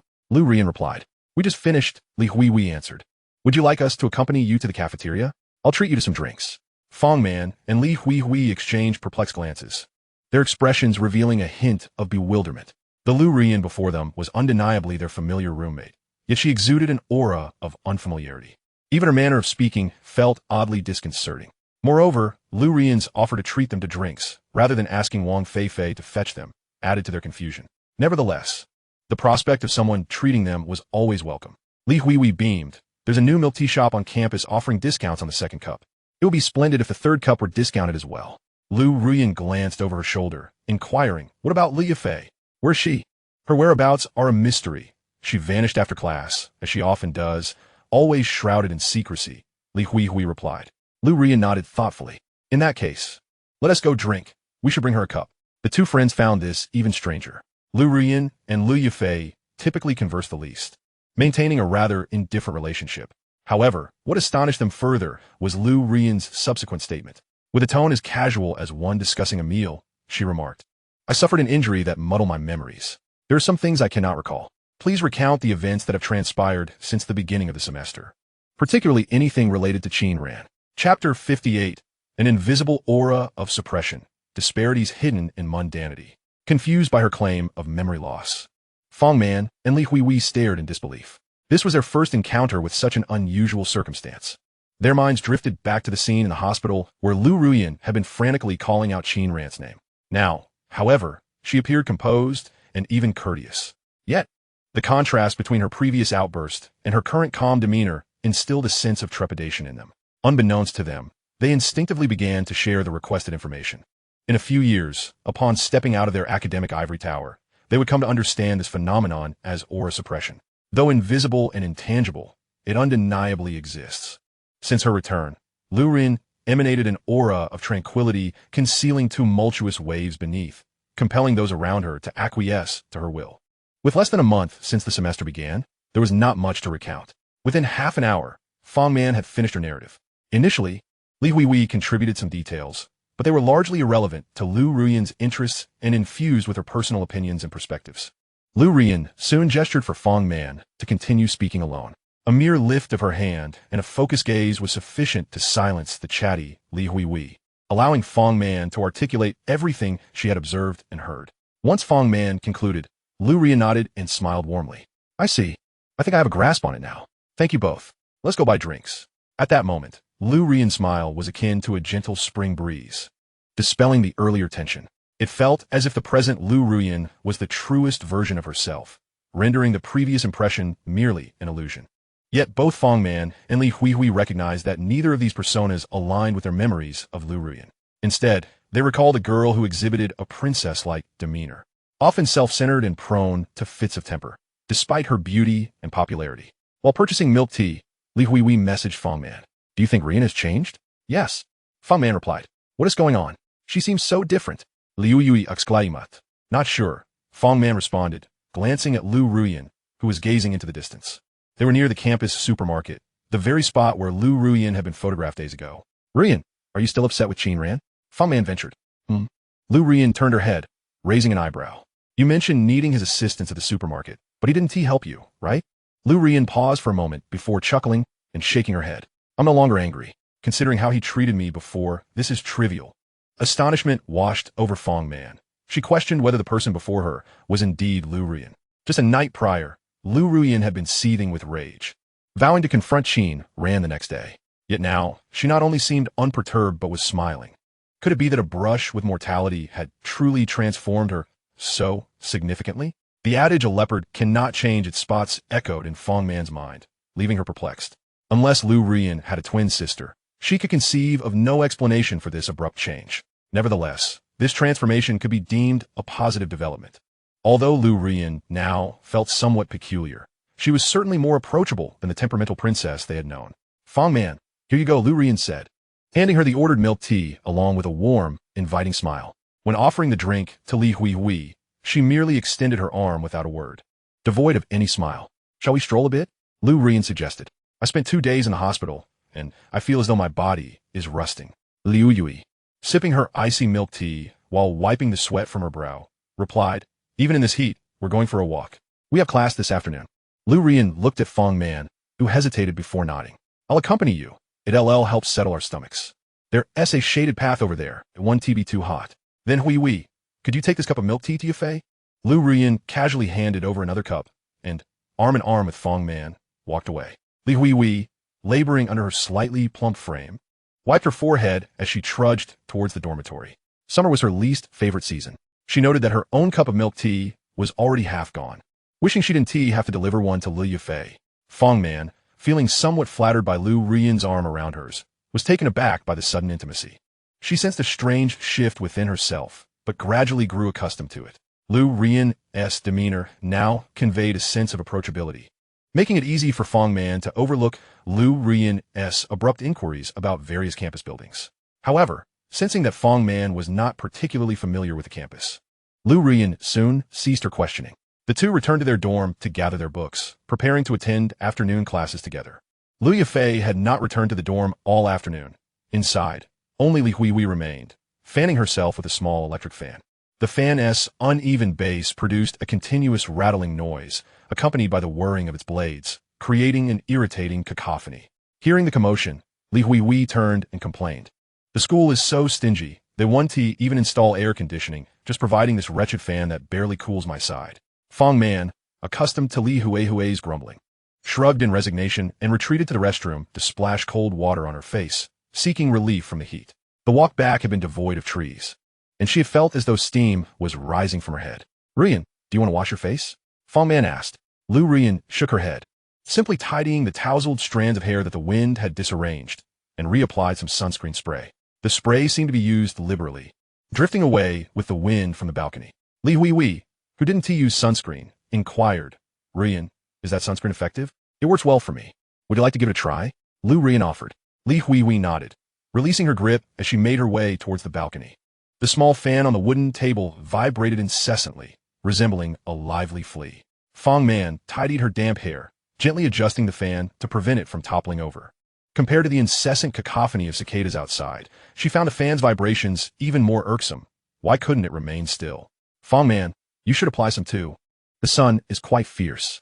Faced with Liu Ruyan's kind suggestion, Fang Man hesitated briefly, then nodded and stepped onto the balcony. Upon seeing Li Huihui's pale complexion, Fang Man's lips twitched. How much had she sprayed? Surely not an entire bottle? Did she still have any left? Although Li Huihui hadn't used a full bottle, she had certainly applied more than half, having followed Liu Ruyan's example and sprayed her calves as well, dressed in a similar skirt. Her calves were twice as robust as Liu Ruyan's. Naturally, she had used a greater quantity. After applying the sunscreen, Li Huihui beamed. The scent was pleasantly fragrant. Not unpleasant at all, reminiscent of perfume. Yet, as Fang Man drew closer, all she detected was a pungent mixture of sunscreen and perspiration, causing her to wrinkle her nose in distaste. Liu Ruyan sat gracefully, her back straight, with her delicate arms resting on the table, fingers interlaced. The continuously overlapping thumbs indicated that her mind was anything but tranquil. With class approaching, she was eager to see Qin Ran. Chapter 59. The swan bowed its head. Not an ordinary person. Around 1 o'clock in the afternoon, the sun blazed at its zenith. The pathway to the academic building was bustling with students, most of the girls shielding themselves under sun umbrellas, while some opted for rain umbrellas. The sweltering heat dampened their spirits for conversation, and all they desired was to reach the classroom and sit beneath the cool breeze of the fan. Arriving early would grant them better seats. Arriving late would leave them with only the corners that barely felt any airflow. Liu Ruyan followed closely behind Fang Man, eager to reach the classroom. Albeit for a different reason, she was anxious to see Qin Ran. Her heart raced with a mix of eagerness, trepidation, and guilt. Upon entering the classroom, Liu Ruyan instinctively searched for Qin Ran's figure. Ruyan, a familiar voice called out, but Liu Ruyan merely nodded towards Wang Fei Fei, continuing her search for the person she longed to see. He was not there. Perhaps he had yet to arrive, but he should be coming soon. Class would commence shortly. Wang Fei Fei settled into a desk behind Liu Ruyan. Ruyan, how have you been? I was terribly worried. You should have taken a couple of days off to rest. No need. Wang Fei Fei paused, acutely aware of Liu Ruyan's noticeably cold demeanor, sensing a hint of dissatisfaction directed at him. If he was not mistaken, she had frowned at him when she turned around moments ago, while Liu Ruyan occasionally displayed impatience. She rarely furrowed her brow when speaking to him. Wang Fei Fei began to reflect on whether he had inadvertently upset her. Ruyan, it's all my fault. If you hadn't come to see me, you wouldn't have gotten hurt, he lamented, only to be met with silence from Liu Ruyan. Previously, she would have likely reassured him that it was not his fault, as he had no desire for such incidents to occur. Yet now, she seemed oblivious to his words. Her gaze fixed ahead, towards the back door. Wang Fei Fei felt a weight in his heart. He understood what Liu Ruyan was waiting for, Qin Ran. Sure enough, when Qin Ran entered the classroom with 3 of his roommates, he noticed Liu Ruyan's unwavering gaze fixed upon him, never wavering. She turned her body in tandem with his movements, ultimately rising to sit at the desk in front of him, her complex expression directed at him. Wang Fei Fei and Fang Man exchanged puzzled glances, utterly bewildered by Liu Ruyan's behavior. Qin Ran, too, was taken aback by Liu Ruyan and Wang Fei Fei's swift return. He had anticipated Liu Ruyan approaching him to confront him. After all, a few days prior, she had deliberately sought him out at night, only to find him absent, and had conveyed her displeasure to Fu Qingchuan. However, instead of lashing out, Liu Ruyan merely regarded him with a gaze he could not decipher. Fu Qingchuan, witnessing the scene, jested, "Class monitor, you're quite intimidating like this." Liu Ruyan shot him a glance, causing his smile to falter, instinctively retracting his neck. Today, the class monitor indeed seemed a tad fearsome. Qin Ran and Liu Ruyan locked eyes, and he calmly inquired, "Is there something you need? You once said you would always forgive me. Do you remember?" "Did I? Ive forgotten. In our 3rd year, I accidentally broke the jade pin your grandmother gave you." The bell rang, signaling the start of class, and a statistics teacher entered the room, interrupting Liu Ruyan's words. She hesitated, ultimately returning to her original seat. Qin Ran furrowed his brow, having noticed Liu Ruyan's peculiar demeanor. If anyone understood Liu Ruyan best, it was undoubtedly him. Having grown up together and spent countless hours in each other's company, he knew her better than she knew herself. Yet at that moment, he found himself perplexed by the emotions reflected in her eyes: guilt, fear, regret. Had she perhaps sustained a blow to her head? That couldn't be right. She had just mentioned breaking the jade pendant in their 3rd year, a precious heirloom from his late grandmother that he cherished deeply. Liu Ruyan had been devastated when she accidentally shattered it, her eyes swollen from crying. To console her, he had promised to forgive her no matter what she did. Perhaps that was why she had gradually become accustomed to his indulgence. For every mistake she made, he would always accommodate her, providing solace. Over time, the sorrowful little girl had vanished. Did childhood promises still hold weight? As Qin Ran pondered this, he concluded that they did not. Why should he repeatedly forgive someone who did not value him? He glanced at Liu Ruyan, noticing her gaze still locked on him, further deepening his confusion. Just moments ago, Liu Ruyan had exhibited no anger, instead asking if he could forgive her. A week prior, she had been imploring Wang Fei Fei to deliver messages, urging him to apologize for her to seek his forgiveness. Qin Ran shook off his distractions and began the lesson. He had already moved on, not even visiting the hospital, wishing to sever ties with Liu Ruyan. The notion of forgiveness held no significance anymore. Moreover, even if he forgave her and they were to reconcile, should Wang Fei Fei feign a commitment and Liu Ruyan disregard everyone again, failing to attend their engagement party, would he need to forgive her once more? Some matters only needed to occur once. Qin Ran had come to terms with that reality. He had loved too intensely in his previous life, and he was weary. In this lifetime, he would not repeat the same mistakes. Even if Liu Ruyan bowed her head for the first time, asking if he could forgive her, he had already let go. There was no need to continue. Wang Fei Fei observed the exchanged glances between the two, internally exclaiming in dismay. He desperately wanted to tell Liu Ruyan, "Ruyan, what are you doing? How could you lower yourself before Qin Ran? Didn't we agree that he should be the one to apologize first? You're making yourself appear too cheap.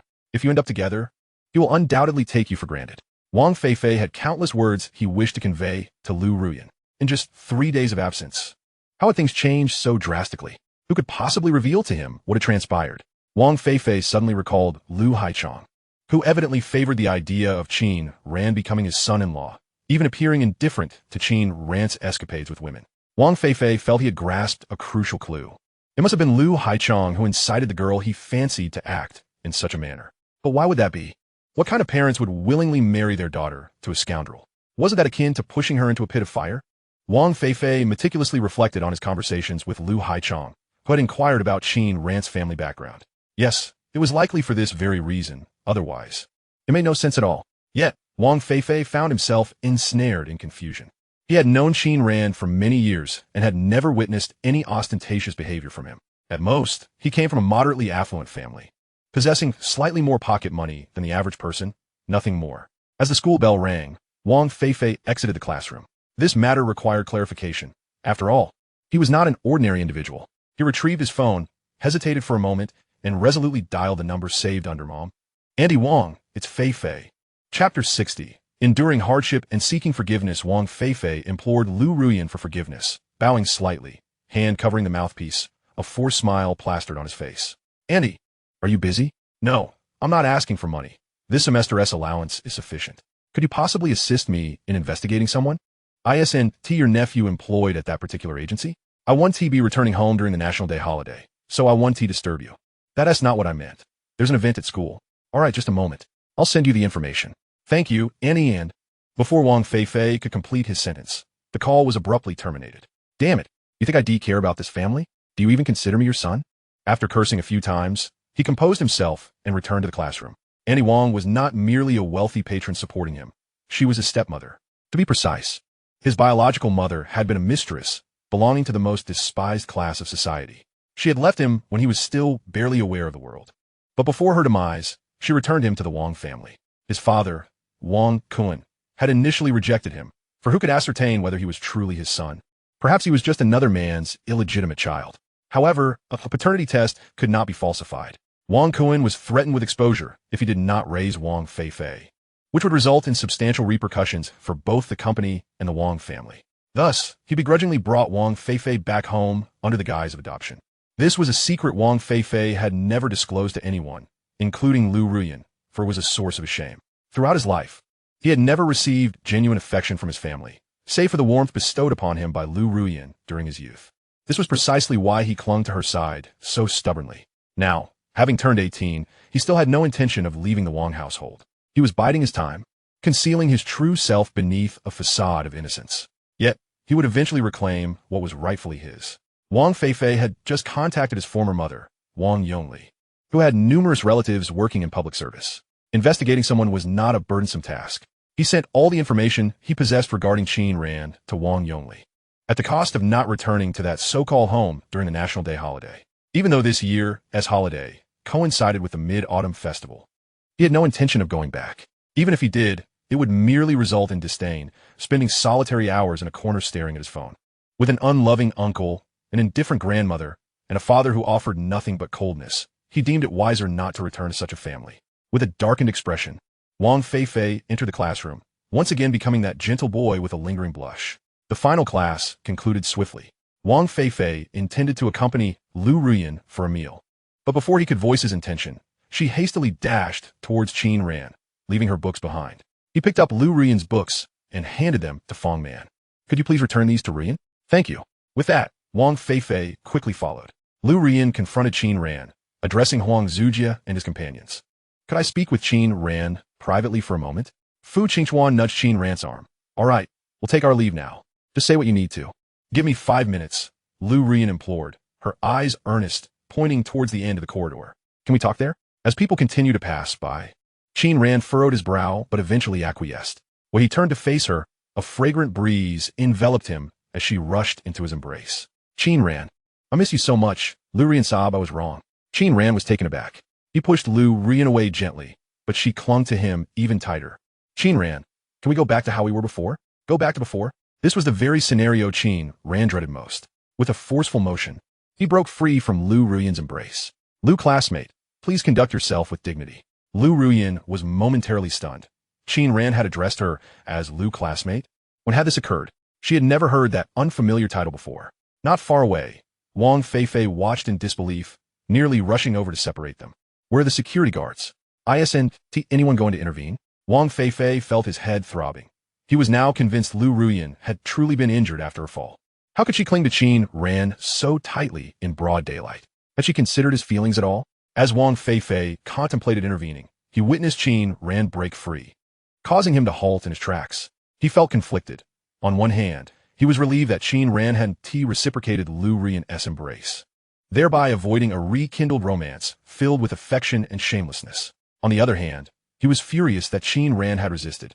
After all, Liu Ruyan was someone he could only dream of holding. Why did he disregard her wishes? Hiding around the staircase corner, Wang Fei Fei watched the two intently, prepared to intervene should their gestures become too intimate. What's going on? Hearing a voice from above startled Wang Fei Fei. He looked up to see Liu Ping, also peering in. Frustrated, Wang Fei Fei straightened up, ready to tell Liu Ping to move along, but inadvertently bumped into his chin. Ouch! What the hell? Liu Ping glared at Wang Fei Fei, clutching his jaw. Why are you here? Wang Fei Fei retorted, rubbing his head, glaring back. I was about to ask you the same. I'm not like you, Liu Ping snapped, shoving Wang Fei Fei aside and claiming the prime spot for watching. Wang Fei Fei, feeling exasperated, pushed his way back into the position. At that moment, the school day had just ended, and the corridor was bustling with students. Girls carrying books glanced at the two boys with curiosity. In their eyes, the rosy-cheeked, petite Wang Fei Fei was squeezing into the embrace of the taller Liu Ping, momentarily diverting attention away from Qin Ran and Liu Ruyan at the corridor's end. Meanwhile, Liu Ruyan's eyes glistened with tears as they streamed down her cheeks. Qin Ran, I now realize my mistakes. I will no longer be so willful. Can you love me once more? Qin Ran gazed at the weeping Liu Ruyan, his emotions beyond description. He could not comprehend how Liu Ruyan had suddenly transformed into this state. In this lifetime, he would refrain from mentioning it. But in their previous life, after they had been together, Liu Ruyan had never exhibited such a demeanor. Qin Ran even began to question whether the person before him was indeed the unwavering Liu Ruyan he once knew. witnessing Liu Ruyan dissolve into tears. His heart was thrown into disarray. Yet his heart had long been sealed off. Even in this tumultuous moment, he found it impossible to loosen its grip.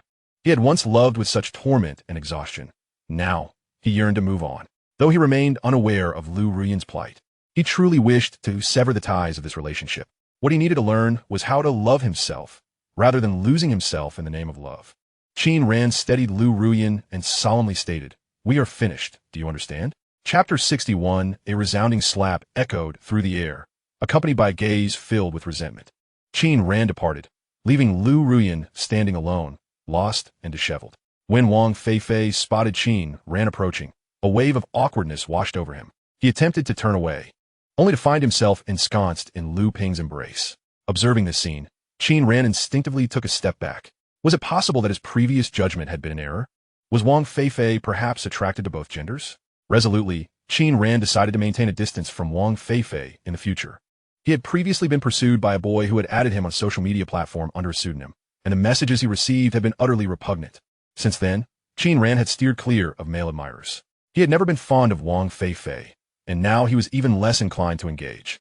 Qin Ran hastened his descent down the stairs. Not only would he keep his distance from Wang Fei Fei, but he would also avoid Liu Ping in the future. Perhaps Liu Ping's earlier inquiry about Liu Ruyan had not been for her sake at all. As these thoughts swirled in his mind, Qin Ran felt increasingly uneasy and hurried away. Wang Fei Fei forcefully pushed Liu Ping away. Liu Ping, clutching his chest, exclaimed, "What the heck? You. Wang Fei Fei, disregarding the chaos, sprinted toward Liu Ruyan. When he beheld her tear-streaked face, his heart constricted. "Yan, what has happened? Did Qin Ran bully you? I will confront him." "You must not," Liu Ruyan shouted fiercely. Wang Fei Fei was momentarily taken aback. He had merely spoken in jest. If he were to confront Qin Ran, not only would he face a certain defeat, but he would also likely incur a beating. Moreover, with Liu Ruyan in such a sorrowful state, this was the perfect opportunity for him to swoop in.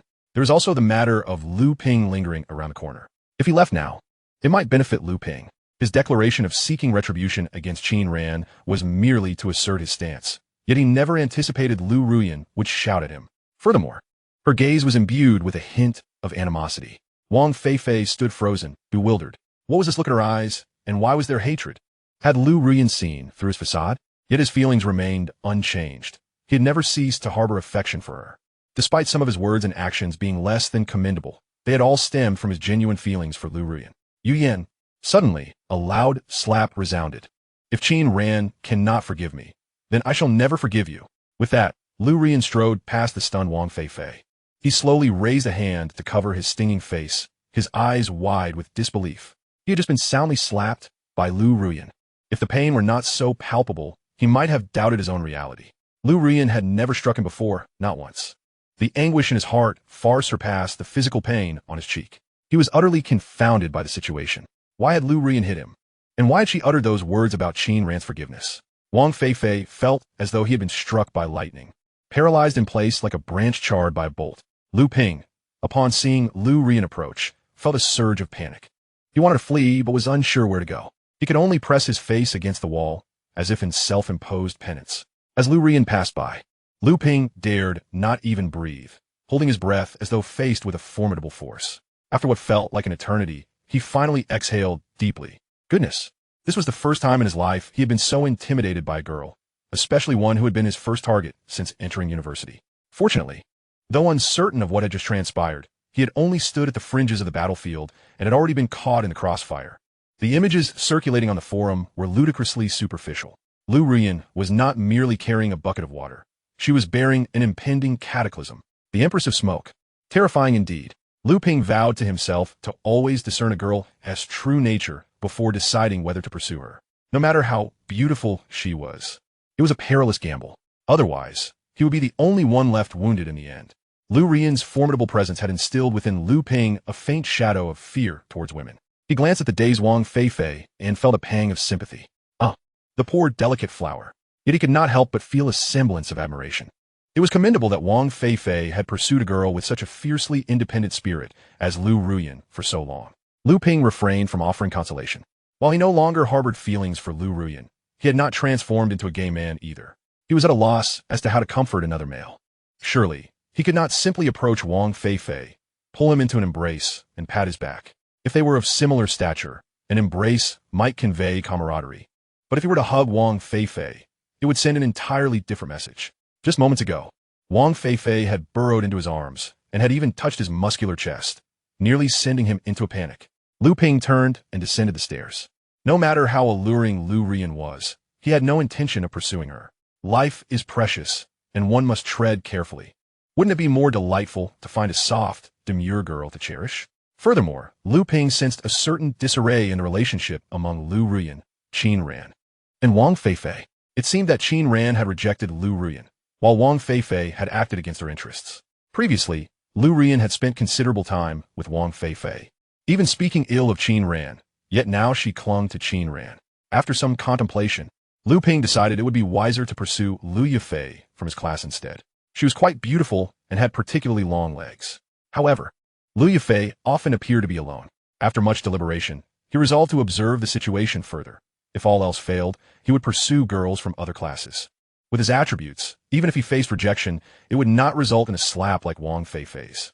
Unbeknownst to Qin Ran, who had already departed, Liu Ruyan had struck Wang Fei Fei. If he had witnessed it, he would likely have found it hard to believe. For all this time, Liu Ruyan and Wang Fei Fei had been akin to best friends. They shared everything and confided in one another. Despite Liu Ruyan's princess-like demeanor, she typically resorted to words rather than actions. It was unfathomable that she would strike Wang Fei Fei. The moniker wastepaper was certainly not unwarranted. Although he had not witnessed the events that followed, Qin Ran felt a lingering sense of confusion.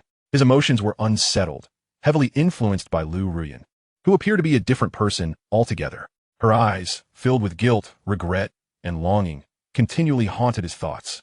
He could not fathom why Liu Ruyan had revealed such vulnerability towards him. Once again, why did she bow her head and plead for his forgiveness with tears in her eyes? Nothing particularly noteworthy had transpired during this period. Moreover, given Liu Ruyan's usual demeanor, had he not visited the hospital promptly, she would undoubtedly have thrown a tantrum. A mere visit would not suffice. She required devoted companionship and meticulous care. Yet, Liu Ruyan, having been struck and rendered unconscious, was discharged from the hospital in a mere 2 or 3 days. Upon her return, she resumed her classes without causing him any trouble, even going so far as to beseech his forgiveness, an occurrence akin to the sun rising in the west. Qin Ran found himself lost in contemplation. Could it be that Liu Ruyan had sustained a head injury, resulting in hippocampal damage and memory issues? Alternatively, had she, like him, experienced a rebirth? Chapter 62. Rebirth or Soul Transmigration. A hand to guard against. After a prolonged period of introspection, Qin Ran surmised that the likelihood of memory impairment due to hippocampal damage was minimal. While short-term memory loss might be plausible, it would not suffice to account for a drastic shift in personality. Furthermore, Liu Ruyan evidently remembered him. Her gaze was filled with guilt and regret, not indicative of memory problems. Dismissing the first possibility, he pondered whether she had indeed been reborn like him. However, even at the time of their engagement, Liu Ruyan had never altered her princess-like, self-centered disposition, not even daring to miss the engagement banquet. Qin Ran was engulfed in confusion. Could it be that they resided in a parallel universe where the story continued?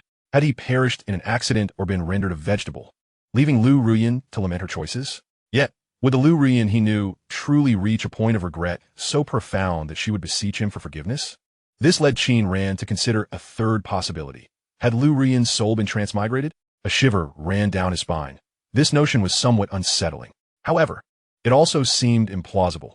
If another soul inhabited Liu Ruyan's body, she would be even less likely to plead for forgiveness. He retrieved his phone and dialed in Ximing. Uncle Ling, it's me. Are you acquainted with anyone at the second hospital? I wish to investigate a patient's medical records. No, 2 patients. After hanging up, Qin Ran promptly sent in Ximing the details of Wang Fei Fei and Liu Ruyan. Having experienced his own rebirth, he found it entirely plausible that others had as well. However, his primary concern was not Liu Ruyan, but rather Wang Fei Fei. Though Liu Ruyan had her share of temperamental outbursts and was rather proud, her inherent nature was not malevolent. Since his rebirth, Qin Ran increasingly felt that the circumstances surrounding his fatal accident were suspicious. The odds of encountering a deranged driver in the city center who solely targeted him seemed exceedingly low. Moreover, the Jeep had not merely lost control. It had deliberately veered towards him, accelerating rather than braking.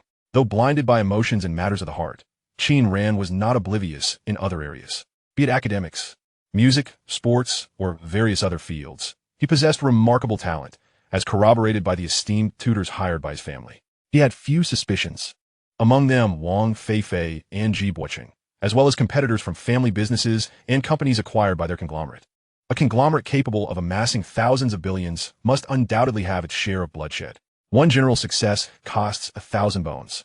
The vast Qin family conglomerate rolled forward like a massive carriage, inevitably crushing the unfortunate beneath its wheels. Furthermore, Qin Ran had nearly been kidnapped as a child, which contributed to his desire for discretion. He remained uncertain whether the incident on the day of the engagement banquet was truly accidental. Numerous guests attended, making it inevitable that some would infiltrate the gathering. Perhaps there were individuals with malicious intent toward the Qin family present. Qin Ran requested Ng Shiming to assist in examining the medical files of Liu Ruyan and Wang Fei Fei, hoping to uncover any irregularities in their health. If Liu Ruyan had indeed suffered brain damage, her recent behavior would not be entirely inexplicable. Ng Shiming exhibited remarkable efficiency. Within half an hour, Qin Ran received the medical records of both individuals. Wang Fei Fei had sustained a muscle strain in her lower back, with multiple bruises on her body. Liu Ruyan had experienced a brief period of unconsciousness, suspected to be a mild concussion, accompanied by temporary disorientation and the administration of a sedative. However, the CT scan revealed no signs of mild cerebral hemorrhage or edema.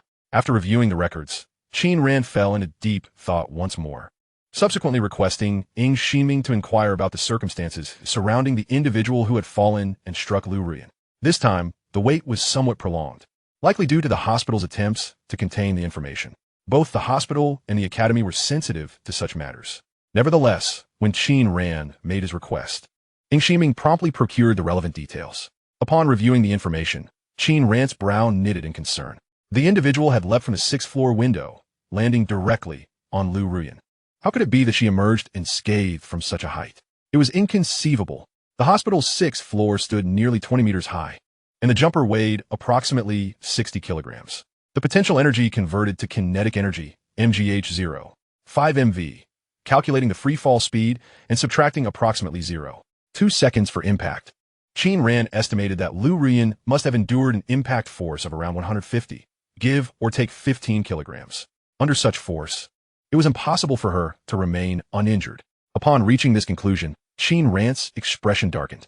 It was no wonder that the deputy chief physician responsible for Liu Ruyan's examination expressed astonishment and recommended she return for a follow-up within a week.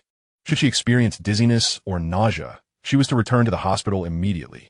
Yet, having just seen Liu Ruyan, he discerned that aside from her erratic mental state, she appeared physically well. This raised a significant red flag. There existed yet another dire possibility, one that he found most difficult to accept. Drawing a deep breath, Qin Ran called Li Huachuan. "Uncle Li, please keep an eye on the two individuals you know, Liu Ruyan and Wang Fei Fei. It's not that, but there's some other matters. By the way, how is the situation with Ji Buoqing's family progressing?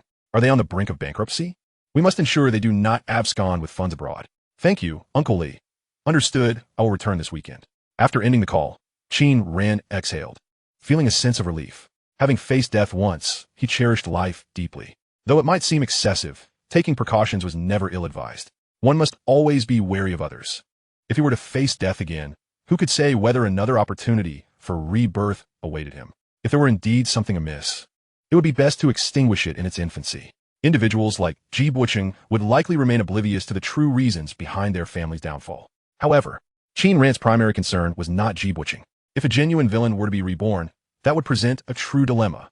Upon returning to his dormitory, he was immediately pursued by Fu Qingchuan. "Lately, Liu Ruyan has been seeking you out. Does she have feelings for you? Is it even necessary to ask?" Huang Zujia shook his head. "I've noticed that for quite some time." "Don't ask me." Qin Ran shifted the conversation. "How are things progressing with Tong Xian? I haven't heard anything from you in days. We're still chatting, but I invited her to watch a movie, and she declined. You didn't ask her to the midnight screening, did you?" "Not at all. What time is it?" "An 8:30 showing. I wanted to take her out for dinner first." "Admit it. You just want to have dinner with her, don't you?" After watching the film, it was already past 10, and upon returning, I found the dormitory doors were closed due to traffic delays. Should I opt for an earlier time? However, there aren't any good slots available around 6 or 7. "Are you truly going to the movies?" Fu Qingchuan suddenly realized. Understanding dawned upon him. Yet, having faced rejection once, he hesitated to speak again. Foster father. Chapter 63. Philosophical differences will ultimately lead to separation. Qin Ran was well acquainted with Fu Qingchuan, having been his college roommate for 4 years in a previous life. The moment Fu Qingchuan shifted in his seat, Qin Ran predicted what he was about to say. Indeed, Fu Qingchuan beamed with a smile. Foster father, could you help me make an appointment? You must speak up.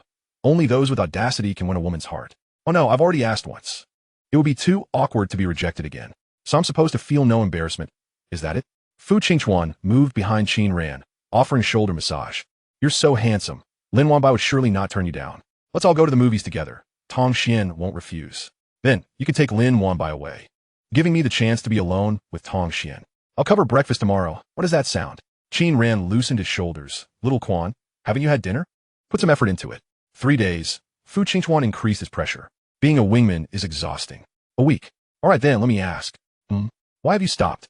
Heart aching. Fu Qingchuan prepared to leave, but once again helped Qin Ran with his shoulders and back. Qin Ran opened the chat page with Lin Wanbai. Shall we go to the movies together on Saturday night? Yumi, along with Tong Xian and Fu Qingchuan. Suddenly, the girls' dormitory 309 erupted in a chorus of squeals. I knew Fu Qingchuan would definitely come to get you, right? Right? Just agree later. You said you're going to ask. In the boys' dormitory 502, after a while, Qin Ran flashed his phone. It worked. Fu Qingchuan shouted, Foster father, you are incredible. I knew Lin Wanbai wouldn't refuse you. I've already purchased the tickets. All in the back row. Qin Ran nodded. Send me the time and location. What about dinner? It's Saturday anyway. Let's head out early, eat first, and then watch. No problem, it's on me. Huang Zujia enviously remarked, Foster father. Stop. Qin Ran raised his hand. I'm not familiar with Chen Shuan's dorm. And I have plans on Sunday. Huang Zujia sighed. I was born to be a stepmother. Fu Qingchuan laughed. You should find another concubine for your foster father. Enough. That's getting ridiculous. Qin Ran interrupted them, climbing onto his bed to chat with Lin Wanbai. Once the conversation began, the two could easily continue for hours. They discussed films, and they could talk all night without running out of topics. Both enjoyed watching movies, having seen many that they found delightful. As they chatted, yet another night slipped away. With one more day of classes, the weekend would arrive. Qin Ran felt a faint sense of anticipation.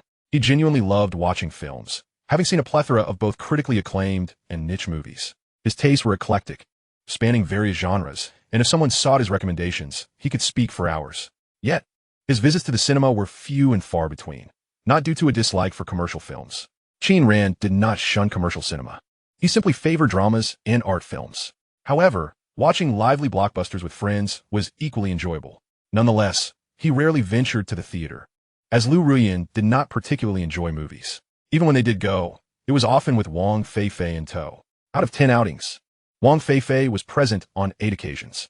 There was even a time when he and Liu Ruyan went to see a film after dinner, and Wang Fei Fei unexpectedly joined midway, sitting behind them and occasionally interrupting Liu Ruyan with comments. Quite bothersome. Qin Ran detested those who incessantly narrated the plot during a film, especially those who spoke with an air of self-importance, as if they had deciphered the entire storyline. After that incident, Qin Ran refrained from inviting Liu Ruyan to the cinema unless she suggested it first. Moreover, Wang Fei Fei would invite Liu Ruyan to watch movies together. Even knowing that Liu Ruyan would not engage with Wang Fei Fei in any romantic capacity, Qin Ran could not help but feel a twinge of discomfort.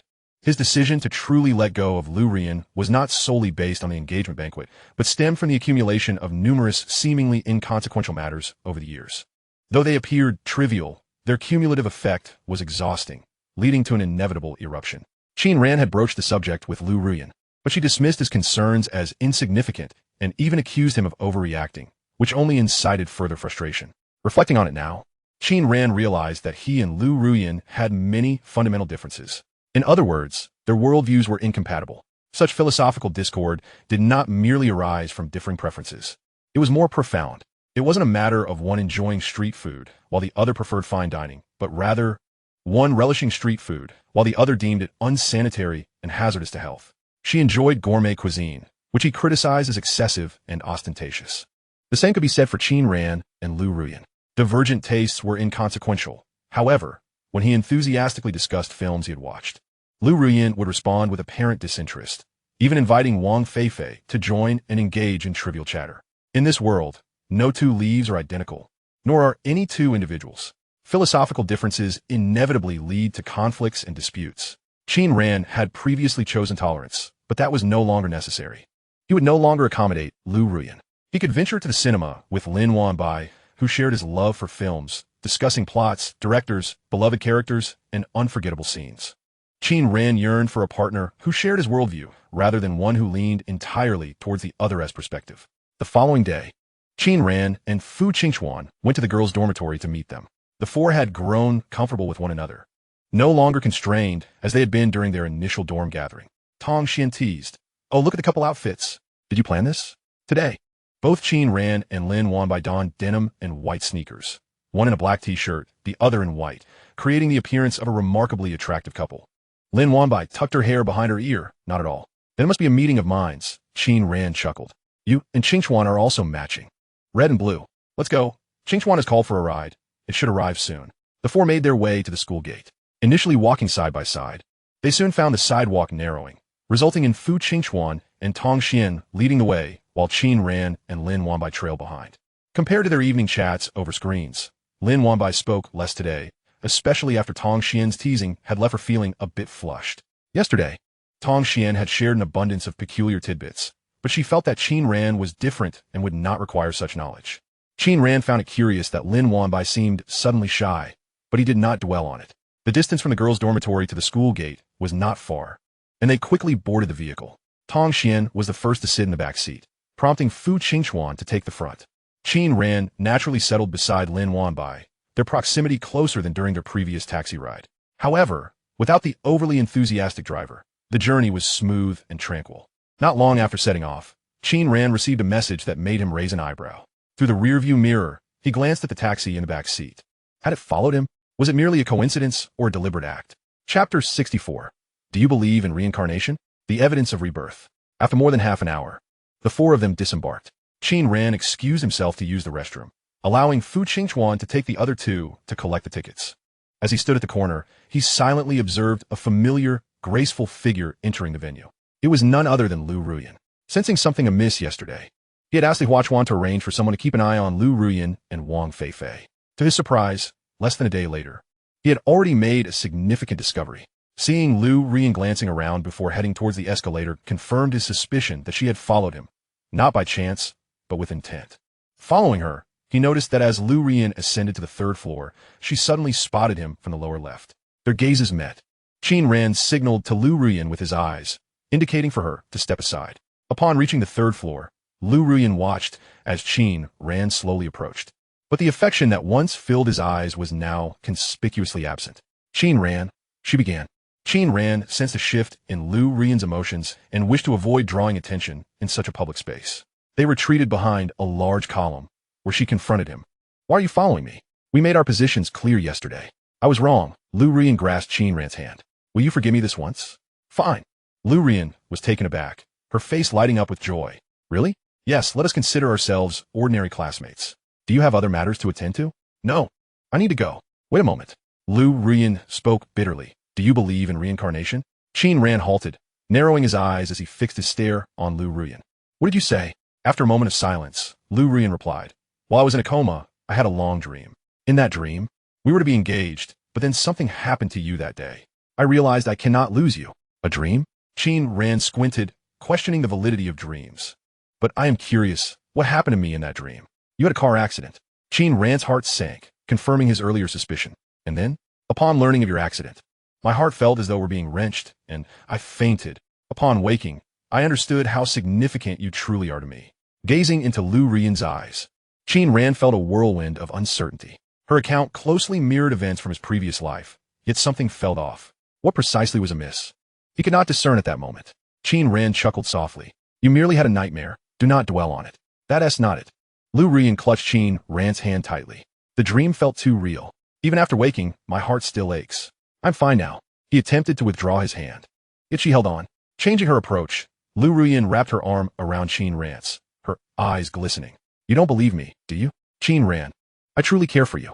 Otherwise, why would I want to be engaged? What engagement? We aren't even a couple. I am willing to be your girlfriend. No need. I believe I lack that fortune. Qin Ran's tone grew colder.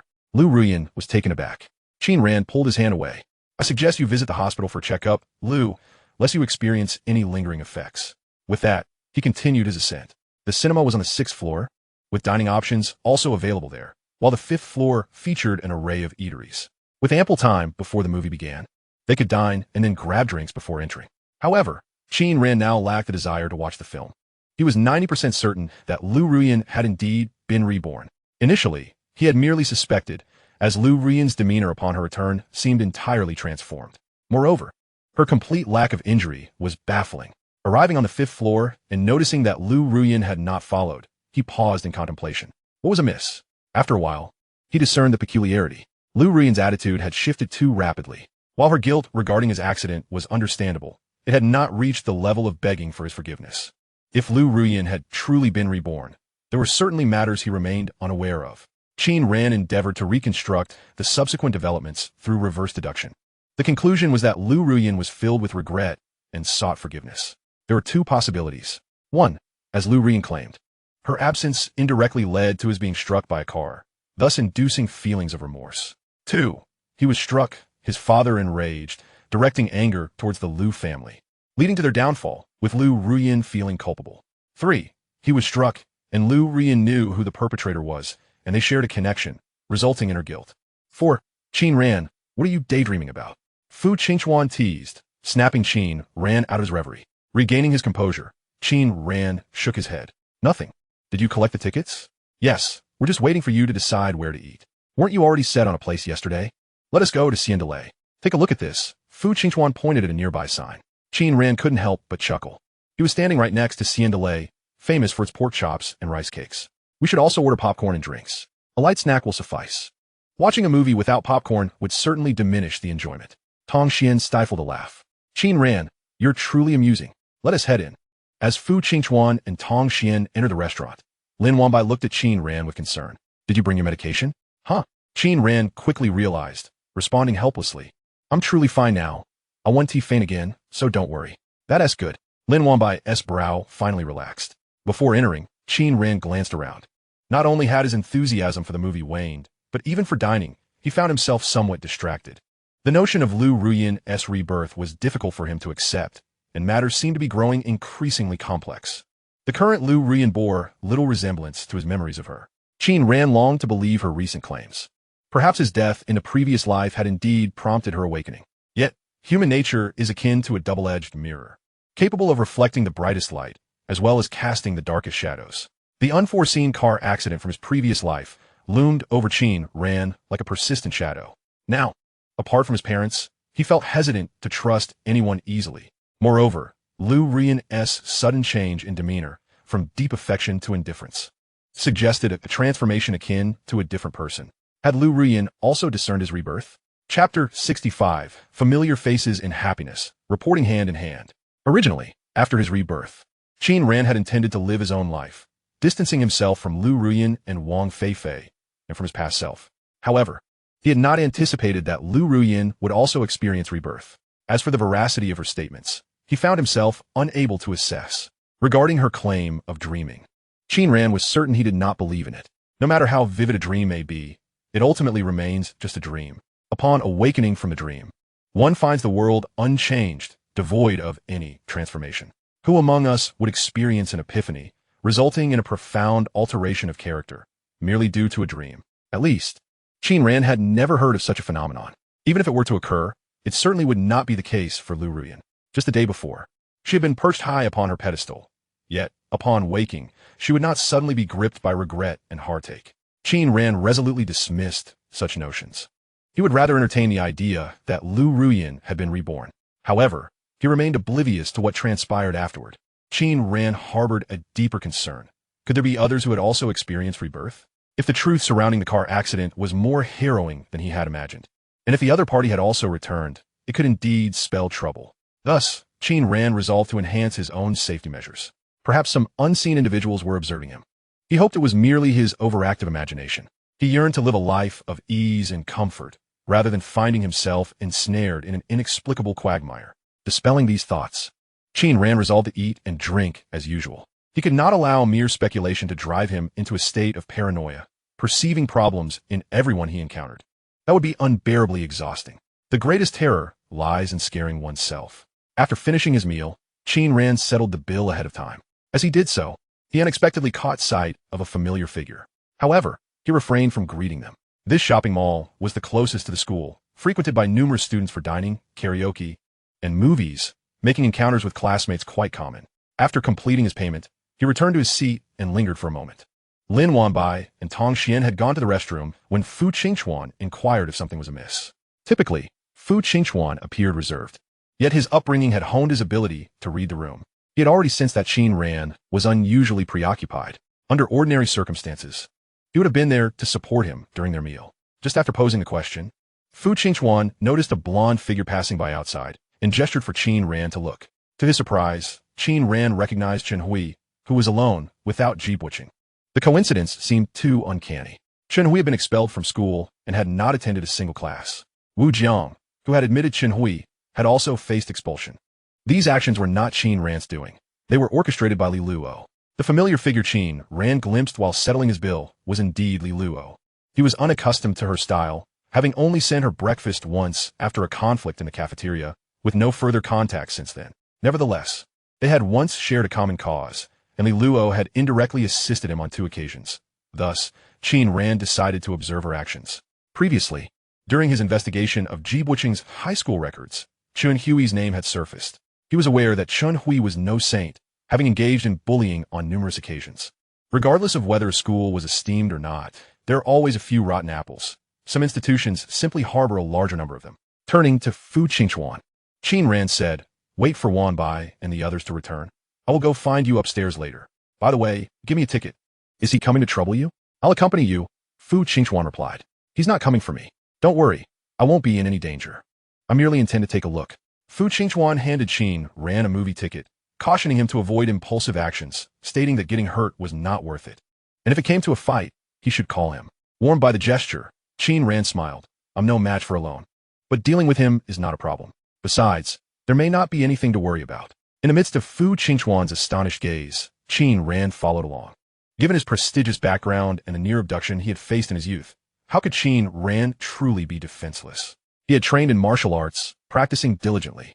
He could swiftly identify a foe's attack, evading and countering effectively. Even in complex scenarios, he could maximize the utilization of his surroundings. In the presence of someone genuinely trained, mere brute force would prove ineffective. The martial arts instructor who taught Qin Ran was a retired military officer from the Bear Country, who had once encountered conflict in a bar with local gangsters. He had dispatched 5 adversaries in just 31 seconds. Qin Ran had been astonished upon viewing the footage. Although he had not mastered even half of his instructor's prowess and did not possess such formidable physicality, handling someone like Chun Hui, who was full of self-importance, would be relatively effortless. Even if the blonde were armed with a dagger, Qin Ran felt unperturbed. The martial arts he practiced included techniques for fighting with a dagger, and the means to counter such threats had become second nature to him, considering the possibility of facing similar circumstances should he ever be kidnapped. Maintaining a distance of about 30 meters behind Chen Hui, concealed within a blind spot, Qin Ran knew that even if Chun Hui turned around, he would remain undetected. He soon observed Chun Hui enter a KTV establishment. With an air of nonchalance, Qin Ran followed him inside. As he passed by the room Chun Hui had entered, he caught a glimpse within. Ji Buqing was present, along with several unfamiliar young men and women. The room was filled with laughter, and someone was filming on a coffee table. Qin Ran felt as though his eyes had been sullied. He retrieved his phone from his pocket and swiftly snapped a photo, memorizing the room number before casually continuing deeper into the establishment. Upon entering an empty room, Qin Ran dialed the hotline for reporting illicit activities. "Hello. I wish to report a gathering of immoral activities at the Happy Song KTV." After hanging up, he prepared to return to watch the movie. As he opened the door, he fortuitously encountered Li Luo exiting from the adjacent room. Their eyes met, and Li Luo glanced around before pushing Qin Ran back into the room. "Junior, are you here to find me?" "No, I'm here with friends." "Oh," Li Luo chuckled lightly. "This room isn't even lit. What about your friends?" "They're outside using the restroom." Qin Ran sidestepped Li Luo's grasp. "What about you, senior?" "Of course, I'm here to sing with friends. Would you like to join for a song?" "No, thank you." Qin Ran paused before adding, "If you have nothing pressing, it's best not to wander around." Ji Buqing and Chun Hui are singing here too." Li Luo narrowed her eyes and then smiled brightly. "Is my junior concerned for my safety?" "Not particularly." "Ah," Li Luo laughed, leaning in closer. "You truly are terrible at lying." Qin Ran replied calmly. If something were to happen, punishing the offenders would be futile. Li Luo's smile faded as she nodded. "I understand." Yet, she quickly winked at him. "Will my junior protect me? I can help call for assistance." "You're utterly lacking in romance. Just Just then, a buzzing sound interrupted them. Qin Ran recognized it as Fu Qingchuan checking in on him. He had already done what was necessary and issued his warnings. He had no intention of lingering to witness Ji Buqing and the others being apprehended. They were merely insignificant players, not worth the effort. He believed in performing good deeds anonymously. Even if he had left his name, it was under someone else's. Qin Ran had always preferred to keep his contributions discreet. Chapter 66. All apprehended. The provocation of the informant. Qin Ran did not linger any longer. At the end of the hallway, a staff member wearing a headset was present. Soon, the police would arrive. He had already advised Li Luo to exercise caution, and she simply needed to be vigilant. If necessary, she could call for help. Qin Ran trusted that Ji Buqing would not dare to brazenly drag anyone into a room for unsavory activities. The few girls in there seemed to have appeared from nowhere, unaware of the true state of affairs. It was indeed chaotic. However, such occurrences were not uncommon. In recent years, things had improved slightly. Just a few years prior, the situation was much worse. Qin Ran quickened his pace as he passed by the private room occupied by Ji Buqing. Chen Hui had entered the fray. The girl descended from the sofa, transitioning to a kneeling position atop the coffee table. TSK, how extravagant. The circle of onlookers erupted in cheers. A chaotic brawl was likely to ensue soon. Inside the room, Ji Buqing embraced a girl clad in a black spaghetti-strap dress, even instructing her on how to smoke. Buzz, buzz, buzz. The incessant vibration of his phone interrupted Ji Buqing's pleasurable pursuits. He initially intended to ignore it. He was quite irritable lately. Rarely did he allow himself to revel, and he despised being disturbed. Yet, the phone continued to vibrate relentlessly. Ji Buqing was prepared to hang up when he realized it was a call from his father. Had it been anyone else, he would have dismissed it. However, since it was his father, he felt compelled to answer. He patted the girl on the back, who looked at him in confusion. Ji Buqing lifted his chin, signaling her to wait. He then stepped outside while pulling up his phone. As he opened the door, he was suddenly restrained. Don't move. Police. Hands on your head. Squat down. Ji Buqing was taken aback. How could they have stumbled upon a surprise raid? Damn. A chill ran down his spine. Recently, there had been numerous issues at home. If he were to be taken to the police station again, his father would likely break his legs. Crouching at the doorway, Ji Buqing noticed a crowd of onlookers outside, and he was momentarily stunned. It seemed they had come specifically to apprehend him, rather than checking each private room individually. Ji Buqing had experienced similar situations before. Usually, the police would not barge in without cause, unless they had evidence or, as now, caught someone in the act. Could it be that someone had reported them? Damn. Ji Buqing knew that typically, KTVs and shopping malls would receive prior notice of any inspections. This was precisely why he had chosen this establishment. However, exceptions existed for certain circumstances. Ji Buqing squeezed further inside, casting a furtive glance outside, not wishing to be photographed. If word got out at school, his reputation would be utterly ruined. This was far more serious than the last incident involving Wang Fei Fei. Not only would he face social death, but expulsion from school could also be imminent. Ji Buqing felt a deep sense of despair. Even if it were that envious brat who reported him. Suddenly, he spotted Li Luo in the crowd, and his pupils dilated. Instinctively, he stood up, only to be pushed back down immediately. Ji Buqing and Li Luo locked eyes, their expressions turning grim. He was perplexed by the sudden police raid. It must have been Li Luo who reported them. Ji Buqing whispered tous barichisted chez lui. Oui. Don't say a word. Ji Buqing gestured for Chen Hui to look outside. Chen Hui, who had nearly been scared stiff, caught sight of Li Luo and instantly erupted in fury, standing up in a flash. Behave yourself. Chen Hui was forcibly subdued and handcuffed. Following routine identification checks and inquiries, the group was escorted away. Chen Hui's gaze was fixated on Li Luo, as if he wished to devour her. He had been expelled due to Li Luo. Although he had no desire to attend any university, the distinction between choosing not to go and being expelled was monumental. Seeing Li Luo slowly break into a smile infuriated him, his eyes reddening like an enraged bull. You wait. Shut up, behave. A slap landed on the back of Chen Hui's head. Ji Buqing kept his head down, casting a glance at Li Luo, seething with rage. He noticed that Li Luo had raised both hands and was signaling with her middle fingers, mouthing the letters S and B, gritting his teeth. Ji Buqing made a mental note of this grievance. Li Luo snapped a few photos of the group being taken away and sent them to Qin Ran, accompanied by a grinning emoji. Qin Ran, who had already been seated, initially smiled upon seeing the photos, but his expression soon turned serious. Karma will find you. You weren't seen, were you? Are you worried about me again, Junior? Be careful. You're so sweet, Junior. You made me a little fond of you. Qin Ran tucked away his phone, focusing intently on the movie. He still wasn't accustomed to Li Luo's style of chatting. The four sat in a relatively rear position. To Qin Ran's right was Lin Wanbai. To his left was Tong Xian, and beyond her was Fu Qingchuan. They were watching Big Fish Begonia, a film Qin Ran had seen many years prior, and had even watched twice. Revisiting it now, he found it deeply poignant. The film primarily narrates the tale of Chun, a girl responsible for the growth of the begonia flower, who endeavors to resurrect a human boy named Kuan out of gratitude. Ultimately, Chun transforms into a fish larger than a whale and returns to the sea, but this journey continually defies the divine laws of the world, resulting in various calamities.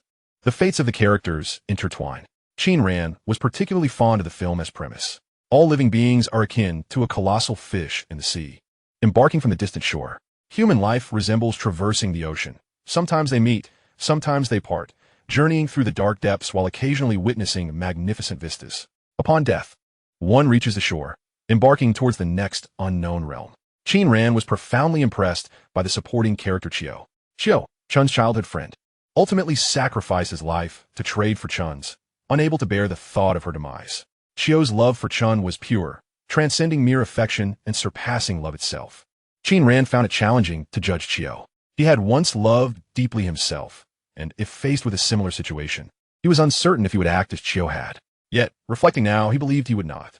True love is mutual, not a one-sided sacrifice. Qiu's feelings for Chun had surpassed the bounds of love. As the film neared its conclusion, Tong Xian wept sorrowfully, her body trembling.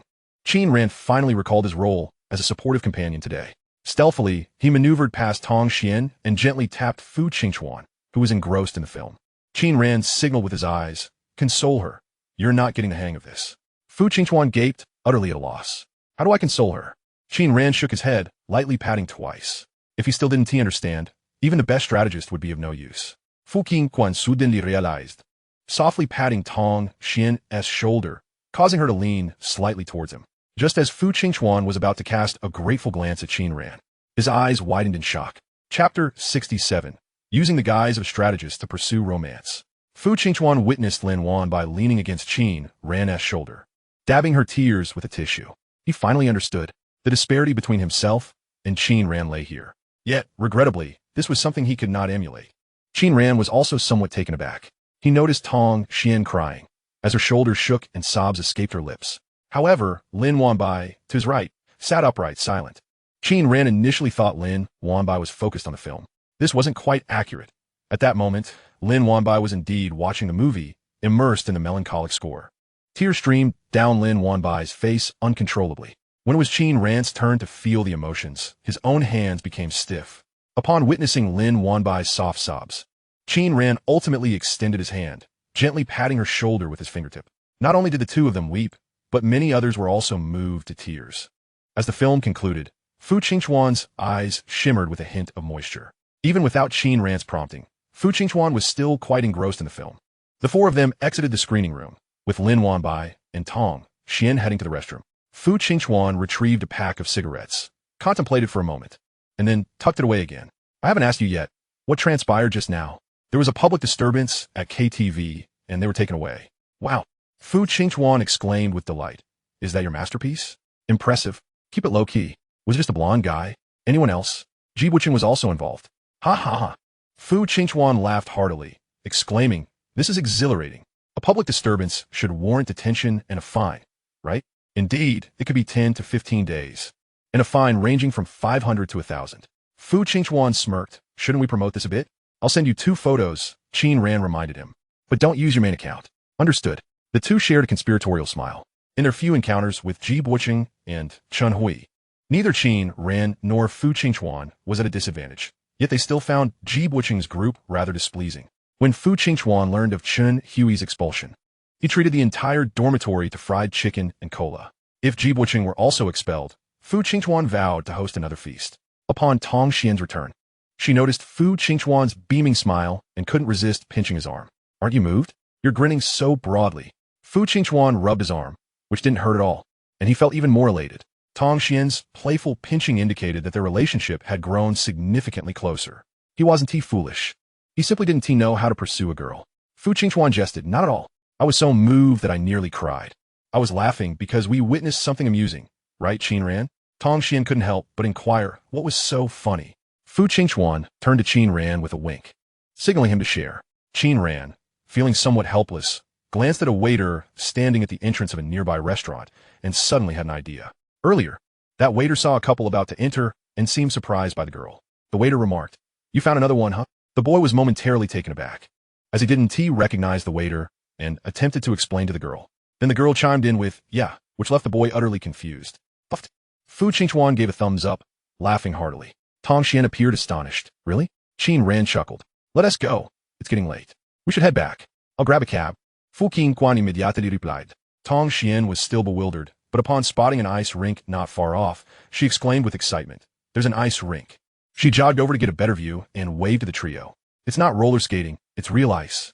Is that so? Let me see." Fu Qingchuan leaned over to peek, confirming, indeed, they're all wearing ice skates. Tong Xian, clearly intrigued, remarked, "I can skate on rollerblades, but I've never tried on real ice." "Then why not give it a shot? You can skate?" "Of course. In the past, they call me the Ice Prince." Tong Xian was taken aback. "Really?" Fu Qingchuan feigned an air of profundity, nodding. "Today, you shall witness my prowess. But won't it be too late to return? It's already 9. We can play for a bit." Fu Qingchuan began, but was interrupted when Qin Ran tugged at his sleeve. Seeing Qin Ran shake his head, Fu Qingchuan quickly understood. "Ahem, we can play for a short while. It's just that it won't be sufficient to fully enjoy it. How about we come back tomorrow for a couple of hours of skating?" Qin Ran nodded. Their SA sign, they stop letting people in at 9, and they close at 9:30. That's too short. Even changing shoes takes time. Tong Xian looked regretfully at Lin Wanbai. "Wanbai, should we come tomorrow?" "Next week. I wish to rest in the dorm tomorrow." Fu Qingchuan recalled Qin Ran mentioning he had something to do the next day, and quickly suggested, "Then let's plan for next Saturday." Fu Qingchuan felt a bit anxious if the strategist wasn't around. It would be easier for him to hang out with Tong Xian alone. However, if Lin Wanbai were present as well, he would feel immense pressure. Thus, Fu Qingchuan hastily changed his words. Qin Ran, however, was indifferent. "Qingchuan and Tong Xian can come skate tomorrow." Tong Xian hesitated, realizing it would turn into a date with Fu Qingchuan. She wasn't entirely prepared for that. "Let's go together next week," Lin Wanbai suddenly interjected. "All right, then we'll come next week." The four of them took a taxi back to school. Qin Ran and Fu Qingchuan dropped the girls off at the dormitory. As they waited for the two to ascend the stairs, Fu Qingchuan, brimming with excitement, exclaimed, "Qin Ran, do you think I'm making progress? Just now I was—" He mimicked a shoulder-draping gesture, flailing his arms about. Qin Ran chuckled in disbelief. "Look at how excited you are." "Hee hee." Fu Qingchuan playfully punched Qin Ran's arm. "Don't just point fingers at me. What about you?" "What?" "You and Lin Wanbai." Fu Qingchuan raised both hands, clenching them together, his thumbs pointing approvingly. "You two seem more like a couple." Qin Ran shook his head, opting not to explain, and turned to head back to the dorm. "Why so silent?" Fu Qingchuan adjusted his glasses. "You see through me." "Huh? I told you two weren't normal, chatting every night, using my pursuit of Tong Xian as a cover. You two are secretly dating, right? Isn't that the case? You still owe me breakfast." The two were oblivious to a gaze fixated on them from the third-floor balcony. To be precise, it was a relentless stare directed at Qin Ran's retreating figure. Liu Ruyan had returned early, but was plagued with unease. She felt increasingly distanced from Qin Ran. Qin Ran's suspicions were correct. She had indeed been reborn. However, it wasn't immediately after Qin Ran's accident, but a year later. It was only after truly losing Qin Ran for 3 months that she comprehended his significance in her life. She had long grown accustomed to his presence. Without Qin Ran, even with Wang Fei Fei by her side, her life felt devoid of color. Moreover, with Qin Ran's demise, the Qin family was furious, leading to her family being suppressed and a domestic crisis erupting. Her father had taken a mistress and even contemplated abandoning the family to elope. However, he had failed to do so, as the Qin family's influence was too formidable. The Liu family was shattered, and her longing for Qin Ran intensified. She accidentally discovered that Qin Ran's death was not an accident, but when she sought to investigate, she encountered an unforeseen incident that led to her falling from the staircase. Upon awakening in the hospital, she found herself back in her freshman year. Over the past year, she had undergone numerous upheavals and had matured significantly. Without Qin Ran's protection, the harsh realities of life had cured her of her princess syndrome. Yet, upon her rebirth, she found that many things had changed. Liu Ruyan gazed into the profound night, contemplating her next course of action. What if Qin Ran no longer loved her? What should she do then? Liu Ruyan's expression gradually transformed into one of resolve. With her second chance at life, There were countless possibilities ahead. Chapter 68. While some suffer, others play games. Detention Center. Ji Buqing's countenance was grim as he surrendered his phone, wallet, and all personal belongings. He and Chen Hui, along with a group of others, were all detained for 2 weeks and fined 800 yuan. Money is a trivial matter, yet when his father discovered that he had been detained, he berated him mercilessly. Upon his release, it is likely that he would face a broken leg. Furthermore, expulsion from school looms as a distinct possibility. Among the girls he was with, 2 were minors, and this time, things had escalated far beyond their control. The consequences are dire. Noticing the grim expression on Ji Buqing's face, Chen Hui attempted to reassure him, "Brother Cheng, do not fret. I am well acquainted with this place. No one will trouble you here. This is merely administrative detention, not criminal detention, and your record will remain unblemished. Once the fortnight has passed, we shall settle scores with that woman. She must have been the one to report us." Damn it. The mere thought of Li Luo darkened Ji Buqing's countenance. Regardless of whether she was the one who reported him, Ji Buqing was determined to seek vengeance for a previous betrayal. He had already devised a plan to deal with Li Luo. He would not deter Chen Hui from confronting her. In fact, he would assist in gathering information. Moreover, he intended to obliterate Li Luo's reputation entirely. If circumstances permitted, he would personally capture footage, turning her into his own MG. Initially, he had feared her father, but now he found himself unconcerned. After all, she was merely a college student. Could she truly outmaneuver him? "Hey, newcomer." A somewhat mocking voice interrupted the air. Ji Buqing scrutinized the scrawny figure before him, raising an eyebrow while glancing at the surveillance camera in the corner. "What do you want? You're quite audacious." One of the boys clad in the detention center's uniform approached the corner, raising a book to obscure the camera. Ji Buqing smirked disdainfully. He could easily overpower this scrawny individual. He preferred not to extend his stay due to brawling, as he was distinctly different from the others in this room. "Get lost," Ji Buqing retorted with contempt. Suddenly, a familiar scream echoed from the adjacent cell.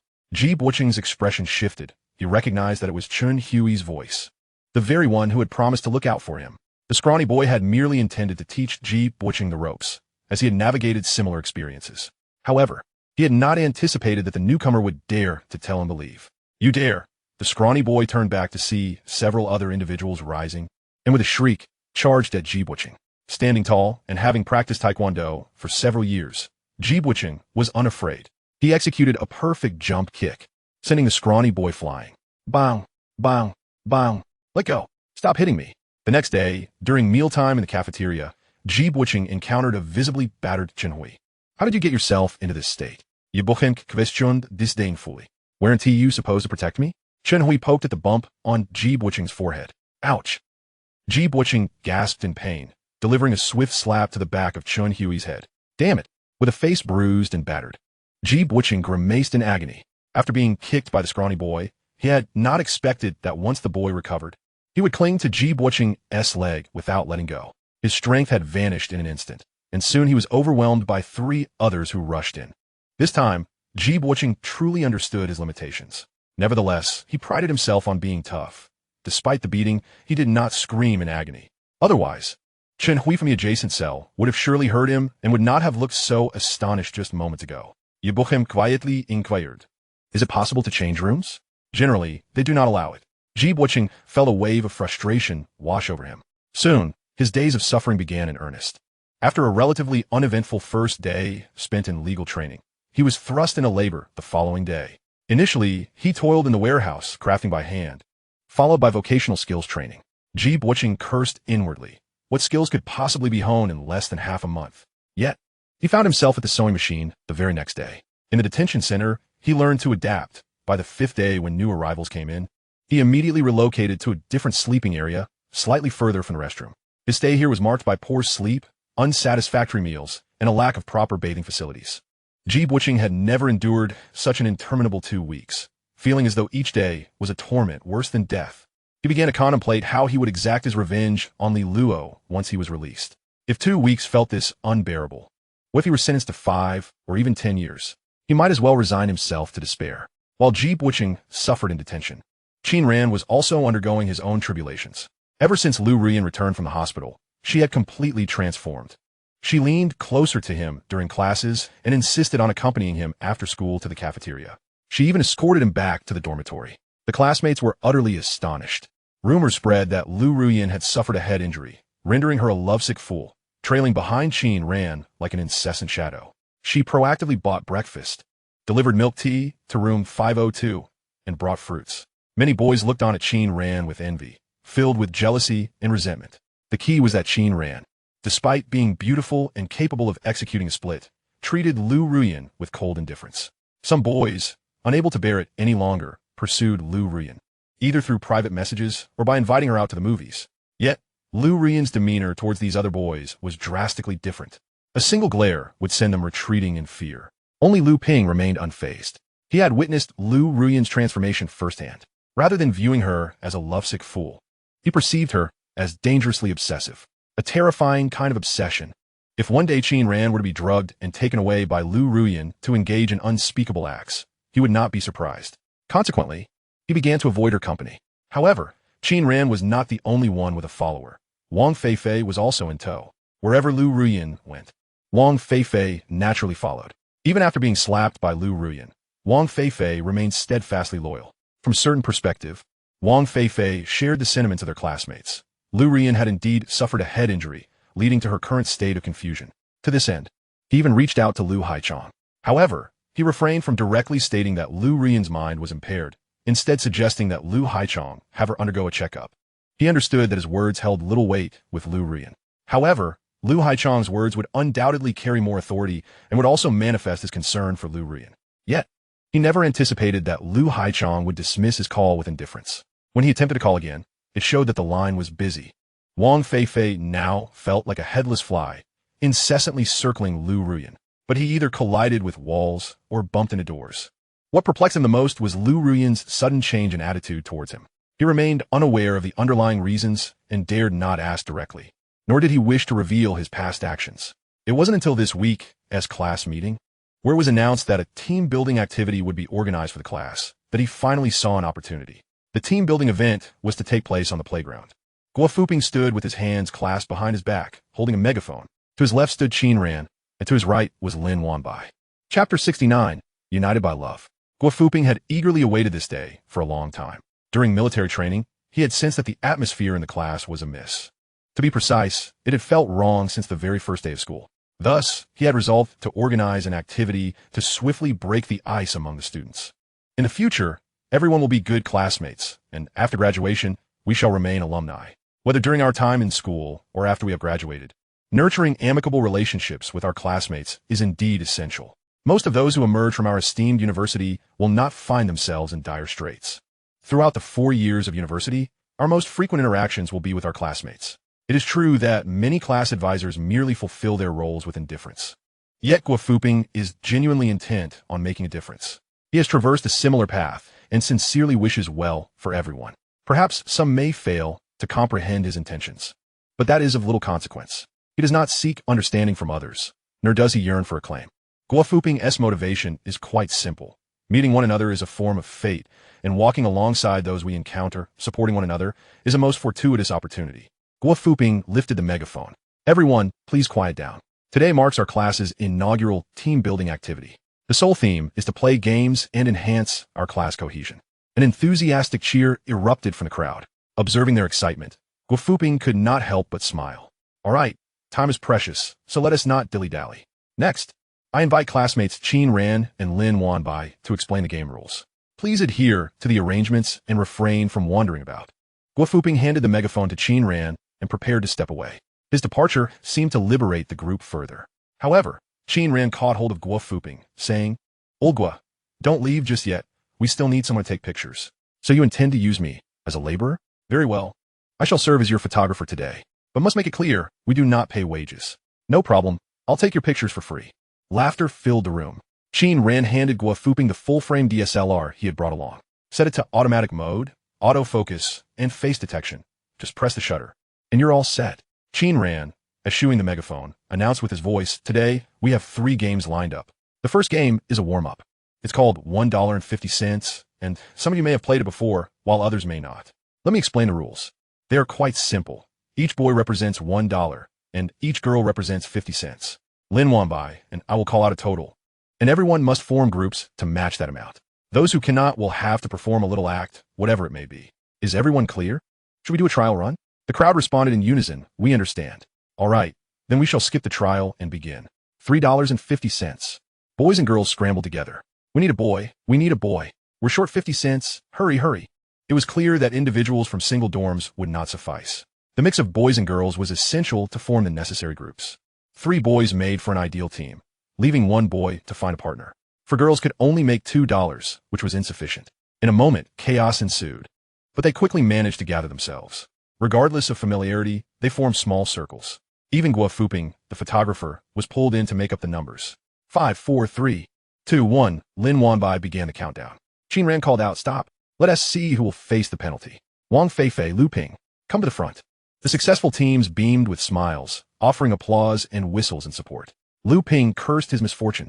He had initially aimed for a less crowded team, but had not noticed the diminutive Wang Fei Fei. The two collided, and she was knocked off her feet. By the time he helped her up, he had lost his place. Qin Ran led the applause, congratulating the pair. "What will you perform for us? A duet? A song?" Liu Ping scratched his head, but was not overly shy. His nature was inherently cheerful. "I'll sing." Qin Ran turned to Wang Fei Fei. "And you?" "I'll sing too." "All right, then let us have a love duet." Qin Ran looked at the audience. "What do you all think?" "Yes." Cheers erupted. Liu Ping's face darkened. And Wang Fei Fei felt Qin Ran was settling a personal score. But with no alternative, they had to proceed. If there were no penalties in the game, the fun would be halved. As long as the ones facing the music were not themselves, everyone could enjoy it. Qin Ran inquired, "What song will you sing?" "Choose quickly." Someone in the crowd shouted, "Today you are marrying me?" Liu Ping shot a glare at the instigator. But soon, more suggestions flooded in. "You are the wind. I am the sand. The love of the rafts person." "Rooftop." Qin Ran checked the time. "Are we ready?" Liu Ping nodded. "Because of love." Woo! The audience grew even more animated, and the girls' cheers were particularly fervent. Liu Ping and Wang Fei Fei began their duet. One was tall and handsome, while the other was petite with rosy cheeks. Surprisingly, they created quite a charming atmosphere. Liu Ping began to sing, "I give you a CD of the past. Listen to our love from that time. Sometimes I suddenly forget that I still love you." At first, all went well, but as they continued, his voice grew softer and even slightly off-key. Wang Fei Fei lowered her head and hummed, unable to sing that song without blushing and wanting to hide. It was hilarious. Wang Fei Fei's blushing face perfectly complemented the song. Applause erupted. Her voice, naturally higher-pitched, became increasingly harmonious. However, Liu Ping felt awkward and uncomfortable. He vowed never to sing that song again, especially while looking at Wang Fei Fei's face. Ugh. As the performance concluded, Liu Ping felt goosebumps all over.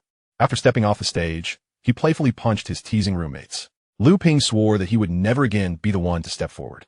Qin Ran clapped, expressing gratitude to Liu Ping and Wang Fei Fei for bringing us because of love, allowing us to witness the beauty of love. Laughter filled the air.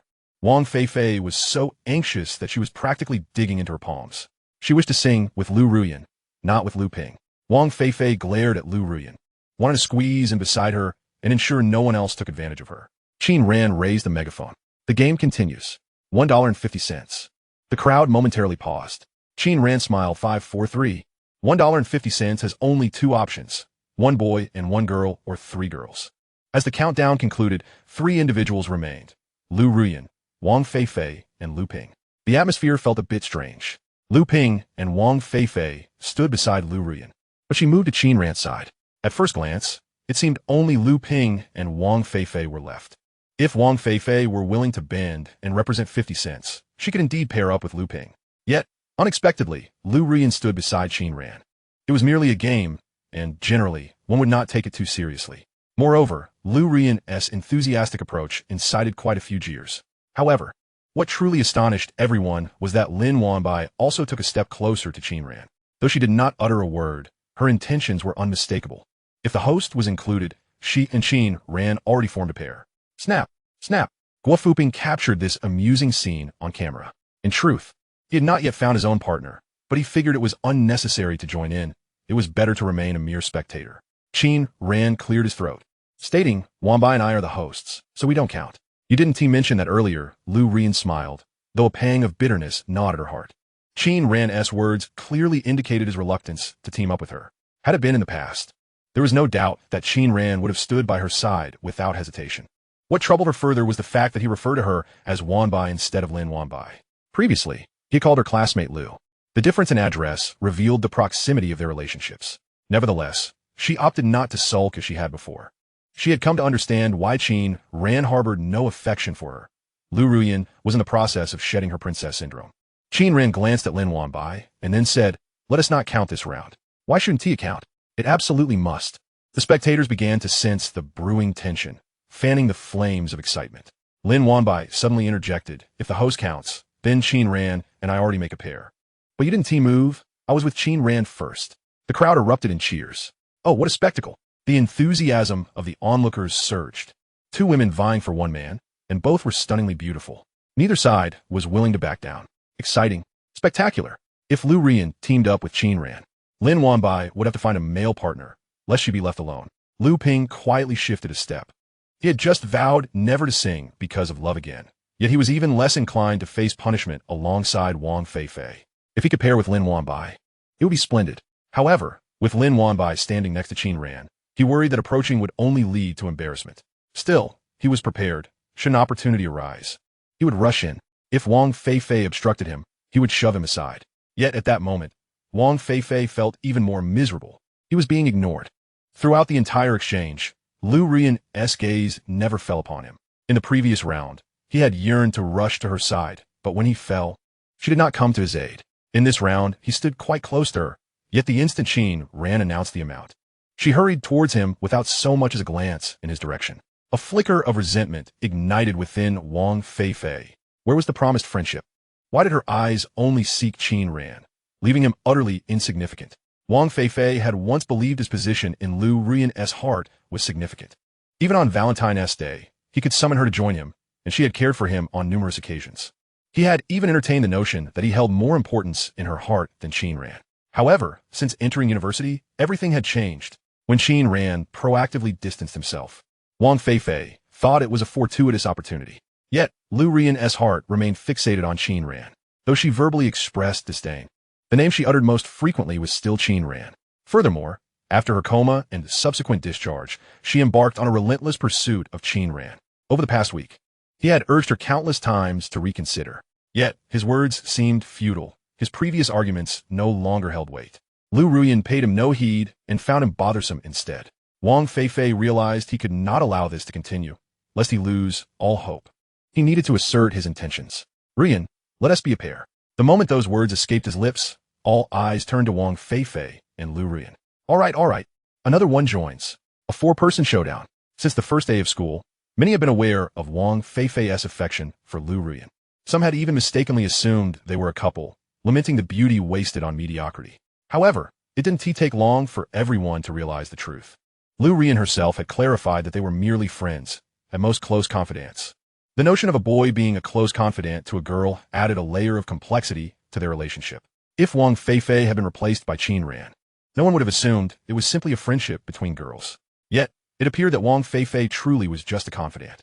Coupled with Liu Ruyan's declaration that she had no boyfriend and had never even dated, several boys, including Liu Ping, began to pursue her. However, having witnessed Liu Ruyan's other side, Liu Ping was frightened away.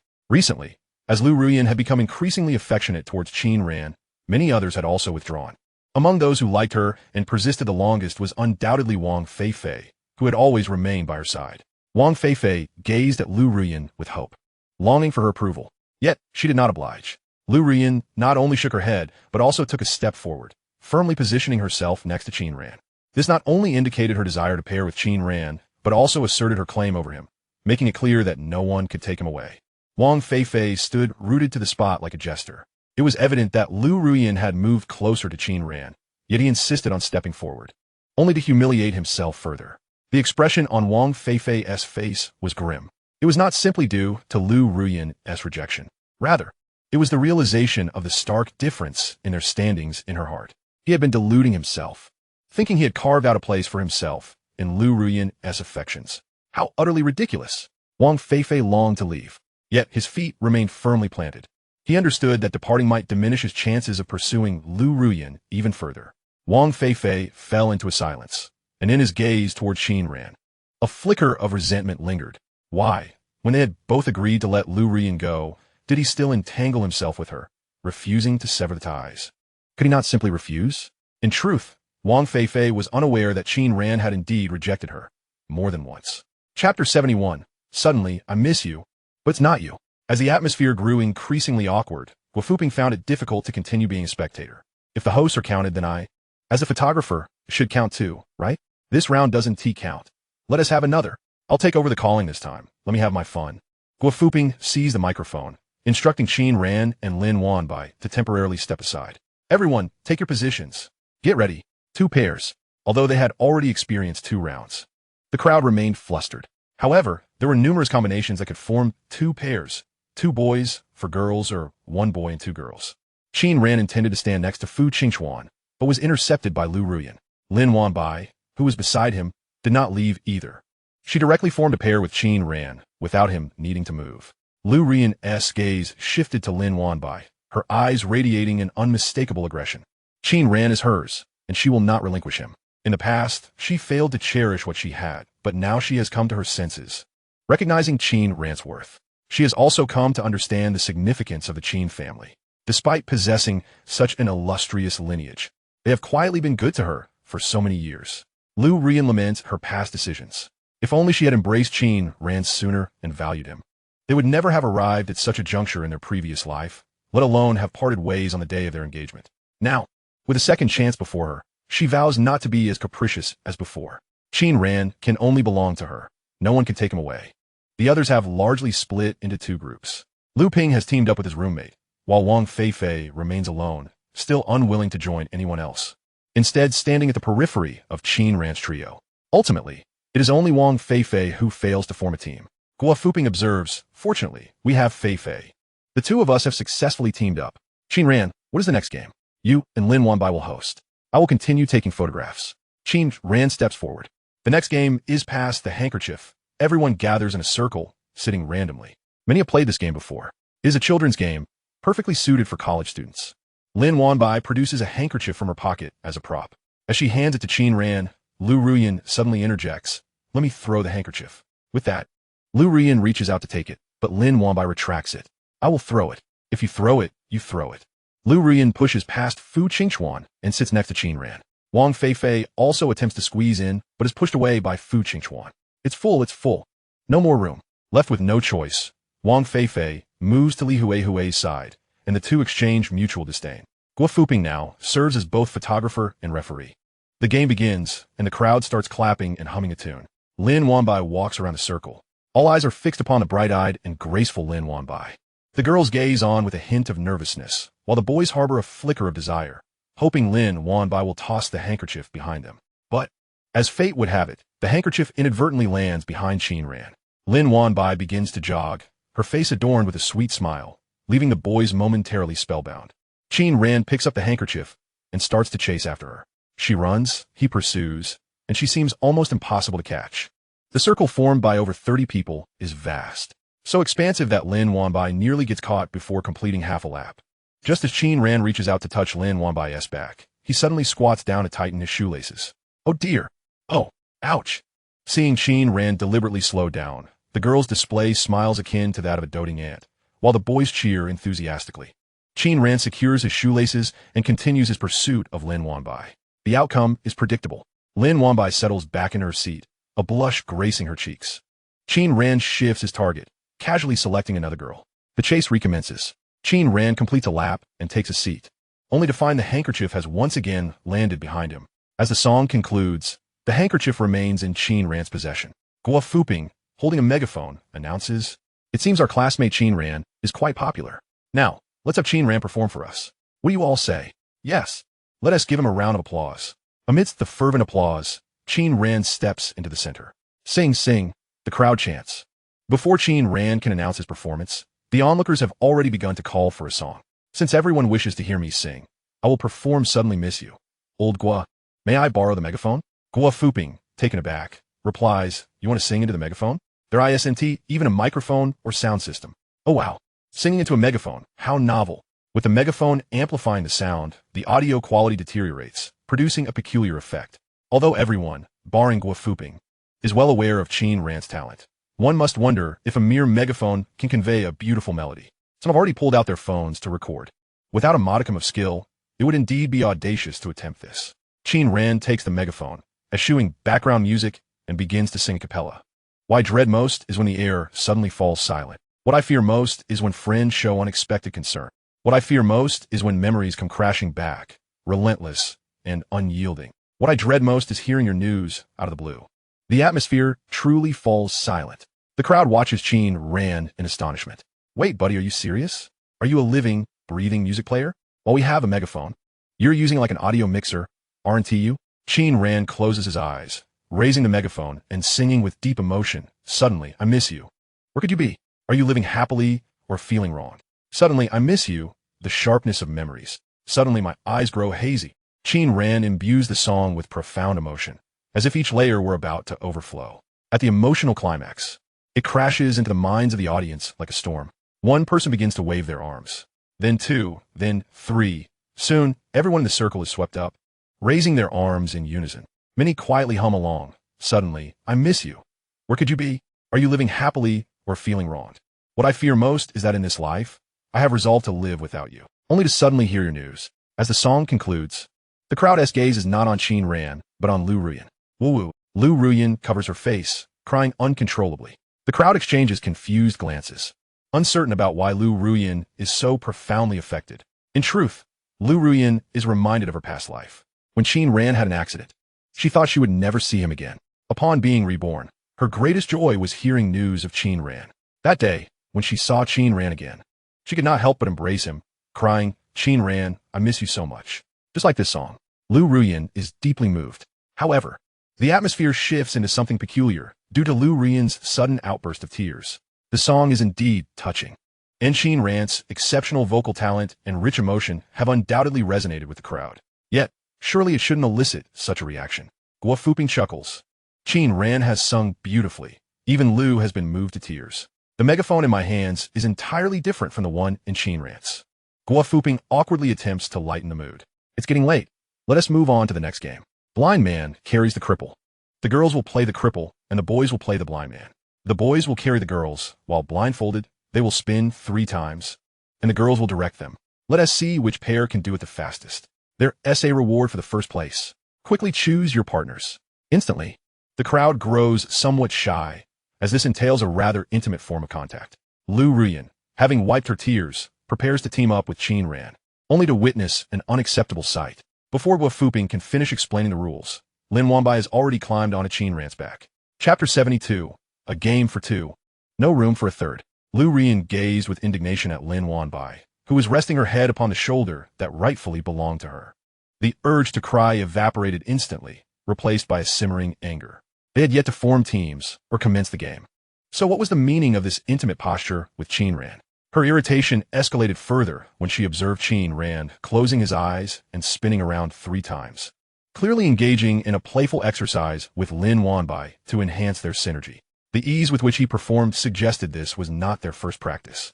Had they perhaps been clandestinely rehearsing at night? Liu Ruyan's imagination conjured a vivid scene of a nighttime playground, with Qin Ran twirling Lin Wanbai on his back. This was intolerable. She strode forward with determination. Qin Ran, I wish to team up with you. Apologies, but I've already partnered with Wanbai. Then I shall join your team as well. Qin Ran frowned slightly. It was evident that her previous aloofness had been but an illusion. It had not been long since the return of the princess complex in Liu Ruyan. However, he resolved not to indulge her this time. Seek another partner. Liu Ruyan stared at him in disbelief. In both this life and the last, she had never heard such word from Qin Ran. Not only had he rejected her, but he had also suggested that she find someone else. How deeply he must disdain her. Her eyes brimmed with tears once more. She had believed herself to be resilient. Having endured so much, she could address her father's infidelity with composure. Yet, witnessing Qin Ran's closeness with another girl sent her emotions spiraling. Even if it was merely a game, the glances exchanged between them hinted at a connection that transcended mere friendship. Moreover, Lin Wanbai had repeatedly taken from her what was rightfully hers. The flowers from before, the role of event host this time, and, most crucially, Qin Ran himself. Lin Wanbai, step down, Liu Ruyan commanded. Absolutely not. Lin Wanbai met Liu Ruyan's fierce gaze without flinching. She shifted from resting her hands on Qin Ran's shoulders to wrapping her arms around his neck, leaning in even closer. Yet, unbeknownst to them, her ears began to flush a faint shade of red. Qin Ran wished to avoid an argument with Liu Ruyan and did not want to disrupt Guo meticulously organized class bonding activity. He took a few steps back, still carrying Lin Wanbai, and moved toward another direction. Liu Ruyan discerned that his actions were meant to protect Lin Wanbai from her potential retaliation, which only deepened her heartache. In the past, Qin Ran would always stand in front of her when danger approached. When had he ever shielded another girl, leaving her to feel like the villain in this scenario? Just as she contemplated advancing once more, Wang Fei Fei obstructed her path. Yin, I haven't formed a team yet. Let us partner up. I want a team with Qin Ran. But he is already with Lin Wanbai. Wang Fei Fei replied with a double entendre. Liu Ruyan's temper flared. Then I shall team with him. Yin, why go to such lengths? Wang Fei Fei straightened his posture. I can carry you too. Together we can outshine Qin Ran. Is your back all right? Liu Ruyan furrowed her brows. It should be fine. How about we give it a try? Forget it. Liu Ruyan shook her head, clearly lacking faith in Wang Fei Fei's ability to carry her, and even less in their chances against Qin Ran. Wang Fei Fei turned away, patting his own back. Come on. Yin, hop on. I'd rather not end up in the hospital. Wang Fei Fei stiffened, hesitating. He yearned to prove himself. If he could carry Liu Ruyan and win the game, it would demonstrate that he was more capable than Qin Ran. However, he understood that this was nearly impossible. The ease with which Qin Ran spun Lin Wanbai was something he could hardly replicate. Yet, his primary desire was merely to carry Liu Ruyan. He had never had the chance for such intimate contact. If he did, it might lead to a hospital visit. Wang Fei Fei found himself torn. If he ended up in the hospital, who knew how far Liu Ruyan and Qin Ran's relationship would advance? But this was a rare opportunity. Perhaps the only one all semester, or even the entire academic year.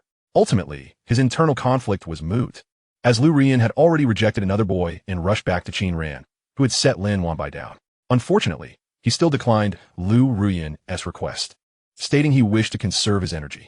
As time ticked by, and under Guo Fuping's urging, most had formed their pairs. However, only one duo, akin to Qin Ran and Lin Wanbai, was spinning on the spot. That was Fu Qingchuan, who mirrored his strategist's every move. After hoisting Tong Xian onto his back, the glint of pride in his eyes was undeniable, despite the ridicule he faced. Most boys cast envious glances in his direction. Tong Xian, although petite, was fair-skinned and curvaceous, a type often referred to as white and voluptuous.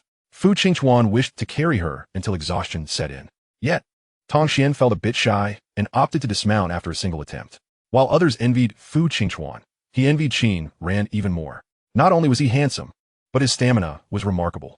Upon returning to the dormitory, he resolved to train alongside Wen Yonglong. In the 502 dormitory, Li Xiaoke stood confidently beside Wen Yonglong, drawing considerable attention due to his imposing stature. Some called him Long Ge, while others referred to him directly as Big Brother. A few even jested, calling Li Xiaoke's sister-in-law. As for Huang Zujia, under Qin Ran's encouraging gaze, he approached Chen Shuan. Do you want to team up with me? Chen Shuan asked in surprise, having braced herself for the possibility of being left out. She knew that her personality was not typically favored by most boys. To her astonishment, someone had specifically invited her to partner with him. Seeing Huang Zujia nod, she patted his shoulder. All right, then we shall be a team. Huang Zujia glanced at Qin Ran, his eyes seeming to convey, brother, it appears I've secured a comrade. Guo Fuping had just inflated a balloon and prepared the props when he picked up the megaphone. Gome. Those who have formed teams, please stand in line. Those without partners, stand to the right. 5 boys and 3 girls stepped forward. Wang Fei Fei, Li Huihui, Qiu Shuwen, and others. As Guo Fuping was about to assign the lone players to teams, he suddenly noticed a trio. Qin Ran, why do you have 2 teammates? Olgua. Qin Ran has one in front and one on his back. A boy shouted, prompting laughter from the crowd. Guo Fuping waved his hand dismissively. No, this won't do. Qin Ran replied calmly. I am in a team with Wanbai. Standing at the edge of the group, Liu Ruyan's face shifted through shades of green and white as the eyes of the crowd pierced her like needles. Chapter 73. I'm done playing. Who wins this? Qin Ran stated plainly whom he wished to partner with. He harbored no fondness for ambiguity. When devoted, he was the most affectionate of souls. When letting go, he was also the most resolute. Although Liu Ruyan had changed following her hospital stay, his heart remained steadfast. To take a step back, even if Liu Ruyan were to shed many of her little tempers, the two would still be incompatible. It is not merely a matter of concession. Their values diverge significantly. Moreover, throughout their relationship, Liu Ruyan has never cherished their bond as he has. Even if they were to reunite, separation would be inevitable. Having erred once, Qin Ran would not repeat the same mistake. If a severance is to occur, it must be absolute. There must be clarity. Qin Ran is not one to engage in entanglements. His choice to forego visiting Liu Ruyan in the hospital already signifies his resolute intention to depart completely. Just as he stands now, he speaks without ambiguity. You're no longer the one I choose, Liu Ruyan. We are finished. Liu Ruyan comprehended his words. Yet she found them unbearable. Frozen in place, her hands dug into her flesh, but her feet remained rooted. She too was earnest in her feelings. Guofuping called out, Liu Ruyan, Qin Ran already has a partner, or rather, a teammate. Come over here. His blundering words elicited a chorus of laughter from the crowd. However, a single glare from Liu Ruyan quickly silenced the merriment. Terrifying, Liu Ruyan surveyed her surroundings and declared, once they finished their match, I will team up with Qin Ran for another round. Guofuping felt a headache coming on. With each person needing a teammate, time was of the essence, and there were still many teammates left to be allocated. Qin Ran turned and said, enough of this. Let us proceed. Am I causing a ruckus? Liu Ruyan retorted, feeling both aggrieved and furious. Qin Ran, I said this for your sake. I am the one who is embarrassed. You need not behave this way. Qin Ran, you scoundrel. Unable to bear it any longer, Liu Ruyan fled in tears. The crowd exchanged glances, pondering whether this constituted a rejected confession. Wang Fei Fei chased after her, though her pace was sluggish. Moreover, her running style resembled that of the girl who had fled while covering her face, a sight somewhat painful to behold. Guofuping had not anticipated such an occurrence. The class-building activity had developed a significant flaw. Yet, halting now was not an option. Guofuping resolved to speak with Liu Ruyan later. As the psychological counselor, it was his duty. He forced a smile to ease the tension. It seems Liu Ruyan is quite fixated on Qin Ran. Let's see if Qin Ran is truly as remarkable as rumored. All right, let us continue with the game. The first team from the leftmost row was called up. Boys would carry girls, though girls were also permitted to carry boys. The blindfolded contestant would spin 3 times, navigate obstacles, pop a balloon, and reach the finish line to win. The obstacles were a few soft cones borrowed from the gym, which wouldn't hurt if kicked. Guofuping held a stopwatch in one hand and brought the whistle at his neck to his lips. Lin Wanbai held the score sheet, prepared to record the times. Qin Ran stood at the finish line, ready to raise his hand once the teams arrived. Ready, 3, 2, 1, go. Guofuping shouted, simultaneously starting the stopwatch. The first team was Liu Ping and Liu Fei. After relinquishing Liu Ruyan, Liu Ping resolved to boldly seize another opportunity. Thus, he set his sights on the class's literary representative, Liu Fei. Her beauty was second only to Lin Wanbai and Liu Ruyan, complemented by her long legs, making her equally striking. Though her demeanor was slightly aloof, he believed this game could bridge the gap between them. Not only Liu Ping thought so. Many others aimed to seize this chance for development. Guofuping led the cheers go. Go! The other students joined in, urging them on. Liu Fei began directing Liu Ping after he spun 3 times. A little left, a bit more, move forward. However, blindfolded and having spun a dizzying 1,080 degrees, Liu Ping had lost all sense of direction. The world around him was a void, save for a faint glimmer of red light. Worried about tripping, he proceeded cautiously. Their coordination was lacking. Liu Fei continued issuing commands, but to little avail. Thus, she resorted to another tactic, pressing her hands on Liu Ping's head to steer him. Straighten up, move forward. The crowd erupted in laughter at the sight of Liu Ping's dazed expression, which held an inexplicable charm. Unexpectedly, their speed increased notably. Aside from spending some time popping the balloon, they completed the latter half of the course rather swiftly. Upon reaching the finish line, Qin Ran promptly raised his hand, meeting Lin Wanbai's gaze from afar. Guofuping stopped the stopwatch, noting 2 minutes and 6 seconds, which was commendable. Liu Ping felt a pang of frustration for not performing better. The distance was not long, only 30 meters, yet given the game's difficulty, particularly for the boys' stamina, it was a considerable stretch. There were merely 2 obstacles and just 1 balloon. Subsequently, many teams failed to match the performance of Liu Ping and Liu Fei. Some nearly stumbled after spinning 3 times, others fell when encountering obstacles, and some even nudged the balloon off its spot. A plethora of mishaps ensued over the mere 30 meters, averaging 3 minutes per team. The class meeting had long concluded, yet everyone was thoroughly enjoying themselves. Fu Qingchuan and Tong Xian finished in under 2.5 minutes, a respectable time. It appeared that, although it was a group activity, it was not as daunting as anticipated. Tong Xian, being petite, was relatively light. Huang Zujia and Chen Shuwen took just over 2 minutes, forming the most amusing duo. Chen Shuwen acted like a loudspeaker, incessantly directing Huang Zujia. Faster, faster. A little to the right. Forward, forward. Spin around, not while carrying me. Huang Zujia resembled a duck being herded, playing the role of the hapless bird. Yet their time was among the few that surpassed Liu Ping and Liu Fei, even briefly claiming the top spot. Huang Zujia did not relish Chen Shuwen's embrace, nor did they high-five in celebration. Instead, they exchanged a fist bump, a gesture typical among boys. Huang Zujia felt robbed of the joy of victory, as if he had merely participated in a game. When Yonglong and Li Xiaoke stepped up, a wave of cheers erupted. His bulging biceps and robust physique spoke volumes of Yonglong's formidable athleticism. Li Xiaoke, though not short, appeared almost delicate in comparison. Pressed against Yonglong, her cheeks tinged with a rare blush. As Guo Fuping shouted go, the crowd was left in astonishment. Was he perhaps using cheat codes? With a swift twist of his right foot, Yonglong spun 3 times in rapid succession before dashing forward. Li Xiaoke gasped, clinging tightly to him. Yonglong hesitated momentarily before continuing onward. Are we at the obstacles? Take 3 steps forward, then 1 step back. Yes. All right, a little to the left. Move ahead. Now. A quick turn. Yes, pop the balloon. Forward. Guo Fuping exclaimed excitedly. 52 seconds and 5 milliseconds. The crowd erupted in astonishment. That's astonishingly fast. In less than a minute, they were nearly a minute ahead of the second-place team. Such a sizable figure, yet so agile. Impressive indeed. The championship was already a foregone conclusion. Qin Ran glanced at Lin Wanbai, who happened to be gazing back at him. Their eyes met, each reflecting a shared eagerness. Chapter 74. Embracing and Celebration. No hugging allowed. Qin Ran and Lin Wanbai, is this their first time? Not all. The two have engaged in this endeavor numerous times before. Previously, Guo Fuping had them discuss team-building games together. After determining which game to play, they conducted a simulation. A game costing 50 cents, where one cannot stray too far alone, with the amounts spoken predetermined. For the handkerchief game, they selected a song that was neither too lengthy nor incapable of stirring the emotions of the crowd. The experience of navigating obstacles and controlling distance must be firsthand. Liu Ruyan's conjecture was accurate. Qin Ran and Lin Wanbai had already circled the playground many times.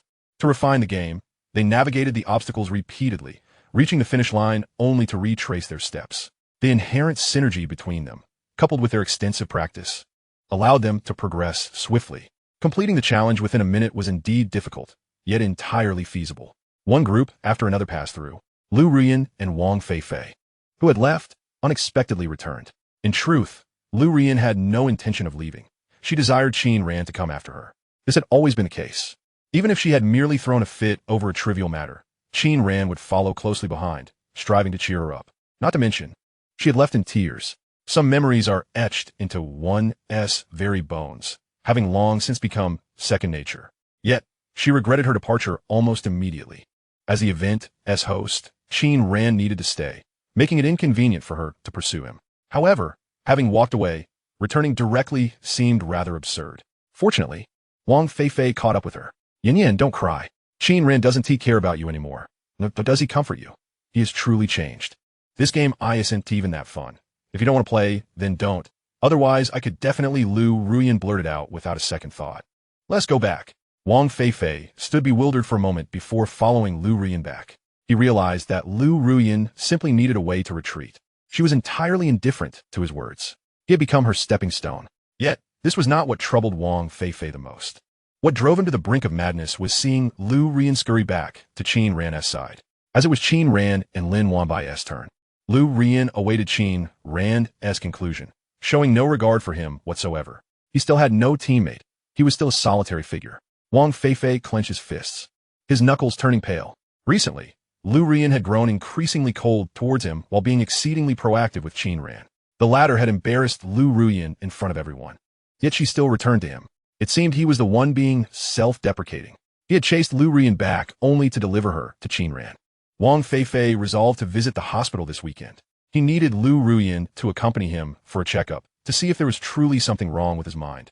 The Liu Ruyan he adored was the elegant swan admired by all, not the infatuated girl clinging to Qin Ran.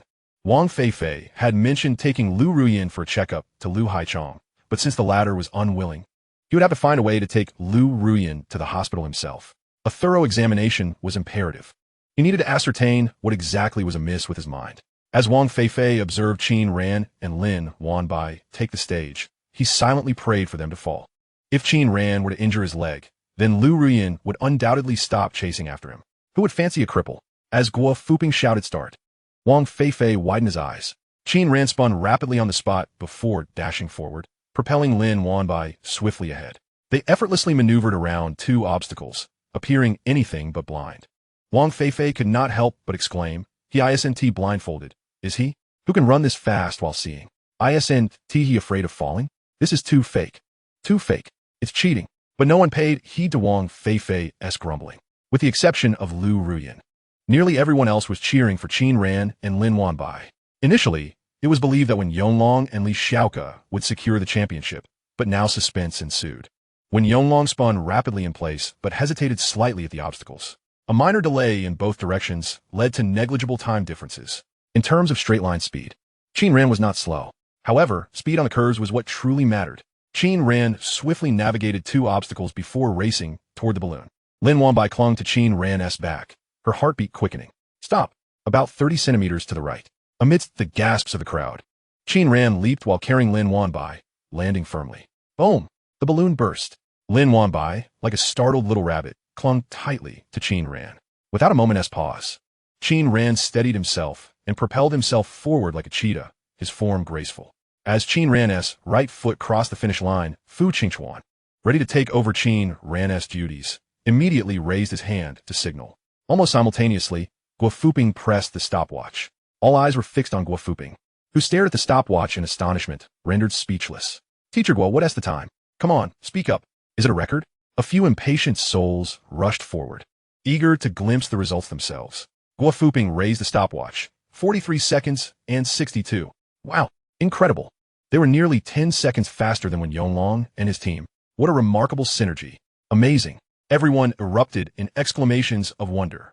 Hearing Guo Fuping announce the results, Lin Wanbai joyfully embraced Qin Ran in celebration. Yay, yay, yay. In that moment, Lin Wanbai resembled a jubilant white rabbit, entirely shedding her usual aloof demeanor.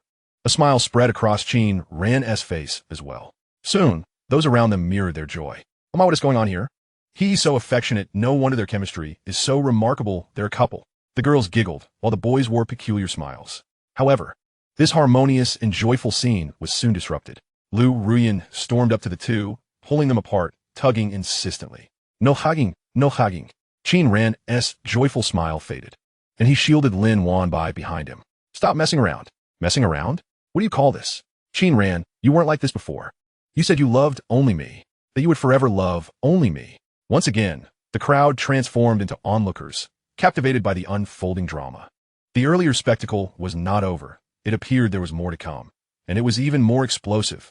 Yet Guo Fuping, wishing to prevent the class team-building event from devolving into chaos, had to interject. It's understandable for Qin Ran and Lin Wanbai to celebrate their first-place victory, but ordinarily, let us refrain from such displays of affection in front of so many people.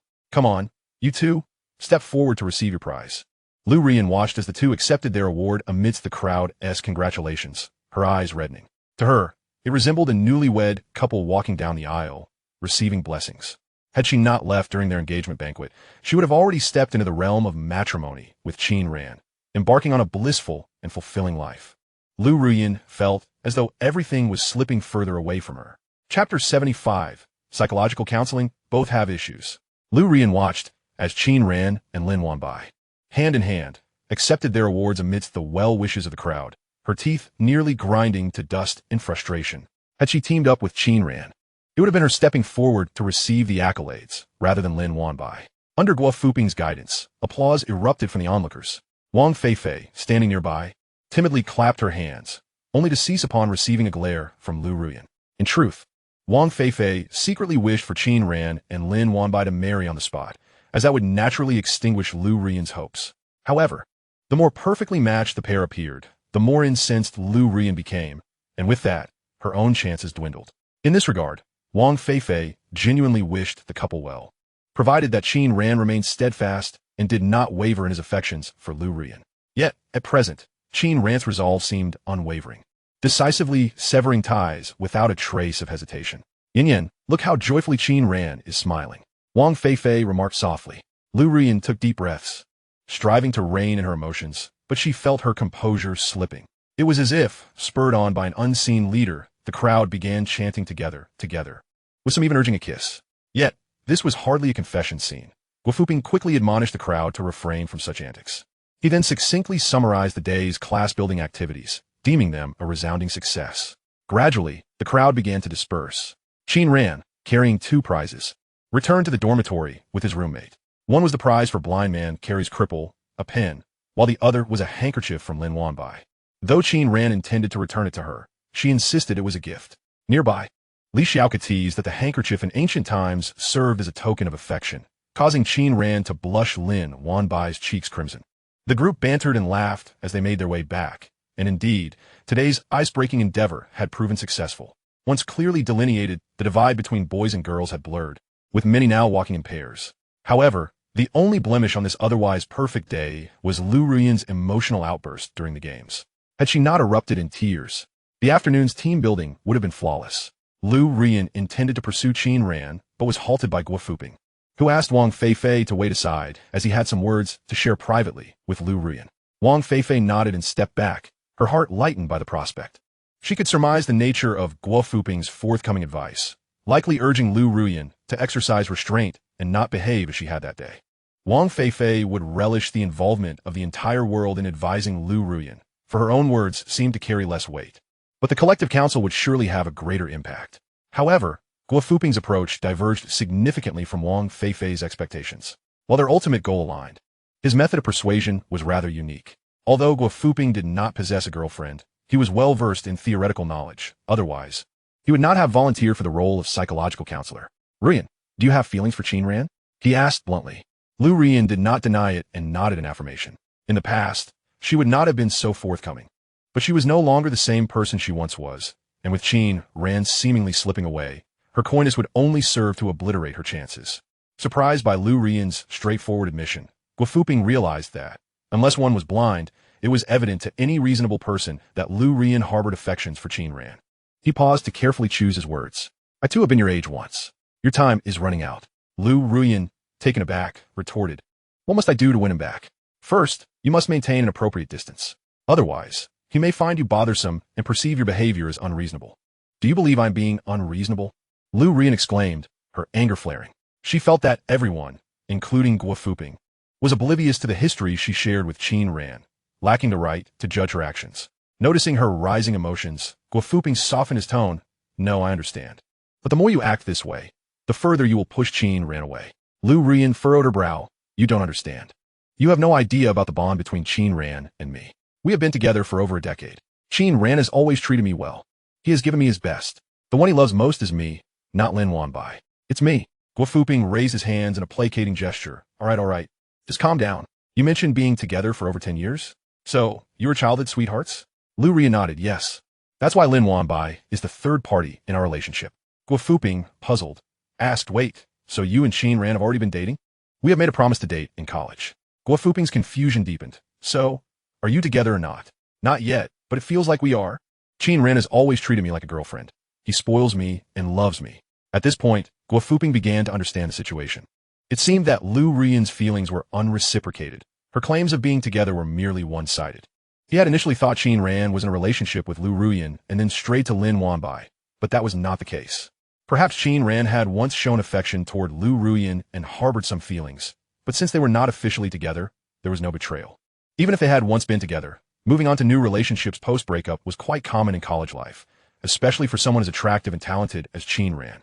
Guo Fuping pondered for a moment before advising. Relationships are a matter between two people. They cannot be forced.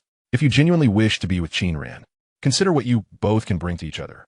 Additionally, refrain from imposing excessive demands on him. Liu Ruyan's expression darkened. Excessive demands? What have I demanded that is excessive? Your previous suggestion only served to complicate things for Qin Ran. He has already teamed up with Lin Wanbai. Should he simply abandon his partner? I am Qin Ran's teammate. Lin Wanbai has usurped my position. You understand nothing. I no longer wish to converse with you. With that, Liu Ruyan stormed off. Feeling misunderstood and frustrated by the unsolicited counsel, Guo Fuping stood there awkwardly, shaking his head. He was not truly angered by Liu Ruyan's behavior. Rather, he felt sympathy for Qin Ran, likely facing a headache due to such an ardent admirer. Yet, there was little he could do to assist. As it stood, his words seemed futile, as Liu Ruyan was not receptive to his advice. Apart from Liu Ruyan, there was another individual in the class who could benefit from psychological guidance. Guo Fuping called out to Wang Fei Fei, who had been about to leave with Liu Ruyan. Wang Fei Fei, you come here as well. Chapter 76, Well-Intentioned Counsel. Yet the path has already diverged. In Guo Fuping's eyes, Wang Fei Fei's issues were more pronounced. Liu Ruyan rarely caused such a ruckus, whereas Wang Fei Fei was truly unpopular in class. The dynamics of today's team-building exercise made it clear that Wang Fei Fei was not well-liked, often trailing behind Liu Ruyan alone. No one wanted to include Wang Fei Fei in their activities. If only she could join Liu Ruyan's dorm, things might have been better. However, Liu Ruyan has now fallen from grace. Compared to the first day of school, her popularity has diminished to perhaps a mere tenth of what it once was. In previous classes led by Guo Fuping, there had been effeminate boys, yet they were markedly different from Wang Fei Fei. While the boys were poor, was equally poor. He enjoyed excellent relations with the girls, seamlessly integrating with nearly all of them. In contrast, Wang Fei Fei, being male, found himself shunned by the girls, an anomaly indeed.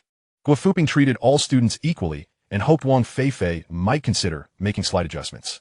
This was not to suggest he ought to seek others' approval, but at the very least, he should be able to interact normally with his classmates. If only a few harbor dislikes, that would be quite normal. After all, no one can win the affection of everyone. However, if he were to find himself detested by all, it would be time to introspect. Guo Fuping feared that, if this continued, Wang Fei Fei might veer towards extremities, a concern not without precedent, as evidenced by the poisoning incidents that had occurred in universities, which were neither isolated nor accidental. Guo Fuping was not the type to be a mere figurehead as a class advisor. He genuinely cared for the mental and physical well-being of his students. Fei Fei, I didn't see you playing games earlier. I want to find Ruyan. Wang Fei Fei feigned confusion. Teacher, what did you say to Ruyan just now? Oh, it was nothing. Just a small piece of advice. What advice? To win the favor of those you admire, one must employ the right methods. Wang Fei Fei paused, realizing Guo Fuping was addressing him. Yet, he dismissed the advice, believing the latter lacked the romantic experience to instruct him. Furthermore, Guo Fuping was oblivious to his feelings for Liu Ruyan and the intricate dynamics among the three of them. Nevertheless, Wang Fei Fei had always been adept at masquerading his true self. You're right, teacher, he replied, adopting a facade of agreement. Guo Fuping nodded. So, Fei Fei, do you like Liu Ruyan? Yes. I will employ the right methods, and won't cause her any trouble. Witnessing Wang Fei Fei's compliant demeanor, Guo Fuping suddenly understood why the class held Wang Fei Fei in such disdain. It was rather evident when someone was sincere versus when they were disingenuous. Wang Fei Fei appeared engaged, yet his heart was not in it. Guo Fuping sighed quietly. Fei Fei, if you blossom, the gentle breeze will naturally follow. Elevate yourself, and you'll find it easier to win the affection of others. Wang Fei Fei inwardly cursed. What do you know? Have I not considered enhancing my own charm? It seemed futile, utterly hopeless. However, such thoughts were best kept to himself. Teacher, I understand. I will strive to improve myself. Wang Fei Fei glanced toward the departing Liu Ruyan. If there is nothing else, I shall take my leave now. Goodbye, teacher. Watching Wang Fei Fei chase after Liu Ruyan, Guo Fuping shook his head. He was well aware that Wang Fei Fei had not absorbed his words. He understood that one conversation would not suffice to instigate change. Guo Fuping merely hoped that through occasional reminders, Wang Fei Fei might realize that someone cared for him and might reflect on his actions, considering them more carefully. However, he might be disappointed. Wang Fei Fei had not heeded a word, allowing them to drift in one ear and out the other.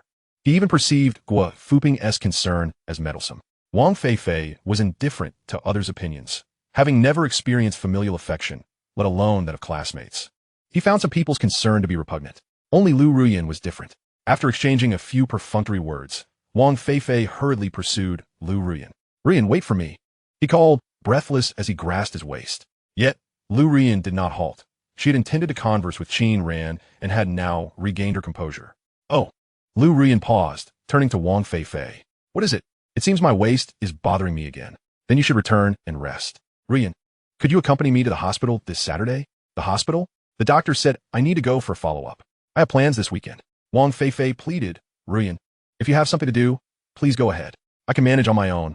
I've been accustomed to it since childhood. This was a tactic Wang Fei Fei often employed, one that rarely failed him.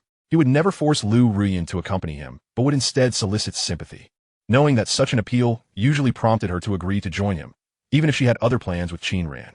However, this time, he miscalculated.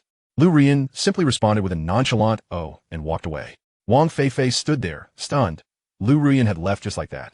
Not only did she fail to offer to accompany him to the hospital, but her response was also dismissive. It wasn't merely dismissive, as he watched her retreating figure.